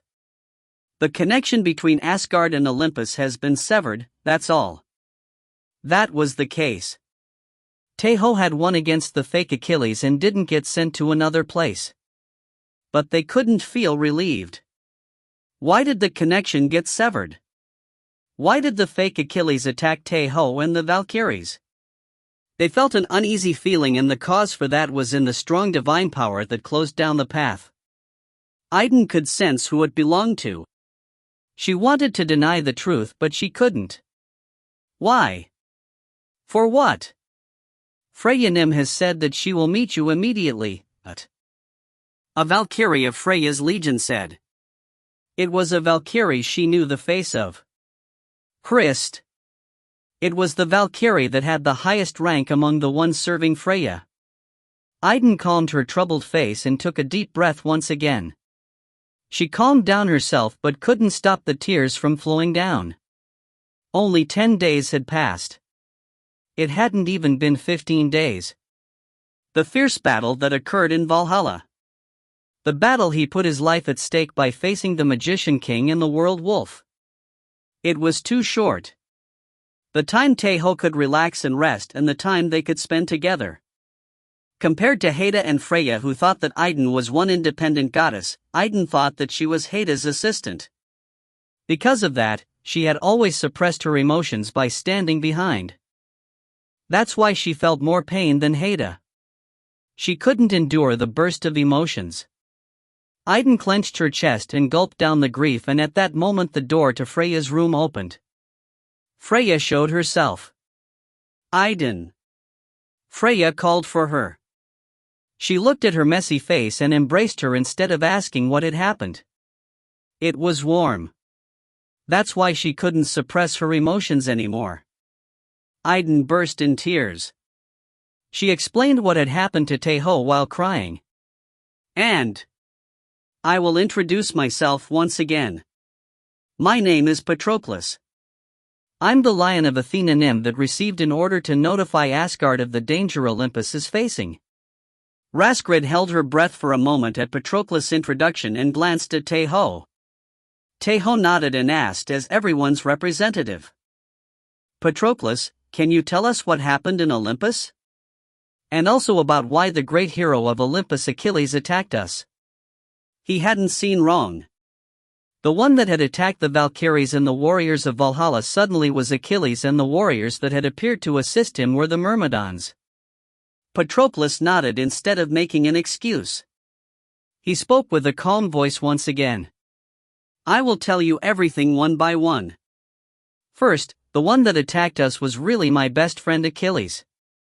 Precisely speaking, it's a copy of mine that was created by Pygmalion and is controlled by Achilles. You can say that it's a kind of puppet. I have an ability to borrow Achilles' appearance and strength for a moment. That was the reason Achilles had the name of Patroclus prototype. Tae Ho frowned at Patroclus' explanation. It was because there may be more fake Achilleses that had the strength of a superior ranked warrior, but also because he heard a familiar name. What? Is there something weird? No, it's fine. Pygmalion. The sculptor that loved the sculpture he made too much. The story that Aphrodite gave life to the sculpture because she was moved by his devoted love was a really famous story. It was one of the few happy endings in Greek mythology. Tae Ho himself also liked this story, but the story wasn't the important thing now. In addition, there was a high probability the Pygmalion Tae Ho knew of was different to the real one, just like the several characters of Aaron in Asgard. Tae Ho concentrated on Patroclus once again, and he opened his mouth right in time. Achilles had originally come to stop me. Are you saying to stop you from transmitting the news to Asgard? That's right. In that time, I encountered your troop of warriors and battle occurred. Achilles would have wanted to hide that he had infiltrated Asgard. Patroclus answered Raskrid's words and paused for a moment. Raskrid felt regret at his depressed look, but they weren't in a situation to wait and understand everything. So you came to this place to trick Achilles' eyes for a moment. Just like you said. Achilles will think that I headed to Asgard, so I thought that he won't find me for some time if I headed to Olympus. We have been a nuisance. Raskrid bowed. The reason Patroclus revealed himself was to rescue Raskrid. No, how could I leave you behind when you were dying? Also, in an aspect, all of this is Olympus' fault. It's not your fault at all. In addition, I would have been discovered immediately even if I didn't rescue you and kept going. Patroclus shook his hands. There was a deep anxiety and guilt in his eyes. Patroclus, did an internal problem occur in Olympus? Adenmaha asked in a low voice. Patroclus closed his eyes tightly and answered. That's right. It's not the gigantomachia but an internal problem. Gander and Ingrid kept silent. They had already expected this answer, but they felt gloomy when they heard it for real. But this wasn't all. Raskrid forced herself to talk and mentioned one fact she couldn't say it out loud. The divine power that closed the path, does it really belong to that person? That person, Asgard's? No, did they become enemies of the ones wanting to maintain the world? Her voice trembled. It was unavoidable. Because the divine power that closed the path belonged to that person. The absolute being that was above all the other gods. The king of gods that was stronger than the other 12 gods together. Zeus. It was him. The divine power belonged to him. You could only experience his divine power if you visited Olympus at least once, as it remained in several parts of Olympus. It's not only him, Patroclus said. He was rather calm. But that's why his despair showed even more. Even Nidhogg, who didn't know the god that was mentioned, put on a scared face and embraced Adenmaha. Most of the 12 gods, including Zeus, have become existences that wish for the destruction of their world. They ended up becoming our enemies. Raskrid closed her eyes and Gander cursed out. What about the others? Ingrid barely managed to ask. It was important to know why they had suddenly changed sides, but what they needed most to grasp the situation was the number of gods that had turned their backs. Patroclus answered with a dark expression. The certain thing is Athenanim and the Queen of Gods Heranim, that have sent me. I don't know about the others precisely. Merely 2 among 12. Patroclus had used the expression most of them. They would still have to listen to the story a bit more, but it was certain that more than half of them had turned their backs. And what that meant. The meaning that had having Zeus and the others turn into ones wanting to destroy the world. A war between Asgard and Olympus. Tae Ho said. Patroclus nodded. It's not that far. It will begin on the day Zeus takes control over all of Olympus. A war between a world and another one. Tae Ho closed his eyes.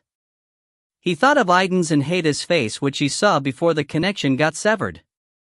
Episode 49, The Goddess of Warfare Athena, 1 end. TL note, thanks for reading. If you find any errors, ads pop up, ads redirect, broken links, non-standard content, etc., please let us know. Report chapter so we can fix it as soon as possible. Chapter 163. Episode 49/Chapter 2, The Goddess of Warfare Athena, 2. TL, Subak. ED, slow as lightning. This story should be too sudden and bewildering. I understand. I would have shown the same reaction if I had heard the same thing from another person. That's why if you have any doubts, you can just ask me. I will do my best to answer. Patroclus spoke with a serious tone. It didn't look like he was intending to do it, but his actions and peculiar way of talking made him look like a scene from a movie. The Valkyries exchanged glances quickly. Gander and Ingrid nodded and Raskrid turned to look at Tae Ho. He nodded at her gaze that seemed like she was asking for permission. Patroclus, first of all, we apologize that we were late on our introductions. I'm Valkyrie Raskrid of Odin's Legion. I'm really grateful you came to rescue me. Raskrid stood up and lightly hit her chest with her right hand. The two of them hadn't even exchanged names because the situation flowed too hurriedly. Patroclus politely responded to her etiquette and Raskrid introduced Tae Ho immediately after that. This is the commander of Idun's Legion, Lee Tae Honim. I'm Idun's warrior Lee Tae Ho. Tae Ho also expressed good etiquette. Gander stood up after him and said, I'm Gander of Valkyrie of Allah's Legion. And this is Ingrid of Njord's Valkyrie. Ingrid was sweating, struggling compared to the relatively fine Gander. Her injuries hadn't healed completely, but Zeus' divine power outside of the cave was giving her a bad influence. Adenmaha stood up while Gander protected Ingrid. I'm Adenmaha, a Valkyrie of Idun's Legion. This is Nidhogg of my same legion, and this is Rollo. Nidhogg bowed down. Rollo just glanced at Patroclus like he didn't care and then dropped his body once again. Raskrid opened her mouth once again when the simple self-introductions ended. Patroclus, I will ask something, taking into account that what you have said is all true. What is the reason Zeus, Nim and the other gods turned to the side of the ones wanting to destroy the world? The fact itself was really shocking, but they had to look over it. Patroclus frowned at Raskrid's question and answered while dropping his shoulders. I don't know either. What? Gander raised her voice. Patroclus let out a sigh at her eyes, asking if he was kidding. I understand how you feel, but I don't know the reason. Only, Athenanim said this, that Zeus may still be fighting. He spoke of something without much sense, but that wasn't the case for a Denmaha. The clever Valkyrie tilted her head slightly and asked, "Fight? With himself to prevent himself from turning into someone wanting to destroy the world?" Nidhogg blinked and imagined Heda and Idun fighting, but it was a wrong example. Patroclus nodded and said, "I'm not sure of it, but Athena has taken that possibility into account. Zeus, who was someone that wanted to maintain the world but turned into wanting to destroy it. But he hadn't changed completely. There was a process in which he changed and Zeus was still resisting the change. You could interpret several things with this. If what was mentioned was true, then Zeus wasn't changing by his own will. Can't you tell us in more detail? Like the reason why Hera-nim and Athena-nim are certainly gods that haven't turned their backs?" Gander calmed down her excitement and asked in a low voice. She had the most rushed temperament among the Valkyries gathered in this place, but it didn't mean that she was foolish. She was also an experienced and capable Valkyrie. "I don't exactly know when the change started, but the noticeable changes occurred about 2 months ago. It's a similar time to when Asgard started to get shaken off. It's too coincidental to call it one. But we have no reason to say that it wasn't coincidence," Cuchulainn said in a low voice. Just like he had said, there was no way to know if it was simple coincidence or if there really was a connection. Patroclus continued speaking. There was a big change in the sky of Olympus. A loud sound and explosions occurred in the palace where the gods resided at, and it's a bit disrespectful to say this, but Zeus started to run wild. Patroclus closed his eyes tightly as if he was afraid just with imagining what had happened. The lightning of wrath covered the entire mountain of Olympus and many people residing in Olympus lost their lives. The fairies and lesser gods. The ones that got permission to live in the mountain of Olympus by the gods. I was outside Olympus that day so I could evade the wrath. Precisely speaking, I was out and was returning and I saw it on that day. That the queen of gods Hera used her strength desperately to try to stop Zeusnim. The clash made by the strongest god and his wife created an explosion and it shook the entire mountain of Olympus. He couldn't see until the end. It was because he got swept in one of the explosions and lost consciousness. Everything ended when I regained consciousness. The mountain of Olympus that was filled with fresh verdure was filled with death and despair, and the usually bright sky got dyed in ash gray. Brachii and Siri thought of Aaron at the word ash gray. The sky and ground of the destroyed Aaron was completely ash gray. Athena barely managed to escape the mountain of Olympus with a serious injury. I also followed her at that time and left the mountain. That was the reason Patroclus mentioned Hera and Athena as gods that hadn't changed. The mountain of Olympus isn't the only thing that changed. First, the sea started to change and then the ground did. Almost half of the world turned that way in only 2 months. Patroclus finished his story with a voice filled with sorrow and then looked at the Valkyries once again. Raskrid spoke with a face as if she had eaten something sour. The proof that Zeus has become someone wanting to destroy the world is the testimony of Athena-nim. What Patroclus had seen was the crazy Zeus, not Zeus that claimed that he had changed sides. In the end, the only thing that could be called to be a proof was Athena's claim. Patroclus smiled bitterly. She is a goddess of another world. It's obvious to be doubtful about her even though it's disrespectful for us. But you will realize it when you get out of the path and enter Olympus. Some kind of aura filled up the changed land. That land resembles Tartarus, the land of the Titans. It was a place like Jotunheim if it was compared to Asgard.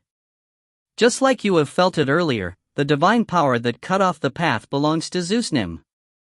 Athena-nim had already predicted this outcome, and this also means that it's proof that Zeusnim is still fighting. Patroclus pointed at the direction of the entrance of the cave. It was a merciless and cruel divine power that didn't even have a hint of gentleness. Adenmaha returned to the point once again. Because he wouldn't be wasting time like this if he had completely switched sides? That's exactly the case. Olympus hasn't changed completely even though it is changing quickly. I wonder if the reason he cut off the path to Asgard was also to buy time. Gander also nodded. She licked her lower lip as if organizing her thoughts and said, "So it's something like this?" Zeus turned to become someone that wanted to destroy the world because of an unknown reason, but he hasn't changed completely. He's holding himself back from completely turning. But the change is still taking place, and at some point Zeus and all of Olympus will become beings that want to destroy the world. And when that happens, the war between Asgard and Olympus will take place. That's right. Athena Nim also said that.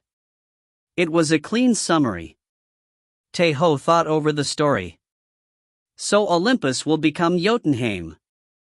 The giants of Jotunheim were certainly beings that wanted to destroy the world, but they didn't want to ruin it by themselves.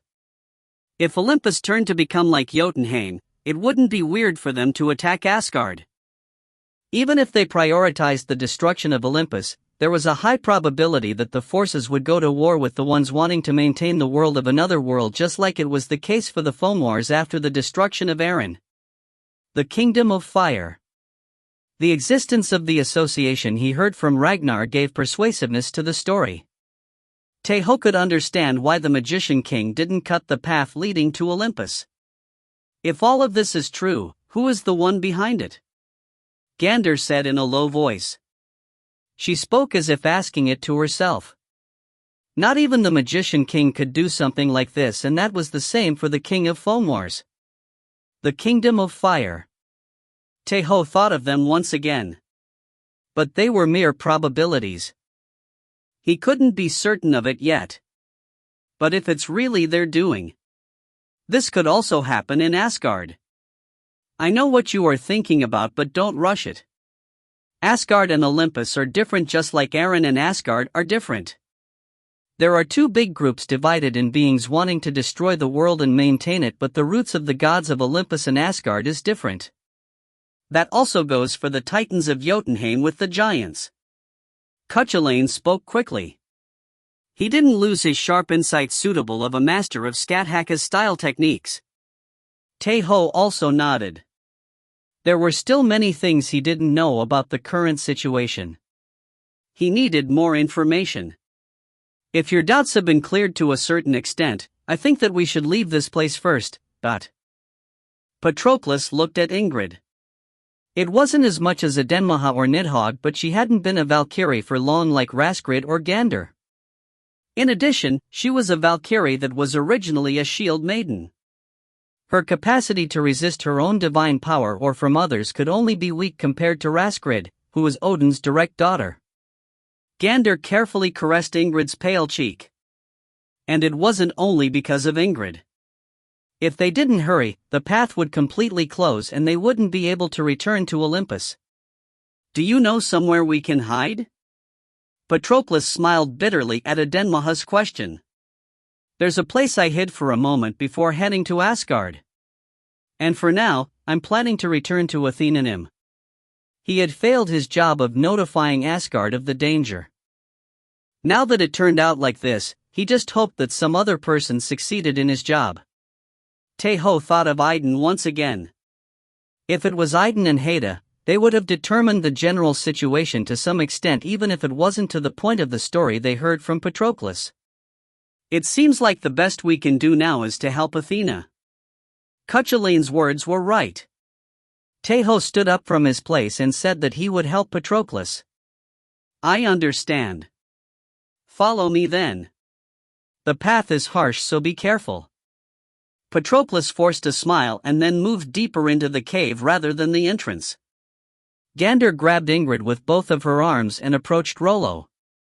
Rollo put an expression as if he couldn't do anything about it and carried Ingrid in his back calmly. It was when the group was about to depart. At that moment Adenmaha hesitated for a bit but then asked Patroclus in a low voice. I'm asking because I don't know much. But is that person called Athena Nim a goddess? Patroclus was bewildered at the absurd question but then nodded and answered. Gander, Raskrid and Ingrid smiled bitterly at the same time and Bracky started to laugh. Siri shook her head and only Adenmaha opened her eyes sharply. Why are you asking that? Adenmaha glanced at Tae Ho as he asked her about the question and snorted. Are you really asking that? What answer did he have for times like these? It's your retribution. Karma. Cuchulainn clicked his tongue and Tae Ho just stayed silent. And after walking some more steps, Tae Ho looked at Adenmaha taking care of Nidhogg and moved his fingers in the air. He checked the list of sagas he possessed. Saga, the warrior that had a goddess meet him. Idun. Freya. Heda. Adenmaha. Nidhogg. Idun wasn't a Valkyrie compared to Freya, as she could be considered to be one because she was a commander of the Valkyries. Because of that, Idun wasn't registered until now. But that wasn't the case anymore. Her name was added to the list as the name of the saga changed. Then, what would happen with the god of another world? Hey, what are you thinking about? It feels like you are plotting something. Tae Ho didn't answer at Cuchulainn's sharp question. It was because he would have to meet her first no matter the case. Olympus. The neighboring world of Asgard. Tae Ho's steps quickened. Episode 49, The Goddess of Warfare Athena, 2, End. TL note, thanks for reading. If you find any errors, ads pop up, ads redirect, broken links, non-standard content, etc., please let us know. Report chapter so we can fix it as soon as possible. Chapter 164. Episode 49/Chapter 3, The Goddess of Warfare Athena, 3. TL, Subak. ED, slow as lightning. The battle at the north was at its climax. The army being led by Thor was pushing back the army of Harmarti. Harmarti's forces resisted fiercely, but it was only a matter of time. The front lines moved north every day, and the front lines that were maintained for more than 100 years weren't that far away from Jotunheim. Odin's army, which regrouped with Thor's army last night, was waiting in the rear to act as reserve forces. The crow Hugin that was sitting on Odin's shoulder raised its head. There was an unfamiliar existence among the crows gathered in this place. There was a white cat with small wings in its back. The cat ran swiftly in the air, threw itself towards Odin. Odin, who was already aware of the existence of the cat, moved his hand swiftly even before Hugin could whisper him something. It was Freya's pet. Odin held the cat with one of his hands and then touched the forehead of the cat lightly and closed his eyes. Freya's face appeared in his head then. Odin. There was a deep anxiety showing in the beautiful face of Freya. Odin asked with a low voice with eyes closed. Freya. Did something happen? It's too long to explain. I will send you a memory. A new rune appeared in the forehead of the cat Odin was holding. Odin received Freya's divine power naturally and frowned. This is troublesome. The path was completely sealed by Zeus' divine power. In addition, the great hero of Olympus Achilles attacked the warriors and Valkyries of Valhalla.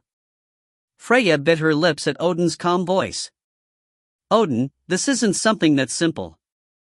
I'm sure something happened in Olympus. The 30 Valkyries of Hermod's legion that headed to Olympus never returned, and something similar occurred now. It was the worst situation, but they would have to investigate why Olympus had become their enemies. Did you mobilize the defense forces? Ragnar is leading the warriors and heading to the path for now. But just like you know, the number of our forces is low. The reinforcements of the temple that hadn't returned yet also went there, but the battle against the Magician King was still fresh for Freya. In addition, the force Ragnar went out with was really too small. It was because in the first place, more than half of the forces that remained in Valhalla followed Odin. We will take out part of our forces and send them with Tyr, so don't decrease the defenses any more than you have. I won't. The fact that Tyr would be leading them comforted her. The god of valor Tyr was one of the most skilled fighters among the several children Odin had. Odin paused for a moment and asked Freya as she showed a relieved expression. Is the return of Idun's warrior far away? Idun had last seen Tae Ho getting caught in the path. Freya bit her lips and said with a bitter expression. Ragnar said that he would check things when he arrived, but the path itself was closed. We will need some time to open it up forcefully.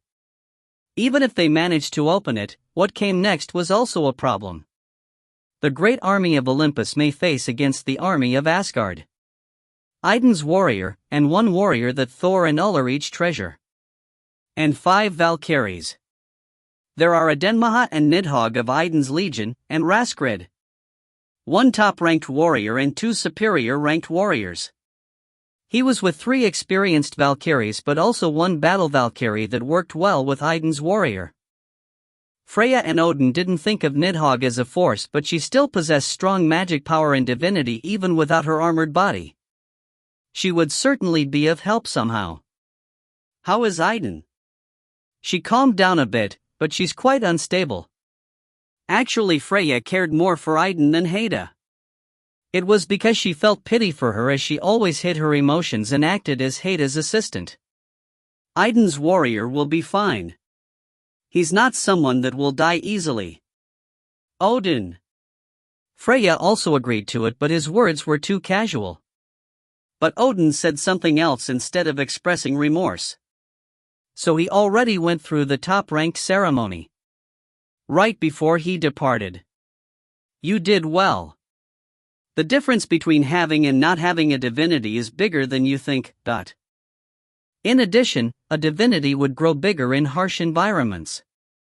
Freya let out a sigh once again. Odin, you aren't going to return? Harmarti will notice the changes if I move rashly. So wait for a few days. They couldn't exactly know the situation in Olympus, so they couldn't end it with temporary measures. Odin had to go the path directly and check the situation for himself. Come quickly. I will try my best. Odin smiled bitterly and stroked Freya's head like he would stroke a cat. He opened his eyes calmly and sent the cat flying to the sky. Idun's warrior. Odin whispered his name and thought of Tae Ho's face. Odin's benefactor and the savior of Asgard. The real successor of Eren that would inherit everything from it. He had now acquired a divinity. It was a small divinity that didn't even have a deity, but it was always momentary. And one more thing. The arrangements Odin had set just in case. Be safe. He couldn't even thank him properly for having rescued Asgard. This was taking the worst situation into consideration, but Odin was thinking of going to war with Olympus if it was to protect Idun's warrior. A victory cry burst out from the north. The lightning Thor generated was shaking the ground and the sky. Odin looked at the north. And then looked in the direction of Olympus. And the cave was longer and harsher than they thought. The good thing was that the ceiling was quite high and the passageway was wide. Thanks to that, even Rollo, who was quite big among griffins, could follow the group without getting left behind. Some time passed like that. They advanced for close to 3 hours, including the time they rested. We are almost at the exit. The sun will be setting when we get out. The cave still looked like it had no end, but he wouldn't be saying that for nothing. Raskrid lowered the light in her light rune that she was using as a torch and asked, "Is there somewhere we can spend the night?" It wouldn't be bad to spend a night in the cave if they were to camp outside anyways. Gander turned to look at Ingrid, who was leaning on Rollo's back. It seemed like she was quite exhausted, but she was better than before. "I'm sleepy." Nidhogg started to nod in a doze and mumbled. She couldn't even take her nap like usual, so she was almost at her limit. She had been almost sleepwalking until now. There are cities and villages near the path and the surroundings haven't changed until now. But I can't be certain of it now that the path is closed. The thing that closed down the path was none other than Zeus' divine power. There was a possibility that part of the path changed. So anyways, it's better if we hurry, right? Adenmaha, who was supporting Nidhogg, summarized things. Patroclus, who was taking into account a chaser or the changes in their surroundings, wanted to leave the path as soon as possible. Well, we just have to walk all night then. Brake spoke magnanimously and glanced at Adenmaha. The meaning behind his gaze was that he would carry Nidhogg if he had to. If we were to dodge cities and villages, is there a road few with people? Somewhere like a forest or a mountain? Patroclus nodded at Ciri's question. I'm planning to use the forest road. Only, there's a small shrine near the forest that serves Apollonim. We still don't know his state, so we will move the farthest we can from it. Patroclus had moved while evading the shrines to go to Asgard. Let's hurry if we have decided. We have to go a bit farther when the sun is still up. Everyone nodded as Tae Ho spoke last. When they climbed out by following Patroclus, an exit that had a complicated structure covered with bushes appeared. The air changed as they got out of the cave. It was late in the afternoon, just like Patroclus had said. It seemed like the sun would set in 1 more hour. This place is Olympus. Tae Ho checked his surroundings and said in a low voice. The scene he was looking at right now was closer to Midgard than Asgard. The mountain of Olympus is over there. Patroclus pointed into the distance. They were able to see it as the exit of the cave was at a high place, but the color of the sky changed at some borderline. The ash-colored sky was close to black. The path that had changed was connected with the world that changed but hadn't changed yet. Because of that, Tae Ho could feel the difference Patroclus talked about immediately. The world beyond that boundary was close to Aaron. No, you could feel despair and hopelessness beyond that. I will increase my speed a bit. Patroclus started to take the lead. The group climbed down the cliff and hurriedly hid their bodies in the forest that appeared. They couldn't see the sky and outside the forest because big trees were covering them. Because of that, the group decided to advance, only looking at Patroclus' back. After advancing like that for a bit, Gander raised her voice in a region that the forest got cut coincidentally. Wait, the shrine you talked about. Isn't that it over there? The group turned to look at the same direction. There was a big shrine and a village surrounding it. Patroclus said that the shrine was small, but there would be at least 100 people living in it. But there was one more problem. Flames and black smoke was surging from the shrine that resembled a relic of Greece and the village. It's not smoke from making food. They are under attack. There was no need to transmit Cuchulain's words. Everyone thought of the same thing. Let's help them. Let's.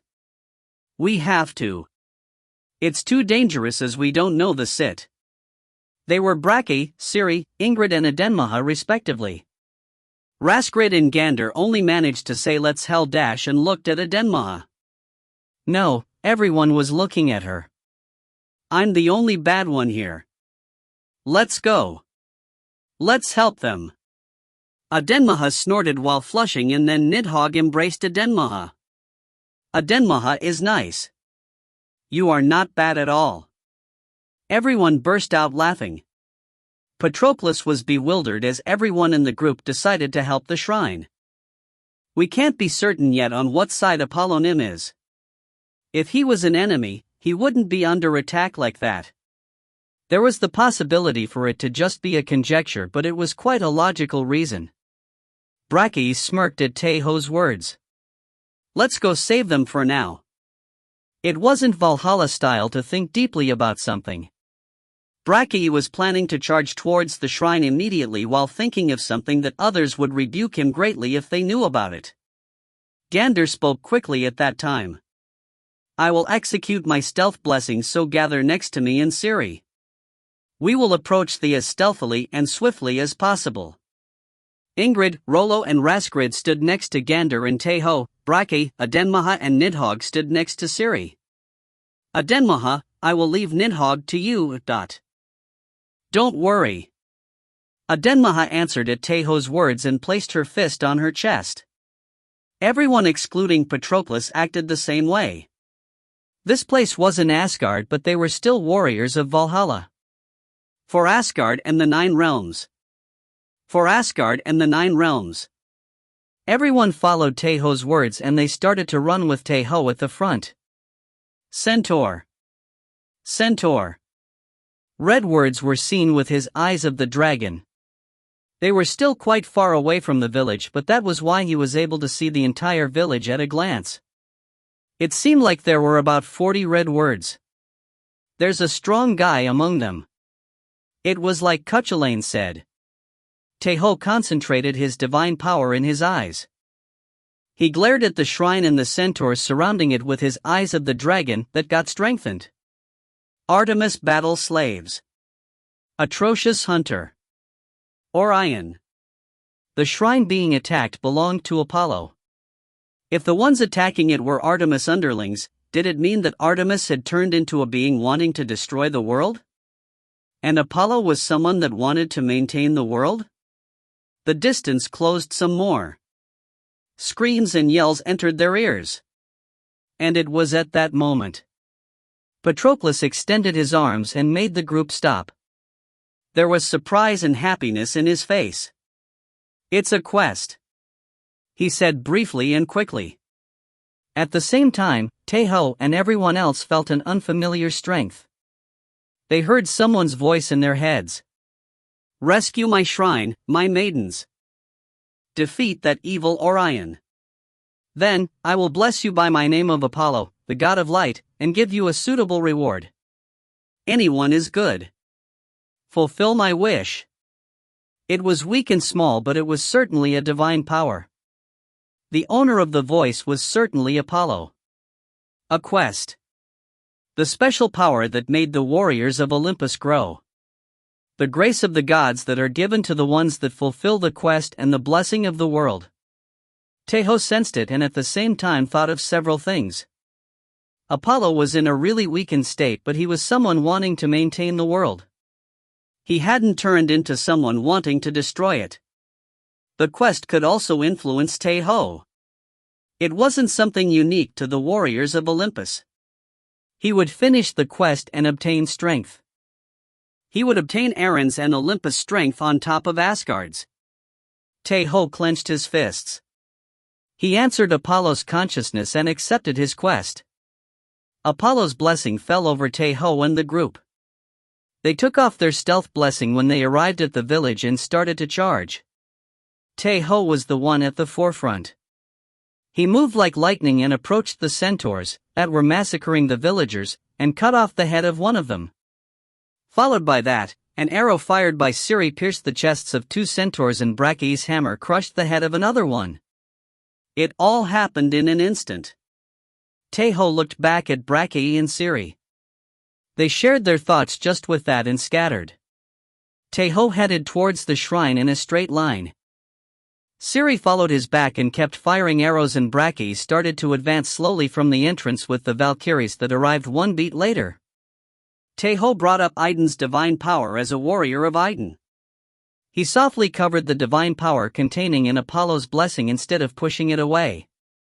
Divine powers of 2 different gods. That wasn't all. Tae Ho could feel another divine power deep in his soul. It was still small and weak, but it was certainly there. Tae Ho increased his speed and charged towards the red words that got clearer the closer he got to the shrine. Episode 49, The Goddess of Warfare Athena, 3, End. If you find any errors, ads pop up, ads redirect, broken links, non-standard content, etc., please let us know. Report chapter so we can fix it as soon as possible. Chapter 165. Episode 49/Chapter 4, The Goddess of Warfare Athena, 4. TL, Subak. ED, Slow as Lightning. The Shrine of Olympus had an appearance that was strikingly similar to the relics of Greece. There were pillars made of white rock on top of the white-tiled rock floor and a white rock roof on top of that. They were made facing each other, so when you looked at it from the front you could look a triangle. Patroclus had said that it was a small shrine, but it was quite big for Tae Ho. It looked like a side of the shrine was more than 30 meters long. The inside of the village was complete chaos. There was plundering, arson, murdering and kidnapping happening all over the village. Tae Ho slashed all the ones he faced while heading to the shrine, but he never stopped. Rescuing the villagers was one thing, but he had to prioritize defeating Orion, who was inside the shrine. They are guys with no internal regulation. They will flee as soon as someone defeats their leader. That will rather lessen the damages. Cuchulain's words were as right as always. Not only that, but he couldn't ignore Orion gathering the centaurs that were plundering the village. The shrine was placed on a cliff in the center of the village, so you could see it easily wherever you were at. Tae Ho stopped his feet for a really brief moment while Siri fired her arrows and looked at the shrine. Just like Tae Ho felt Orion's aura, Orion's red words appeared at the entrance of the shrine as if he had also sensed the auras of the group. Artemis battle slave. Poseidon's son. Atrocious hunter. Has the blood of a god. Orion. Some more words were added. Has the blood of a god.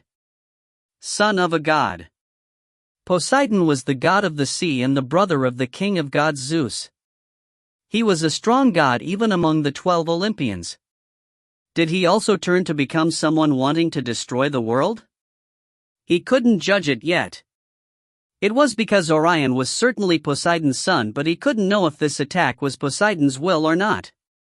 The gods of Olympus are famous for having a lot of children. Zeus and Poseidon especially, it's hard to count all of their children, but Cuchulain said quickly. Odin also had a lot of children, but he couldn't be compared to the gods of Olympus. They had too many children that they couldn't give attention to each and every one of them.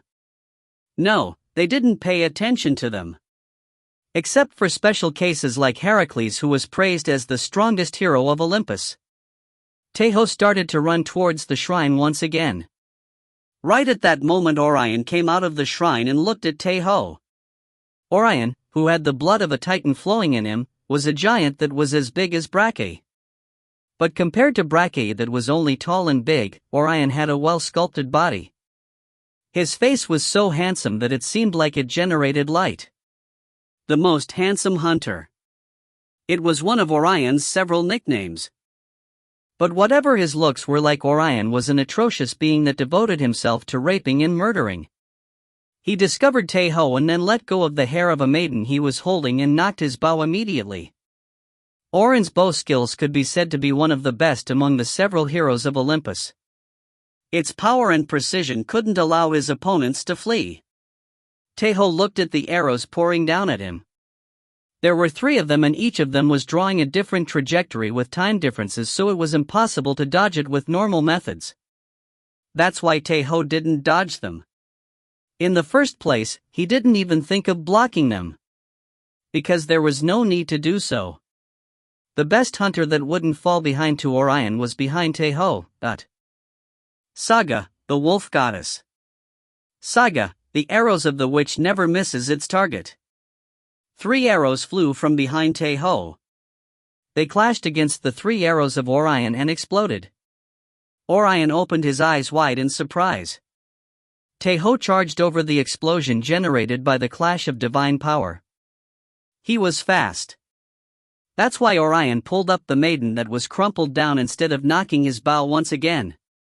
He slashed the neck of the maiden with the sharp golden tip of the arrow and threw her towards Tae Ho. The maiden hadn't died yet. She couldn't yell because her neck got cut, but she was still alive. What will you do? Won't you heal her? Will you leave her behind to die and attack me? Orion smiled. He tried to create some distance as if he knew how Tae Ho would react. Adenmaha. Tae Ho yelled, and at the same time his saga got activated. The warrior that had a goddess meet him called Adenmaha, and she received the maiden that was falling. Orion fired more arrows after having created some distance. The arrows weren't headed towards Tae Ho but to Adenmaha and the maiden. Tae Ho had jumped over the maiden while believing in Adenmaha and then gritted his teeth and controlled his position. He executed the wind slash of Skathaka style techniques and pushed away the arrows. Orion laughed once again. Once he had dropped his stance and created some more distance as soon as he fired the arrows, knocked a special arrow. He gathered his divine power to deal a strong blow. Adenmaha hurriedly used her mystical powers to heal the maiden and glared at the front. She transmitted her thoughts to Tae Ho. Jump when I give you the signal. Her thoughts were transmitted with mystical powers, so the meaning was transferred even before she uttered a word. Tae Ho didn't become doubtful at Adenmaha's sudden demand. Jump! Tae Ho leaped. Orion tried to let go of the pulled bowstring. And right at that moment, Nidhogg, who was sitting next to Rollo, rolled in front. She didn't have her 100-meter armor body, so the role of a frail woman was really powerless. No, it had to have been powerless. But that wasn't the case.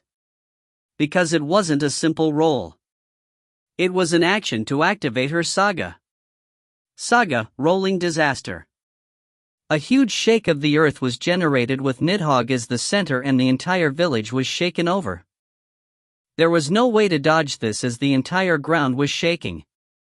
Orion's stance, right about to let go of his bowstring, was broken. The only one that wasn't influenced by the saga was Tae Ho, who had surged to the air. Saga, the charge of the warrior is like a storm. Tae Ho kicked the air. Orion tried to enter a firing stance hurriedly, but it was impossible. His concentration broke because of the earthquake, and the divine power he had accumulated had also scattered. Orion made a fast judgment. He cursed out and swung his bow. It was a strong and fast attack that wasn't poor at all. But it was too simple. Tae Ho grasped his attack perfectly, even without having to use the eyes of the dragon. Tae Ho moved below the trajectory drawn by the bow. He closed the distance with Orion in an instant and swung his sword. Blood surged out. Orion's skill didn't have the capability to block Arondite's blade that was filled with divine power. Orion screamed and twisted his body, and Tae Ho swung his sword in consecution. Orion's arm holding the bow got cut off cleanly and surged to the air. Orion screamed once again, and Tae Ho kicked Orion's leg and made him fall. He stabbed Arondite in his left shoulder. Growl! A huge hunting dog appeared in the shrine and charged towards Tae Ho. It was the hunting dog that had accompanied Orion all his life and could be called his best friend. Tae Ho didn't even turn to look at it. He looked down at Orion and activated the warrior that had a goddess meet him, and the fake Haida and Scathach that were summoned stopped the dog's attack. The hunting dog was so huge it seemed like it could gulp down a person whole, but it couldn't defeat Haida, who had a completion rate that made her close to the real deal, and Scathach, who had the best abilities among the fake Valkyries. It just got trampled on the ground and whined. Orion tried to stand up, however he could, but it was impossible. Arondite pierced his shoulder and stabbed the ground so it didn't even move. Ack! Orion screamed once again when he was about to curse. It was because Tae Ho took out more weapons to pierce Orion's other shoulder and also his chest and thighs. Tae Ho was planning on letting Orion alive and interrogate him. If Cuchulain's help was added on top of Bragi's rune, he would be able to obtain quite a lot of information. But it was right at that moment. Orion twisted his body and started to release a strong divine power. It wasn't his own divine power as a son of Poseidon, the goddess of hunt and the moon Artemis. It belonged to her. Who are you? Why is it that you are obstructing me? The voice clearly belonged to Orion, but it was different. The owner of the voice that transmitted directly to Tae Ho's head and also shook the sky was clearly Artemis. Orion trembled. It seemed like he would rise himself at any moment. You are not a hero of Olympus. Valhalla. Why does a bastard of Valhalla oppose me? Whose warrior are you? Orion's eyes started to get bloodshot, but then started to release white light. It seemed like a similar resemblance would occur like when the strength and will of the real Achilles was held on the fake Achilles. That's why Tae Ho made a decision. He pulled Caliban from the air and said, "The warrior of the most beautiful goddess. Freya?" That was Orion's last words. Caliban cleanly cut off his head. The divine power of Artemis that was surging up like it would explode at any moment dissipated like a lie. Are you hiding your identity? That wasn't my intention. Because the most beautiful goddess for Tae Ho wasn't Freya. Tae Ho answered Cuchulainn briefly and spread his palm. It was because surprisingly, runes started to surge up from Orion. The rune system changes the divine power and magic power of the foe you defeated and changes it into a rune so that you can absorb it. The efficiency would be worse than defeating an enemy in Asgard, but you will still be able to obtain runes. Thinking about it, he had also acquired runes from the Fomors, that were beings of Eren. There was no reason he wouldn't be able to obtain runes from the beings of Olympus. Tae Ho absorbed the runes and looked at Adenmaha. She had placed down the maiden and nodded towards Tae Ho with an exhausted face. It meant that she had somehow managed to save the maiden. Tae Ho was relieved and looked somewhere else. The bow that Orion used was rolling in the ground with his hand that got cut off still attached to it. How thorough. Looting is a basic thing in hunting. In addition, Tae Ho's principle was that he would first retrieve even the Japtum, like useless equipment and items, and then see. But compared to what he said, his feet didn't move to the place the bow was at. He rather stood in place and looked at the sky. You have finished the quest from Apollo. Your talent on poetry and music has grown. Your hidden talent in playing instruments has awoken. Your reputation has gotten higher. It seems like Apollo will give you a reward. Apollo is satisfied with you. Apollo's mood has become good. Apollo proposes you become his hero. Voices were heard in his head in consecution. It was quite bewildering, but Tae Ho was already accustomed to voices ringing in his head thanks to Cuchulainn. He expressed his thought clearly instead of becoming bewildered. I'm a warrior of Idun. He had no thoughts of becoming a warrior of another god. Apollo expresses displeasure at your decision. Apollo wants to punish you for your arrogance. Apollo exhibits his rational power. He understands that you are already a hero of another god. He has also understood that you have an independent divine power. Apollo takes back his displeasure. Apollo expresses goodwill to you, a god of Asgard. He plays well alone. He gets angry alone, calms down, then acts friendly. The voice talked back with an absent-minded voice as if it had heard Cuchulainn. Cuchulainn agreed with Cuchulainn as he always did. It looks like a roguelike game. Olympus was a world that was similar to Asgard yet different. The relationship between gods and humans was also different from Asgard and Eren. The voices of the gods. The humans of Olympus would rely on the gods when making an important decision more so than the humans of Asgard or Eren. And that was an obvious thing. That was because the humans in Olympus could hear the voices of the gods. So this is a quest. It wasn't related to battles, but he had still acquired a new power. In addition, there was a probability that his talent in music and poetry would increase Bragi's runes and synergism. Let's test it on Adenmaha later.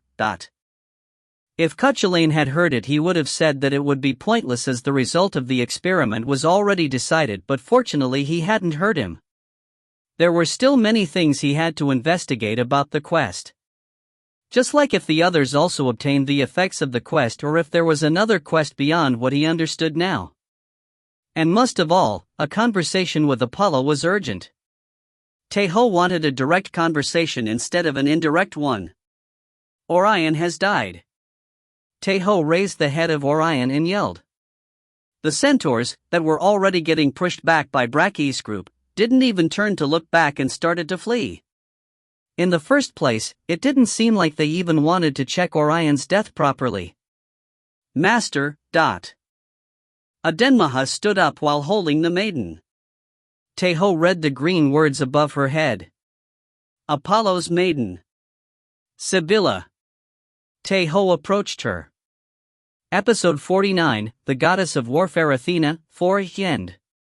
TL note, thanks for reading. If you find any errors, ads pop up, ads redirect, broken links, non-standard content, etc., please let us know. Report chapter so we can fix it as soon as possible. Chapter 166. Episode 49/Chapter 5, The Goddess of Warfare Athena, 5. TL, Subak. ED, Slow as Lightning. Raskrid and the Valkyries searched the village for centaurs that may be hiding and gathered the villagers in one place. There weren't many survivors as the centaurs had massacred them too cruelly. Naturally, the majority of them were injured, so most of them were barely alive. The maiden that had her neck slit by Orion was healed by a Denmaha, so it didn't seem like her life was at stake, but she couldn't get a hold of herself. Are you going to wake her up forcefully? Tae Ho shook his head at Cuchulain's question. They didn't have much time, but it would be meaningless if they woke her up forcefully but couldn't receive Apollo's divine message. At least, they had to treat her so she was able to receive the divine message. We healed her external injuries, but it seems like her mental power has been drained quite a lot. I will treat her however I can, so wait a moment. A Denmaha spoke quickly and activated a new mystical magic. Actually, she could just use a piece of a golden apple, but they didn't know when they would be able to return to Asgard. A Denmaha wanted to save the golden apples as much as she could. Tae Ho noticed a Denmaha's will and didn't urge her. It was because he judged that there would be no need to use a piece of a golden apple if a Denmaha had spoken like that. It seems like you trust in her more than you do so for me. That's obvious. Tae Ho gave out a serious answer at Cuchulain's joking remark and looked at a distant place. Patroclus was approaching. Idens he, Hook. Isn't that man Orion? Patroclus was surprised and yelled. It seemed like he had received quite a shock as he wasn't able to take off his eyes from Orion's corpse and head. It seems like he was quite famous. He said he was a son of Poseidon, that. The son of the sea. Poseidon was a strong god that ranked at the higher ranks even among the 12 Olympians. It was obvious for his son to be famous. But Cuchulain's opinion about the matter was different. I told you before, but the gods of Olympus have lots of children. How can all of them be famous? And I'm just saying, but I'm also a son of a god. The god of light Luf is my father. That's the reason I'm called the Prince of Light. Indeed. Being a son of a god isn't everything. What did you say? Tae Ho exchanged jokes with Cuchulain like usual, but he was quite surprised inwardly. No, he thought that it was obvious. Because Cuchulain was an existence that was called as the greatest hero of Aaron, only that he showed himself as the dumbtown brother. He felt like they should at least give him the title of a son of a god. In the other hand, Patroclus seemed to have recovered from his shock and spoke bitterly. Did Artemis Nym really turn her back? That Orion is a hero of Artemis Nym. His temperament is really bad, but his skill with the bow is really amazing. Tae Ho brought up the bow of Orion as Patroclus finished speaking. And Patroclus started to explain even though Tae Ho didn't ask. Tri-star. It's the bow of Orion. It's a magical bow that can fire 3 arrows at once. It will become an overwhelming weapon in the hands of a great archer. I should give it to Captain Ciri. She already had Tristan's bow pale note, but it was better the more options she had. More than that, Iden's hero, no, warrior. What are you planning to do now? Won't it be better to hide ourselves? Is it because of additional attacks? That's right. There's a possibility the attack was from an advance party. If their main troop is somewhere close, it will become troublesome. Well, we have to take precautions as we don't have information about our surroundings. Cuchulain also agreed to Patroclus' words. Looking at Orion, that was one famous even among the heroes of Artemis, was in this place. It wasn't probable that they had another troop somewhere else, but there was always the possibility. We can't stay here for long. Patroclus, is there a way to save the people that are alive? Tae Ho glanced below the cliff quickly and asked. It was because he saw dozens of gray words. That meant they weren't allies nor foes. Patroclus frowned, but he spoke quickly as he already had thought of an answer. I'm planning to make them flee to a close village. What Artemis aimed for should have been the shrine of Apollonym and the maidens rather than the village and its people. I already told this to the Valkyries, so the evacuation will start soon. If the Valkyries were Raskrid, Gander and Ingrid, he could just trust and leave it to them. Tae Ho put away his worry towards the villagers and turned to look at Adenmaha, who was still healing the maiden, but he couldn't do so. It was because loud footsteps was being heard below the cliff. Tae Ho, master. Waiting to be complimented. She's holding it back. Nidhogg. Green words appeared above Nidhogg's head, who was smiling brightly. Tae Ho also smiled back and then opened his arms and embraced Nidhogg. That was a cool role. He. I practiced a lot with Adenmaha. Nidhogg boasted while smiling like a fool. Her forehead and head was filled with dirt, so it seemed like she had rolled forward. Tae Ho thought of Nidhogg curling herself and rolling forward and then smiled like a dad. It was at that moment Tae Ho took a step back and checked Nidhogg because of a doubt that surged up. There was a lot of dirt in her Valkyrie outfit that was made as the same set as Adenmaha's. He could understand the part in her head and back. But why was she also dirty in her sides, thighs, and butt? She can't roll well yet. She fell sideways while rolling. Adenmaha was the one that resolved his doubt. She had chosen to speak with mystical magic, perhaps due to consideration of Nidhogg. Tae Ho thought of Nidhogg falling while rolling, and Cuchulainn said with a proud voice after he also imagined the same thing. That's cuter, so it's fine. Was it really fine? Nidhogg had such poor reflexes that she fell alone because she tripped on plain ground, so wasn't it too much falling while rolling forward? Tae Ho thought about it for a moment, but he left the matter at hand. It was because the effects of the roll were certain. This was the captain of the enemy? He's uselessly handsome. Tae Ho, it seems like there are no more enemies in the village. Brackei and Ciri, who climbed the cliff after Nidhogg, said. Brackei's body was completely bloody compared to the clean Ciri, but it seemed like it belonged to the centaurs as you couldn't see any wounds in him. I wanted to ask something to the two of you. Tae Ho thought of the doubt he had before fighting Orion, as it didn't seem like the maiden would wake anytime soon. It was if the two of them had also received quests like him. Quest? I did hear the voice of a strange man, but it was different to when I absorbed runes. I don't think we received a new ability or we got more powerful. There was nothing like that. Our fatigue did recover, but, it feels like my recovery ability got stronger. The two of them gave their answers. They had heard Apollo's voice to rescue his shrine, but it didn't seem like they received rewards like Tae Ho. Patroclus said. Even if it's the same quest, you will receive different rewards depending on the contribution. However, I feel like the reward the others received is too small compared to you. Normally, your abilities will be improved no matter how small. Even Patroclus' strength had improved a bit even though he only fought against the centaurs. Ciri put on a thinking expression and then nodded. It's obvious for Brackei and I to not receive Olympus strength properly, as we are warriors of Valhalla.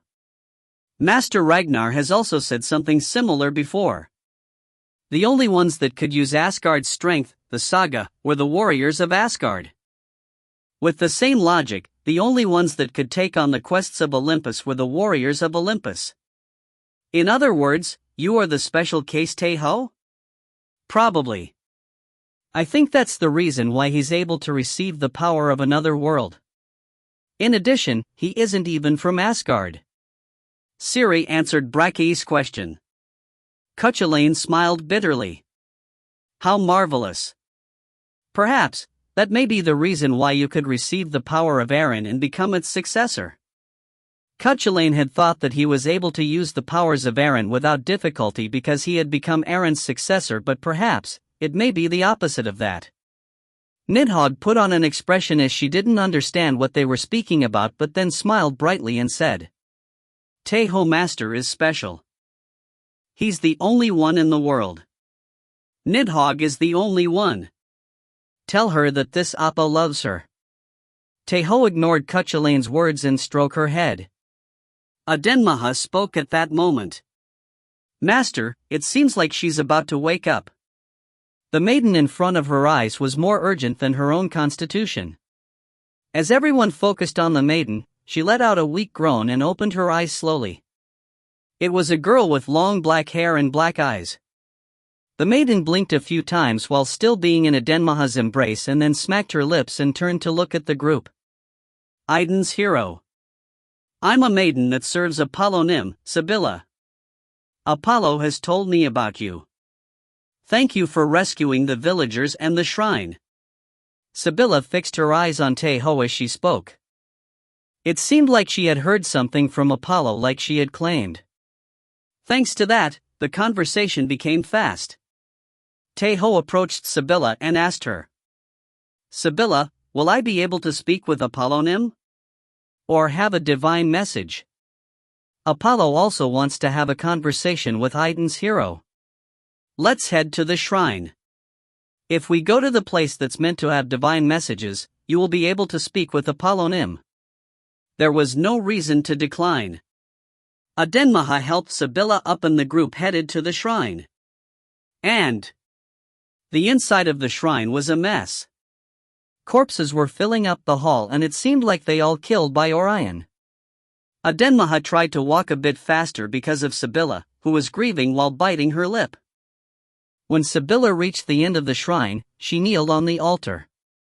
She prayed for a moment and then a light entered from the ceiling and shone upon Sibylla's head. Aiden's hero. Thank you for fulfilling my wish. I will certainly give you a reward at a later time. Apollo's voice came out from Sibylla's mouth. He's just like Odin Nim. He would give him a reward when he recovered his strength. But of course, Odin did grant him a reward. Only that things turned up like this before he could receive it. Tae Ho smiled bitterly at Cuchulain's remark and fixed his posture and said, Apollo, I want to know about the changes that occurred in Olympus. It's embarrassing to say this, but not even I know about it perfectly. In addition, I can't speak for long because Sibylla's capacity isn't enough. The divine message could only be maintained for a few more seconds. I received a sudden attack from my beloved sister Artemis and suffered an injury. Fortunately, my life isn't at stake as I hid myself in a place nobody knows but me. I'm so weakened I can't give you a proper reward. It seemed like Artemis had really turned to become someone wanting to destroy the world. Aiden's hero. Help me recover my strength. If you do so, I will give you a big reward. Is there a way to do that? You have to recover the strength of the sacred precincts. Hear the details from Sibylla later. I don't have more time to spend. I will give you a quest. Sibylla flinched as soon as she finished speaking. At that moment, Apollo's divine power that was felt from her scattered like a lie. Adenmaha hurriedly grabbed Sibylla, who collapsed once again and looked towards the window of the shrine. And the group also did the same. The light falling down from the ceiling. Golden light, that represented the god of light Apollo, scattered like powder and started to fall down. Heroes, fulfill my wish. Rescue the shrine of Delphos and recover my strength. Apollo's voice. It was the start of a new quest. And the goddess of the moon and hunt didn't hide her grief. The warrior that killed Orion.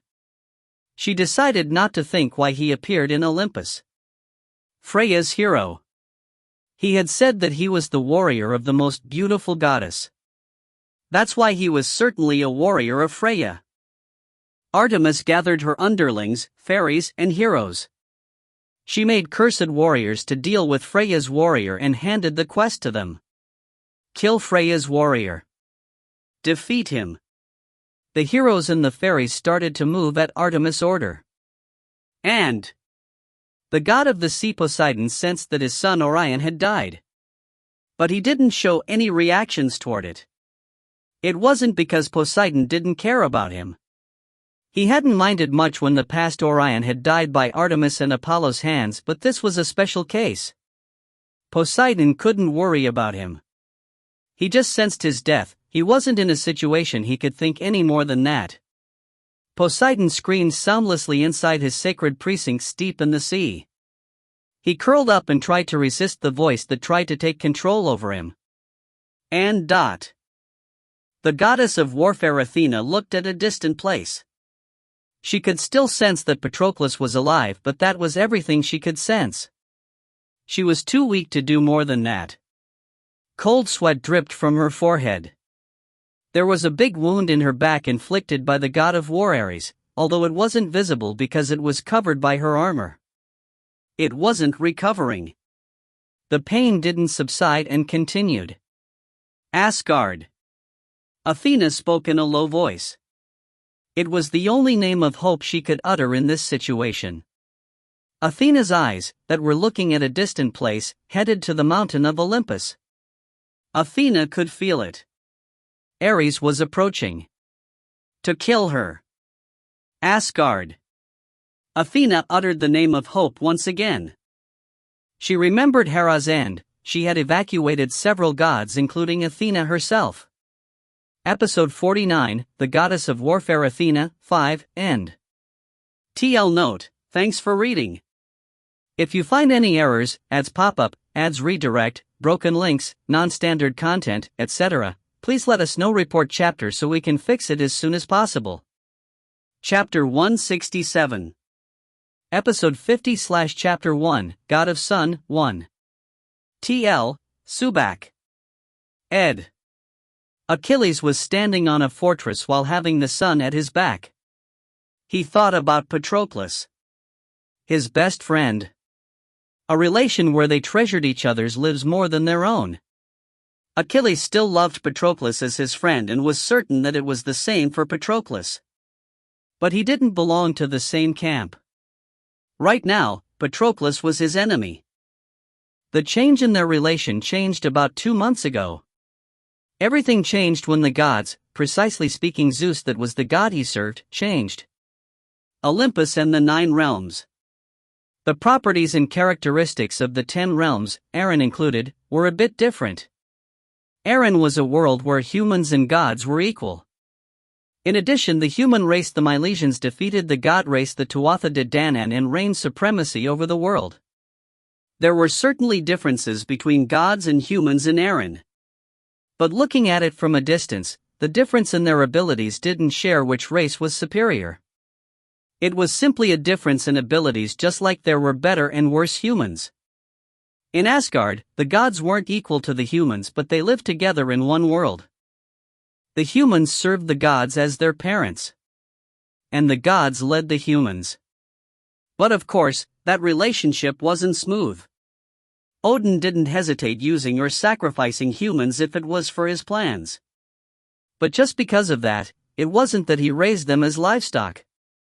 The relationship was just like how humans used each other. Olympus was different to Aaron and Asgard. The gods were the rules of humans and the owners. The fates of the humans were on the hands of the gods. There was an absolute wall between humans and gods that couldn't be crossed at all. It didn't matter if you were a great hero with outstanding abilities, you couldn't turn over this kind of relation. There were cases of humans that became gods because they were loved by the gods, but no one became a god from a human directly, and even if that was the case, it was hard to become a real god. Someone that had the bloodline of a god. The existences the god made under special plans in the first place. Only existences like them held the possibility to become a god. But not even them could turn over the absolute relationship of subordination before becoming gods. No, in the first place, there were many cases that even becoming a god was planned by the gods. And it wasn't different for Achilles. He was called as a great hero, but he was a human in the end. He was in existence under the rule of the gods. The gods Achilles and Patroclus served became enemies. That was the end. Even if they shared a deep friendship, he could only become Patroclus' enemy. That was fate. No, that was fate. Achilles closed his eyes and let out a long sigh.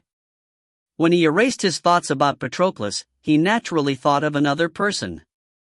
The one that received the spear techniques of the greatest master of Aaron, Skathak. Regardless of that, a warrior that was from Asgard and not Aaron. He was strong. Achilles couldn't be certain he could win against him even if he did his best. But even so, he was one warrior. He was accompanied by 2 strong warriors and some Valkyries, but it was impossible to overturn the situation only with that. The path with Asgard got cut off. Olympus was slowly transforming into a world that wanted to destroy the world. Achilles turned around and looked down at the fortress. He looked at a distant place. And the sun set and night came. When Tae Ho's group got out of the small shrine of Apollo, they gathered in an underground shelter Adenmaha made with her mystical powers and prepared to have a meal. This place was strikingly similar to the magic shelter Merlin had made when they were fighting in the remnants of the destroyed Aaron, but the insides were bright and had good ventilation, so it was quite comfortable. Cuchulainn spoke with a satisfied voice. The training she received from Master took fruit. Our master teaches well indeed. She said she learned it from Merlin. When did I speak about the shelter? I was just talking about her overall mystical power. Oh, that was the case.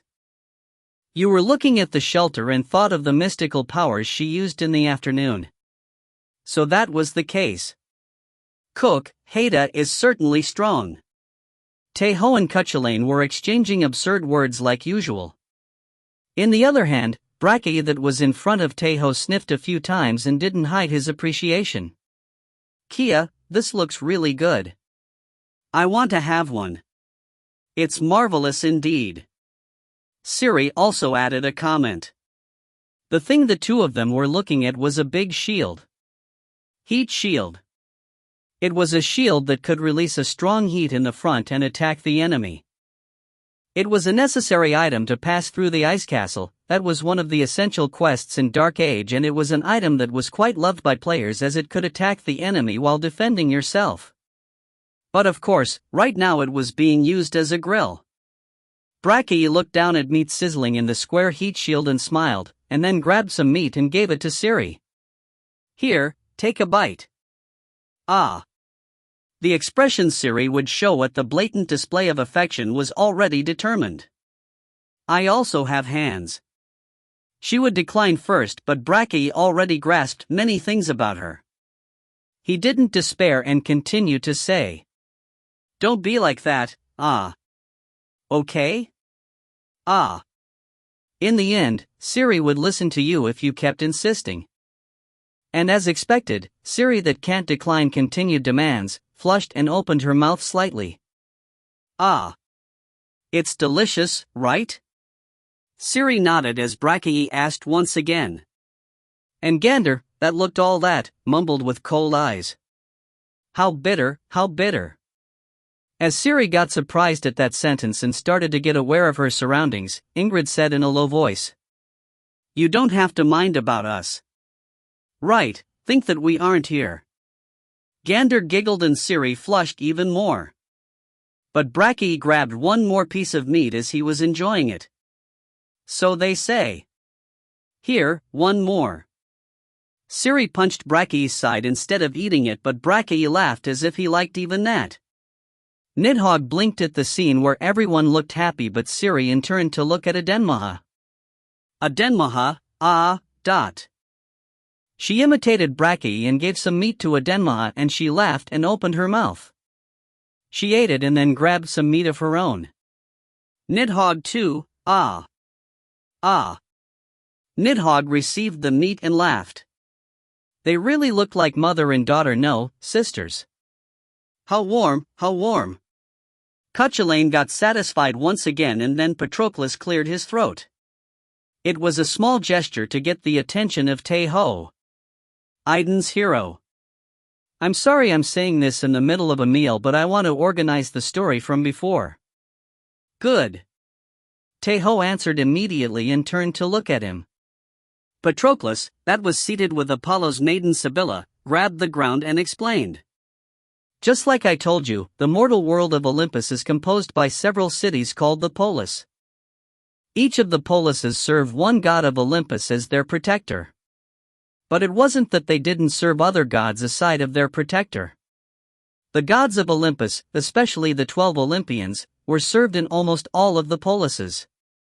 A kind of force gets formed by the aggregation of these polises.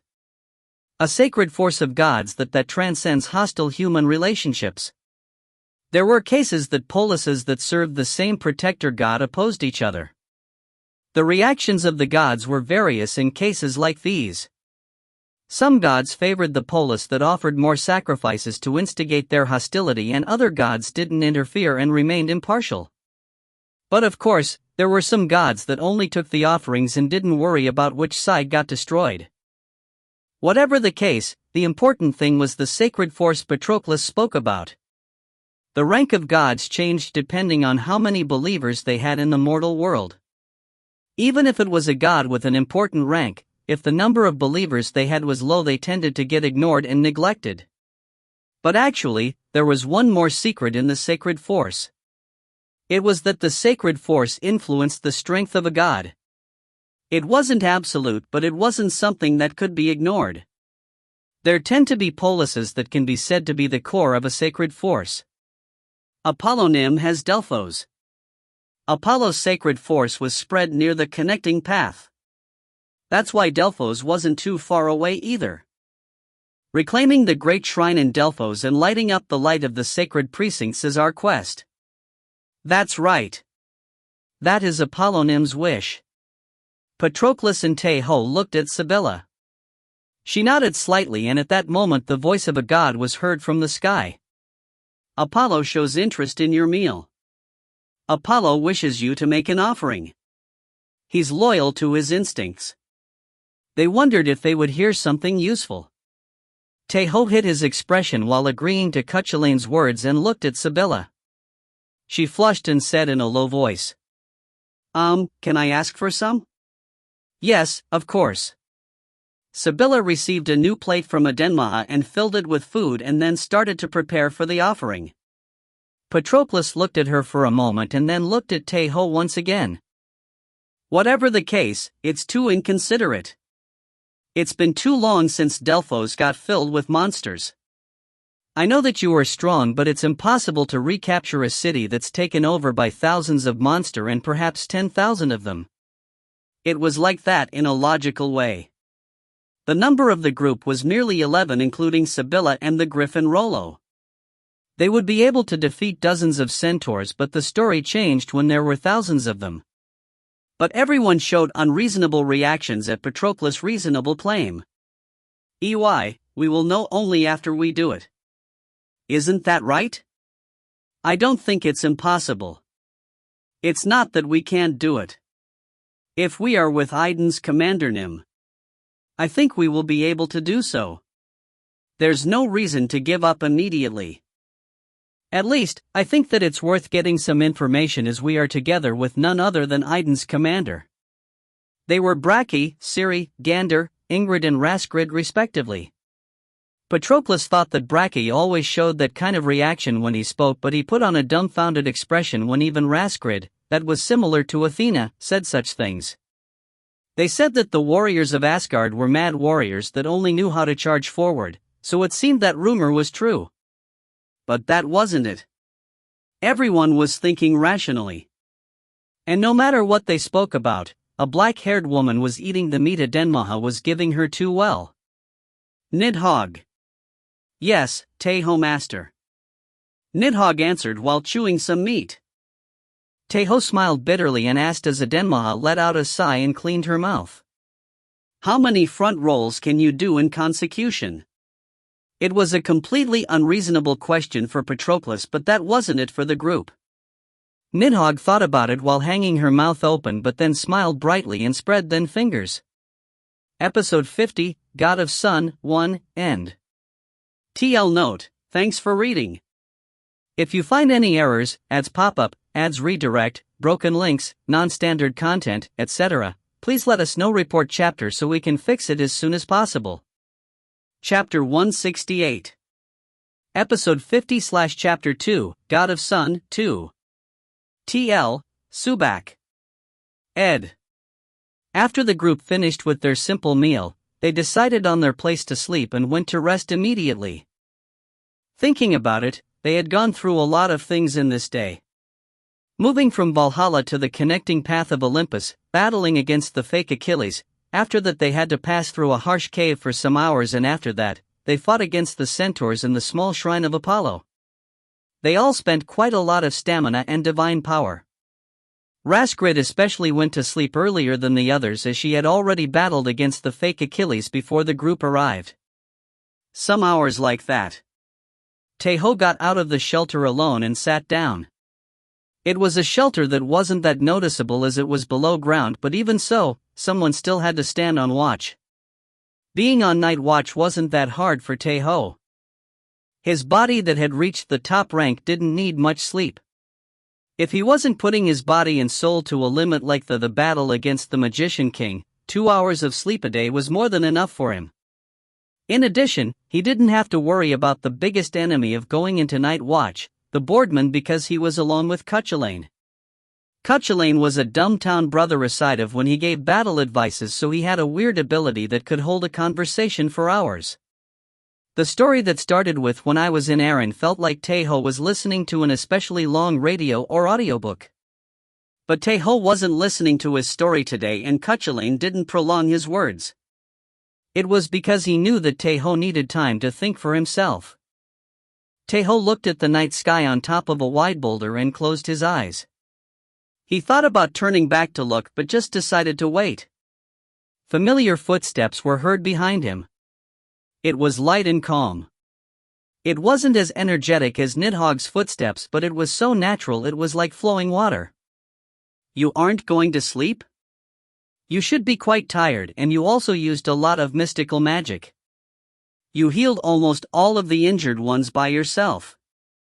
Tae Ho looked at his side. Adenmaha shrugged her shoulders while sitting next to Tae Ho. "I am exhausted and feel sleepy, but I can't go to sleep because I'm worried of a certain someone. I'm just on night watch." Tae Ho spoke naturally, but Adenmaha just looked up at Tae Ho while tilting her head. There was calmness instead of playfulness in her violet eyes.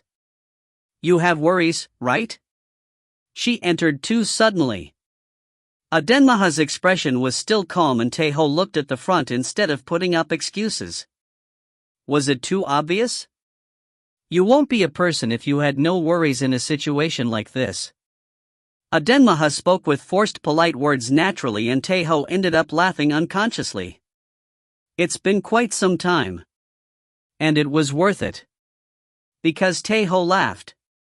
Adenmaha smiled and then grabbed her knees and waited for Tae Ho to speak. He gave an answer not too long after that. "I thought if intervening too deeply was the correct thing to do.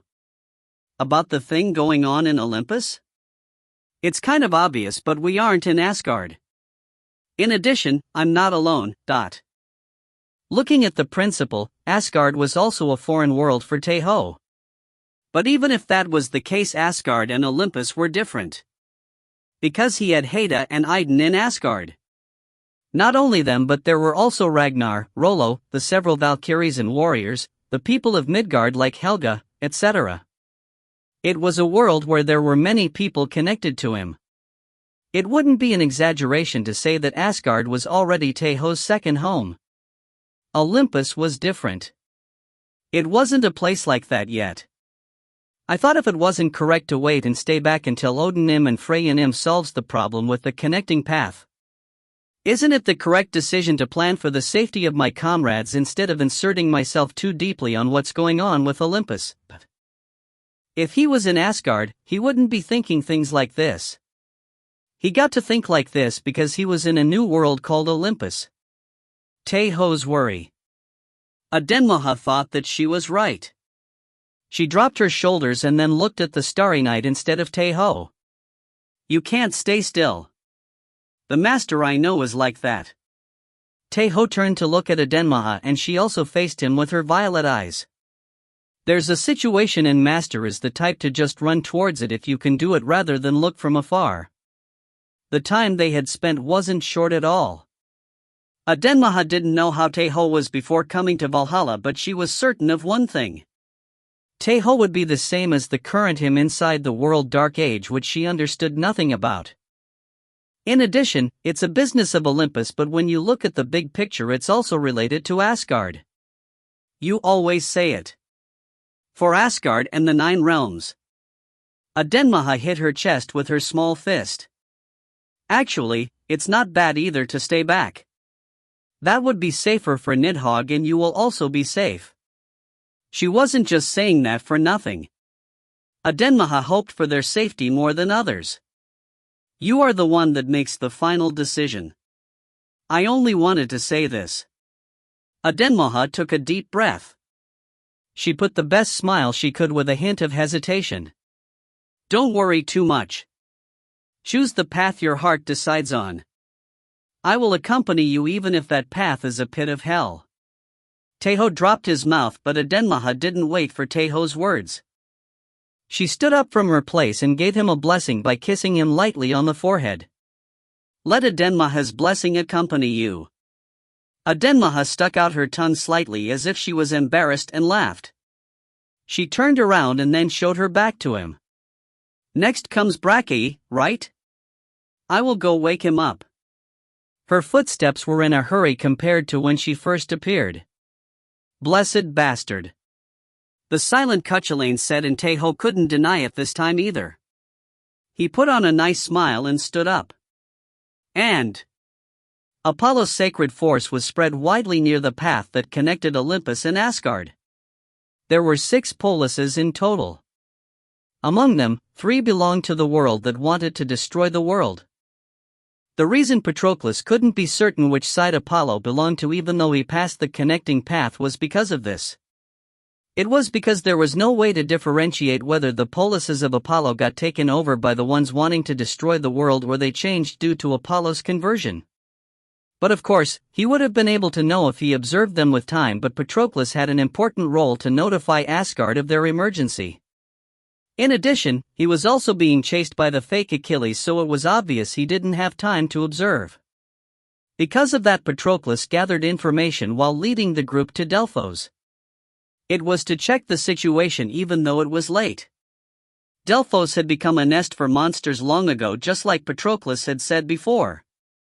There were quite a lot of humans left in the other polises, but there were almost none in Delphos.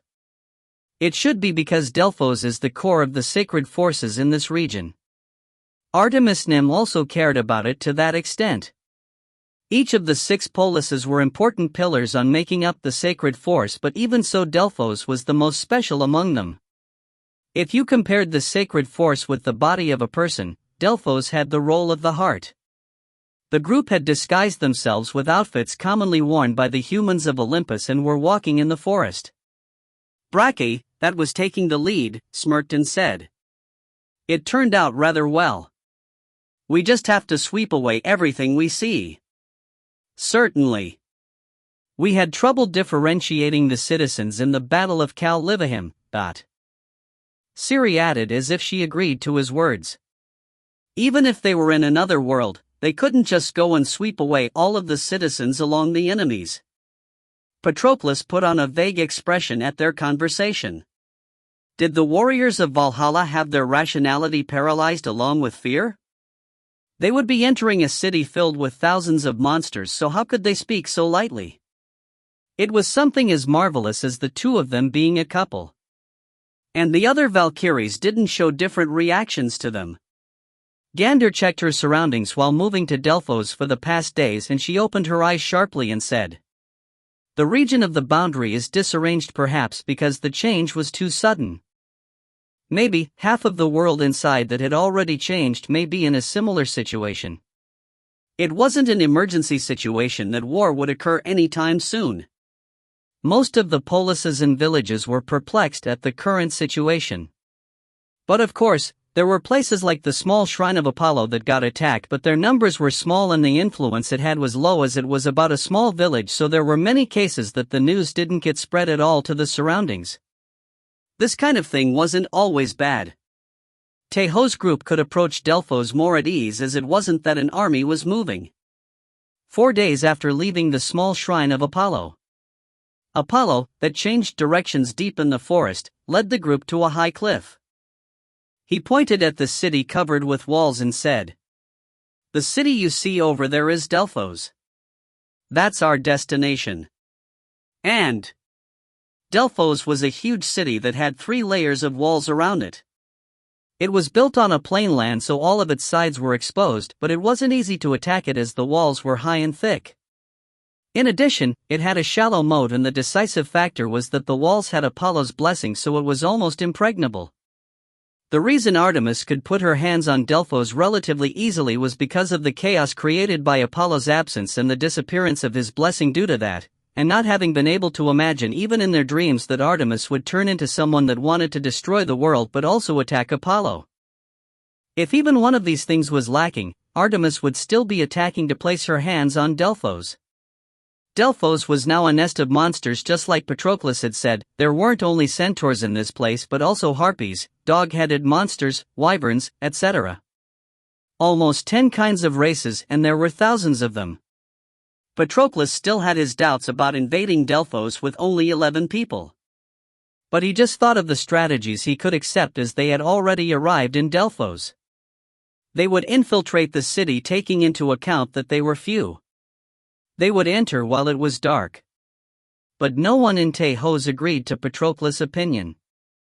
They rather chose a strategy that was completely opposite to it. "Oh Athena, please look over us." Patroclus headed straight towards the walls in plain broadlight and prayed once again. Sibylla, that was being carried in his back, also didn't stop praying. Her face was completely white by now. Apollo was greatly uneasy right now. Apollo requests you to think things through once again. Apollo feels anxious. However, Tae Ho didn't change his thoughts. He changed into the outfit of Asgard so he was more noticeable and led the group to the walls. Not long after that, the side in Delphos also discovered them. It seemed like they were quite bewildered as 11 people approached the walls without any preparations. Strengthened Saga, the eye of the dragon sees through all things. Tae Ho strengthened his eyes of the dragon after strengthening it with Bragi's rune and checked what happened on the walls and below it. He couldn't see clearly because they were too far, but just looking at how the red words were moving was enough to obtain the necessary information. "The gates will open soon," Cuchulainn said. It was like Tae Ho expected. They would have closed the gates and defended it if it was an army that had come, but they were only 11 people. The normal thing was to open the gates and go out. There are easily 1,000 of them. There were too many of them to only face 11 people, but it wouldn't be weird to send that number if they already knew what had happened in the small shrine. And this was also as Tae Ho had expected. The ones that opened the gates and came out were centaurs. 1,000 centaurs marching forward gave them an overwhelming pressure. Sibylla's praying voice started to tremble. Patroclus took a deep breath and worked hard to calm himself. He had put strength in his 2 legs so that he could transform into Achilles and flee if things turned wrong. Tae Ho stopped his feet. The centaurs raised their spears and increased their speed instead of firing arrows. They just walked at first, but at some point they started to run. The march of the cavalry was enough to make it resemble an enraged wave. Apollo closes his eyes. Apollo shakes his head. Apollo expressed Sibylla's and Patroclus' thoughts.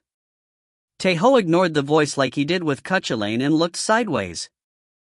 He sent a signal with his eyes when the distance started to close and Adenmaha nodded. She wore a helmet that was like a security cat and then patted on Nidhogg's back lightly as she was facing the centaurs with serious eyes. "Are you ready?" "Ready." Nidhogg answered heavily and curled in place. She, that was at the front of the group, brought her hands to her head with a really serious and solemn expression. Her palms that were spread and were pointed at the sky resembled the ears of a rabbit. The rang shook. It felt like the cavalry would pass and step on them after some more seconds. Tae Ho swung his hand and at that time Adenmaha yelled, "Roll!" Yes. Nidhogg answered and rolled forward. Her movements were fast and precise, perhaps because of the special training. She didn't struggle or fall to a side and succeeded on a perfect roll. Saga, rolling disaster. Quagagagung. A huge shockwave that spread to the sides covered the cavalry. The ones that were running at the front crumpled down. The shock they received was big as the speed they were running at was also fast.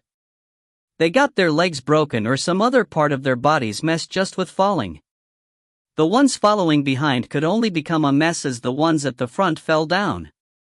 Half of them trampled on the ones at the front and the other half stepped on them or jumped them. But it was merely the start. Nidhogg succeeded on performing a perfect frontal roll and concentrated even more. Because there were still a number of frontal rolls she could still perform. I'm rolling, ... Consecutive frontal rolls. Sibylla and Patroclus looked at the cavalry getting destroyed by the shock and put on dumbfounded expressions.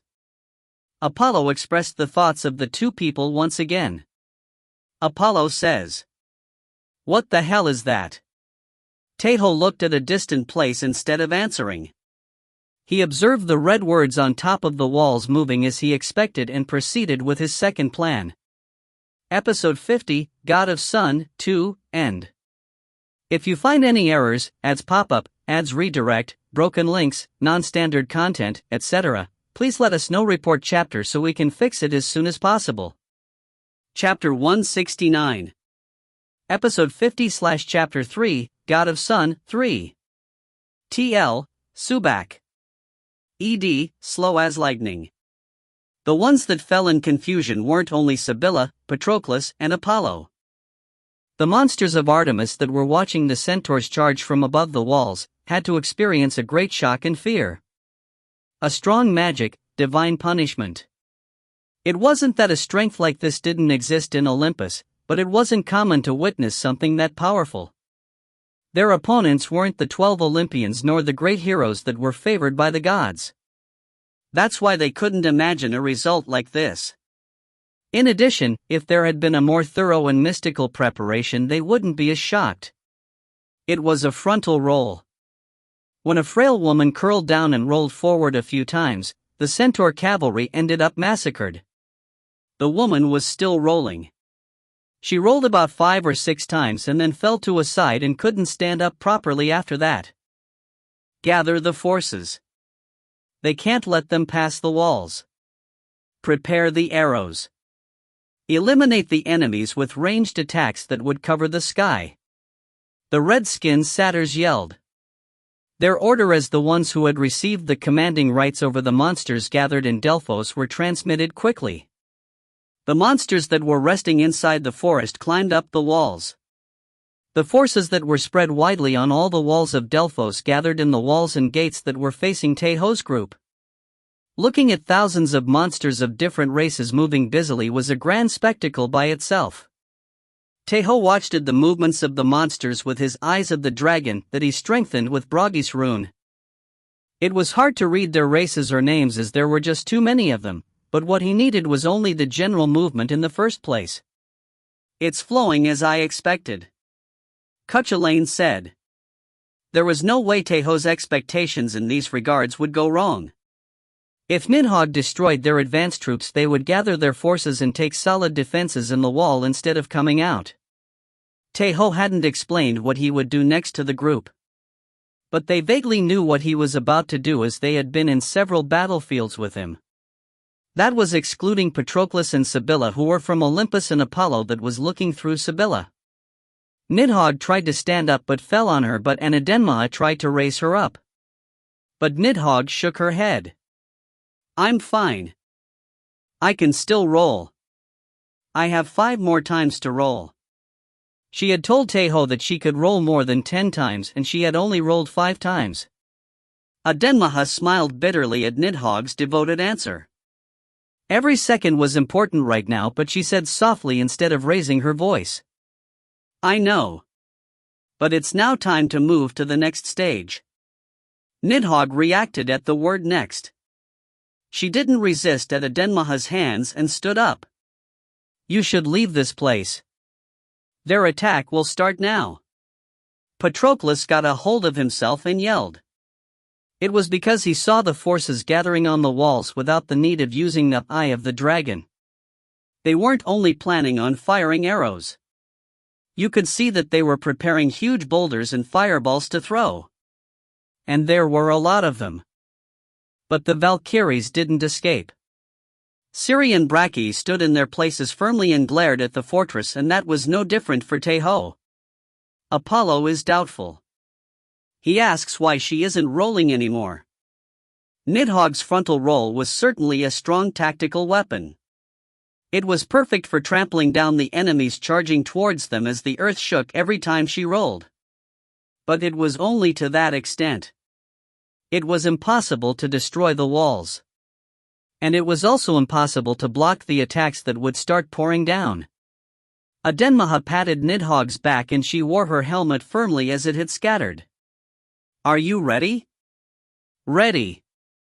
Nidhogg nodded with a face filled with resolution. Adenmaha grabbed her shoulder once tightly and looked at Tae Ho. Tae Ho nodded when he sensed her gaze. Incoming! Patroclus yelled once again. Apollo tried to release the few divine power he could through Sibylla. The rain of arrows covered the sky. It dyed the sky in black. Huge boulders flew in between the arrows. They would get crushed by it anytime soon if they didn't dodge.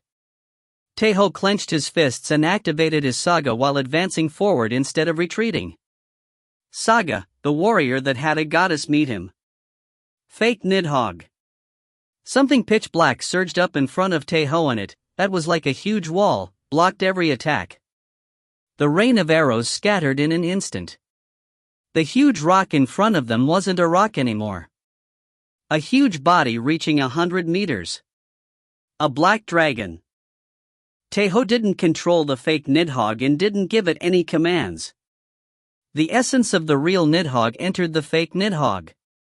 Nidhogg left Adenmaha's side the moment the pitch-black figure surged up and then entered the heart room and thought while receiving the attacks. She glared at the high and thick walls of Delphos and remembered the training in the residence. Find what you can do well and concentrate. Then, whatever that is, it will become your weapon. You are able to do it. If you can't trust in yourself, believe in your real body that knows you can do it. Skathack said harshly. Hraesvelg stroked her head and said refreshingly. Nidhogg curled down and took a rolling posture. I will roll, she said consciously in thought. The most ideal form of rolling. Nidhogg's body, the black dragon, wasn't a living being. You could say it was a kind of magic armor. That's why she could change it however she wished. It could materialize based on Nidhogg's wishes. The black dragon curled down. It lowered its head and buried it in its knees and then covered its body with its spread wings. The scales moved. The huge body of the black dragon took on the body of an armadillo. I'm rolling. Nidhogg rolled inside the heart room, and at that moment the black dragon spun in place. It then charged towards the walls. Saga, rolling disaster. A catastrophe of a different scale to when Nidhogg's essence rolled alone occurred. Its body was about 100 meters. A heavy and huge heavy weapon, that reached dozens of meters even when curling, attacked the walls of Delphos. It destroyed the walls as easily as a bowling ball striking pins. Quagagagung. Kururarung. The walls couldn't endure it. The first wall was destroyed ruthlessly, and then the second and third walls also fell. The ground split up. The shock shook up the broken walls and inflicted additional destruction. But the walls weren't the only thing to be destroyed. The monsters that were gathered in the walls. The reason Tae Ho didn't attack with the fake dragon from the start was because of this. It was to inflict the most damage he could in only one attack. The destruction of the walls of Delphos, that were said to be impregnable, took away the rationality of the monsters. No, it didn't only end at that. It planted within them an overwhelming fear. Tae Ho charged forward. He ran towards the black dragon that didn't just destroy the walls but also crushed down everything horizontally. The black dragon was disappearing. It had a limit as it wasn't the real body but a fake one. The role Nidhogg showed this time was a technique that possessed a power that was different to the one she showed in the battlefield of Asgard. So naturally, the strength it expended was also strong. "Over there!" Cuchulainn yelled. Tae Ho, who kicked the air in consecution, grabbed Nidhogg mid-fall while she complained about the dizziness. Right at that moment, an admiration that wasn't an admiration was heard one beat late. Apollo is greatly bewildered. Apollo is roaring.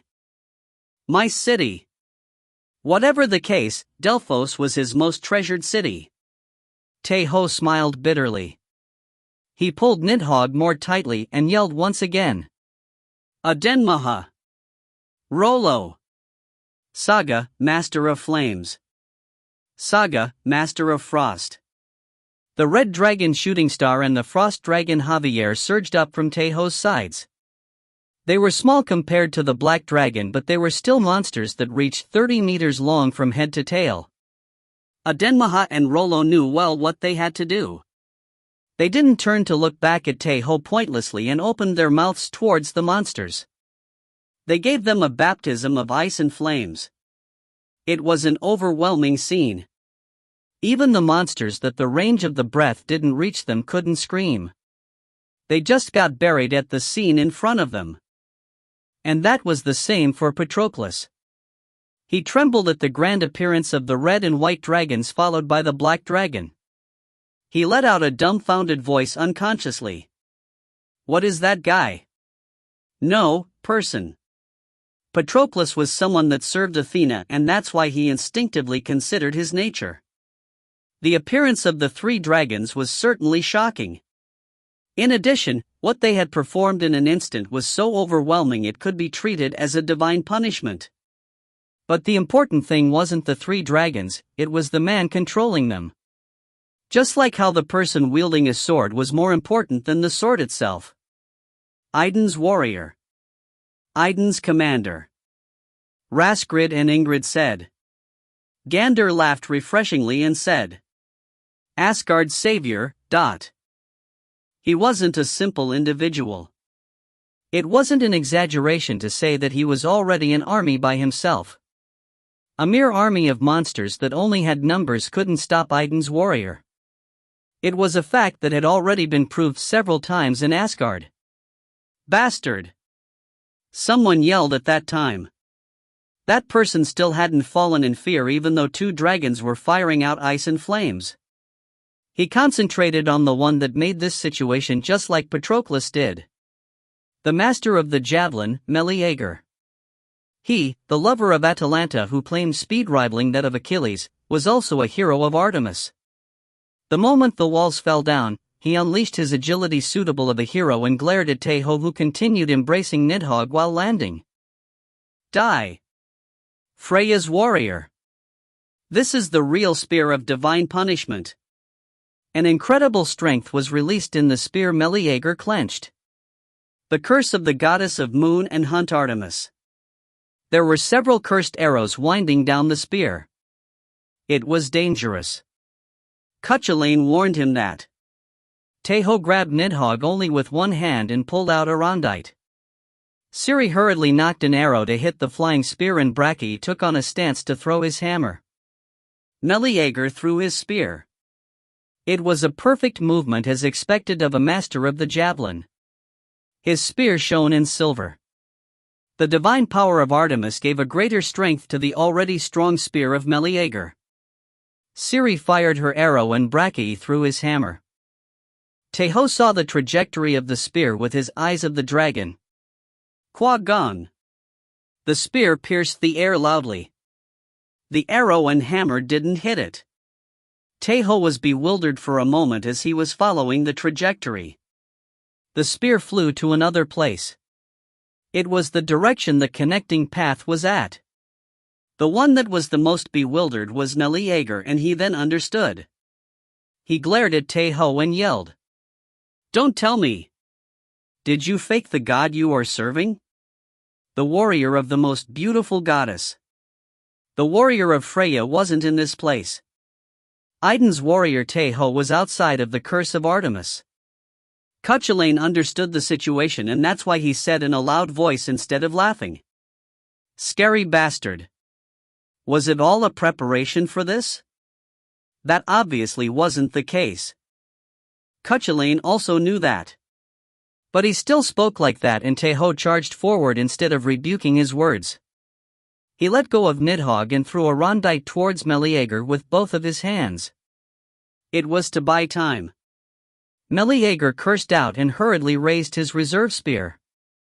Meleager managed to parry it, but Tae Ho had already arrived in front of him by then. Cowardly bastard. For a warrior to lie about the god he served. To betray his god. Tae Ho yelled that he never did that inwardly. Instead of parrying the piercing attack of Meleager, he just rode on it. The spear slipped off in the blades of the swing sword and Tae Ho entered his range naturally. Tae Ho punched Meleager's side with his left hand instead of doing something with his sword. It was a kind of shockwave fired in close range. Meleager surged up vertically. Tae Ho let go of his swing sword without regrets and inflicted an additional blow with his right hand that had become free. He threw a punch at his chest. Kuhuk! Meleager vomited blood and Tae Ho grabbed new weapons in both of his hands. They were Caliburn and Gallatin. Kulstad-style techniques. Lightning flash. It was a technique that had also worked on the Magician King. It wasn't an attack Meleager could block, as he still hadn't been able to overcome the consecutive shock. The two swords drew a beautiful trajectory and shone. Meleager, that got his limbs in addition to his chest, couldn't resist and collapsed. Tae Ho granted the last attack in his chest. Meleager vomited black blood and died. Tae Ho retrieved Caliburn and Gallatin and grabbed a rondite from the ground. Apollo is impressed at your martial arts. Apollo is jealous of your goddess. Apollo warns you. Apollo tells you to look at the shrine immediately. The voices of the gods that were ringing in his head changed. Tae Ho looked at the shrine of Delphos that was located at the center of the city. The ground was shaking. This commotion was generated by the one-eyed giants, the Cyclops, that were hiding near the shrine standing up. Patroclus gulped dry saliva as he looked from a distant place. It was an obvious reaction, as there were 5 giants that were more than 2 meters tall. The monsters that were despairing in the broken walls found their courage back. There were even some that yelled. Sibylla trembled in fear and prayed to Apollo. Apollo wanted to ask if he couldn't call the black dragon once again. Tae Ho took a deep breath. He left the monsters on the walls to Aden Mahat and Rollo. He called back Nidhogg and told the Valkyries to protect her. Tae Ho was calm, and it was the same for the Valkyries. Only now have the monsters we specialize in come out. Don't drop your guards because you are accustomed to them. It's the first time facing a giant of Olympus. Brachae and Ciri said. They have had bloody battles against giants and also giant kings in the War of Asgard. The warriors of Asgard. The warriors of the gods that fought against the old enemies of Asgard, the giants of Jotunheim. Tae Ho advanced towards the shrine of Delphos along with Brachae and Ciri. And at midday on that day, the city of Delphos became Apollo's once again. Episode 50, God of Sun, 3, End. TL Note, thanks for reading. Episode 50/Chapter 4, God of Sun, 4. TL, Subak. ED, slow as lightning. Patroclus looked at the fortress with a dumbfounded expression. The shrine of Delphos was right across the walls, so you could see the results of the fight more clearly from here than anywhere else. The impregnable fortress that made you feel astounded just by watching it didn't exist anymore. Although 3 sides of the walls were still intact, the south gate that could be called the main gate of Delphos was completely destroyed. Being able to see the horizon that was usually covered by the walls was a really refreshing sight. And there was nothing safe in between the broken walls and the shrine. It was obvious as 5 Cyclops had run wild. Patroclus gulped dry saliva and moved his head to the sides. He looked at the Cyclops that were collapsed everywhere. Thunderbolt. He had seen the fight with his eyes, but the only thing that remained in his head was the thunder. The big man that was with Idun's warrior wasn't only someone big. Looking at him massacring the giants with his hammer and lightning made him look like the god of thunder Thor. No, it wouldn't be an exaggeration to say he looked just like Thor. It's the best compliment. Brachii laughed and said, but even his laughter sounded like thunder. The battle of the female warrior, that used a bow as her main weapon, was silent compared to the big man. She repeated leaping and sprinting that was close to flying and inflicting fatal damage to the Cyclops. If the giant man was Thor, then the woman that possessed a marvelous bowmanship resembled the goddess of hunt Artemis. That's an excessive compliment. Ciri gave out a hard answer compared to Brachii, but it seemed like she was embarrassed rather than feeling bad looking at her wolf ears twitch. If you saw closely, you could see that her tail was also wagging slightly. It's also surprising that the two of them are lovers. Because it seemed like Brachii's arm was thicker than Ciri's waist. It was a really big difference in size. But of course, there would inevitably be a size difference no matter who stood next to Brachii. Patroclus looked at Ciri and Brachii standing side to side and looked at reality once again. The more than 10,000 monsters that had gathered in Delphos didn't exist anymore. Actually, only 20 to 30% of the monsters died in battle. Of course, that was still a big number, but whatever the case, thousands of monsters were still alive. But they had lost their will to fight. No, they couldn't have even grasped how many of them were left. They were only focused on escaping. Patroclus empathized with them.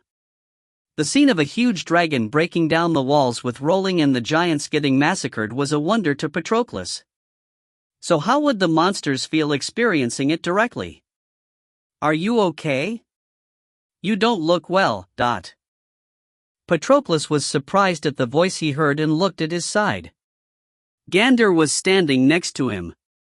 She also served Uller just like Ciri, but her actions and way of speaking were really bright compared to the comparatively calm Raskrid and Ingrid, and she boasted of her stealthy movements as expected of a Valkyrie of a god of hunting. He had been thinking of another thing, but Patroclus hadn't been able to notice her presence until she arrived next to him. I'm fine. Patroclus answered reflexively and turned to look at Gander. It was because he had something he wanted to ask. Are they especially strong even among warriors of Valhalla?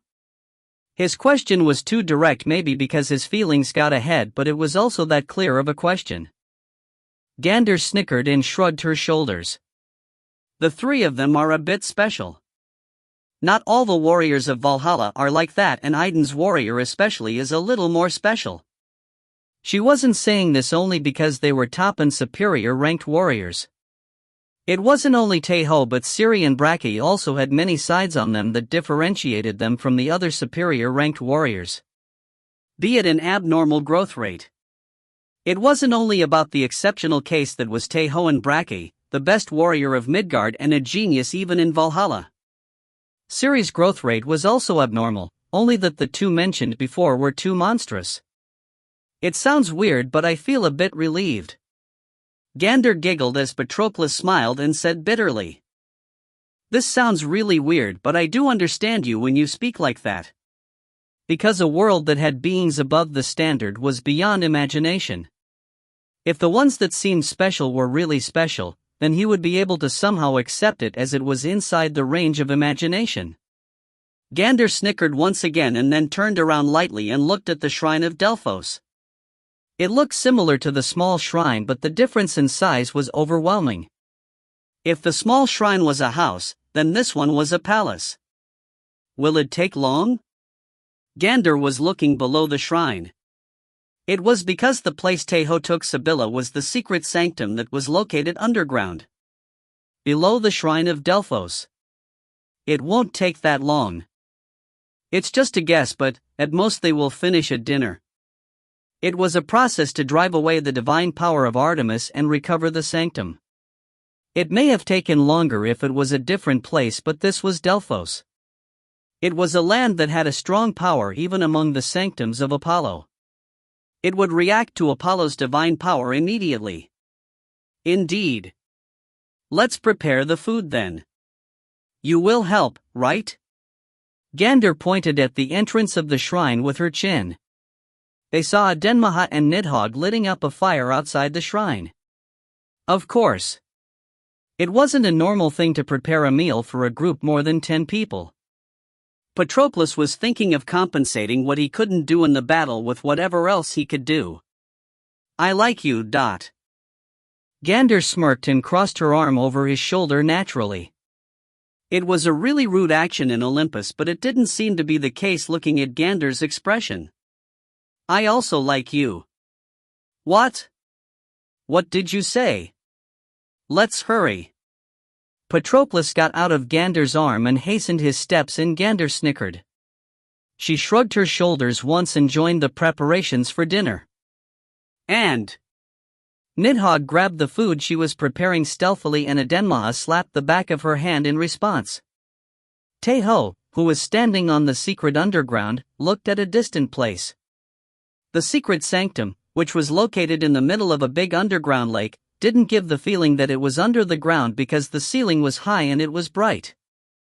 There was a roofless shrine in the middle of the sanctum, which took the shape of a small island, and Apollo's statue was once again in the middle. Sibylla prayed and had a ritual while kneeling in front of the statue of Apollo, and the lights inside the sanctum started to move and gathered in the statue. They would return Delphos, that had fallen in the hands of Artemis, to Apollo. And then recover Apollo's strength. Cuchulain's voice rang inside of Tae Ho's head. Hey, I'm curious about something. What is it? He was bored, fortunately. Cuchulain asked quickly as Tae Ho reacted quickly. Why didn't you do that today? You know, the golden apple tree. You liked that a lot. Because Tae Ho always created an illusion of a golden apple tree after a huge scaled battle. Actually, you could even say that it was Tae Ho's ceremony. Tae Ho flinched when he heard that he really liked it, but he didn't deny his words. He just gave his answer. No one will see it anyways. It's only a nest of monsters. He was also thinking of hiding the fact that he was a warrior of Idun, but he would still get discovered one day. That's why the reply he gave was closer to the answer. So the Valkyries, Brachii and Ciri aren't people? They aren't targets for the propaganda. They already had gods they served and didn't have any intention to converse. Now that I see, I'm curious of one thing. What will happen if the people of Olympus believe in Idun? Will it be of help to her? I will have to test it later. It didn't seem like Idun's strength would be strengthened directly because the number of believers in another world increased, but he still had to try it to know. And even if the divine power itself wasn't that important, it would still be useful if Idun's influence got bigger in Olympus. Scary bastard. Speak honestly. You weren't a pro gamer or whatever in your original world, but a missionary, right? Idun's heaven and hell of disbelief. Let's go together. We will yell Idun's name in the middle of Olympus. Cuchulain shook his head at the catchy slogan. Hey, if you marry with Idun, I will have to serve the wife of my brother-in-law. So are you saying you can't do it? No matter the case, it didn't change the fact that Idun was a goddess. Anyways, you are already establishing the fact that you will marry with Idun as being true. I already realized it when you said Idun, Heda saying that it was for the peace of the family. Tae Ho also didn't refute back. He just thought of Heda's and Idun's face instead of continuing to joke with him. He felt good automatically, but felt that a corner of his heart got heavy. The two of them should be fine, right? They will be fine. Asgard itself is safe for now. The Magician King and the World Wolf didn't exist anymore. They had also driven away almost all of the giants that had infiltrated Asgard, so Idun and Heda won't be in danger in Valhalla. The shrine of Delphos got purified with the divine power of Apollo. Apollo has regained part of his strength. Apollo is really happy. The voices were heard in consecution. It seemed like the ceremony had ended. You have completed the quest. Your reputation has increased. You got closer to the title Hero Killer. Apollo's blessing stays in you. Apollo is preparing a weapon of the sun god to give you. The rewards of the quest. It was a bit different to when he rescued the small shrine. Tae Ho turned to look at himself. The divine power of Apollo entered him just like the voice of the god had said. This situation wasn't that unfamiliar for him, as it wasn't the first time he obtained a blessing of another god aside of Idun. But the unfamiliar thing occurred after that. He had absorbed Apollo's divine power. It wasn't that the divinity of Idun that accompanied Tae Ho ate away Apollo's divine power. He ate Apollo's divine power to grow his strength and was another divinity that belonged to him. Tae Ho?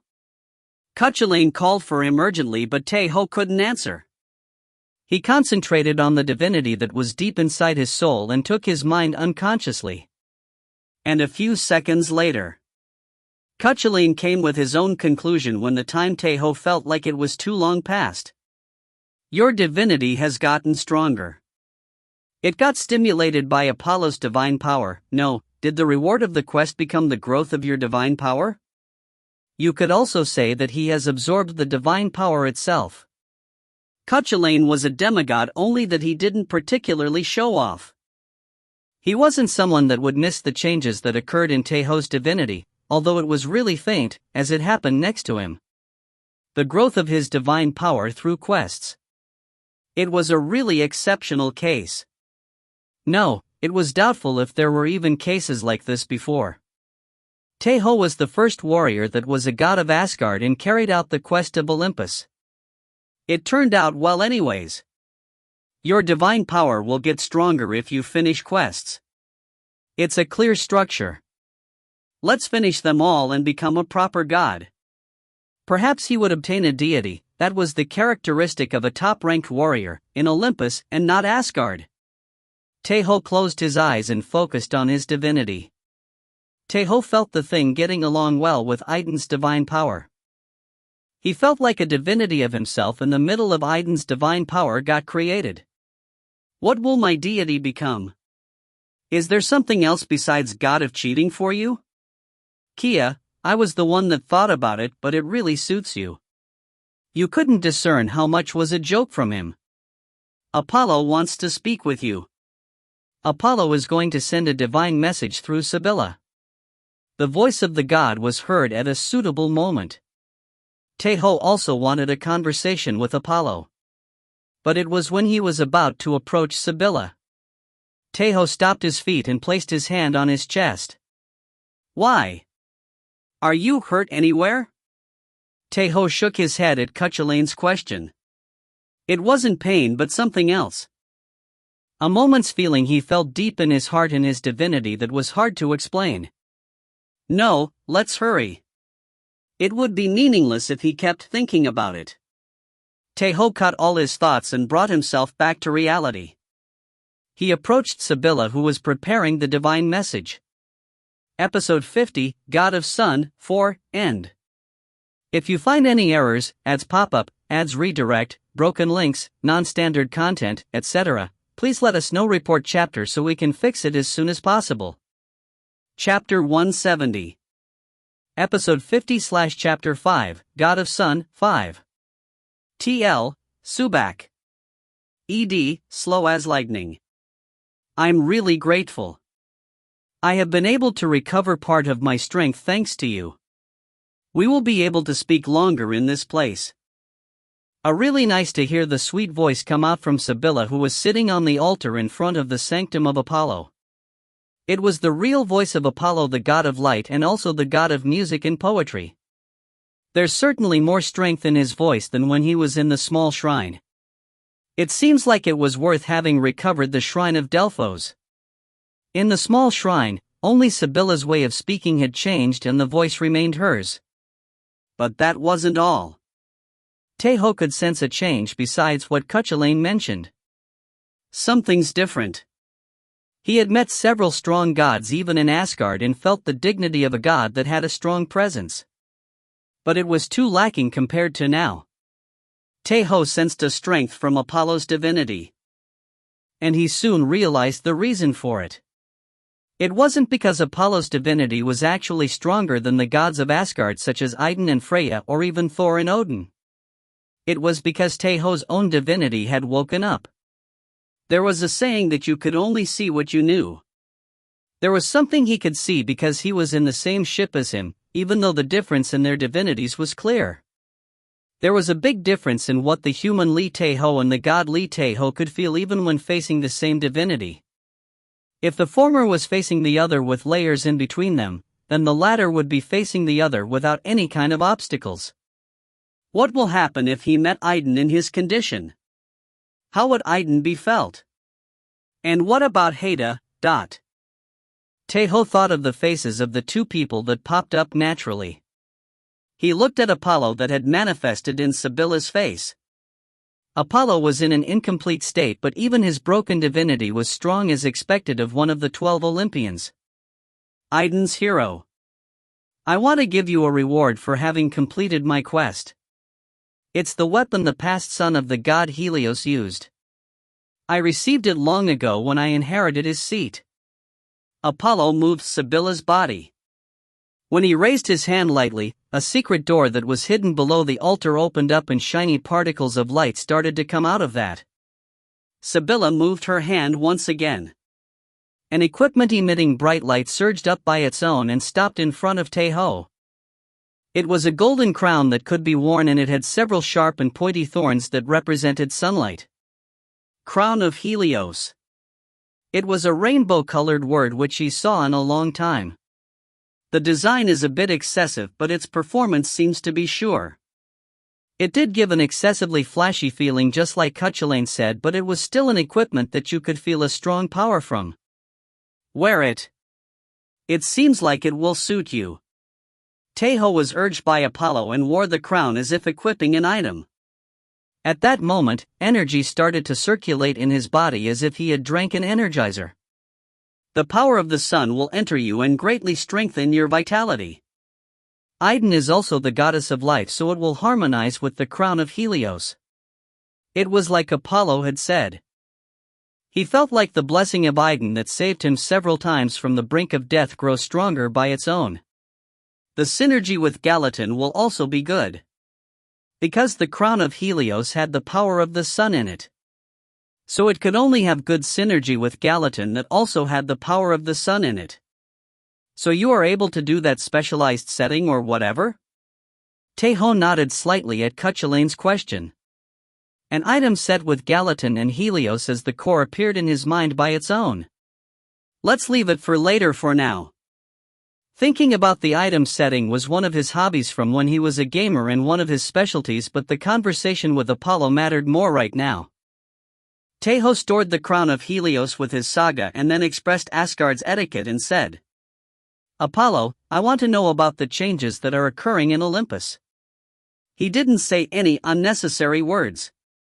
Apollo stayed silent with the body of Sibylla he borrowed and then opened his mouth heavily. You are the hero of another world.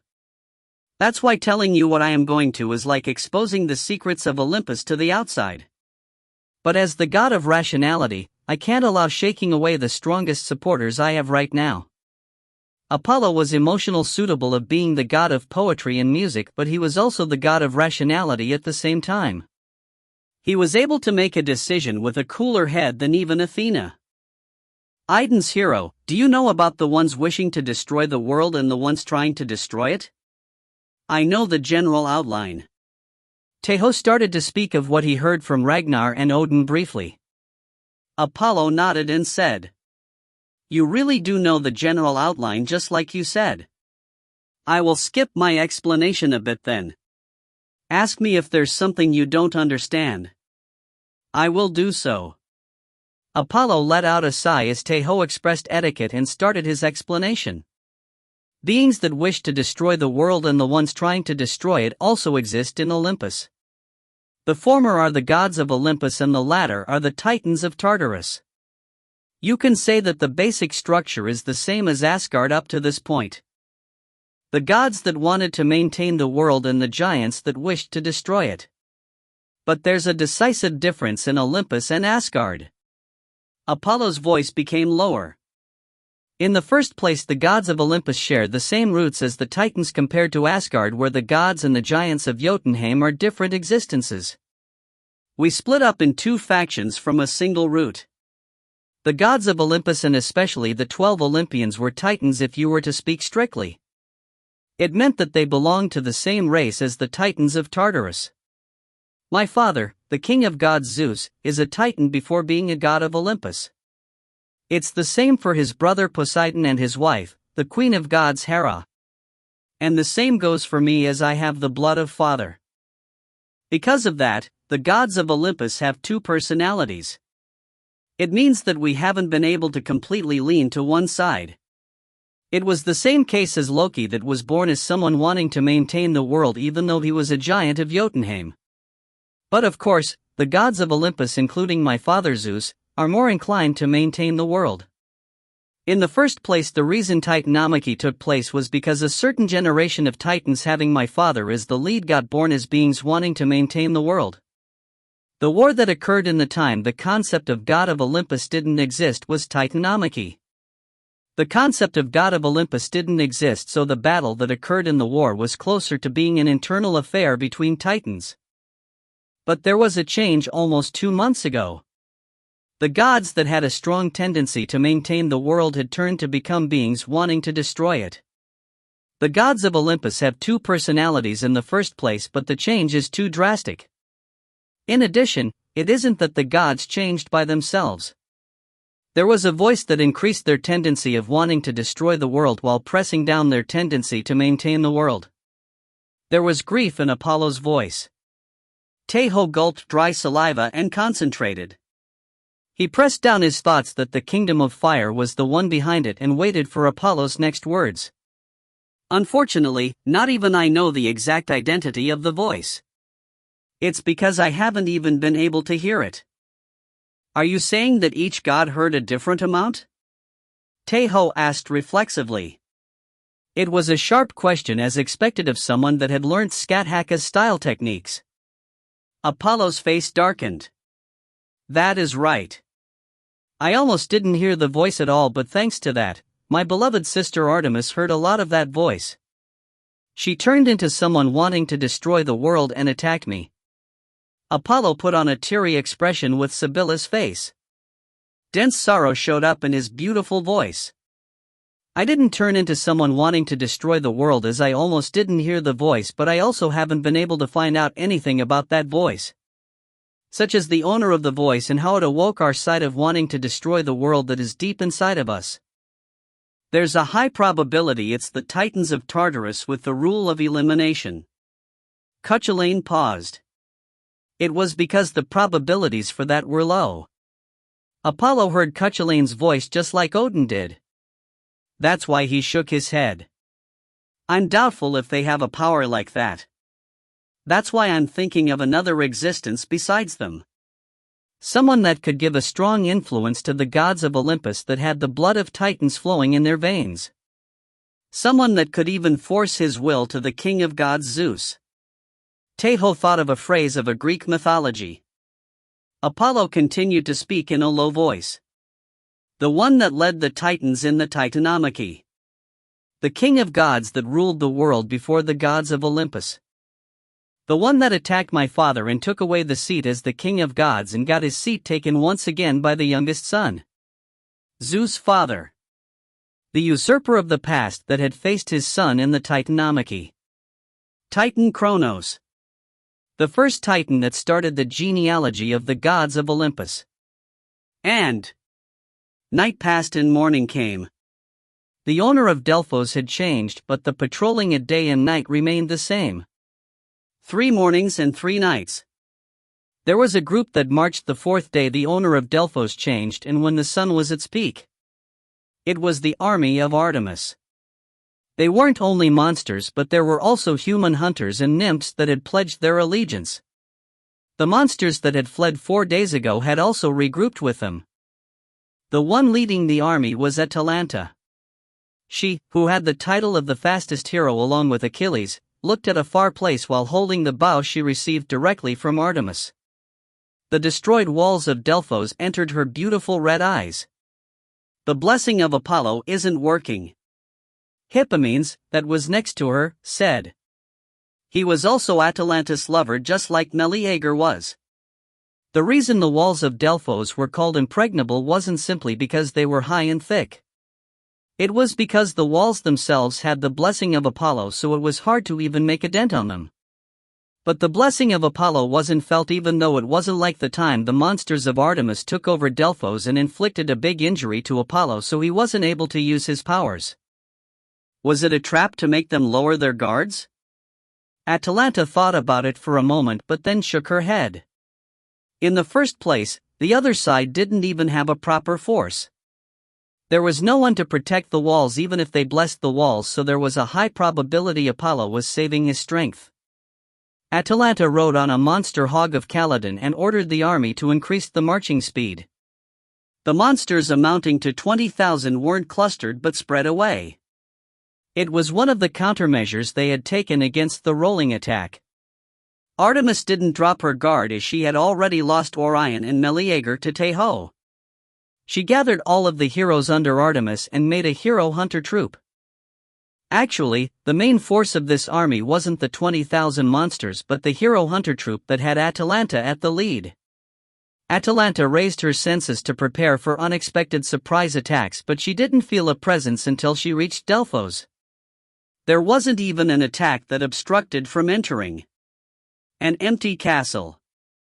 Delphos was empty. Only the traces of the last battle that hadn't been cleaned up greeted Atalanta and her army. Atalanta was really bewildered. It was because this place was none other than Delphos. It was the most important city for Apollo's sacred force. They just abandoned Delphos, which they had just taken back. It was hard to understand. If they were going to do that, then why did they recapture Delphos? Atalanta loosened her forces and ordered them to search Delphos. She was already sensing instinctively that there was no one left in this city, but she couldn't stay still. It's a letter that was discovered in the entrance of the shrine. Hippomenes approached hurriedly and gave her the letter. The contents in the sheep leather scroll was as following. I will give you Delphos, but I'm the one that decides which city to attack. PD, it won't take that long. Perhaps, right now? Atalanta opened her eyes widely and looked at her surroundings hurriedly. There was still no presence and it didn't seem like anyone would attack. But Atalanta realized one fact, and that fact made her feel troubled. The one that had tricked them, saying that he was a hero of Freya by himself, and the one that was estimated to be Idun's warrior, had left Delphos. The army of Artemis could place their hands on Delphos once again. But that wasn't the end. The hero of Idun had taken over Delphos with only 10 members. It was close to impossible to grasp his movements, as it wasn't an army but a small group. That guy didn't stay in Delphos. He rather gave it away and got the attacking right. She couldn't attack as she didn't know where he was. It was also impossible to gather the forces in a certain polis, as they didn't know where he would attack from. It meant that it was impossible to track his location before he attacked one place. And what that meant? Atalanta bit her lips. All of the polises of Apollo that were taken over, and also the polises of Artemis, were placed at the tip of her spear. It wasn't something that would be solved by conquering all the remaining polises of Apollo, because he could take over a polis even without an army. He wasn't Apollo's hero but Idun's hero. The only thing they could do was to make the most preparations possible. Set a post station hurriedly. We have to prepare for the attack of Idun's hero. The hunters that had quick feet left Delphos and scattered at Atalanta's order. She cursed out and looked at the broken walls. Idun's hero. Where will you come from? Could she stay behind in Delphos? What would happen if the other polises get attacked while she was here? What if Delphos gets attacked once again when she leaves?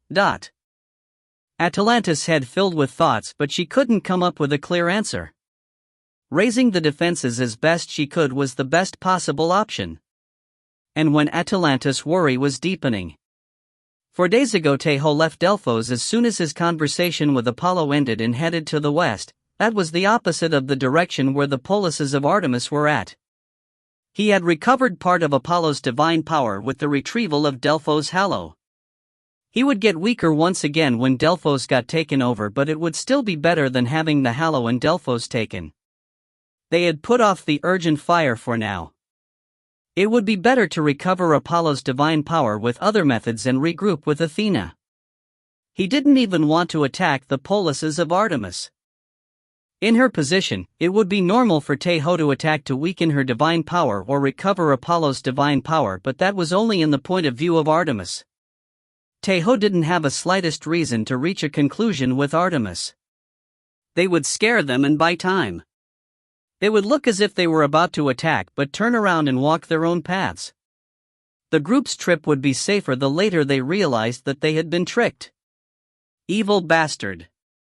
You really can only be the god of cheating. God of trickery. Cuchulain said in a good mood, and Tae Ho didn't refute it. He headed towards the west with Patroclus lead. The land where the core of the goddess of warfare's sacred force was at. It was towards the polis of Athens. Episode 50, God of Sun, 5, End. If you find any errors, ads pop up, ads redirect, broken links, non-standard content, etc., please let us know. Report chapter so we can fix it as soon as possible.